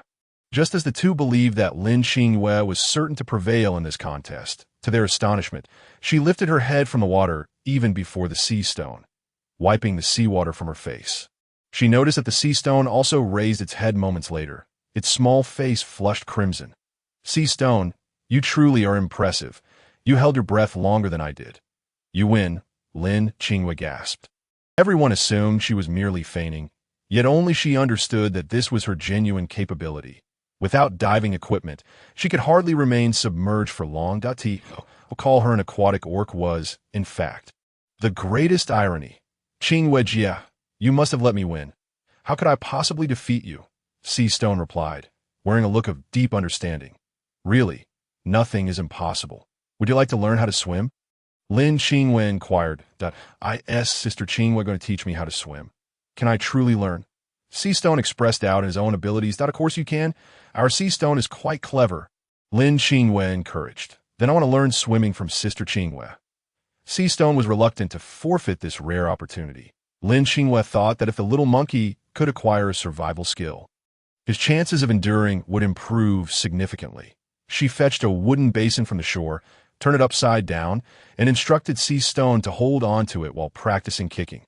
After mastering the kicking technique, Lin Qingyue supported Sea Stone's waist, guiding him to learn how to paddle with his hands. Through Lin Qingyue's patient teaching, Sea Stone gradually overcame his fear of the sea, and soon he could swim 5 or 6 meters while holding onto the wooden basin. "I've done it! I've succeeded!" Shang-Chi exclaimed.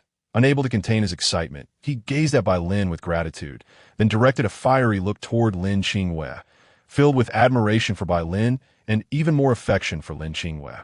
His voice attracted the attention of everyone nearby. He belatedly covered his mouth, glancing around cautiously, relieved to find only a few familiar faces nearby. An hour later, Sea Stone had successfully learned to swim. He could hardly believe that he could swim in the sea like a fish. Meanwhile, Shang-Chi had boiled 5 pots of salt, tears of joy streaming down his face as he watched the white salty sand flow out. He calculated in his mind, 5 large basins of seawater could yield 1 basin of pure white salty sand. With such a high yield, he could preserve more meat like Lin Qingyue in the future. Soon, their Heiya tribe would possess an endless supply of salty sand, and on the next market day, they would exchange salty sand for numerous valuable items, even reclaiming slaves, thus strengthening their tribe in no time. They could also use the market day to explain the origin of their salty sand, claiming they had traded for it with animal skins at the market. This secret was known only to Lin Qingyue. By Lin him and his father, he understood why Lin Qingyue acted this way. The fewer who knew, the safer it was. This also subtly indicated that Lin Qingyue trusted only him and his father within the entire Heiya tribe. Lin Qingyue brought a basin of clean water to bathe Sea Stone, who blushed, wanting to decline her offer, but Lin Qingyue anticipated his reluctance. Without giving him a chance to speak, she scooped him into the wooden basin and began to scrub him down. Overwhelmed by his emotions, Sea Stone could not control his beast form and transformed back into a silver-gray monkey. Lin Qingyue burst into laughter at the sight of Sea Stone reverting to his monkey form. Shang-Chi, carrying the basin of white salty sand, worried about being seen by others, quickly removed his animal skin to cover the wooden basin, walking carefully to avoid spilling the precious salty sand. This was the result of his day's labor. Lin Qingyue chuckled at Shang-Chi's comical actions, noting how he treated the basin of salt like a rare treasure, cautious not to spill a single grain. Sea Stone, following Lin Qingyue's gaze, saw Shang-Chi hurrying toward the Sea Stone tribe with the wooden basin. Having been out for quite a while, it was time to return. Aru was still waiting for him in the cave. Just as Sea Stone was about to bid farewell to Lin Qingyue, she called out to him and handed him a bamboo bowl filled with steamed dumplings that you've helped me all day. So let me treat you to a meal. Sister, this is what I should do. How can I take your food?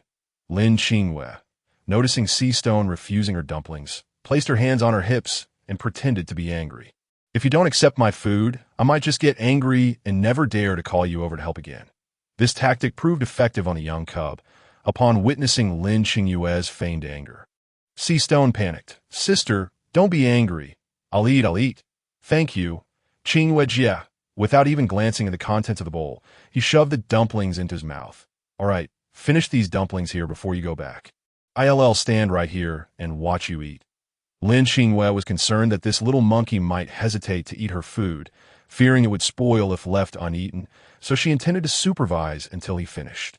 Sea Stone felt that Lin Qingyue was the best female orc in the world. At that moment, he wished she were his mother. Not only was Lin Qingyue beautiful, but her cooking was exquisite. And her heart was kind. Perhaps there was no more perfect female than her in this world. Sea Stone, after you finish these dumplings, you might need to take another bath that I'll keep the bathwater for you. Otherwise, the people in the cave might drive you out. Sea Stone did not comprehend Lin Qingyue's words. Hadn't he just bathed? Why was another bath necessary? Don't ask how I know. I don't wish to recall it again. However, it wasn't long before he realized why he emitted such an awful stench. And it wasn't just any odor. It was a repulsive stench that made snakes, insects, and rodents avoid him. He had no choice but to dive back into the wooden basin for another wash. After bathing, he meticulously cleaned the basin and returned it to Lin Qingyue, that he was exceedingly worried that he had soiled Lin Qingyue's basin with his foul odor, rendering it unusable. Lin Qingyue looked at the considerate little monkey and sighed, realizing her dumplings had not been given to the wrong person. By Lin, observing Lin Qingyue's special affection for this monkey orc, felt a pang of discomfort, even though the cub was still young. You seem particularly fond of this little cub, Bai Lin remarked, laced with envy. Just look how adorable the little monkey is, Lin Qingyue responded. Bai Lin was left utterly perplexed. What was so cute about this little cub? How could he not see it? If she liked cubs so much, why not have one of her own? No, she actually had one. Shang-Chi, carrying the fruits of his labor, mysteriously returned to his cave. He even hung an animal skin at the entrance as a curtain, unwittingly attracting more attention with his unusual behavior. The moment the skin fell, the entire cave was shrouded in darkness, and Shang-Chi began to fret. His cave was completely exposed from the outside, with no suitable place to hide anything. Just as Shang-Chi was in distress, his father, Chief Shang-Chi, arrived. Shang-Chi, what are you doing in the cave during the day? Why have you hung a curtain? Upon seeing his father, Shang-Chi felt as if he had seen a lifeline. Father, you're here. I was just about to look for you. I've mastered the technique, but I'm troubled about where to put it. Shang-Chi whispered urgently. Oh, you've learned so quickly. Where is it? Show me. Shang-Chi kicked the large wooden basin beside him, producing a dull thud. The chief of the Shang-Chi tribe, unable to see anything amidst the surrounding darkness, decisively yanked down the curtain hanging at the entrance. Sankey squinted against the sudden brightness, taking a while to adjust. The chief noticed the large basin at Sankey's feet, covered with a piece of animal hide. It was so thoroughly concealed that it seemed whatever lay inside was indeed what Sankey had mentioned. With the eagerness of a treasure hunter, Sankey pulled back the hide, revealing the glistening white grains of salt to the chief's astonished gaze. The chief's powerful frame shuddered, disbelief etched across his face. Could this be a dream? Sankey had only been gone for half a day, yet he had returned with such a bounty of salty sand. Cautiously, he crouched down, licking his index finger with his tongue, before tentatively poking one of the white grains with his trembling finger. The chief's finger was soon coated with tiny salt crystals. He first withdrew it to sniff, then impatiently thrust it into his mouth. The moment his tongue was enveloped in the salt, his eyes widened in astonishment. It was indeed salty sand, and without any bitter aftertaste. Gazing at the white, salty sand before him, the chief realized that both its appearance and flavor far surpassed the batch he had exchanged from the White Earth tribe. Naturally, I've already tasted it over there. It is indeed real, Sankey proclaimed with pride. Now it was the chief's turn to feel anxious. He poked his head out of Sankey's cave, ensuring that no beastmen were nearby before he could finally relax, for the sake of the tribe's development. The fewer who knew about this matter, the better. Qingyue is truly a clever child. If the tribe ever runs short on salty sand, you should feign an outing to exchange with other tribes, and secretly bring back what you have made yourself. All right, father, I shall heed your advice. Sankey replied, by the way, that child Qingyue is quite capable. She is a benefactor to our Heiya tribe. Even if she has Lin by her side, I feel you still have a chance. You must make your presence known to Qingyue. At most, you can refrain from becoming her primary partner, and settling for secondary position is also an option. The chief earnestly counseled. Silently, the chief expressed gratitude to the beast god for sending Lin Qingyue into their lives.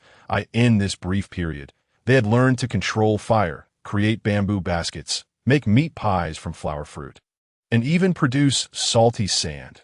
With these few advancements, even a small tribe could thrive, let alone Father, I understand. I am well aware. Sankey sighed, feeling exasperated at his father's words. He had once harbored such unrealistic fantasies. However, he recently realized the vast chasm between himself and Lin, leading to feelings of inferiority. He could only gaze at her from afar, secretly observing her, ultimately burying his feelings deep within. That he believed that self-awareness was vital. He feared that his approach would only invite ridicule. Inside the bamboo house, Lin Qingyue had been busy all day, both working and teaching the little monkeys to swim. Upon returning to her vehicle, she collapsed on her bed in a starfish position. Little K, please restore the vehicle's signal. Understood, master. Restoring vehicle signal will cost 200 points. Remaining points 8880. At the moment the vehicle signal was restored, Lin Qingyue's communicator erupted with messages, nearly overwhelming her. In a flurry, she pulled down the dialog box, finding a majority of messages from her parents. Mom, Qingyue, where did you get the ingredients for your dumplings? Where are you now? You aren't off to cultivate immortality, are you, Dad? Qingyue, your aunt ate your dumplings, and her condition has indeed improved. You wouldn't believe that the doctor had already issued a critical condition notice. IT was quite perilous, if it's convenient for you. Could you please make more dumplings? Lin Qingyue chuckled to herself. I never expected my mother, at her age, to have such a wild imagination that I would love to cultivate immortality, but alas, this realm does not permit it. Feeling a bit troubled, she pondered the randomness of the attributes each time she prepared food. The last batch of dumplings had granted her poison resistance and strength, but now that they were consumed, she would need to make a new batch, not knowing if the attributes would be the same. Rubbing her forehead in frustration, she replied, Dad, the dumplings are all gone, and special ingredients are hard to come by. I still have some meat pies left. Would you like to give them to Annie for now? But this matter must remain confidential. Do not disclose it to outsiders. Lin Qingyue reluctantly sent a batch of meat pies, originally meant for her own use, knowing her aunt needed them more urgently. Mom, please refrain from reading novels too much. I currently find myself in a rather desolate place, largely undeveloped, which is why I can find so many unique ingredients. If more people discover this place, I fear I wouldn't be able to procure even the scraps. If only I could cultivate immortality, I would swiftly return to your side." After finishing her message, Lin Qingyue closed the dialogue box, focusing next on purchasing materials for her vehicle's repairs. To her dismay, the total came to 98,200. She felt a surge of exasperation. Repair costs seemed to rise with each passing moment. She had just finished paying off her vehicle loan, leaving her with just over 10,000 from selling fertilizer. Funds were insufficient, but points remained, so she decided to explore other options before making any decisions. Upon returning to the main menu, she noticed updates on the vehicle's official site, showcasing new accessories. Among them was a powerful mini-drone, capable of high-definition photography, tracking, and mapping, currently on a buy-one-get-one-free promotion. Instead of 9,999 points, it was now only 39.99. Examining her vehicle, she observed that only her sleeping area was intact. The center had caved in significantly, resembling a collapsed roof. Many items inside the vehicle were unusable, with larger appliances stuck and unable to be removed. All of this was to be blamed on by Lin. Although he had helped her earn many points, it was still insufficient. Far from enough? When a woman is in a bad mood, she tends to shop.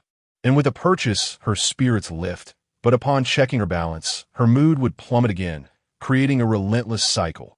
"Little K, please convert 200,000 points into cash." "Understood, master." Costing 2,000 points, converting to cash 200,000. Remaining points 6880. Sighing, Lin Qingyue lamented, "These points certainly do not last long." After her exclamation, she promptly ordered the repair materials for her vehicle, along with the coveted mini-drone. Bai Lin seemed to sense Lin Qingyue's grievances, suddenly letting out a massive sneeze.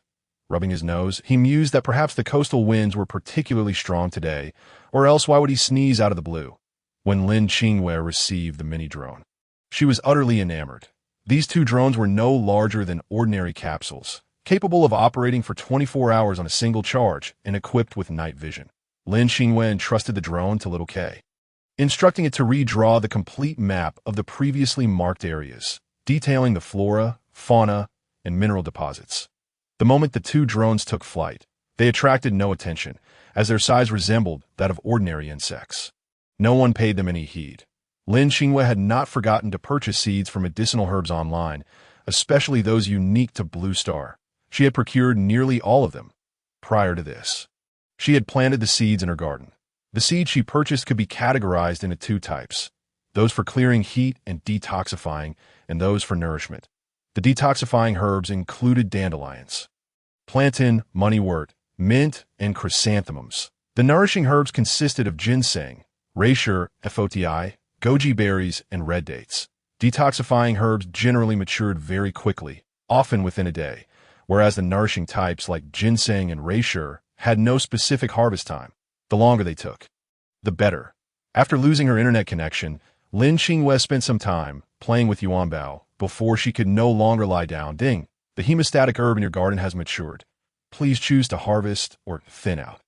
Lin Qingyue left one hemostatic herb as a seed and gathered the rest into a bamboo basket. Generally, in dramas, such mountain herbs are shoved into one's mouth, chewed, and applied to wounds. Lin Qingyue grimaced at the thought. Pondering how unsanitary that was, a glance at her kitchen tools sparked an idea. Aha! She possesses a high-powered blender, which certainly provides a level of cleanliness and hygiene far superior to chewing by oneself. Experience yields true knowledge. After thoroughly washing the hemostatic herb, she unceremoniously stuffed it into the blender. The machine whirred and buzzed as it spun at high speed, swiftly transforming the herb into minute particles. The blended hemostatic herb exhibited a rich brown-green hue, accompanied by a robust herbal aroma. Lin Qingyue retrieved a glass jar she typically used for pickling. This jar had a diameter of 22 centimeters and a height of 20 centimeters. She poured the liquid from the blender into the glass container, filling it to the brim, yet some remnants remained in the blender. Consequently, Lin Qingyue searched her desk for a transparent plastic snack container to store the leftovers. She poured some potent liquor at 50 degrees into both the large glass jar and the plastic one for sterilization, then placed the entire glass jar into the refrigerator to chill it. She was uncertain about the shelf life of her homemade concoction. She opted to add some liquor for safety, Lin Qingyue was also unsure whether her actions would affect the efficacy of the herbs. Thus, her gaze shifted back to the snack container in her hand. She needed to find an injured party to test the remedy and observe its effects. The following morning, as dawn broke, Heiya and Senki arrived. Bai Lin observed the duo, feeling somewhat displeased. "What brings you here? Is there something you need today?" "I specifically came to express my gratitude. I have brought you some items," Senki replied cheerfully. Upon realizing Senki's purpose for visiting, Heiya felt a bit awkward and, scratching his nose, said, "I'm here to assist Sister Qingyue." Bai Lin noticed Senki unloading a large bamboo basket filled with assorted items from behind him, but the dim light rendered it difficult to discern their contents. "Heiya, you are still quite young. If you wish to repay Sister Qingyue, perhaps wait until you are a bit older. Right now, you might not be of much help," Bai Lin stated, attempting to be diplomatic. However, Heiya found Bai Lin's words hard to accept, squatting down and bursting into tears. His cries drew Lin Qingyue out of the room. Startled by the sound of his weeping, Bai Lin felt at a loss. Never having encountered such a situation before, his usual adversaries never afforded others the opportunity to cry, as they rarely spoke before meeting their demise. Now, faced with this young cub, he was unsure whether to comfort or chastise him. "Oh dear, why is Heiya crying? Let me see who has bullied our little Heiya," Lin Qingyue exclaimed as she rushed out. "Sister Qingyue, it's because Heiya is useless and can't help you," he sobbed. Lin Qingyue crouched down to meet his gaze. "Who says Heiya can't help Sister? Our Heiya is quite capable and can assist Sister with many tasks. Today, Sister also needs Heiya's help." Heiya sniffled, asking, "Really? Sister Qingyue, please don't deceive me." Indeed, Sister has prepared some tools for Heiya to use," she assured him. Returning to the bamboo house, Lin Qingyue fetched a bamboo watering can she had crafted. Bai Lin initially thought Lin Qingyue was merely comforting the young cub, but was astonished to see she had actually prepared tools for him. Did she truly intend for this young cub to assist her? What could such a small creature possibly accomplish? Bai Lin felt a pang of frustration, his eyes narrowing at Heiya. Senki wished to interject, offering to help Lin Qingyue as well, but upon seeing Bai Lin's sullen expression, he chose to remain silent. Lin Qingyue took Heiya's hand, patiently explaining the proper use of the bamboo watering can. "From now on, Heiya will come every day to help Sister Qingyue with the watering, and Sister will treat you to a meal." "Sister, you needn't treat me to a meal for such a small task," Heiya replied, gradually ceasing his tears. "Oh no, that simply won't do. If you don't eat with Sister Qingyue, I won't dare call you to help. I'll have to invite other little cubs instead." No, Sister Qingyue, I will eat here," he insisted. "Please don't call the other little cubs. I can handle all the work by myself." The two male beastmen watching the exchange remarked, "Oh, so Lin Qingyue is using this as an opportunity to feed the little cub." Yet, one had to admit that the young cub was quite clever. What would he be like when he grew up? After completing his tasks, Lin Qingyue personally handed a meat pie to Heiya. He shyly accepted it, retreating behind a rock to eat in secret. It was only then that Lin Qingyue had the chance to inquire about Senki's purpose for visiting. Avoiding eye contact, Senki kept his head down. "We are at a loss for how to repay the great kindness you have shown to our Heiya tribe. Therefore, I have brought some rare items I gathered from the tribe for you to consider." Following his gaze, Lin Qingyue looked into the bamboo basket and crouched down to rummage through its contents. She casually flicked her silver bracelet. Auto scan. Ding. Iron ore detected. Ding. Gold ore detected. Ding. Amber detected. Ding. Cinnabar detected. Ding. Beeswax detected. Ding. Crystal detected. Ding. Unknown feather detected. Ding. Unknown animal tooth detected. My, what a collection. It consisted mainly of ores and gemstones, along with some exquisite feathers and sharp animal teeth. Bai Lin frowned, noting that everything was inedible. These worthless stones were less valuable than what Lin Qingyue had initially shown him. Just as Bai Lin presumed Lin Qingyue would decline the offer, she surprised him by gleefully accepting the entire basket of junk. Her smile was so radiant that it seemed to freeze her face. Regardless of the other items, just that large, glimmering gold ore was enough to make rejection impossible. In the future, if you come across more of these stones, do remember to bring them to me. I have a fondness for beautiful stones, and I can trade food for them," Lin Qingyue said, her eyes gleaming with enthusiasm. Bai Lin felt as if his brain had shriveled. This little female had a quirk for collecting stones? No wonder she had once gifted him a bag of stones, claiming they were precious. Seeing Lin Qingyue's delight in the items he had brought, Sankey scratched his golden hair, a blush creeping onto his handsome face. Unable to suppress his smile. Then I shall collect more beautiful stones for you in the future. With that, he shyly dashed away, leaving Bai Lin and Lin Qingyue momentarily stunned. Once Sankey had run off, Lin Qingyue regained her composure. Was this basket of treasures truly hers? She felt as though her eyes were turning into dollar signs as she cradled her face in her hands, pinching herself. Ouch, that hurt. This was no dream. During this time, Lin Qingyue had discovered several strength attribute orbs, and her power had greatly increased. She scooped the entire basket into her arms with ease. Bai Lin followed behind.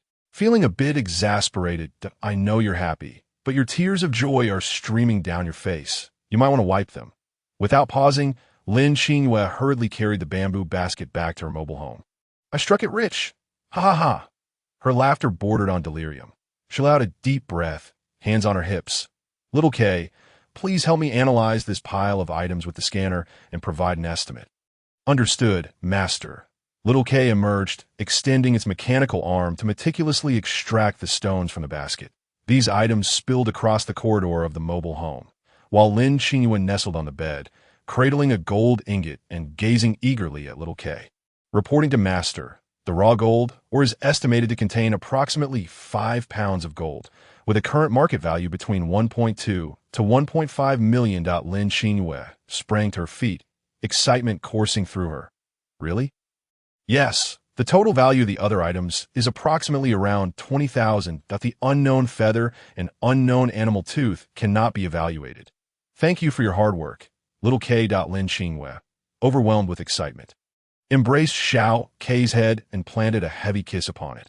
Even Yuan Bao, with a look of bewilderment, received a kiss from Lin Qingyue, visibly startled and leaning back in surprise. Tears streamed down Lin Qingyue's cheeks as she exclaimed, Family, who understands? In this brief span of time, I have traversed the emotional journey from being a destitute burden, living paycheck to paycheck, to achieving a modest prosperity. I have finally escaped poverty. At long last. I have earned my first pot of gold through my own efforts. Yuan Bao, did you truly earn it through your own efforts? Surely it was through connections. You took the backdoor route. Lin Qingyue, get lost. If you keep sabotaging me, I'll make sure you end up as a vagrant.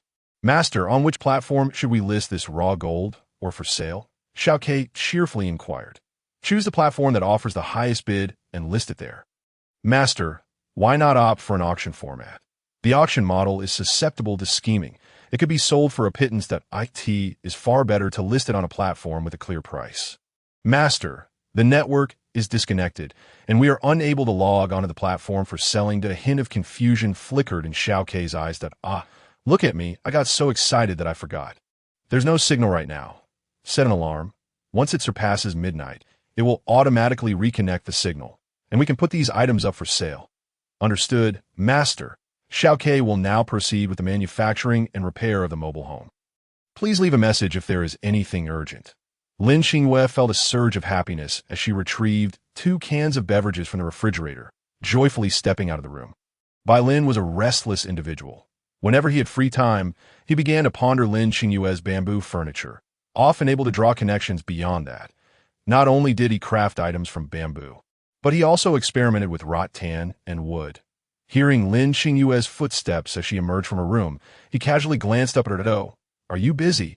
In this sweltering heat, let me treat you to something nice. Bai Lin's gaze fell intently upon an object in Lin Qingyue's hand, something resembling a segment of bamboo with a metallic sheen. What is that? Lin Qingyue noticed Bai Lin's eyes fixated on her drinks and generously placed the 2 bottles on the table for him to choose. These are beverages. I have been keeping them hidden in my nest, reluctant to drink them. Today, in a rare moment of happiness, I decided to bring them out. The red one is peach-flavored, and the yellow one is lemon. Which would you prefer? Bai Lin pondered, realizing that Lin Qingyue must have many delightful treasures stashed away. His gaze was tinged with confusion as he looked at the 2 bottles. Regardless of whether it was red or yellow, he had never seen either before. However, in the eyes of a beast man, Unfamiliar and brightly colored items were often deemed toxic. Thus, Bai Lin pointed and selected the yellow beverage on the table. So, you enjoy lemon? Here you go. Lin Qingyue thoughtfully helped Bai Lin pull the tab on the can and presented it to him. Upon receiving the unexpected offering, Bai Lin instinctively leaned back, but he furrowed his brow. Sensing a cool breeze emanating from the can before him, he reached out to take the lemon-flavored drink. The coldness of the can startled him, causing his hand to retract reflexively. Lin Qingyue, quick-witted, caught the falling can, preventing it from hitting the ground. Don't be afraid. The weather is scorching, and I was worried you might suffer from heat stroke, so I brought you this drink that's a specialty from my hometown. Not everyone gets to enjoy it. Give it a try. If you don't want it, I'll drink it myself. Lin Qingyue waved the can enticingly in front of Bai Lin. Though she too found the can quite chilly, she was able to endure it. Seeing Lin Qingyue firmly holding the can, Bai Lin thought to himself, how could a male beastman possibly let a small female outdo him? Thus, he reached out once more to accept the can from Lin Qingyue. The object felt incredibly cool in his grip, akin to ice in winter, and it chased away the heat that clung to his body. Look at me. Aim for this opening and sip the liquid inside. Lin Qingyue demonstrated how to drink. Bai Lin imitated her, and when the icy beverage touched his lips, he tensed up. His response was markedly less intense than before, for he had already anticipated the coldness. Yet the temperature still made his eyes widen. Lin Qingyue took a sip of the peach drink, and as she opened her mouth, the air around them was filled with the aroma of peaches. How is it? Is it delicious? She asked, her mouth still holding some of the drink. Bai Lin's nostrils flared in realization. So this was the flavor she had chosen, something he had never encountered before. He couldn't identify the scent, but was certain it was neither meat nor fish. It could only be wild vegetables or fruits. The can bore a large peach illustration, and Bai Lin committed the image to memory. Noting Lin Qingyue's fondness for such fruit, Bai Lin had only sipped a few drops from the can, yet he could still discern some flavor. It was a taste he had never experienced before. Refreshing and icy, with hints of sweetness and tartness entwined, leaving him at a loss for words, except for the fact that he greatly enjoyed it. He nodded at Lin Qingyue. It's good. Bai Lin carefully took another sip, the lemon flavor illuminating his eyes. He scrutinized the depiction of the lemon on his can. It was a yellow fruit, but where could such a fruit be found? Why had he never seen it before? As long as it's delicious, today is truly delightful. Let's raise a glass together. Lin Qingyue lifted her can, clinking it against Bai Lin's, producing a crisp metallic sound. Bai Lin was astonished, glancing back and forth between the two cans, intrigued by the unique and pleasant sound. Lin Qingyue caught the glimmer in Bai Lin's eyes. Do you like this can? She shook the can in her hand, and Bai Lin instinctively nodded. Once we finish drinking, I will wash these two cans and turn them into cups for you to play with. But they must not be shown to anyone else, Lin Qingyue instructed. She gazed outside at the waves, imagining how wonderful it would be to set up a sunshade on the beach, lounge in a beach chair, and sip cold drinks. Before long, they both finished their beverages. Bai Lin reluctantly turned his can upside down, hoping for a drop of juice to trickle out. What exactly are we drinking? Where can we get more? Bai Lin finally asked, unable to contain his curiosity. These are called beverages, since they are cold. They're also referred to as cold drinks. I brought them from my home. The more you drink, the less there is. They're perfect for summer. If they're cold drinks, does that mean there are hot drinks as well? Does your family have many of these items? Bai Lin flicked his tongue, licking the inside of the can. Clever. Indeed, there are hot drinks. Why family's collection of hot beverages far surpasses that of cold drinks. I have a friend who specializes in making such drinks. She has both cold and hot varieties, and I often visited her to sample all sorts of beverages. I could tea this moment. Lin Qingyue reminisced fondly about her days of vending with Mao Xiaoli, when she could freely enjoy Mao Xiaoli's cold drinks, while Mao Xiaoli indulged in the dishes she prepared. Lin Qingyue took the empty can from Bai Lin's hands, turned and returned to her room. She washed it thoroughly and sanitized it before transforming the cans into 2 cups. When Lin Qingyue emerged, she found Bai Lin still staring blankly at the doorway until she presented the 2 cups to him. Bai Lin's eyes lit up as he held the cups. Unsure as he asked, "Are you giving these to me?" "Yes, these were originally called cans, but I have turned them into cups. You can use them to hold water or anything else. They are lightweight and not easily breakable. seeing Lin Qingyue's casual demeanor. Lin was perplexed. Surely these cups were far more precious than that basket of peculiar stones. Why did Lin Qingyue seem more captivated by those stones? If Lin Qingyue were no, she would surely say, "If you give me a basket of those stones, I could craft you thousands of such cups." "Are we still going hunting today?" Lin inquired. "Indeed, let us go. Rarely do I feel this joyful today." Lin Qingyue's face blossomed with a radiant smile. Once more, yes, she climbed into the bamboo basket. Her balance momentarily faltered, and she instinctively wrapped one arm around Balan's neck to steady herself. A flush crept to the tips of Balan's ears, and a smile tugged at the corners of his mouth, revealing that his spirits were equally buoyant that day. It seemed that the quarry on Yushan today was more plentiful than usual, particularly the larger beasts. When Lin Qingyue spotted a creature that loomed like a small mountain, its sharp teeth gleaming, her pupils dilated in shock, and she swallowed instinctively. She gently patted Balan's shoulder and lowered her voice, saying, "Let's move on. We should hunt something smaller. An animal of such size would be too much for us to consume in a day, and we have no place to store it," Balan replied. "Actually, I could swallow it whole and digest it slowly. How could there be anything too much to eat?" Despite his nonchalance towards the beast before them, he decided to heed Lin Qingyue's aversion and seek an alternative. Just as they intended to depart, the creature suddenly launched an assault on them. A fireball, larger than a human head, hurtled towards the spot where Balan had just been standing. The scorching heat enveloped Lin Qingyue within the basket, making her feel as if she were on fire. Instinctively, she cradled her head, the blast of air ruffling her bangs. Balan was incensed. He had initially considered sparing the beast, but found its challenge intolerable. Lin Qingyue was also furious. As the saying goes, a head may be severed, blood may flow, but a hairstyle must not be disheveled. The beast had nearly singed her hair. "Just right. I've had this electric stun gun for some time now, and haven't yet tested its efficacy. Today, I shall put it to use." Lin Qingyue stealthily drew out the stun gun, and, just as Balan was about to strike, she fired at the beast. With a sharp whistle, two transparent wires shot past Balan's ear, embedding themselves firmly in the creature's body. Instantly, the beast let out a thunderous roar, startling every bird in the forest into flight. The creature staggered and collapsed to the ground. Balan turned in shock to see Lin Qingyue holding a dark object aimed at the fallen beast. He glanced at her, then back at the incapacitated creature, and upon realizing it posed no threat, he regarded Lin Qingyue's weapon with newfound caution. "Balan, I've subdued this beast, but it is not yet dead. You should grant it a final farewell." "A farewell?" Balan was perplexed. "You mean to kill it? Send it to the embrace of the beast god?" Lin Qingyue patiently clarified. Balan set Lin Qingyue down and lunged towards the creature. Meanwhile, she scanned the flora and fauna within a 5-meter radius. Just as she thought it was relatively safe after defeating such a ferocious beast, rustling sounds emerged from the nearby thicket. Lin Qingyue instinctively stepped closer to Balan, and a shadow darted above her head.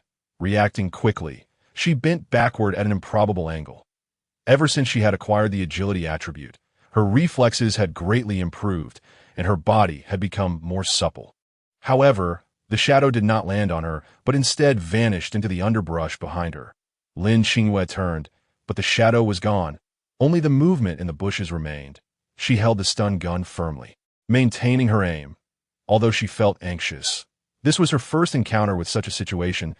As the saying goes, invisible enemies are the most terrifying.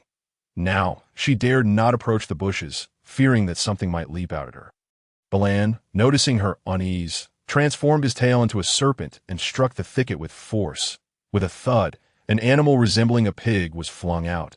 After being struck, it lay on the ground for some time before shakily rising.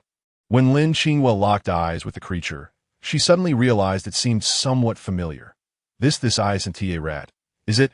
She instinctively swallowed at the sight of the enormous rodent, which was many times larger than an ordinary mouse. "That size could easily devour a person.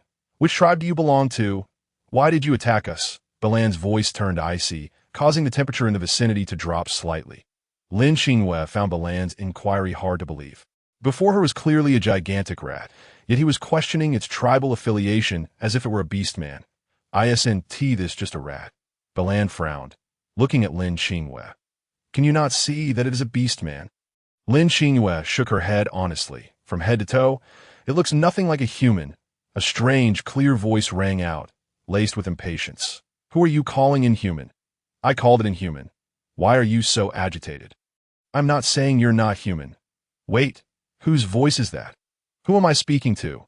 Lin Qingyue turned to find a young man with delicate features and gray, curly hair standing behind her. His face bore a hint of baby fat, reminiscent of the boy next door from high school, and his expression was one of anger. Who is this person? How did he suddenly appear? What happened to that giant rat? Lin Qingyue asked Balan in astonishment. She had seen transformations before, but never a rat turning into a person. Where could such a large rodent hide? Had it vanished right under their noses? Was it capable of teleportation? Lin Qingyue exchanged a perplexed glance with Balan, her mind racing as she suddenly connected the dots. You can't possibly be that giant rat, can you? Not at all. You only just realized? The young beastman scoffed. A female beastman who can't even distinguish between beasts and beastmen. What kind of upbringing did you have? The gray-haired youth continued. This female is truly wasting such a beautiful face. Her intelligence is quite concerning. Are all the rats around here so arrogant? What are you so proud of? You're a rat. Not a tiger, but I'm not afraid of tigers, let alone you a rat. Lin Qingyue felt a surge of indignation. How dare a mere ingredient mock a chef, and even insult her family? This was truly absurd, as if the heavens had turned upside down. She had already concocted 108 recipes for preparing rats. If she got her hands on him, she wouldn't hesitate to turn him into a delectable feast. You little female, puffing yourself up. Doesn't your male counterpart keep you in check? Someone like you, out-provoking others, might not make it back home. The gray-haired youth dismissed Lin Qingyue's words entirely. As Lin Qingyue turned around, aiming the dark object at the youth, two transparent wires shot forth like lightning, narrowly missing him. The youth, sensing danger, swiftly dodged aside. Lin Qingyue's heart raced. It seemed the stun gun had its drawbacks. If she missed her target, she could easily find herself in peril unless she had the invincibility shield activated. Yet the shield was time-limited, and if she kept failing to hit her target, she would waste its precious duration. Hey, if you have the guts, don't dodge. Are you afraid of me, a little female? Who said I was afraid? I want dodge. Balan raised an eyebrow at the youth's retort, glancing at the beast that Lin Qingyue had just felled. This fellow was rather confident. Did he believe his strength surpassed that of the previous beast?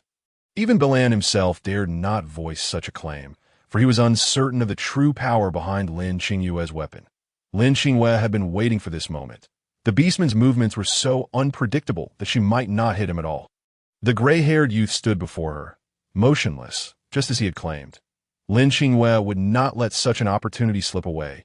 Without uttering a word, she swiftly pulled the trigger at the young man with the gray curls. As the sound of the wind slicing through the air echoed, two slender white threads, as if guided by an unseen force, swiftly pierced the skin of the gray-haired youth with precision.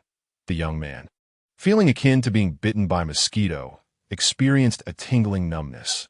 Initially, he paid little heed and intended to jest with Lin Qingyue, suggesting that her attack was no more than a tickle. However, in the next instant, a powerful jolt of electricity surged through his body to end that fleeting moment.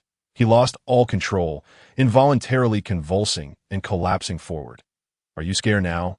Lin Qingyue flashed a cheeky grin, her sarcasm palpable. Oh. The gray-haired youth struggled to articulate a coherent sentence. What is wrong with me? Do you still think I'm bluffing? Look, I've blown you away, she taunted. Next time, remember not to be so arrogant.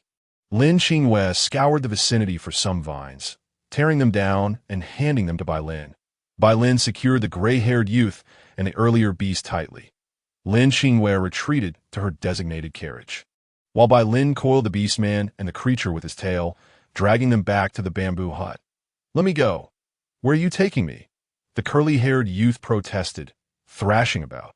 Yet no matter how he struggled, he could not escape Bai Lin's grasp. Well, of course, we intend to take you back. Tonight, we're having fried rat meat. Just thinking about it makes my mouth water, Lin Qingyue remarked, licking her lips, causing the beastman to shudder in fear. Ah, you are even more terrifying than the wild beasts. I ascend it forbidden for beastmen to eat other beastmen. The expression on the gray-haired beastman's face turned ashen. Had he known, he would not have provoked these two. Wait, I remember. This is the territory of the Heiya tribe. I demand to see Chief Sangji. In a moment of desperation, the beastman recalled the highest authority in this area. Perhaps you should first reveal your identity.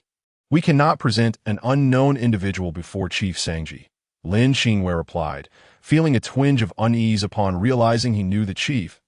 I am Shufu, the young clan leader of the Baitu tribe. I grew up in the tribe and have never seen the sea. This visit was merely to behold its beauty. You cannot detain me. Lin Qingyue mused, we've caught a tourist, a visitor with trade ties to Uncle Sangji. No less. He must be a distinguished guest. What prompted your attack on me?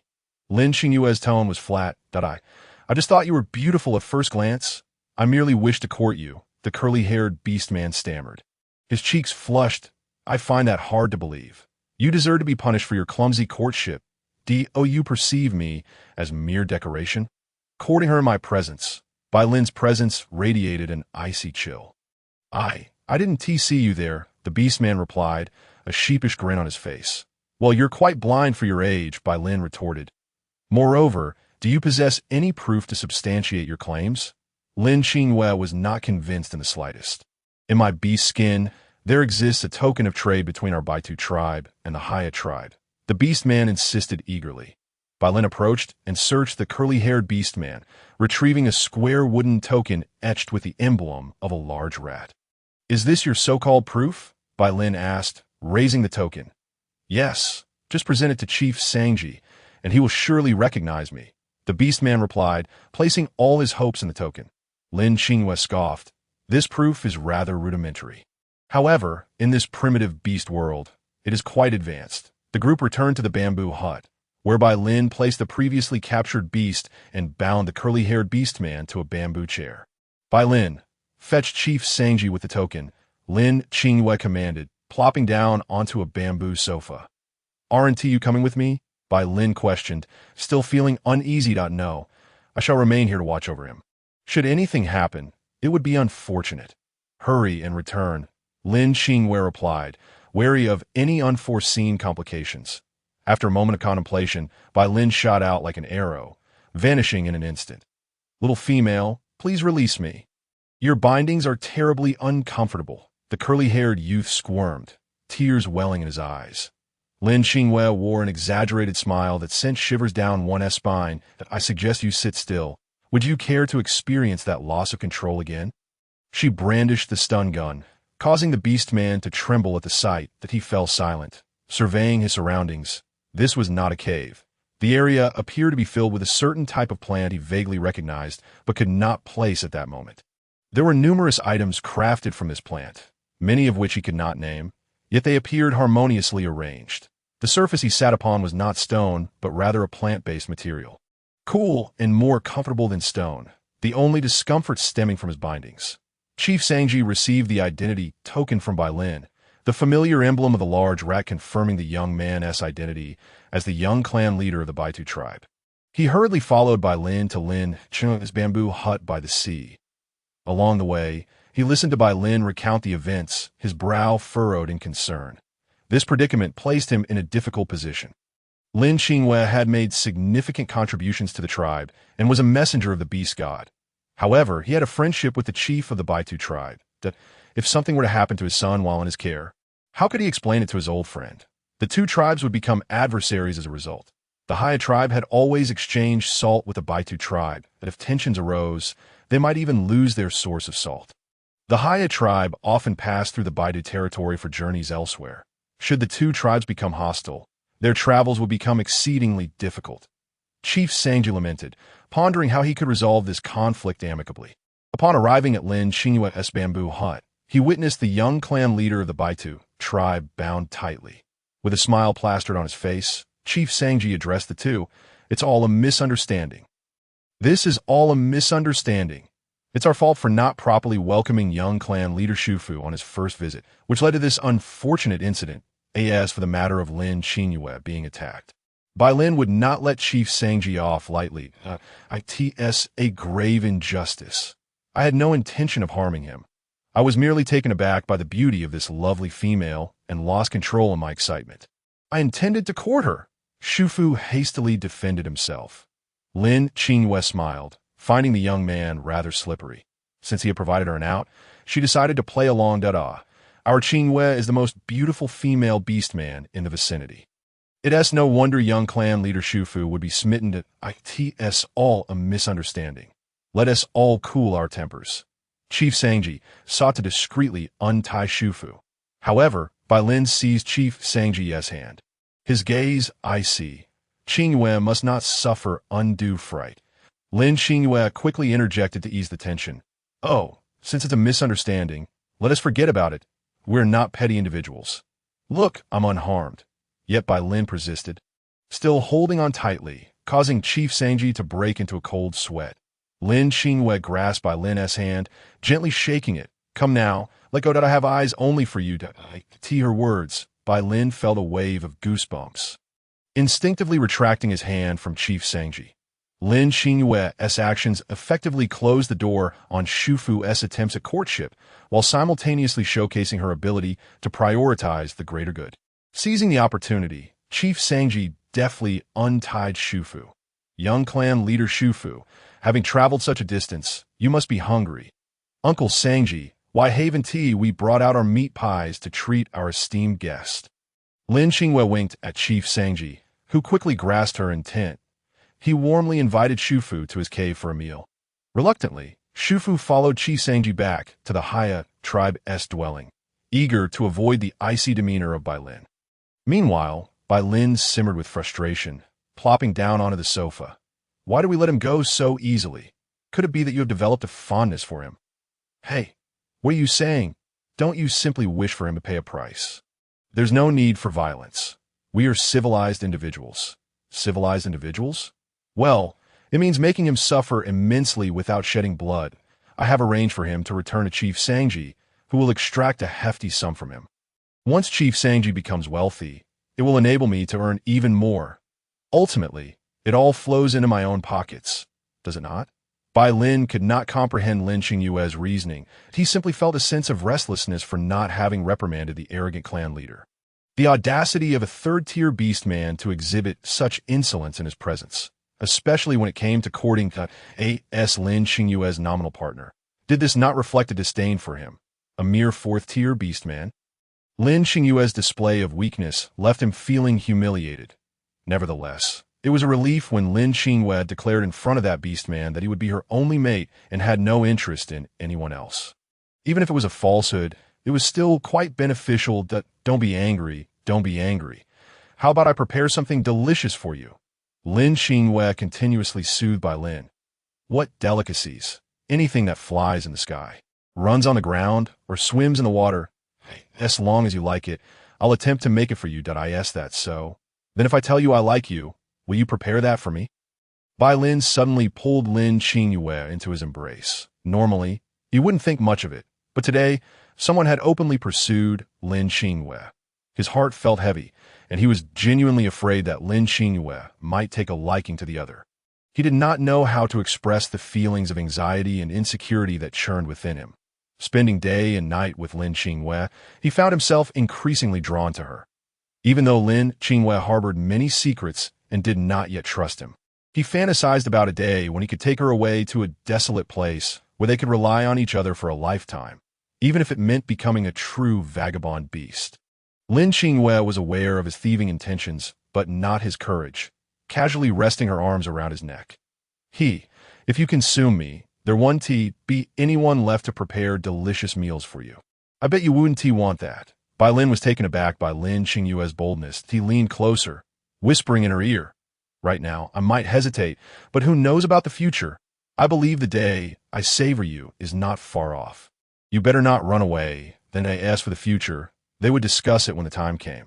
For now, she still could not. Then you should think about what you want to eat. That I am quite easy to satisfy. I will eat whatever you prepare.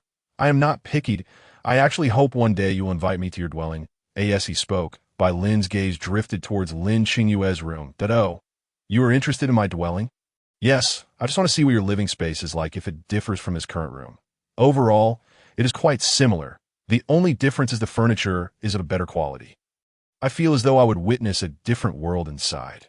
Lin Qingyue was momentarily speechless. Big brother, you seem quite perceptive. Have you secretly seen it before? Or did I inadvertently reveal something? Since you cannot express what you wish to eat, then tonight, I shall prepare you a dinner surprise that we will follow your suggestion. I will make whatever you desire. All right, do you need my assistance? Lin Qingyue responded. Free labor should not be wasted. Of course, the fruits of one's labor taste the sweetest. Bai Lin, still uncertain about Lin Qingyue's intentions, was led by her into the depths of the sea. Lin Qingyue pointed out a large crab on the seabed.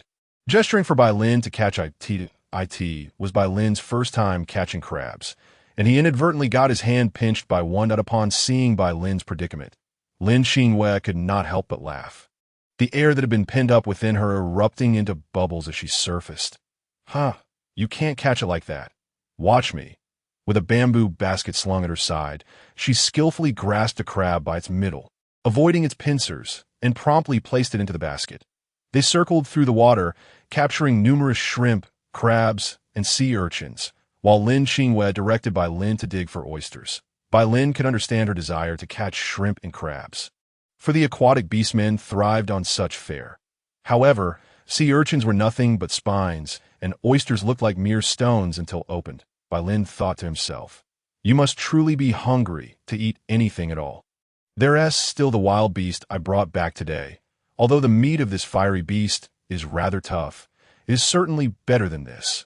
Lin Qingyue was oblivious to Bai Lin's thoughts. Otherwise, she would have retorted, hearing you say that, it's clear you lack appreciation. After gathering their catch from the sea, Lin Qingyue produced a few bird eggs, which she had secretly pilfered from the warehouse on her way to Yushan. Thus, they had something from the sky, and the remaining land game was the wild beast they had hunted that day. Upon seeing the bird eggs, Bai Lin frowned. This delicacy seemed to be favored only by the serpent beastmen. Others found them to be foul-smelling and sticky, rarely consuming them. Lin Qingyue noticed Bai Lin's dubious expression and smiled. She relished the moments when others initially scoffed, only to be later proven wrong. She fashioned a whisk from 3 bamboo sticks, whipping the bird eggs into a frothy mixture. Seafood was best prepared steamed to retain its original flavor, and it cooked quickly. She concocted a sauce with scallions, ginger, garlic, chili, soy sauce, and sugar. As for the tough meat that Bai Lin had mentioned, Lin Qingyue discreetly tenderized it with a hammer and sprinkled some tenderizing powder over it. She added carrots and wood ear mushrooms, crafting a dish akin to fish-flavored shredded pork from another world. When the seafood was ready, Bai Lin felt somewhat at a loss. He could manage to swallow it himself. But what about Lin Qingyue? The delicate female, those were hard shells. Would she not fear injuring her mouth? Lin Qingyue picked up a large crab and began to peel its shell, the golden crab roe glistening enticingly. Here, try this. It's delicious. Bai Lin watched Lin Qingyue eat the crab, his expression a mix of anxiety and anticipation, imagining her next moment covered in blood. However, the scene he envisioned never materialized. Instead, he witnessed Lin Qingyue relishing the crab. Oh dear, you don't like crabs? No worries, I shall peel a shrimp for you. It's my first time peeling shrimp for a man. No, for a male. You should feel honored. Lin Qingyue chuckled as she handed Bai Lin a peeled shrimp dipped in sauce. At that moment, Bai Lin's mind was consumed by the phrase, first time on this continent. Serpent beastmen were generally marginalized within their families, lacking status to receive such affection from a female. Even having her peel shrimp and feed it to him was unprecedented. Bai Lin stared at the shrimp Lin Qingyue offered, suddenly opening his mouth and engulfing both the shrimp and her fingers, sucking on them, and even licking them with his tongue. Lin Qingyue, startled, instinctively retracted her hand with a gasp. However, her gasp sounded both sweet and alluring, creating an atmosphere that was simultaneously intimate and awkward. You, don't do that next time. Be careful, or I might just show you my true colors. Though she was vexed by the teasing, she could not deny that the other's good looks made her feel less aggrieved. Even as she withdrew her hand, her heart raced, her cheeks flushed like the steaming shrimp before her. Bai Lin's heart was equally tumultuous. It was his first time teasing a female, yet he feared genuinely angering Lin Qingyue. Let this be a lesson learned. Let us eat our own portions. Lin Qingyue's voice quivered slightly. Being teased by you, I fear I might lose control. Lin Qingyue then presented a dish of pale yellow food, its surface smooth as a tranquil water surface, reflecting their images. What is this? Bai Lin inquired. Puzzled, Lin Qingyue scooped some with a spoon and placed it in his bowl. You take a bite first, and then I will tell you. Bai Lin cautiously savored the dish, discovering its smooth texture akin to ice. Yet softer, reminiscent of a tender cub's delicate face. This dreamlike sensation was utterly irresistible. These are the eggs of the birds that soar through the skies, Lin Qingyue gestured. What? These are bird eggs? Bai Lin exclaimed in disbelief. Can bird eggs truly appear like this? As a serpent beastman, he often consumed bird and chicken eggs. However, he was astonished that they did not possess the flavor or texture he had always associated with them. Aren't bird eggs supposed to be fishy, foul, and sticky? Lin Qingyue explained. Raw bird eggs certainly carry a certain fishiness and viscosity, but once cooked, they transform entirely. Bai Lin fell silent upon hearing her words. All these years, he had only consumed them raw. How many culinary delights had he missed? Yet, why did the egg feel so warm as it slid down his throat? Lin Qingyue thought, oh no, I inadvertently infused the egg custard with fire elements. How can I distract him now? It should still be hot, having just been cooked. Once it cools, that sensation will vanish. Bai Lin, oblivious to her thoughts, continued to devour the custard with gusto. Let me offer you a boost for masculinity. Lin Qingyue commented, dropping a raw oyster into his bowl. What is a boost for masculinity? He inquired. Well, it enhances the male's chances of making the female conceive and prolongs their capabilities, she explained, her cheeks flushed. Prolong, Bai Lin pondered, glancing down at himself. In their serpent clan, mating typically lasted for hours, sometimes even a day. Did this little female think they lacked endurance? How long did she desire it to last? Lin Qingyue lowered her gaze. How long is none of your concern. Please don't look at me. Bai Lin savored the oyster, its texture evoking memories of Lin Qingyue's lips and her silky skin. Oh dear, I must not dwell on that, he thought, feeling a reaction stirring within him. Thankfully, Lin Qingyue was not looking his way. Otherwise, it would have been quite awkward in the cave of the Heiya tribe. Chief Sangji beamed with hospitality, urging his kin to present their culinary delights to the young chief of the Shuda tribe. Please calm down. This is all a misunderstanding. Come, taste the delicacies of our Heiya tribe. Initially, the young chief of the Shuda tribe scoffed, as their tribe was far wealthier than the Heiya tribe, and he believed there was nothing they had not already tasted. However, when Chief Sangji unveiled the golden, glistening meat pies and skewered meats, his composure began to waver. These were delicacies the Shuda tribe had never even seen before. Under Sangji's enthusiastic invitation, the young chief reluctantly accepted a meat pie and pretended to take a bite. But after that first taste, his eyes sparkled, and he abandoned all pretense, devouring it hungrily. Chief Sangji, what do you call this delectable yellow fare? It's simply divine, he exclaimed, wiping the grease from his mouth with the back of his hand.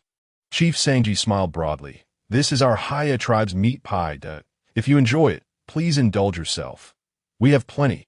News of the Shutu tribe's young chief visiting the Heiya tribe spread like wildfire, and many female beastmen began to adorn themselves, hoping to catch his eye. Qiongji, upon hearing that the young chief had been mistakenly captured while pursuing Lin Qingyue, was furious. She stealthily entered the great cave, deliberately engaging in loud conversation near him. That Lin Qingyue is no good female. She flirts incessantly and has a scrawny figure, unsuitable for breeding. She looks down on us Heiya tribe beasts, relying solely on her male, being a fourth-tier beastman. Although the young chief was enjoying his meal, he absorbed much of her disparaging remarks. Just then, Chief Sangji, having stepped away as the meat pies were brought in, returned to overhear Qiongji's slander against Lin Qingyue. And his expression darkened. Qiongji, who allowed you to disturb the Shutu tribe's young chief while he dines? Leave at once and cease your absurd chatter. Qiongji, reprimanded by Chief Sangji, exited the great cave. Yet she had said what she intended. It was of little consequence now. She had achieved her goal. Chief Sangji is the little female who captured me, named Lin Qingyue. the young chief inquired, his brow furrowed. Yes, it was all a misunderstanding. Please do not take it to heart, Chief Sangji replied, wiping the sweat from his brow. Her complexion differs from the females of the Heiya tribe, and her attire is quite unique. Not to mention the formidable item she possesses. I wish to know her origins. Chief Sangji hesitated. The item she holds? What item? I have not seen it, so I cannot speak to it. Lin Qingyue is not one of our tribe's females. She is a water tribe female beastman who became separated from her family. Currently, she and her beast husband are temporarily residing with us at AS for the item you mentioned. I simply do not know. The young chief was stunned into silence at the mention of a water tribe female. How could one possibly be on land? Chief Sangji chuckled, shaking his head. If you ask me, who am I to answer? However, her arrival has undoubtedly brought immense benefits to our tribe. I believe this is a divine arrangement by the beast god, a blessing upon our Heiya tribe. You think my chances of courting her again are favorable? The young chief asked. Chief Sangji hesitated. In my opinion, seeking her out in front of her husband may not be the wisest choice. Her husband is a formidable fourth-tier serpent beastman. A fourth-tier beastman? The young chief pressed, unwilling to give up. Chief Sangji nodded in affirmation. The other's strength was undeniable. The young chief was taken aback. He had dismissed Xiongji's remarks earlier, but now, hearing them echoed by Chief Sangji, he couldn't help but believe. Chief Sangji thought that the revelation of Bai Lin being a fourth-tier beastman would deter the young chief's intentions, but instead, it piqued his curiosity further. Chief Sangji, this meat pie is exquisite. May I take some home? Of course, we wouldn't dream of asking for anything in return. We could trade with hides and salted sand. Oh, young chief, you're too formal. If you fancy them, we would gladly send you more without any exchange. Why even mention it? Chief Sangji's voice rose with excitement. Absolutely. Having been warmly welcomed by you, I wish to invite you all to our Shuda tribe as guests. I hope Chief Sangji will grace us with his presence. We would be honored to accept the invitation from the young chief of the Shuda tribe. We shall send someone to escort you back, and then visit your tribe. Chief Sangji beamed with delight. I have a small request.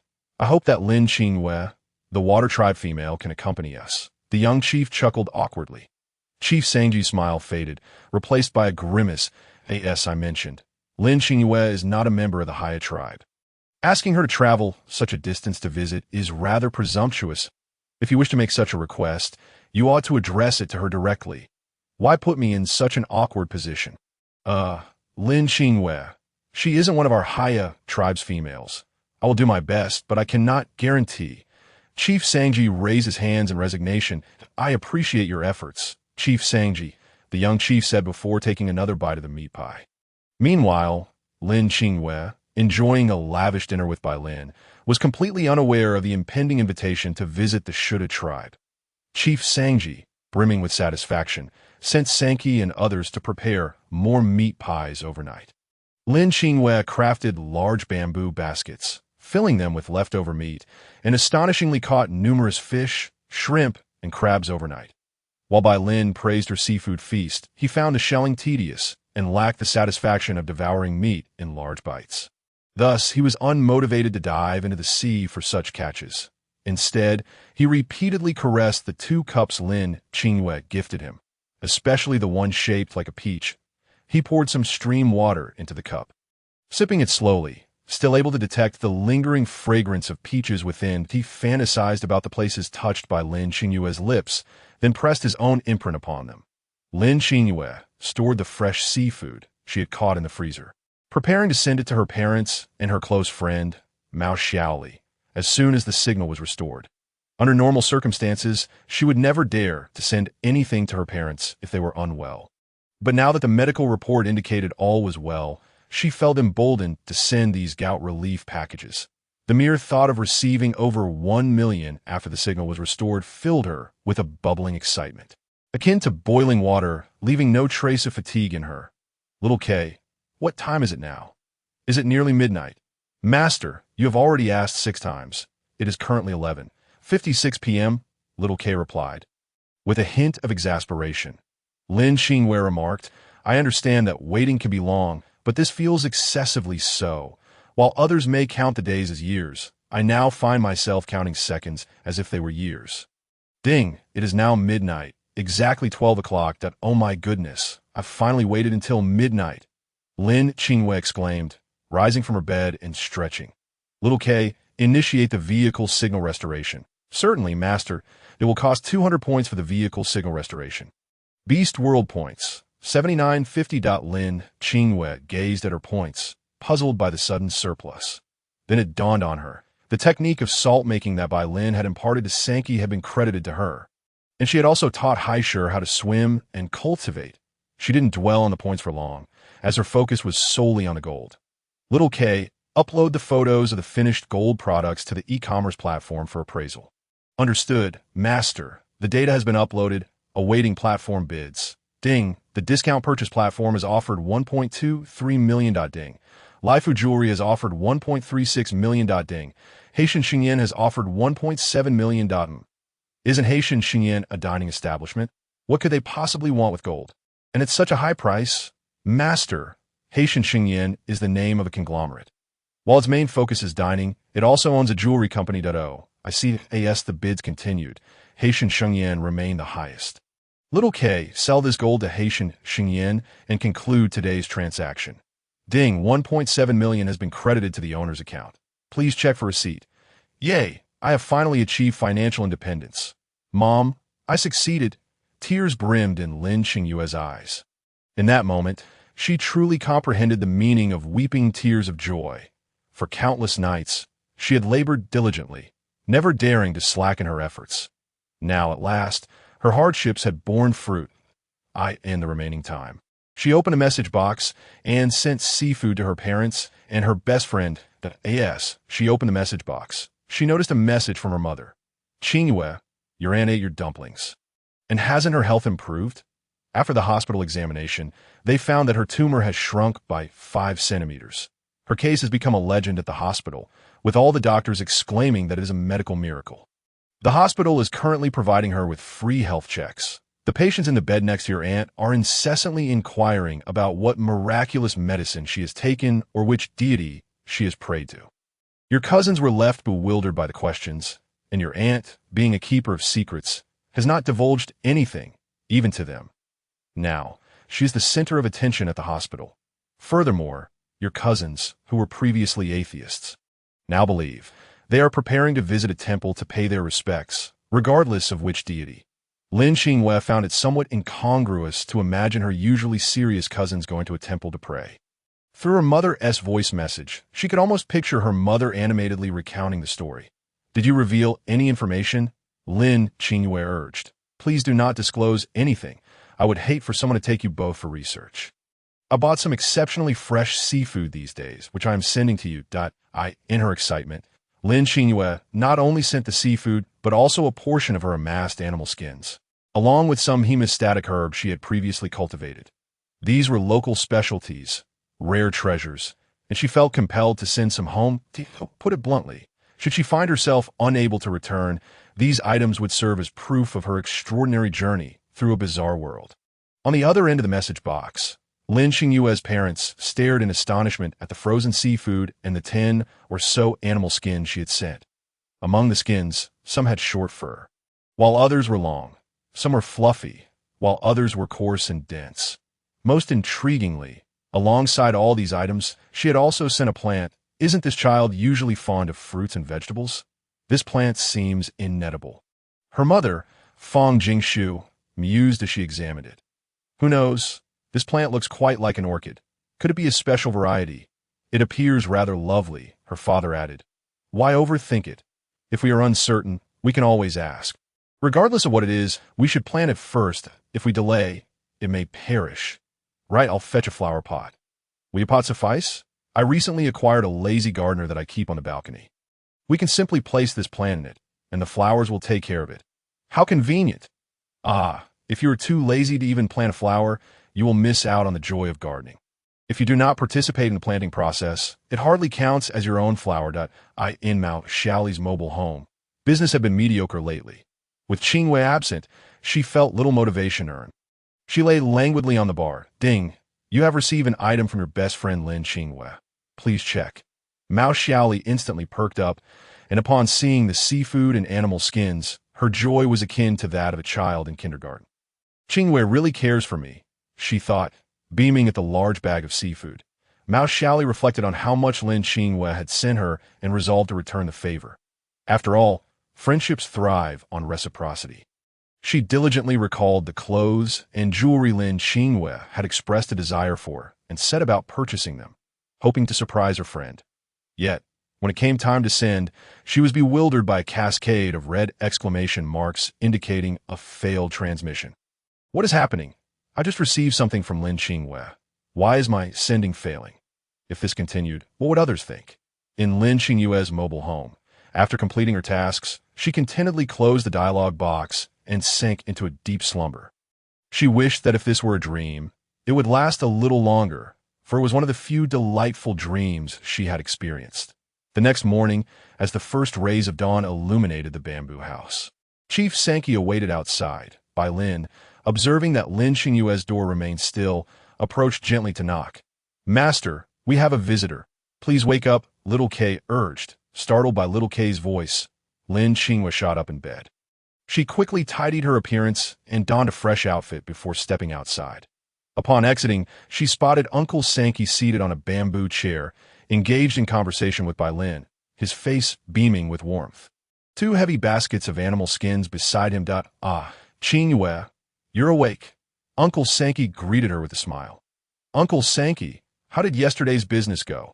How many meat pies did we sell? Lin Qingyue inquired, blinking her eyes. Indeed, Qingyue is remarkably astute. The leader of the Shushao tribe is quite fond of our meat pies that I plan to send a few baskets over to the Baitu tribe for trade. Qingyue, would you be interested in joining? Lin Qingyue pondered for a moment, glancing at Bai Lin and then back to Chief Sankey. Bai Lin, do you think we should go? It's entirely up to you, Bai Lin replied, appearing indifferent. Then, Qingyue, what is your final decision? The chieftain of the Sangji clan gazed earnestly at Lin Qingyue, his heart racing with anxiety. If Lin Qingyue were to decline, he would find himself in a difficult position with Cao Xiaozu. I heard from our Bai Lin that wherever he goes, we must follow. Bai Lin felt quite pleased with Lin Qingyue's response, as it not only preserved his dignity, but also allowed him to display a touch of affection. He was aware that Lin Qingyue desired to go. Had she not wished to, she would have outright rejected the invitation upon hearing it. Since you rarely venture out, seize the opportunity to visit other places. I shall accompany you. I knew my Bai Lin was the best. Lin Qingyue beamed as she nestled into Bai Lin's embrace. Bai Lin felt a surge of warmth and excitement, yet his expression remained impassive and composed. Venturing into unfamiliar territory carries its risks, but fortune favors the bold. The greater the tempest, the more precious the catch, does it not? The chieftain of the Sangji clan, witnessing the couple's display of affection, was reluctantly subjected to a mouthful of dog food. Internally, he rejoiced that his foolish son was absent. Otherwise, it would have pained him further. In truth, I have long ceased to feel discomfort. I merely envy. Qingyue, these animal skins are a token of apology from Cao Xiaozu that I hope you, in your magnanimity, can forgive him this time. Lin Qingyue regarded the two baskets of animal skins with satisfaction, pondering that this was far more advantageous than delivering him a beating. She winked at Bai Lin. See, we refined individuals truly reap greater rewards.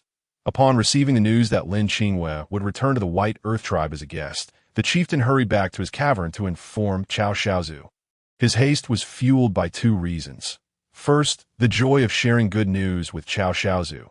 Second, a desire to avoid lingering as an unwelcome third wheel. After the chieftain departed, Lin Qingyue finally released her hold on Bai Lin's arm. The moment she did, Bai Lin instinctively wrapped his arms around her waist, pulling her against his chest. Lin Qingyue, caught off guard by this sudden turn of events, was bewildered, unsure of how it had transpired. Do you realize you're playing with fire? Bai Lin's breath grew ragged, his gaze consumed by desire as he looked at Lin Qingyue. Lin Qingyue's eyes widened in surprise. What have I done? How am I playing with fire? Have you become some domineering CEO?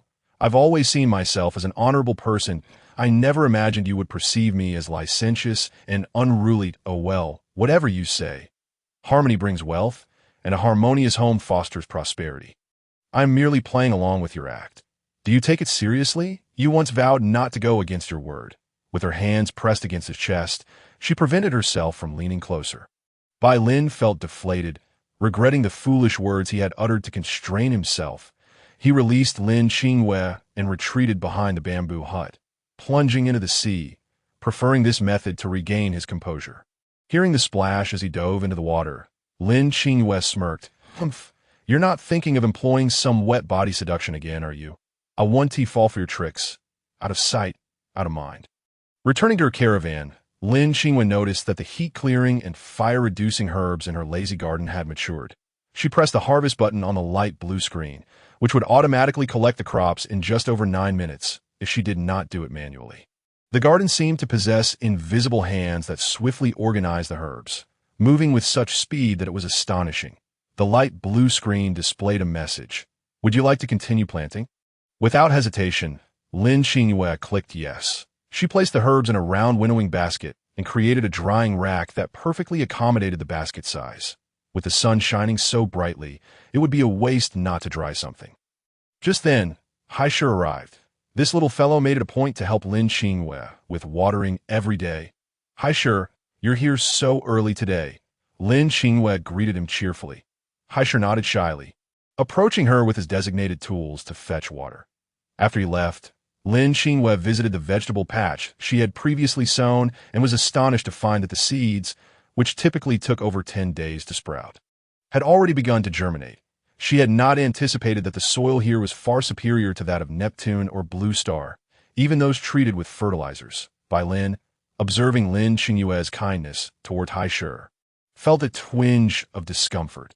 Although Heiya was just a young cub, Lin Qingyue's attention towards him seemed special, distinct from her treatment of other cubs. It felt as if she cared for him in a way that was particularly nurturing. Even though he was Lin Qingyue's beast husband, it was absurd to begrudge a young cub. Yet Bai Lin could not help but feel uneasy. After all, the cub would eventually grow up, and what if? Perhaps there was no future for him and Lin Qingyue.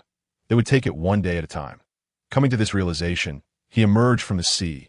First, he transformed into a serpent, writhing and rolling on the beach until the moisture evaporated from his skin. The seawater on him crystallized into tiny salt grains, which he shook off, causing them to fall like a gentle snowfall. Once only a few grains remained, he reverted to his human form, now dry and free of any clinginess from seawater. He symbolically patted his hair and skin before donning his beast skin. Had Lin Qingyue witnessed this, she would surely be astounded, thinking of how much fresh water he had saved, while others were curing pork. He was curing snake meat. That certainly elevated the stakes. After Bai Lin reached the shore, someone approached. He caught a whiff of the newcomer and recognized it to be Sankey.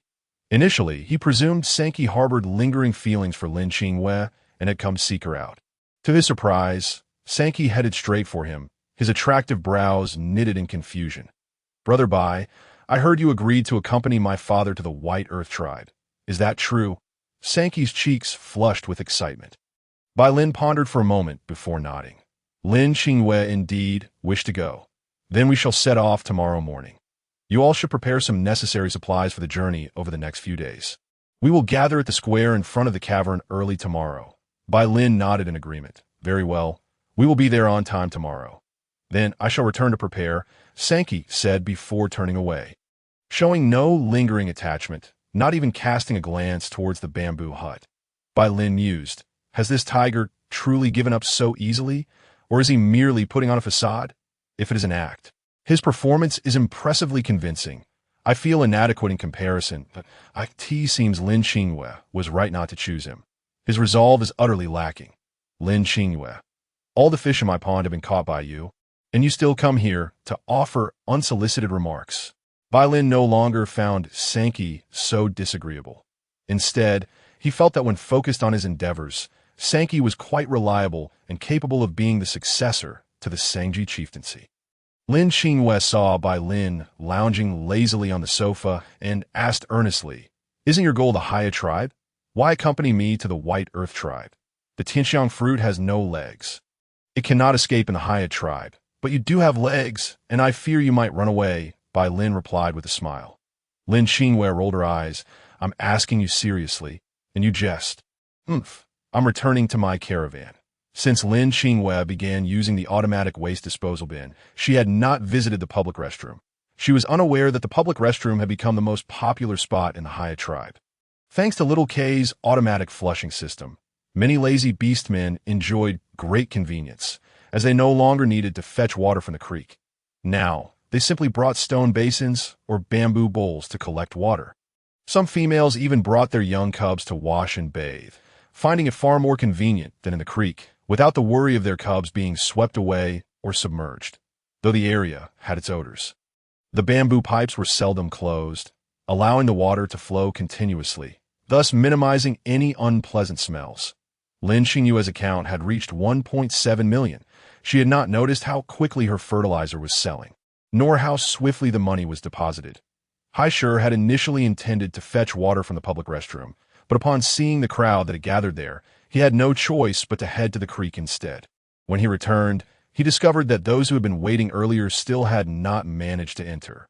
Given the popularity of the place, how could the chieftain of the Sangji clan not bring Chao Xiaozu along for a visit? From a distance, the young leader of the Shuo tribe caught a whiff of an unpleasant odor, prompting him to pinch his nose in disdain as he approached. In truth, the environment of the Baitu tribe was even worse. However, he tended to be rather picky when visiting other places, displaying a more lenient attitude towards his own tribe. Chief Sangji was busy shooing away the orcs gathered around the public restroom, and it was only after ensuring it was completely empty that he smiled and began to introduce the young leader of the Baitu tribe to the remarkable utility of the facility. Initially, the young leader of the Shuo tribe, who had been standing outside listening to Chief Sangji's explanations, wore a skeptical expression, thinking to himself that the chief of the Heiya tribe was rather boastful. However, upon entering the restroom and witnessing the reality for himself, he found himself in agreement with Chief Sangji's assertions. With an air of pride, Sangji explained that the shell was sourced from the sea. The moment the young leader of the Shuo tribe heard the mention of the shell, he instantly recognized it as something crafted by Lin Qingyue, for she was the only aquatic orc in the Heiya tribe. It seemed that 9 out of 10 of Sangji's remarks invariably circled back to Lin Qingyue.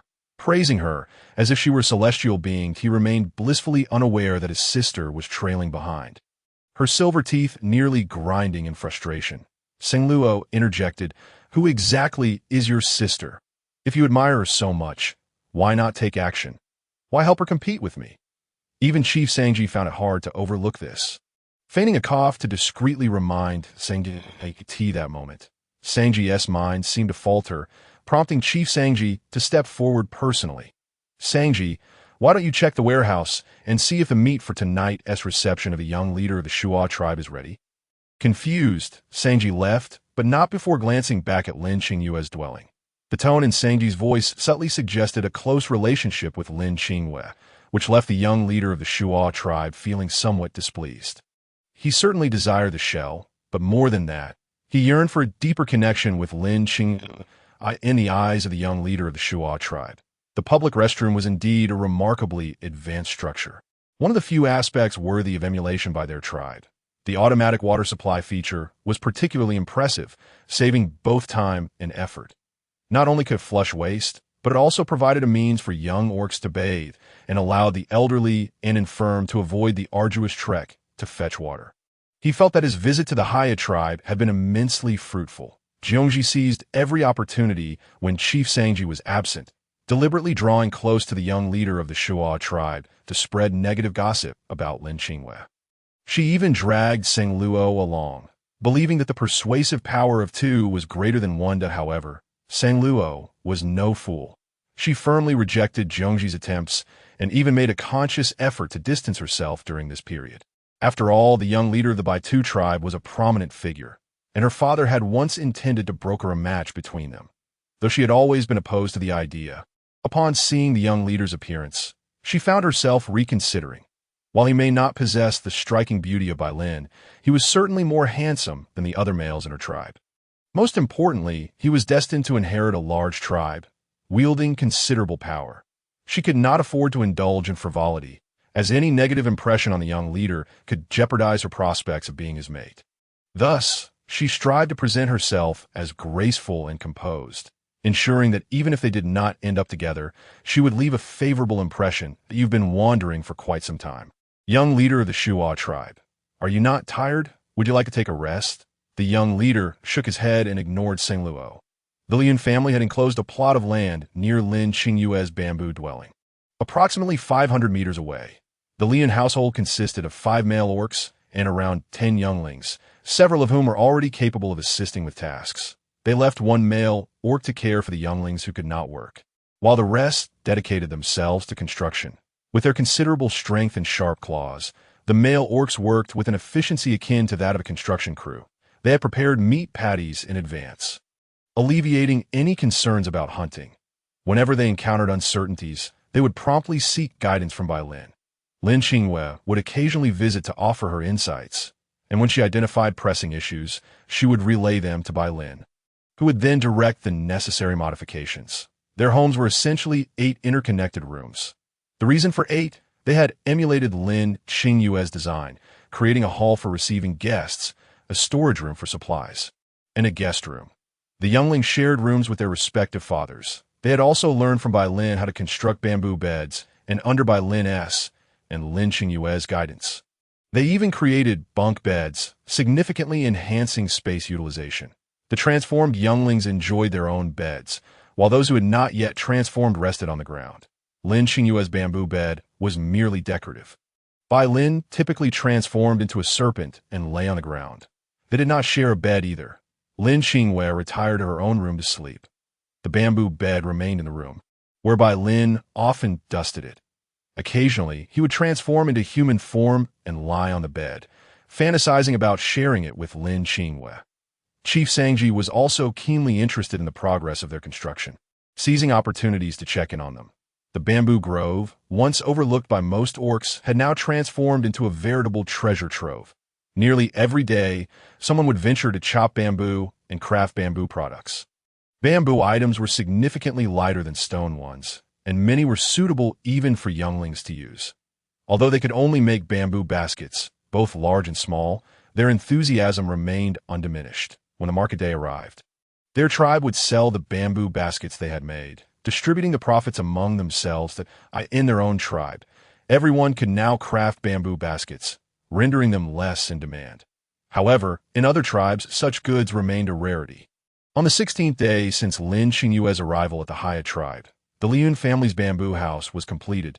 Their entire family rejoiced, with the younglings gleefully chasing and rolling on the ground, drawing curious onlookers from the tribe. Chief Sangji also came to celebrate, bringing gifts of meat and animal skins as a congratulatory gesture. He scrutinized the structure of their new home, hoping to reside in such a dwelling himself one day. Naturally, Lin Qingyue's family could not arrive empty-handed for the celebration. They brought a batch of brand-new bamboo furniture, eliciting exclamations of awe from the gathered orcs. Liyun, clinging to Lin Qingyue's arm, playfully said, "Qingyue, you are too good to me. If you were a male orc, I would surely seek your courtship." Afterward, she rested her head on Lin Qingyue's shoulder, nuzzling against her. Lin Qingyue merely smiled, affectionately patting Liyun's head. Viewing her as still a child in her teenage years, Lin's eyelids twitched. It seemed he had to guard against not just male orcs, but female ones as well. However, everyone assumed the exquisite craftsmanship of the bamboo furniture belonged to Lin, showering him with praise for his skill. Only Lin knew that he had yet to master such techniques. All of it was Lin Qingyue's handiwork. That moment, nearly all the male orcs of the Heiya tribe cast admiring glances toward Lin. Though Lin felt a twinge of guilt and uncertainty, he maintained an impassive facade. After all, he could always learn from Lin Qingyue later. It was merely a matter of time before he would master it. With a smile, Lin Qingyue thought how well Lin served as a shield. The completion of the Liyun family's new home attracted a multitude of orcs from the Heiya tribe to come and admire it, including Shuo Fu, the young leader of the Baitu tribe. Initially, upon seeing the orcs flocking to Liyun's bamboo house, he wondered if something significant had transpired within the Heiya tribe. Intrigued, he followed the crowd, only to discover that it was merely a new dwelling belonging to one of the orc families. The Shuri orcs excelled at burrowing, with each household enjoying its own private space, while those of higher status resided in stone or mud houses. ensuring personal privacy without disturbance. The sight of so many orcs crowded into a single cave in the Heiya tribe left him questioning whether this was their customary way of life. The young leader of the Shuo tribe marveled at the vastness of the dwelling, which far surpassed the size of Lin Qingyue's home. Typically, such grand abodes are reserved for the tribe's leader or elders. Alas, their modest tribe lacked such decorum. The Li family, brimming with excitement, found it difficult to sleep in their new abode, scurrying from room to room in a state of exhilaration, despite the enveloping darkness. Their enthusiasm for their new home remained undiminished. Sankey gazed at Lin Qingyue, envisioning a day when they might share the same roof. "Qingyue, I too desire a bamboo house like this. Perhaps you could come by and offer your guidance?" Lin Qingyue responded with a smile. Of course. Sankey felt Lin Qingyue's smile indelibly etched in her mind, her heart racing uncontrollably. Later that night, Lin Qingyue and Balan conferred about their itinerary for the following day. To facilitate their journey, Lin Qingyue prepared a bamboo chair. Considering that Balan might occasionally need to travel in beast form, she measured his body using a soft tape. The way Lin Qingyue measured Balan resembled an embrace, and he could feel her breath upon him, the intimate atmosphere causing his heart to race and his blood to surge with warmth. Fortunately, in his current serpent form, his embarrassment remained concealed. Otherwise, his face would have surely flushed crimson. He remained utterly still, like a lifelike statue, his body rigid as he watched Lin Qingyue busily at work. His restraint left deep marks on his thigh from his own fingers. Lin Qingyue procured a large animal hide and stitched the bamboo chair into it, attaching Velcro for easy fastening around Balan. Should they travel in human form, Balan could simply carry her on his back without the need for Velcro.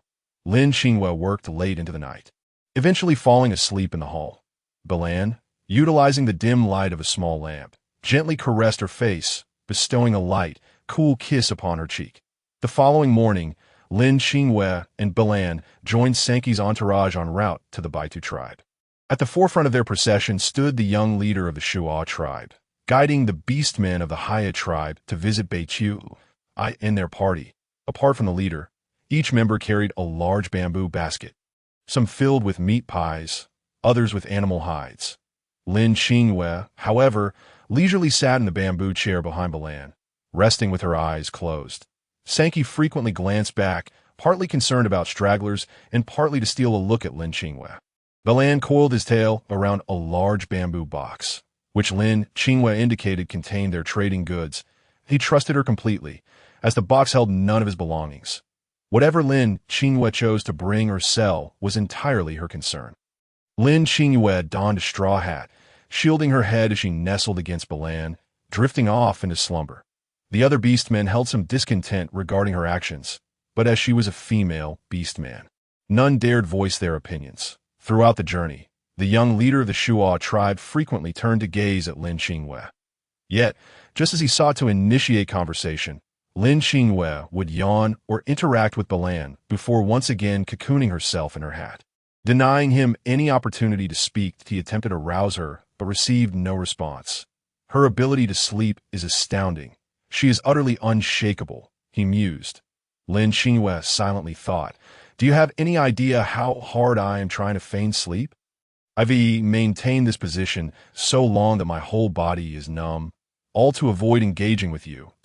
Is it easy for me?" Balan added, "Were it not for the presence of so many onlookers, I would have long since shooed away this bothersome fly. If Lin Qingyue were truly mine, I would go to great lengths to silence you, even before you could utter a word to expedite their journey." They had scant meals at midday, merely snacking on meat pies along the way. Lin Qingyue pretended to take a meat pie from their baskets, swiftly swapping it for one of her own. The meat pies from the Heiya tribe were devoid of salt, hardly palatable for her. Balan hoped to keep Lin Qingyue at a distance from a particularly corpulent beastman, thus positioning himself at the rear of the group. Noticing the absence of others behind her, Lin Qingyue pulled out a chilled beverage from a wristband and began to drink heartily refreshing. She sighed contentedly, while others may not have perceived her indulgence. Balan certainly did. Balan surmised she was enjoying a cold drink, as such refreshments always carried a distinct aroma of coolness. He was aware that Lin Qingyue often produced peculiar items, though he remained unaware of their origins. Many times he contemplated asking her, yet recognizing it as her secret, he refrained, hoping that one day she might reveal it to him. Their group arrived at the Baitu tribe before nightfall. Lin Qingyue was taken aback to discover that the Baitu tribe had established a watch post. From afar, they spotted Shuafu. Initially, the Baitu tribe believed Shuafu had been captured by another tribe, their expressions tense as they summoned the leader. Upon hearing the sentinel's claim that his precious son had been taken, the leader nearly fainted. However, when he rushed to the gates, he realized it was merely a false alarm. The visitors were from the Heiya tribe, with whom he had previously enjoyed camaraderie, though their interactions had diminished over time. They had even jested about arranging a marriage between their children. Though the prospects for Sankey were dim, there remained hope for Shuafu and Sang Luo. Wiping the cold sweat from his brow, he donned a smile, relieved he had not acted impulsively, and issued a command for attack, which could have incited conflict between the two tribes. The leader's gaze fixated on the bamboo baskets carried by the Heiya tribe, paying little heed to Shuafu's words. What were these tools made of? Wood? It didn't seem likely. They appeared quite lightweight and remarkably practical for storage. Father, the meat pies made by the Heiya tribe are delectable. I specifically requested them to bring some over. You must try one. I assure you that after just one bite, you will be enchanted. Shuafu fervently promoted the meat pies, even offering one to his father. The leader felt a pang of embarrassment. How could he focus solely on food in front of the visitors from another tribe? Did he not notice that marvelously convenient and portable tool? That was the crux of the matter. Very well, I shall eat one shortly. And he turned to Shuafu. You must be Sankey's son. I have had dealings with your father a few times. I cannot thank you enough for bringing Shuafu all this way. It was quite the burden. Thank you immensely. Everyone must be weary from the journey. Let us take a moment to rest in a display of hospitality. The leader warmly welcomed the beastmen from the Heiya tribe. Exhibiting no airs of superiority to his astonishment, the Heiya tribe had brought along a female beastman for this trading venture. Typically, female beastmen did not accompany trading parties. They were cherished and protected within their tribes. This particular female was extraordinarily beautiful, accompanied by a male beastman whose strength was indiscernible. Their intimate demeanor suggested that he was indeed her mate. Once everyone was settled, the leader instructed provisions to be sent to the Heiya tribe. To showcase the Baitu tribe's status, they offered an array of food, including both raw and cooked meat, as well as a selection of fruits and vegetables. For an ordinary tribe, this represented a generous feast. A small incident occurred when Shuafu learned that water tribe beastmen enjoyed being splashed with water as it signified affection. Thus, he secretly prepared a large bucket of water, intending to drench Lin Qingyue when she was isolated. His furtive actions did not escape Balan's keen observation. Just as he was about to take action, he, along with the bucket of water in his hand, was sent flying by Lin. Lin exclaimed, "You foolish imbecile! Are you unaware of how much she detests being splashed with water? When I strike you once, you ought to thank me in the future." Of course, Shu Fu was oblivious to this. He inwardly resented his lack of strength. Otherwise, he would not have been so easily overwhelmed by Lin. The orcs of the Heiya tribe, despite having feasted on numerous delicacies recently, were still rendered speechless by the bountiful spread before them. Such lavish treatment was typically reserved for their New Year celebrations. Lin Qingyue gazed at the fruits they had brought, her eyes sparkling with the discovery of treasure. Was that pale yellow fruit not a pear? And the orange one, was it not an orange? Now she could finally enjoy orange juice and dried tangerine peel. Unable to contain her excitement, she eagerly tore into the fruit, relishing the juicy pear that burst with flavor at the slightest bite. Reminiscent of a long-awaited downpour in a parched desert, the orange, sweet with a hint of tartness, evoked the sweetness of first love. After finishing the fruits, she discreetly saved the seeds, stashing them away in the storage. Shu Fu assumed that the Heiya tribe had a communal living habit. Hence he only arranged for them to occupy a single cave. In this unfamiliar setting, they would presumably feel a heightened sense of security. Lin Qingyue and her companions were assigned to a cave where they would dine collectively with the orcs of the Heiya tribe. Initially, Shu's clan leader intended to join them for the meal, but was unfortunately pulled away by the elders of the tribe. During this time, The young clan leader Shu accompanied them, engaging in conversation with Shang-Chi. Among them was a female orc, round-faced with eyes as clear as amber. Appearing quite young, she was of modest height, slightly plump, and clutched a handful of nuts. Through their exchanges, Lin Qingyue learned that this female orc was Shu Fu's sister, named Shuyu. Shu Fu's gaze frequently darted towards Lin Qingyue. Drawing the attention of his sister, to evade Shu Fu's stare, Lin Qingyue kept adjusting her seating position, continuously shifting by Lin's placement. "Help me block him, he's looking over here," Lin Qingyue whispered nervously, biting her lip. "What are you afraid of? In front of everyone, he can't possibly eat you, can he? Be a bit more open, cowering like a thief. What kind of behavior is that? You haven't done anything wrong." Bai Lin frowned. Though Bai Lin voiced such sentiments, he nonetheless cooperated with Lin Qingyue, adjusting their positions to shield her from Shu Fu's gaze. The orcs of the Heiya tribe watched with keen interest, sensing the fiery attention Shu Fu directed at Lin Qingyue, who was desperately trying to evade his gaze. Shu Fu's sister, Shuyu, followed his line of sight and spotted Lin Qingyue, her expression shifting to one of realization. It seemed her brother had developed an affection for someone. How rare! She had always thought her brother indifferent to females, even once speculating whether he preferred males. It appeared her brother was quite normal after all.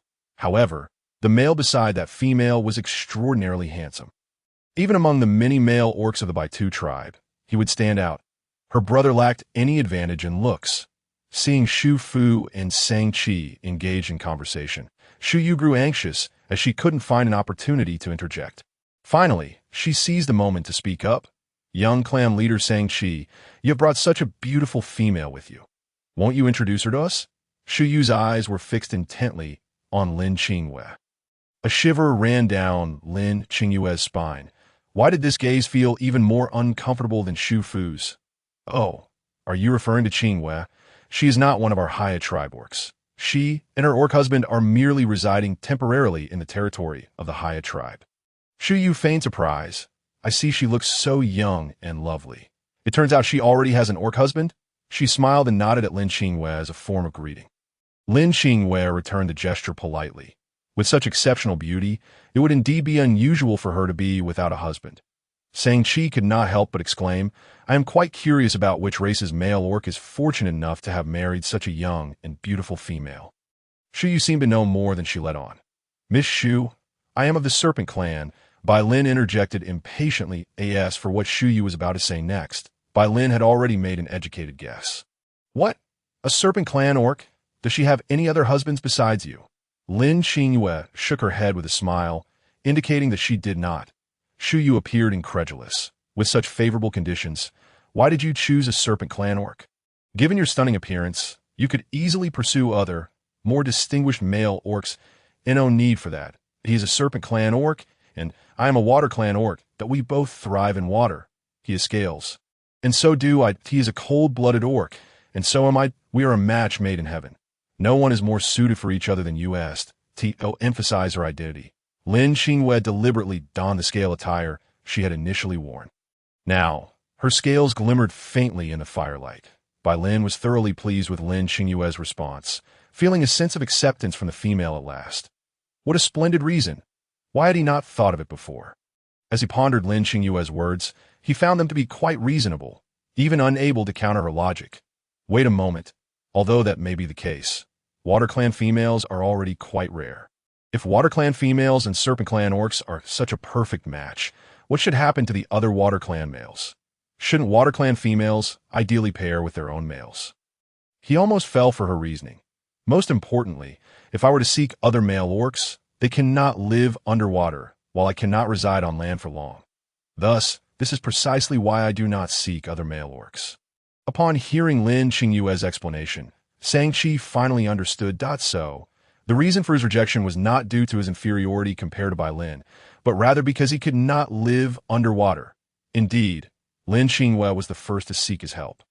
Yet, when he ventured underwater, he couldn't go very deep. Why had he not clarified the reason for his rejection at the time? This meant that there was little chance for him to be with Lin Qingyue in this lifetime.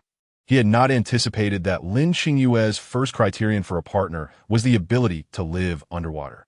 Shu Fu felt a wave of disappointment wash over him at Lin Qingyue standards. He could swim, but only on the surface. He was not adept at diving, thus could not live in the sea. This clearly indicated that he and Lin Qingyue were not meant to be.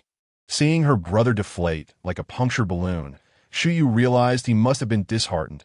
Her brother had always been reluctant whenever she tried to introduce someone to him at his age. He still had not resolved his courtship issues. Initially, she had hoped to match her brother with Lin Qingyue, but upon hearing such stringent conditions, it was evident her brother could not meet them, leaving her no choice but to abandon the idea. The other male orcs of the Heiya tribe also shook their heads in dismay. Tsk. With such high standards, it is unlikely that any land-dwelling male orc could ever be with Lin Qingyue. By Lin's well-formed brows knitted together. According to Lin Qingyue's reasoning, it was indeed a consideration typical of ordinary water clan females. However, he could not shake the feeling that Lin Qingyue was unlike any ordinary water clan female. In fact, she hardly resembled a water clan orc at all, that if she were not of the water clan, then all she spoke would be rendered moot. Why was she so averse to finding a partner? Everyone believed they were her orc husbands, yet she had none, and she had even rejected others' affections. Did she intend to remain solitary for life? Truly a peculiar little female. Lin Qingyue wondered who had arranged for them to stay together. Was there truly no other accommodation available in the Baitu tribe? Even an open-air space would suffice. Why must they be arranged in such close quarters? If she had known this was Shu Fu's doing, she might have sung, "Thank you for being there, for turning my life into a sandwich." Lin Qingyue's mind buzzed. Lying together with everyone was manageable for a short while, but with so many people crammed together, she simply could not sleep. Not to mention the air in the cave was stale. Some orcs snored, others ground their teeth, and still others were prone to flatulence. She had witnessed such antics while in the Heiya tribe and was grateful for her decision to reside in a simple bamboo hut instead. Even if they attempted to construct a wooden house now, it would be too late. She bared her teeth and clenched her fists tightly, tossing and turning as she realized she could no longer endure even the slightest discomfort. Covering her nose, she fled the cave as if her life depended on it. Bai Lin, with his light sleep, was immediately aware of her slightest movements, closely trailing behind her, fearful of losing her. That a few orcs from the Heiya tribe, who had not yet succumbed to sleep, stared blankly as the two emerged from the cave, their expressions shifting as they seemed to arrive at some realization, smirking and gathering to whisper among themselves.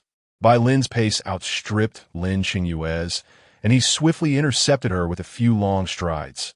"Halt! This is the territory of the Baitu tribe, that if you wander about aimlessly, what do you think others will think? I fear you might be mistaken for someone harboring ill intentions and be captured by the tribe. That I don't intend to go anywhere in particular. I merely wanted to escape the cave. The air in there is dreadful, and I simply cannot sleep. If I remain inside, I might suffocate. Surely it's acceptable for me to rest beside the cave?" Lin Qingyue replied, resting her forehead in her palm. "Are you not afraid of wild beasts nearby, snatching you away?" Bai Lin teased. Lin Qingyue anxiously scanned her surroundings. "Wild beasts? Surely not. Don't frighten me. I'm not afraid. After all, aren't you here? With you around, what beast would dare approach?" She retorted defiantly, though inwardly she was quite flustered. "Oh, you overestimate me. Even the beast king dozes off at times, let alone myself. What if I fall asleep and a beast takes advantage of the opportunity? Then it would be my fate. If it is my destined calamity, I shall not blame anyone.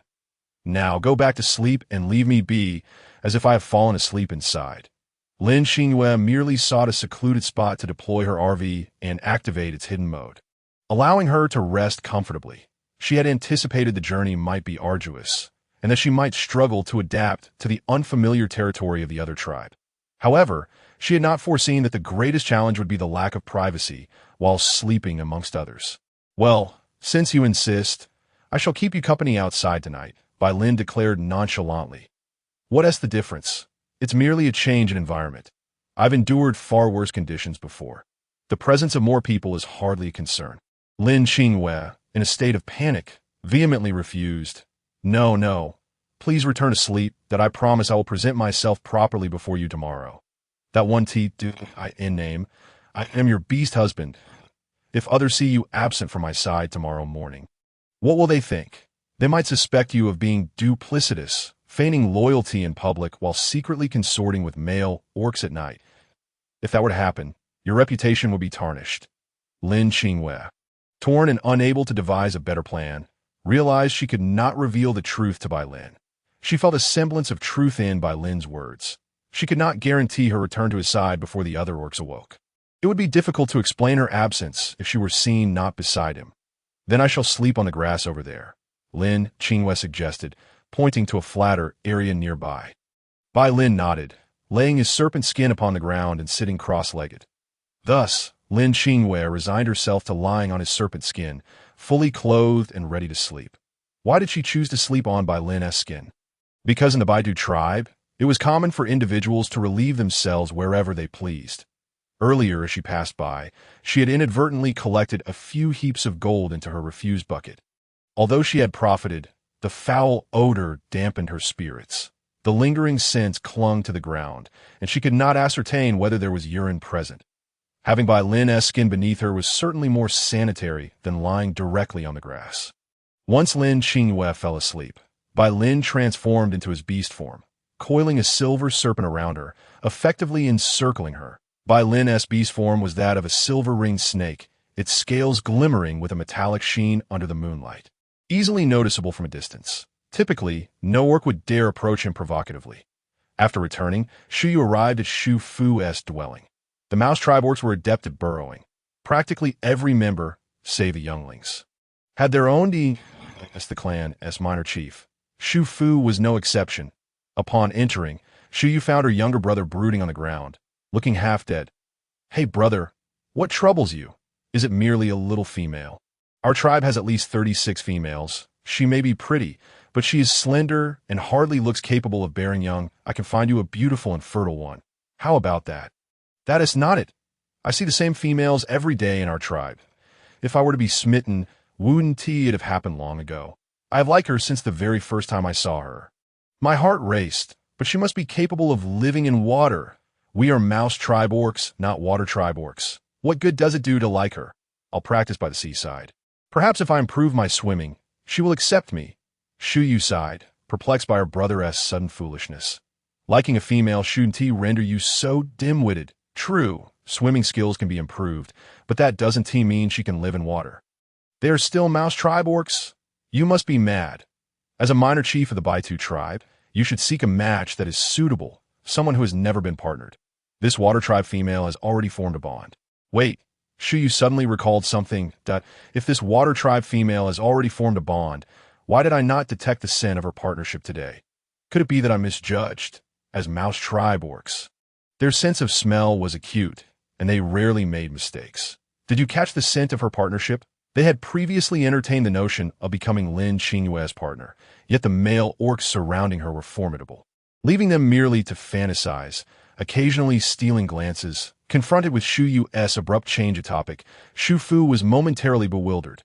Huh, what did you say? Did you detect her partnership scent? Shuyu reiterated. Only upon the second repetition did Shu Fu comprehend his sister's inquiry. I didn't pay much attention, but everyone in the Heiya tribe knows they are partners. What is confusing about that? If they weren't, surely someone from the Heiya tribe would have noticed. Right? She herself stated that the snake orc is her husband. Your logic is quite strange. We shall investigate further tomorrow. I am merely curious to know the answer. As for you, I sense she harbors no such feelings for you. So do not hold on to too much hope. As the dawn broke, the sky lightening with the faintest hue, Bai Lin opened his eyes, his pupils like needles. Transforming back into his human form, he gently lifted the slumbering Lin Qingyue, using his foot to flick his serpent skin upward, which settled naturally upon his shoulder. Bai Lin carried Lin Qingyue back to the cave, where many orcs from the Heiya tribe were already awake. For instance, Sang-Chi, upon seeing Lin Qingyue peacefully asleep in Bai Lin's arms, felt a mix of emotions, unsure whether he felt more envy or heartache. The Neptune Lin residence. It had been 2 days since Lin Qingyue had restored the vehicle's signal. Her parents had been in frequent contact with her lately, and her sudden silence felt quite unusual. Didn't that child say she ended up in Shankala? She mentioned the infrastructure was quite poor and the place rather desolate. What business could she have in such a place? Shouldn't she be idle by now? Why hasn't she responded in so long? Surely she's off gallivanting somewhere. At her age, she is a boss now. Yet still causes us worry. What do you suppose Qingyue is occupied with? It's been ages since she replied, Fang Jingshu remarked, frowning as she clutched her communicator. Young people are always busy. Is you're worrying of any use? Perhaps she has a boyfriend now, Lin Yu said, scrolling through the news on the family's 75-inch display. If she were to have a boyfriend, I would be grateful. At this age, she has never brought one home. Look at you, fretting as if you're the emperor. Such matters cannot be hurried. Let the child be, and it shall unfold as it will be. Worst, we can consider adopting later. Adopted children can never replace one's own flesh and blood. It is not as if she can't give birth. Ding dong. The doorbell of the Lin residence rang. Lin's father activated the door monitor and was surprised to see his sister's family standing outside. Who is it? Fang Jingshu inquired. It's Xiao Wei and her family. Quickly, go open the door. Hurry. Fang Jingshu urged. As the two made their way, they adjusted their clothes and hair, preparing to welcome their guests. Xiao Wei, your condition has just begun to improve. Why are you running around instead of resting in the hospital? Take care of yourself, Lin's father said cautiously, positioning himself protectively in front of his sister. On either side of Lin Wei were her children, who had accompanied their mother to visit the Lin family. Brother, I feel much better. I'm fine and can move around a bit, Lin Wei replied. Xiao Wei, how's the air conditioning? Are you feeling cold? Should I raise the temperature? Fang Jingshu expressed her concern that the low temperature might cause Lin Wei to catch a chill. Sister-in-law, don't fuss. The temperature is just right for me. If I get cold, I have a shawl, Lin Wei said, pulling a shawl out of her bag. Uncle, Aunt, I apologize for coming over unannounced. I hope it's not too much of an intrusion that we were compelled to accompany my mother for a chat. She explained, Oh, family should never stand on ceremony. If you had let us know sooner that you wanted to chat, we could have come to the hospital. This long journey must have been tiring. Lin's father said sympathetically, There are many things that aren't convenient to discuss in the hospital, which is why I insisted on coming here, Lin Wei replied. Zhao Mingxian and Zhao Minghua exchanged bewildered glances at their mother. What could possibly be too sensitive to discuss in the hospital? If I told you, you might not believe that my survival is entirely thanks to my brother and sister-in-law. I don't know the worth of those things. But they brought me back from the brink of death, so they must be quite valuable. I'm at a loss as to how to repay them, Lin Wei said, her two children rendered speechless by the revelation. Their first reaction was to wonder if their mother had suffered some mental lapse due to her illness.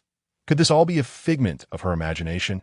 Yet, the strange expressions on uncle and aunt's faces suggested they weren't quick to dismiss her words. Could it be that what their mother said was true? Such an absurd notion was hard for them to accept. They had always believed that her recovery was a miraculous feat of modern medicine, never considering that uncle and aunt might have played a significant role. Furthermore, the way their mother spoke implied that this assistance was not merely ordinary. It was nothing short of a life-saving miracle. Who would believe it if it weren't their own mother saying so? Had uncle and aunt secretly administered some expensive medication in their absence? No wonder the doctors at the hospital had repeatedly inquired if they had brought back any miraculous drug from abroad or other interstellar realms for their mother. They had insisted with hand on heart that they had not administered anything beyond the prescribed medications and had adhered strictly to dietary recommendations. However, the hospital clearly did not trust their explanations, leading to repeated examinations to uncover what substances might have been at play, only to find no trace of any drugs in her system, ultimately leading them to abandon their inquiries. We are all family. Why discuss these matters? Lin's father remarked. Life cannot be measured in terms of money. As long as you keep this confidential and do not speak of it, that suffices. The siblings had remained in a state of confusion since entering, completely unaware of the situation. How could they maintain secrecy about something they did not understand? Were the three of them conspiring to keep something from them? Uncle, Aunt, did you give my mother something that made her condition improve? Lin Yu and Fang Jingshu exchanged a knowing glance, nodding, which did little to reassure the siblings. What did my mother take? Zhao Mingxian instinctively loosened his tie, swallowing hard. This was an enormous debt of gratitude. He was both curious about the value of whatever it was and apprehensive about whether he could repay it. She had a bowl of dumplings made by Qingyue. The ingredients are rather special and currently quite rare, Zhao Mingxian said. Dumplings? Are you certain they aren't made from some mythical ingredients? Zhao Mingxian pondered what exquisite materials could possibly be used in dumplings. It's a flower infused with the fragrance of 100 flowers, making one feel as if they're amidst a sea of blossoms. Lin Wei reminisced about the sensation. Mother, are you sure that wasn't just a figment of your imagination? Zhao Minghua asked cautiously. I knew you wouldn't believe me that we no longer have a dumplings, but I have one of Qingyue's meat pies left. Let me bring it for you to try, Lin Wei said. Fang Jingshu opened the vacuum-sealed meat pie, heated it in the microwave, and presented it to the three of them. You two young ones try one, and the other is for Xiao Wei. After tasting the meat pie, Lin Wei felt a wave of familiarity wash over her, her emotions swelling to the brink of tears. This is the taste. I couldn't discern any flavors before, but I distinctly remember this one. The siblings furrowed their brows, questioning if this truly was a flavor devoid of additives.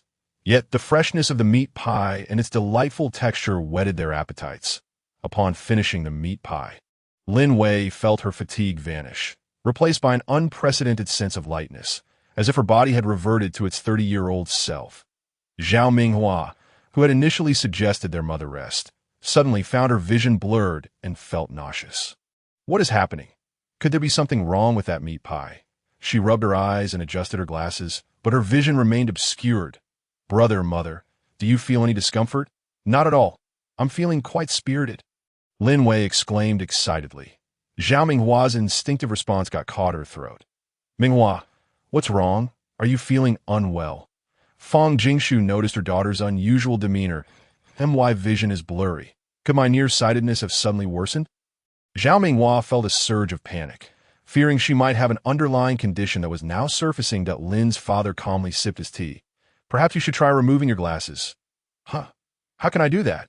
Minghua is 800 degrees nearsighted. She can't see without them. Lin Wei worried that her brother was unaware of his daughter's predicament. Let her take them off? Nothing will happen. Just give it a try. Fang Jingshu observed Lin Yu, suddenly realizing that her husband had not worn reading glasses for some time. Recently, she too had noticed an improvement in her vision and no longer required glasses. Could it be Minghua? Fang Jingshu quickly concurred. Just listen to us this time and take off your glasses. Seeing her brother and sister-in-law insist strongly, Lin Wei encouraged, Minghua, listen to your uncle and try removing your glasses. Just as Zhao Mingxian was about to protest their folly, he heard Zhao Minghua exclaim, I can see clearly. I don't need my glasses to see. She stood up in excitement. She was 800 degrees nearsighted. Could it be the meat pie? This pie is incredible. Zhao Minghua shouted in exhilaration. Zhao Mingxian was left in disbelief, wondering if he was dreaming. Zhao Minghua covered her face with her hands, tears streaming down. Her nearsightedness had caused her years of suffering. She had tried corrective procedures with no success. She had thought that this was her fate, never anticipating a day of recovery. Zhao Minghua and Zhao Mingxian deeply bowed to Fang Jingshu and Lin Yu. Thank you, uncle and aunt, for your immense kindness. We truly don't know how to repay you. Silly child, why speak of repayment? We are all family here. However, I must clarify that such miraculous items are no longer available. The ones you just consumed were the last, Fang Jingshu solemnly declared. The three of them felt even more grateful. Such an extraordinary remedy had been bestowed upon them. May I inquire as to the whereabouts of Qingyue? It has been quite some time since I last saw her, Zhao Mingxian asked. Meanwhile, Lin Qingyue was awakening in the depths of the Bai Two Tribes cave. Wasn't she lying on the grass last night? This doesn't feel like the ground, she thought, groggily opening her eyes to find herself staring at someone else's chin. Startling her, in her surprise, she struggled and nearly fell from Bai Lin's embrace. Quick, put me down. What are you doing? There's so many people watching. I can take care of myself. Lin Qingyue exclaimed, flustered as she jumped from Bai Lin's arms, almost losing her balance. The cave was crowded with people. Some were still lying down while others had already awakened, all eyes fixated on Lin Qingyue. She had never experienced waking up to such a crowd. Normally, she would be brushing her teeth and washing her face at this hour. But where could she find water to do so now? Even in the presence of water, she felt a certain awkwardness while brushing her teeth and washing her face under the watchful eyes of many. Oh dear, How troublesome. How could she have agreed to come to the White Earth tribe as a guest? She dragged Bai Lin to a corner of the cave, seeking some cover from her wristband. She retrieved a bottle of mineral water and quickly cleaned her mouth with her fingers before concealing the water bottle. Finally, she discreetly spat the water against the cave wall, causing Bai Lin to mistakenly believe she had urinated. With a furrowed brow and bared teeth, Bai Lin silently wept in his heart. It was one thing for this little female to fancy gold, but how could she audaciously relieve herself in front of so many people? Would the splashes reach me? And the smell? It seems there was no odor. Could it be that she hadn't urinated after all? Just as Bai Lin was lost in thought, Chief Shu approached with a lively demeanor. Despite the blow Shu Fu had received the previous night, he still remembered the meat pies he had brought from the Heiya tribe. Initially indifferent, after tasting them, he felt as though he had discovered a new world and praised Shu Fu for his excellent work. Shang-Chi had previously discussed with Chief Shang-Ji at home that a basket of meat pies could be exchanged for 5 animal hides. Upon arriving at the White Earth tribe, they managed to exchange the meat pies for over 100 hides. Shang-Chi believed that the powdery fruit was something everyone else discarded, merely enhanced with a few slices of meat and some chopped mushrooms. To sell a basket for 5 hides was already a considerable profit. However, Chief Shu found it astonishingly cheap, considering that such meat pies were a rarity. Acquiring such delicacies was far more challenging than obtaining ordinary fruits and beast meats. It was said that these meat pies were crafted through advanced cooking techniques. Not a single orc in the White Earth tribe possessed such culinary skills. After securing all the meat pies, Chief Shu began to eye the bamboo basket. Saying, "Shao, may I boldly inquire if you would be willing to exchange the bamboo basket you carry?" Shang-Chi seemed taken aback by this request. Momentarily at a loss. "Chief Shu, it's not that I'm unwilling to trade, but we rely on it to carry our belongings. If we were to exchange it now, we might not be able to bring back the goods we wish to trade." Shang-Chi felt somewhat troubled. "Oh, we can provide other items for you to carry them back. Rest assured, you will definitely manage to take them home." Chief Shu replied, "Then I shall discuss it with my tribe and provide you with an answer shortly." Shang-Chi walked directly to Lin Qingyue and Bai Lin, briefly mentioning Chief Shu's request and seeking their opinions. Sell as much as you can. The tribe has such a vast bamboo forest. What purpose does it serve to keep it? Next year, even more bamboo will grow, allowing for the creation of countless baskets. Then what shall we use to carry back the items we trade? What do you wish to trade? Salty sand? We must at least put on a show. Otherwise, how shall we explain where the salty sand came from? What else? There are also herbs, weapons, everyday utensils, and jewelry. Does the White Earth tribe possess so many advanced items? Shang-Chi nodded. Every tribe has its specialties. First, exchange all the items you wish to trade and see how many baskets can be freed up. When Chief Shu sees our actual situation, even if we can't sell much, he surely one team make things difficult for us. Shang-Chi found Lin Qingyue's reasoning quite sound, so he explained the situation to Chief Shu, who accepted this approach. Lin Qingyue then requested to explore the White Earth tribe, to which Chief Shu readily agreed. Shu Fu initially wanted to volunteer as Lin Qingyue's guide, but was halted by his sister. "Have you sensed it clearly? She might carry the scent of a bonded mate." Qingyue doesn't but that snake orc does. Could it be that this water tribe female is with a bonded snake orc? How is that possible? All the orcs from the Heiya tribe are utterly convinced of their partners' identities. I even inquired with other orcs today, and they quietly informed me that even the great shaman of the Heiya tribe had verified their relationship, finding no issues. Could it be that the water tribe possesses some secret technique to mask the scent of bonding? That seems likely. Bai Lin and Lin Qingyue wandered aimlessly around the White Earth tribe. In truth, Bai Lin had no desire to roam. He merely followed her. Firstly, they had crafted an inseparable image in front of everyone. And secondly, Bai Lin wanted to see what she was truly up to. Ding. A notification indicated the presence of kaolin soil, rich in clay. Lin Qingyue felt a jolt of excitement at the information displayed on her wristband. She looked around and noticed that there seemed to be no orcs in sight. The area appeared quite desolate, sparse in vegetation. Bai Lin, there shouldn't be any orcs nearby, right? I don't sense any orc presence in the vicinity. What are you planning? Oh, nothing much. I just wish to dig up something, Lin Qingyue replied candidly. Bai Lin's expression darkened, as if a realization struck him. He sprang back, as if propelled by springs, distancing himself 5 or 6 meters from Lin Qingyue. Lin Qingyue watched his actions in confusion. Is he unwell? Or has he suddenly taken ill? Bai Lin thought to himself. I almost forgot about your peculiar little habit. Now you dare to showcase your eccentricity in front of me, treating me as if I were not an outsider. Why did I jump back? It's simply because you mentioned digging. What if what you want to dig is right beneath me? How disgusting. If you want to dig, do it yourself. Don't involve me, thanks. Just go ahead and dig. I'll keep watch for you. Call me when you're done. Lin Qingyue felt somewhat helpless. All right then. I'll dig on my own. Bai Lin turned away in disgust. Refusing to look at Lin Qingyue, he was afraid that witnessing her consume gold would make him unable to hold back his nausea. Seeing Bai Lin turn his back, Lin Qingyue felt compelled to take out her entrenching shovel. With her increased strength, her work efficiency had significantly improved. In no time, she had piled up a mound of earth nearly a meter high. She glanced at Bai Lin, who had his back turned, that he had transitioned from standing on the ground to leaping atop the nearest large tree. Bai Lin felt uneasy standing on the ground. As the orcs of the White Earth tribe tended to relieve themselves indiscriminately, and he feared that he might inadvertently become a victim. Seizing the opportunity, while Bai Lin's back was turned, Lin Qingyue stored the small mound of earth into her warehouse. With the mound now cleared, only a large pit remained before her. The pit was rather conspicuous, so she gathered nearby leaves and twigs and tossed them into the pit to fill it in.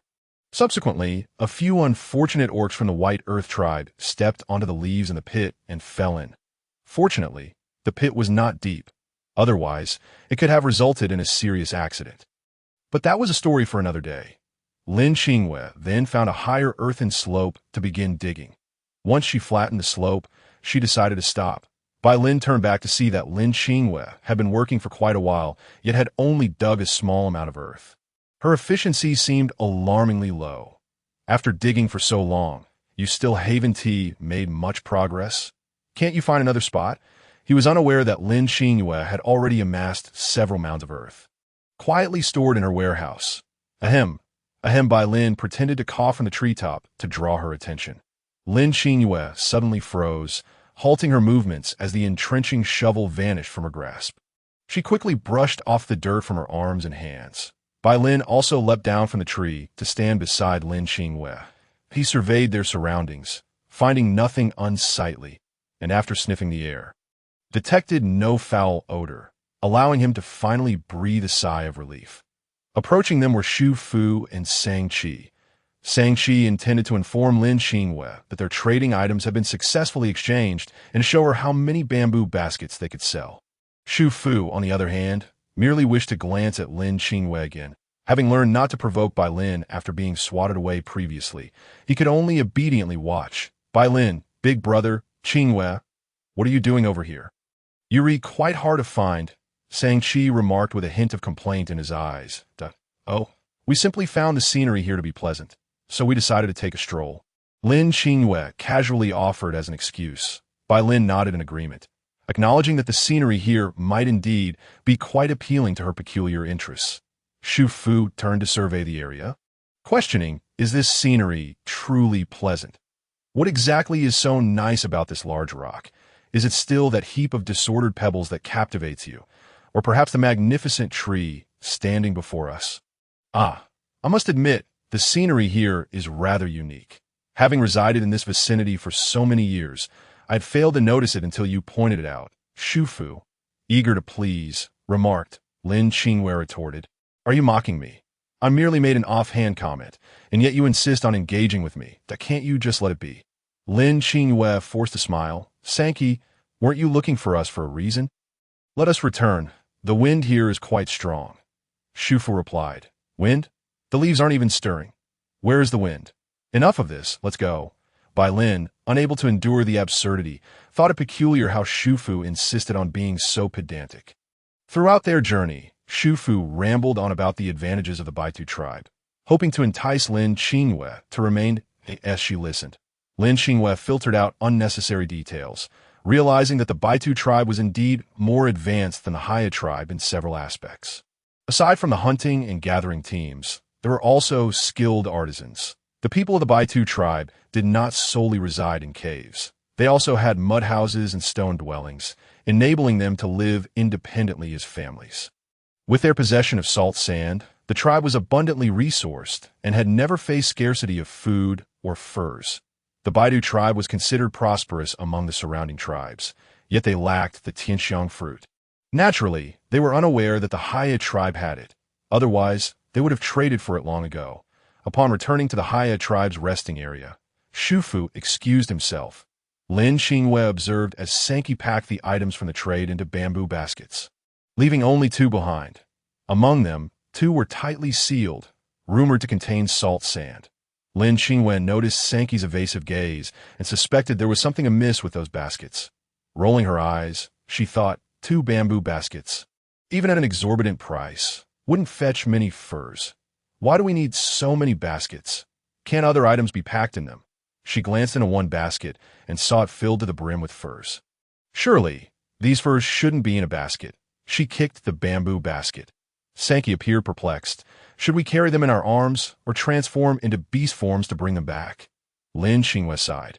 Allow me to demonstrate how my tribe utilizes furs for packing items, showing you how to carry everything back without the need for transformation.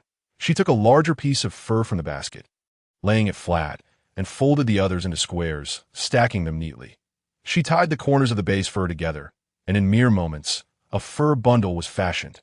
Lin Qingyue slung the bundle over her shoulder, parading it before Sankey and the Heiya tribe's orcs. Sankey was overjoyed, realizing the versatility of furs. Lin Qingyue then disassembled the bundle, much to Sankey's confusion that wasn't already packed. Why take it apart now? We could have freed up a basket. She laid out the 2 baskets of fruit on the fur and repacked them tightly. This method was different yet particularly secure. Even when shaken, the fruits remained undisturbed and secure within. Lin Qingyue demonstrated the packing technique twice more, estimating that additional furs would be needed for the remaining fruits. Having watched for so long, have you learned? Come try it, she challenged Sankey. Sankey, serious yet cautious, replied, I'll give it a try, but I humbly seek your guidance if I falter.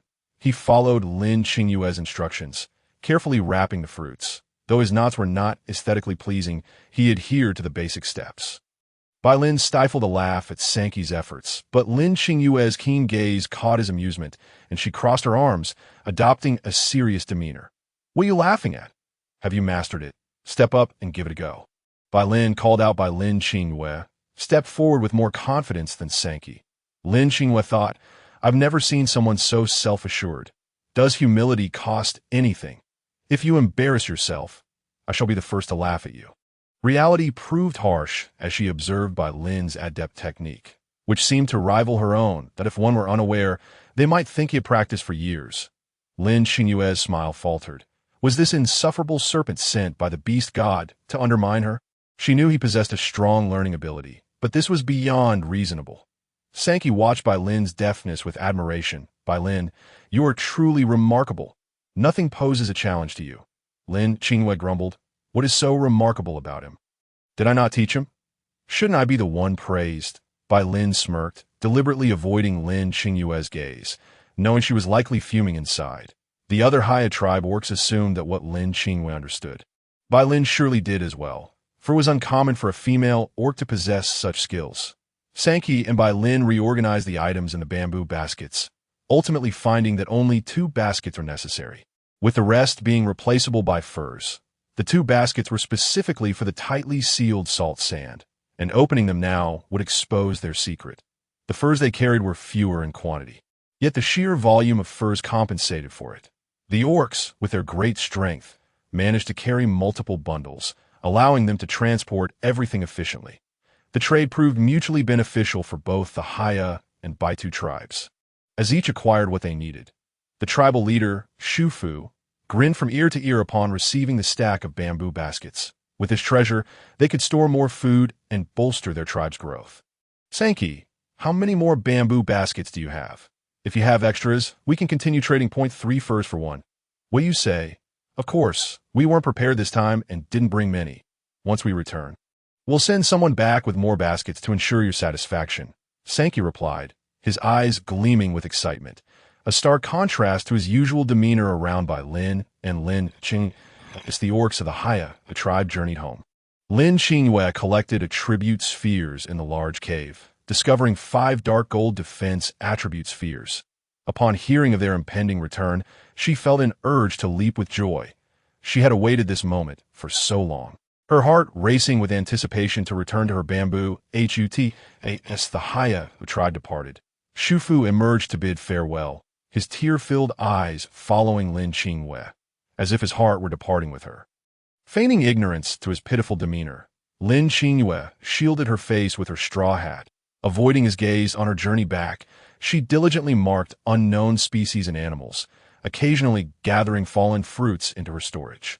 Along the way, she collected numerous chestnuts and walnuts, often overlooked by the orcs due to their prickly exterior and hard shells, which deterred any desire to even touch them.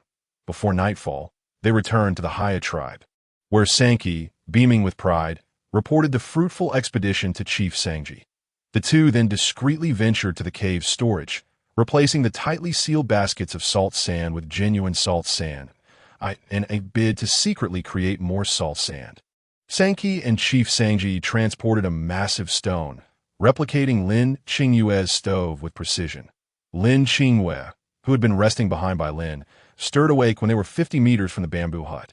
Struggling to get down, she dashed home at breakneck speed. Bai Lin was taken aback. What had spurred her into such a frenzy?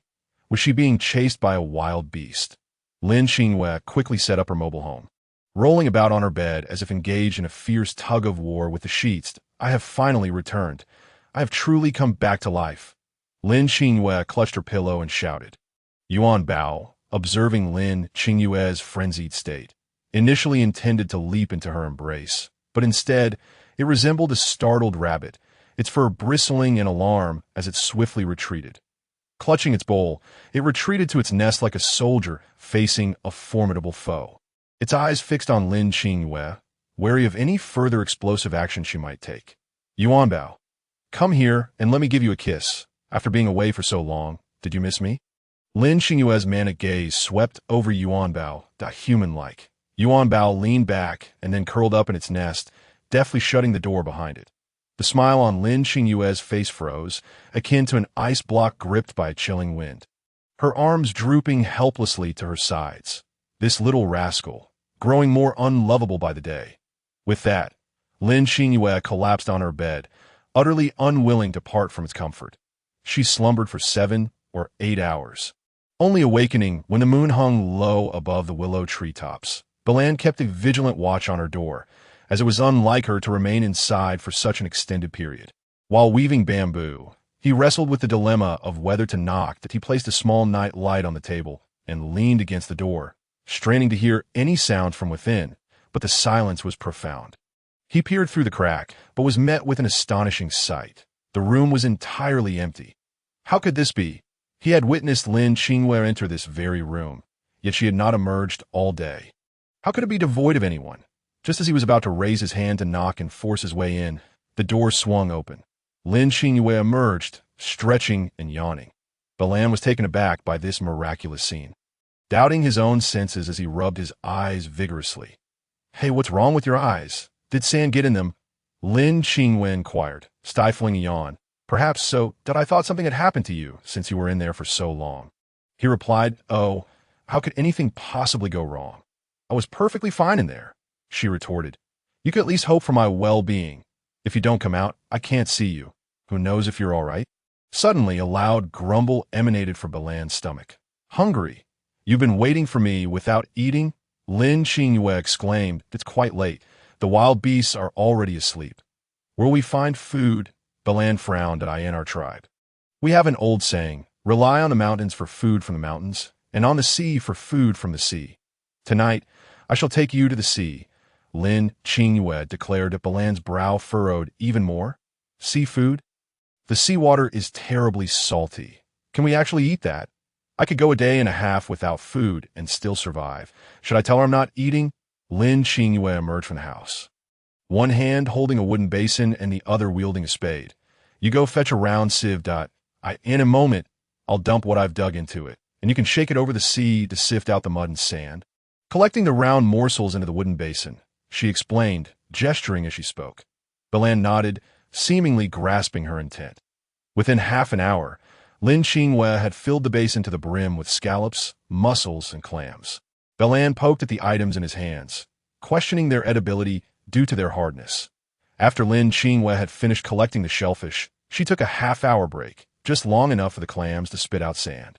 She deftly chopped some chili and garlic, mixing them with her secret sauce, then heated a pan and poured in oil, adding the chili and garlic to unleash their fragrant aroma. The pungent scent overwhelmed Balan, causing him to cough incessantly. Lin Qingyue chuckled at his predicament, finding amusement in the way he sneezed and coughed. The stir-frying didn't take long. In just a few minutes, the dish was ready. As she transferred the steaming contents onto a wooden plate, Balan gazed at her with a mixture of confusion and hesitation. "What are you standing there for? Come over and eat. I've finished cooking." Lin Qingyue urged. Balan, unsure, replied, "If I'm not eating, why would I watch you eat?" Lin Qingyue retorted, "There's so much here. If I can't finish it, it will go to waste. Besides, I worked hard all night making this. It's unreasonable for you not to partake." This batch of stir-fried shellfish inadvertently bore attributes of magical power and agility. Though Lin Qingyue failed to notice, seated at the table, Lin Qingyue savored the dish, contemplating how perfect it would be to have a chilled beer at that moment. Balan, however, did not remain resistant for long and joined her at the table, not out of desire for the food, but because he recalled Lin Qingyue's unique abilities. Oftentimes, her culinary creations possessed remarkable effects, and he was determined not to miss out. Just as Balan settled into his seat, a small orb of poison resistance erupted from his body, striking Lin Qingyue squarely in the face. Reacting instinctively, she leaned back but was still hit. "What is wrong? Are you feeling unwell?" Balan inquired, puzzled by her strange behavior.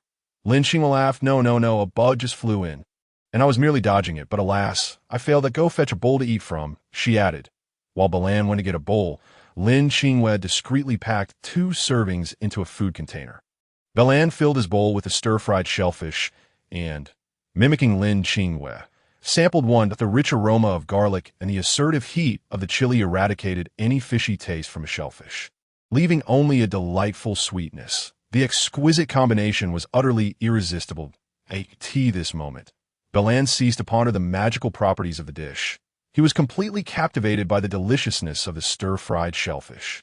However, he noticed that the seasonings Lin Qingyue used were entirely unfamiliar to him, that he had been closely observing her technique, yet without her special ingredients, he would never replicate her flavors. This realization meant that if Lin Qingyue did not prepare this dish, he would be left without a meal. After they had consumed half the dish, Balan keenly sensed a change in his body. Previously, eating would leave him in pain, but now he felt nothing, and his energy levels were notably heightened. Earlier, a gust of sea breeze had brought sand along, which he usually could not evade, but today he managed to sidestep it effortlessly. In his eyes, Lin Qingyue was far more precious than the rare tianxiang fruit. Those who failed to recognize its worth would seize it, while the fruit merely assisted a level 3 to 5 beastman in advancing 1 tier. Lin Qingyue, however, was different. Consuming her meals not only healed physical ailments, but also enhanced bodily functions beyond their previous capabilities. It was clear that Lin Qingyue was the greatest treasure, and remarkably, he was the only one who knew it. As Balan continued to eat, a smile crept onto his lips. "You aren't having a stroke, are you? They say seafood and beer are a recipe for gout, not a stroke," Lin Qingyue remarked, licking her fingers, seemingly unsatisfied. However, her abdomen had begun to protrude, leading one to mistakenly think she was pregnant. Clearly, she could eat no more. "I'm full. You take your time eating. I'm going back to my room to sleep. Don't call for me unless it's urgent." A sudden idea sparked in Lin Qingyue's mind as she hurried back to her vehicle to validate her thoughts. Upon entering her room, she swiftly activated the electronic panel and checked the RV repair progress.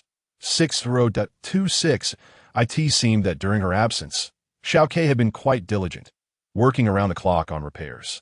Now, most of the RV's functions were operational, and she was particularly pleased that her kitchen system was functional again. To confirm her suspicions, she retrieved her stored ingredients and prepared the simplest dish possible.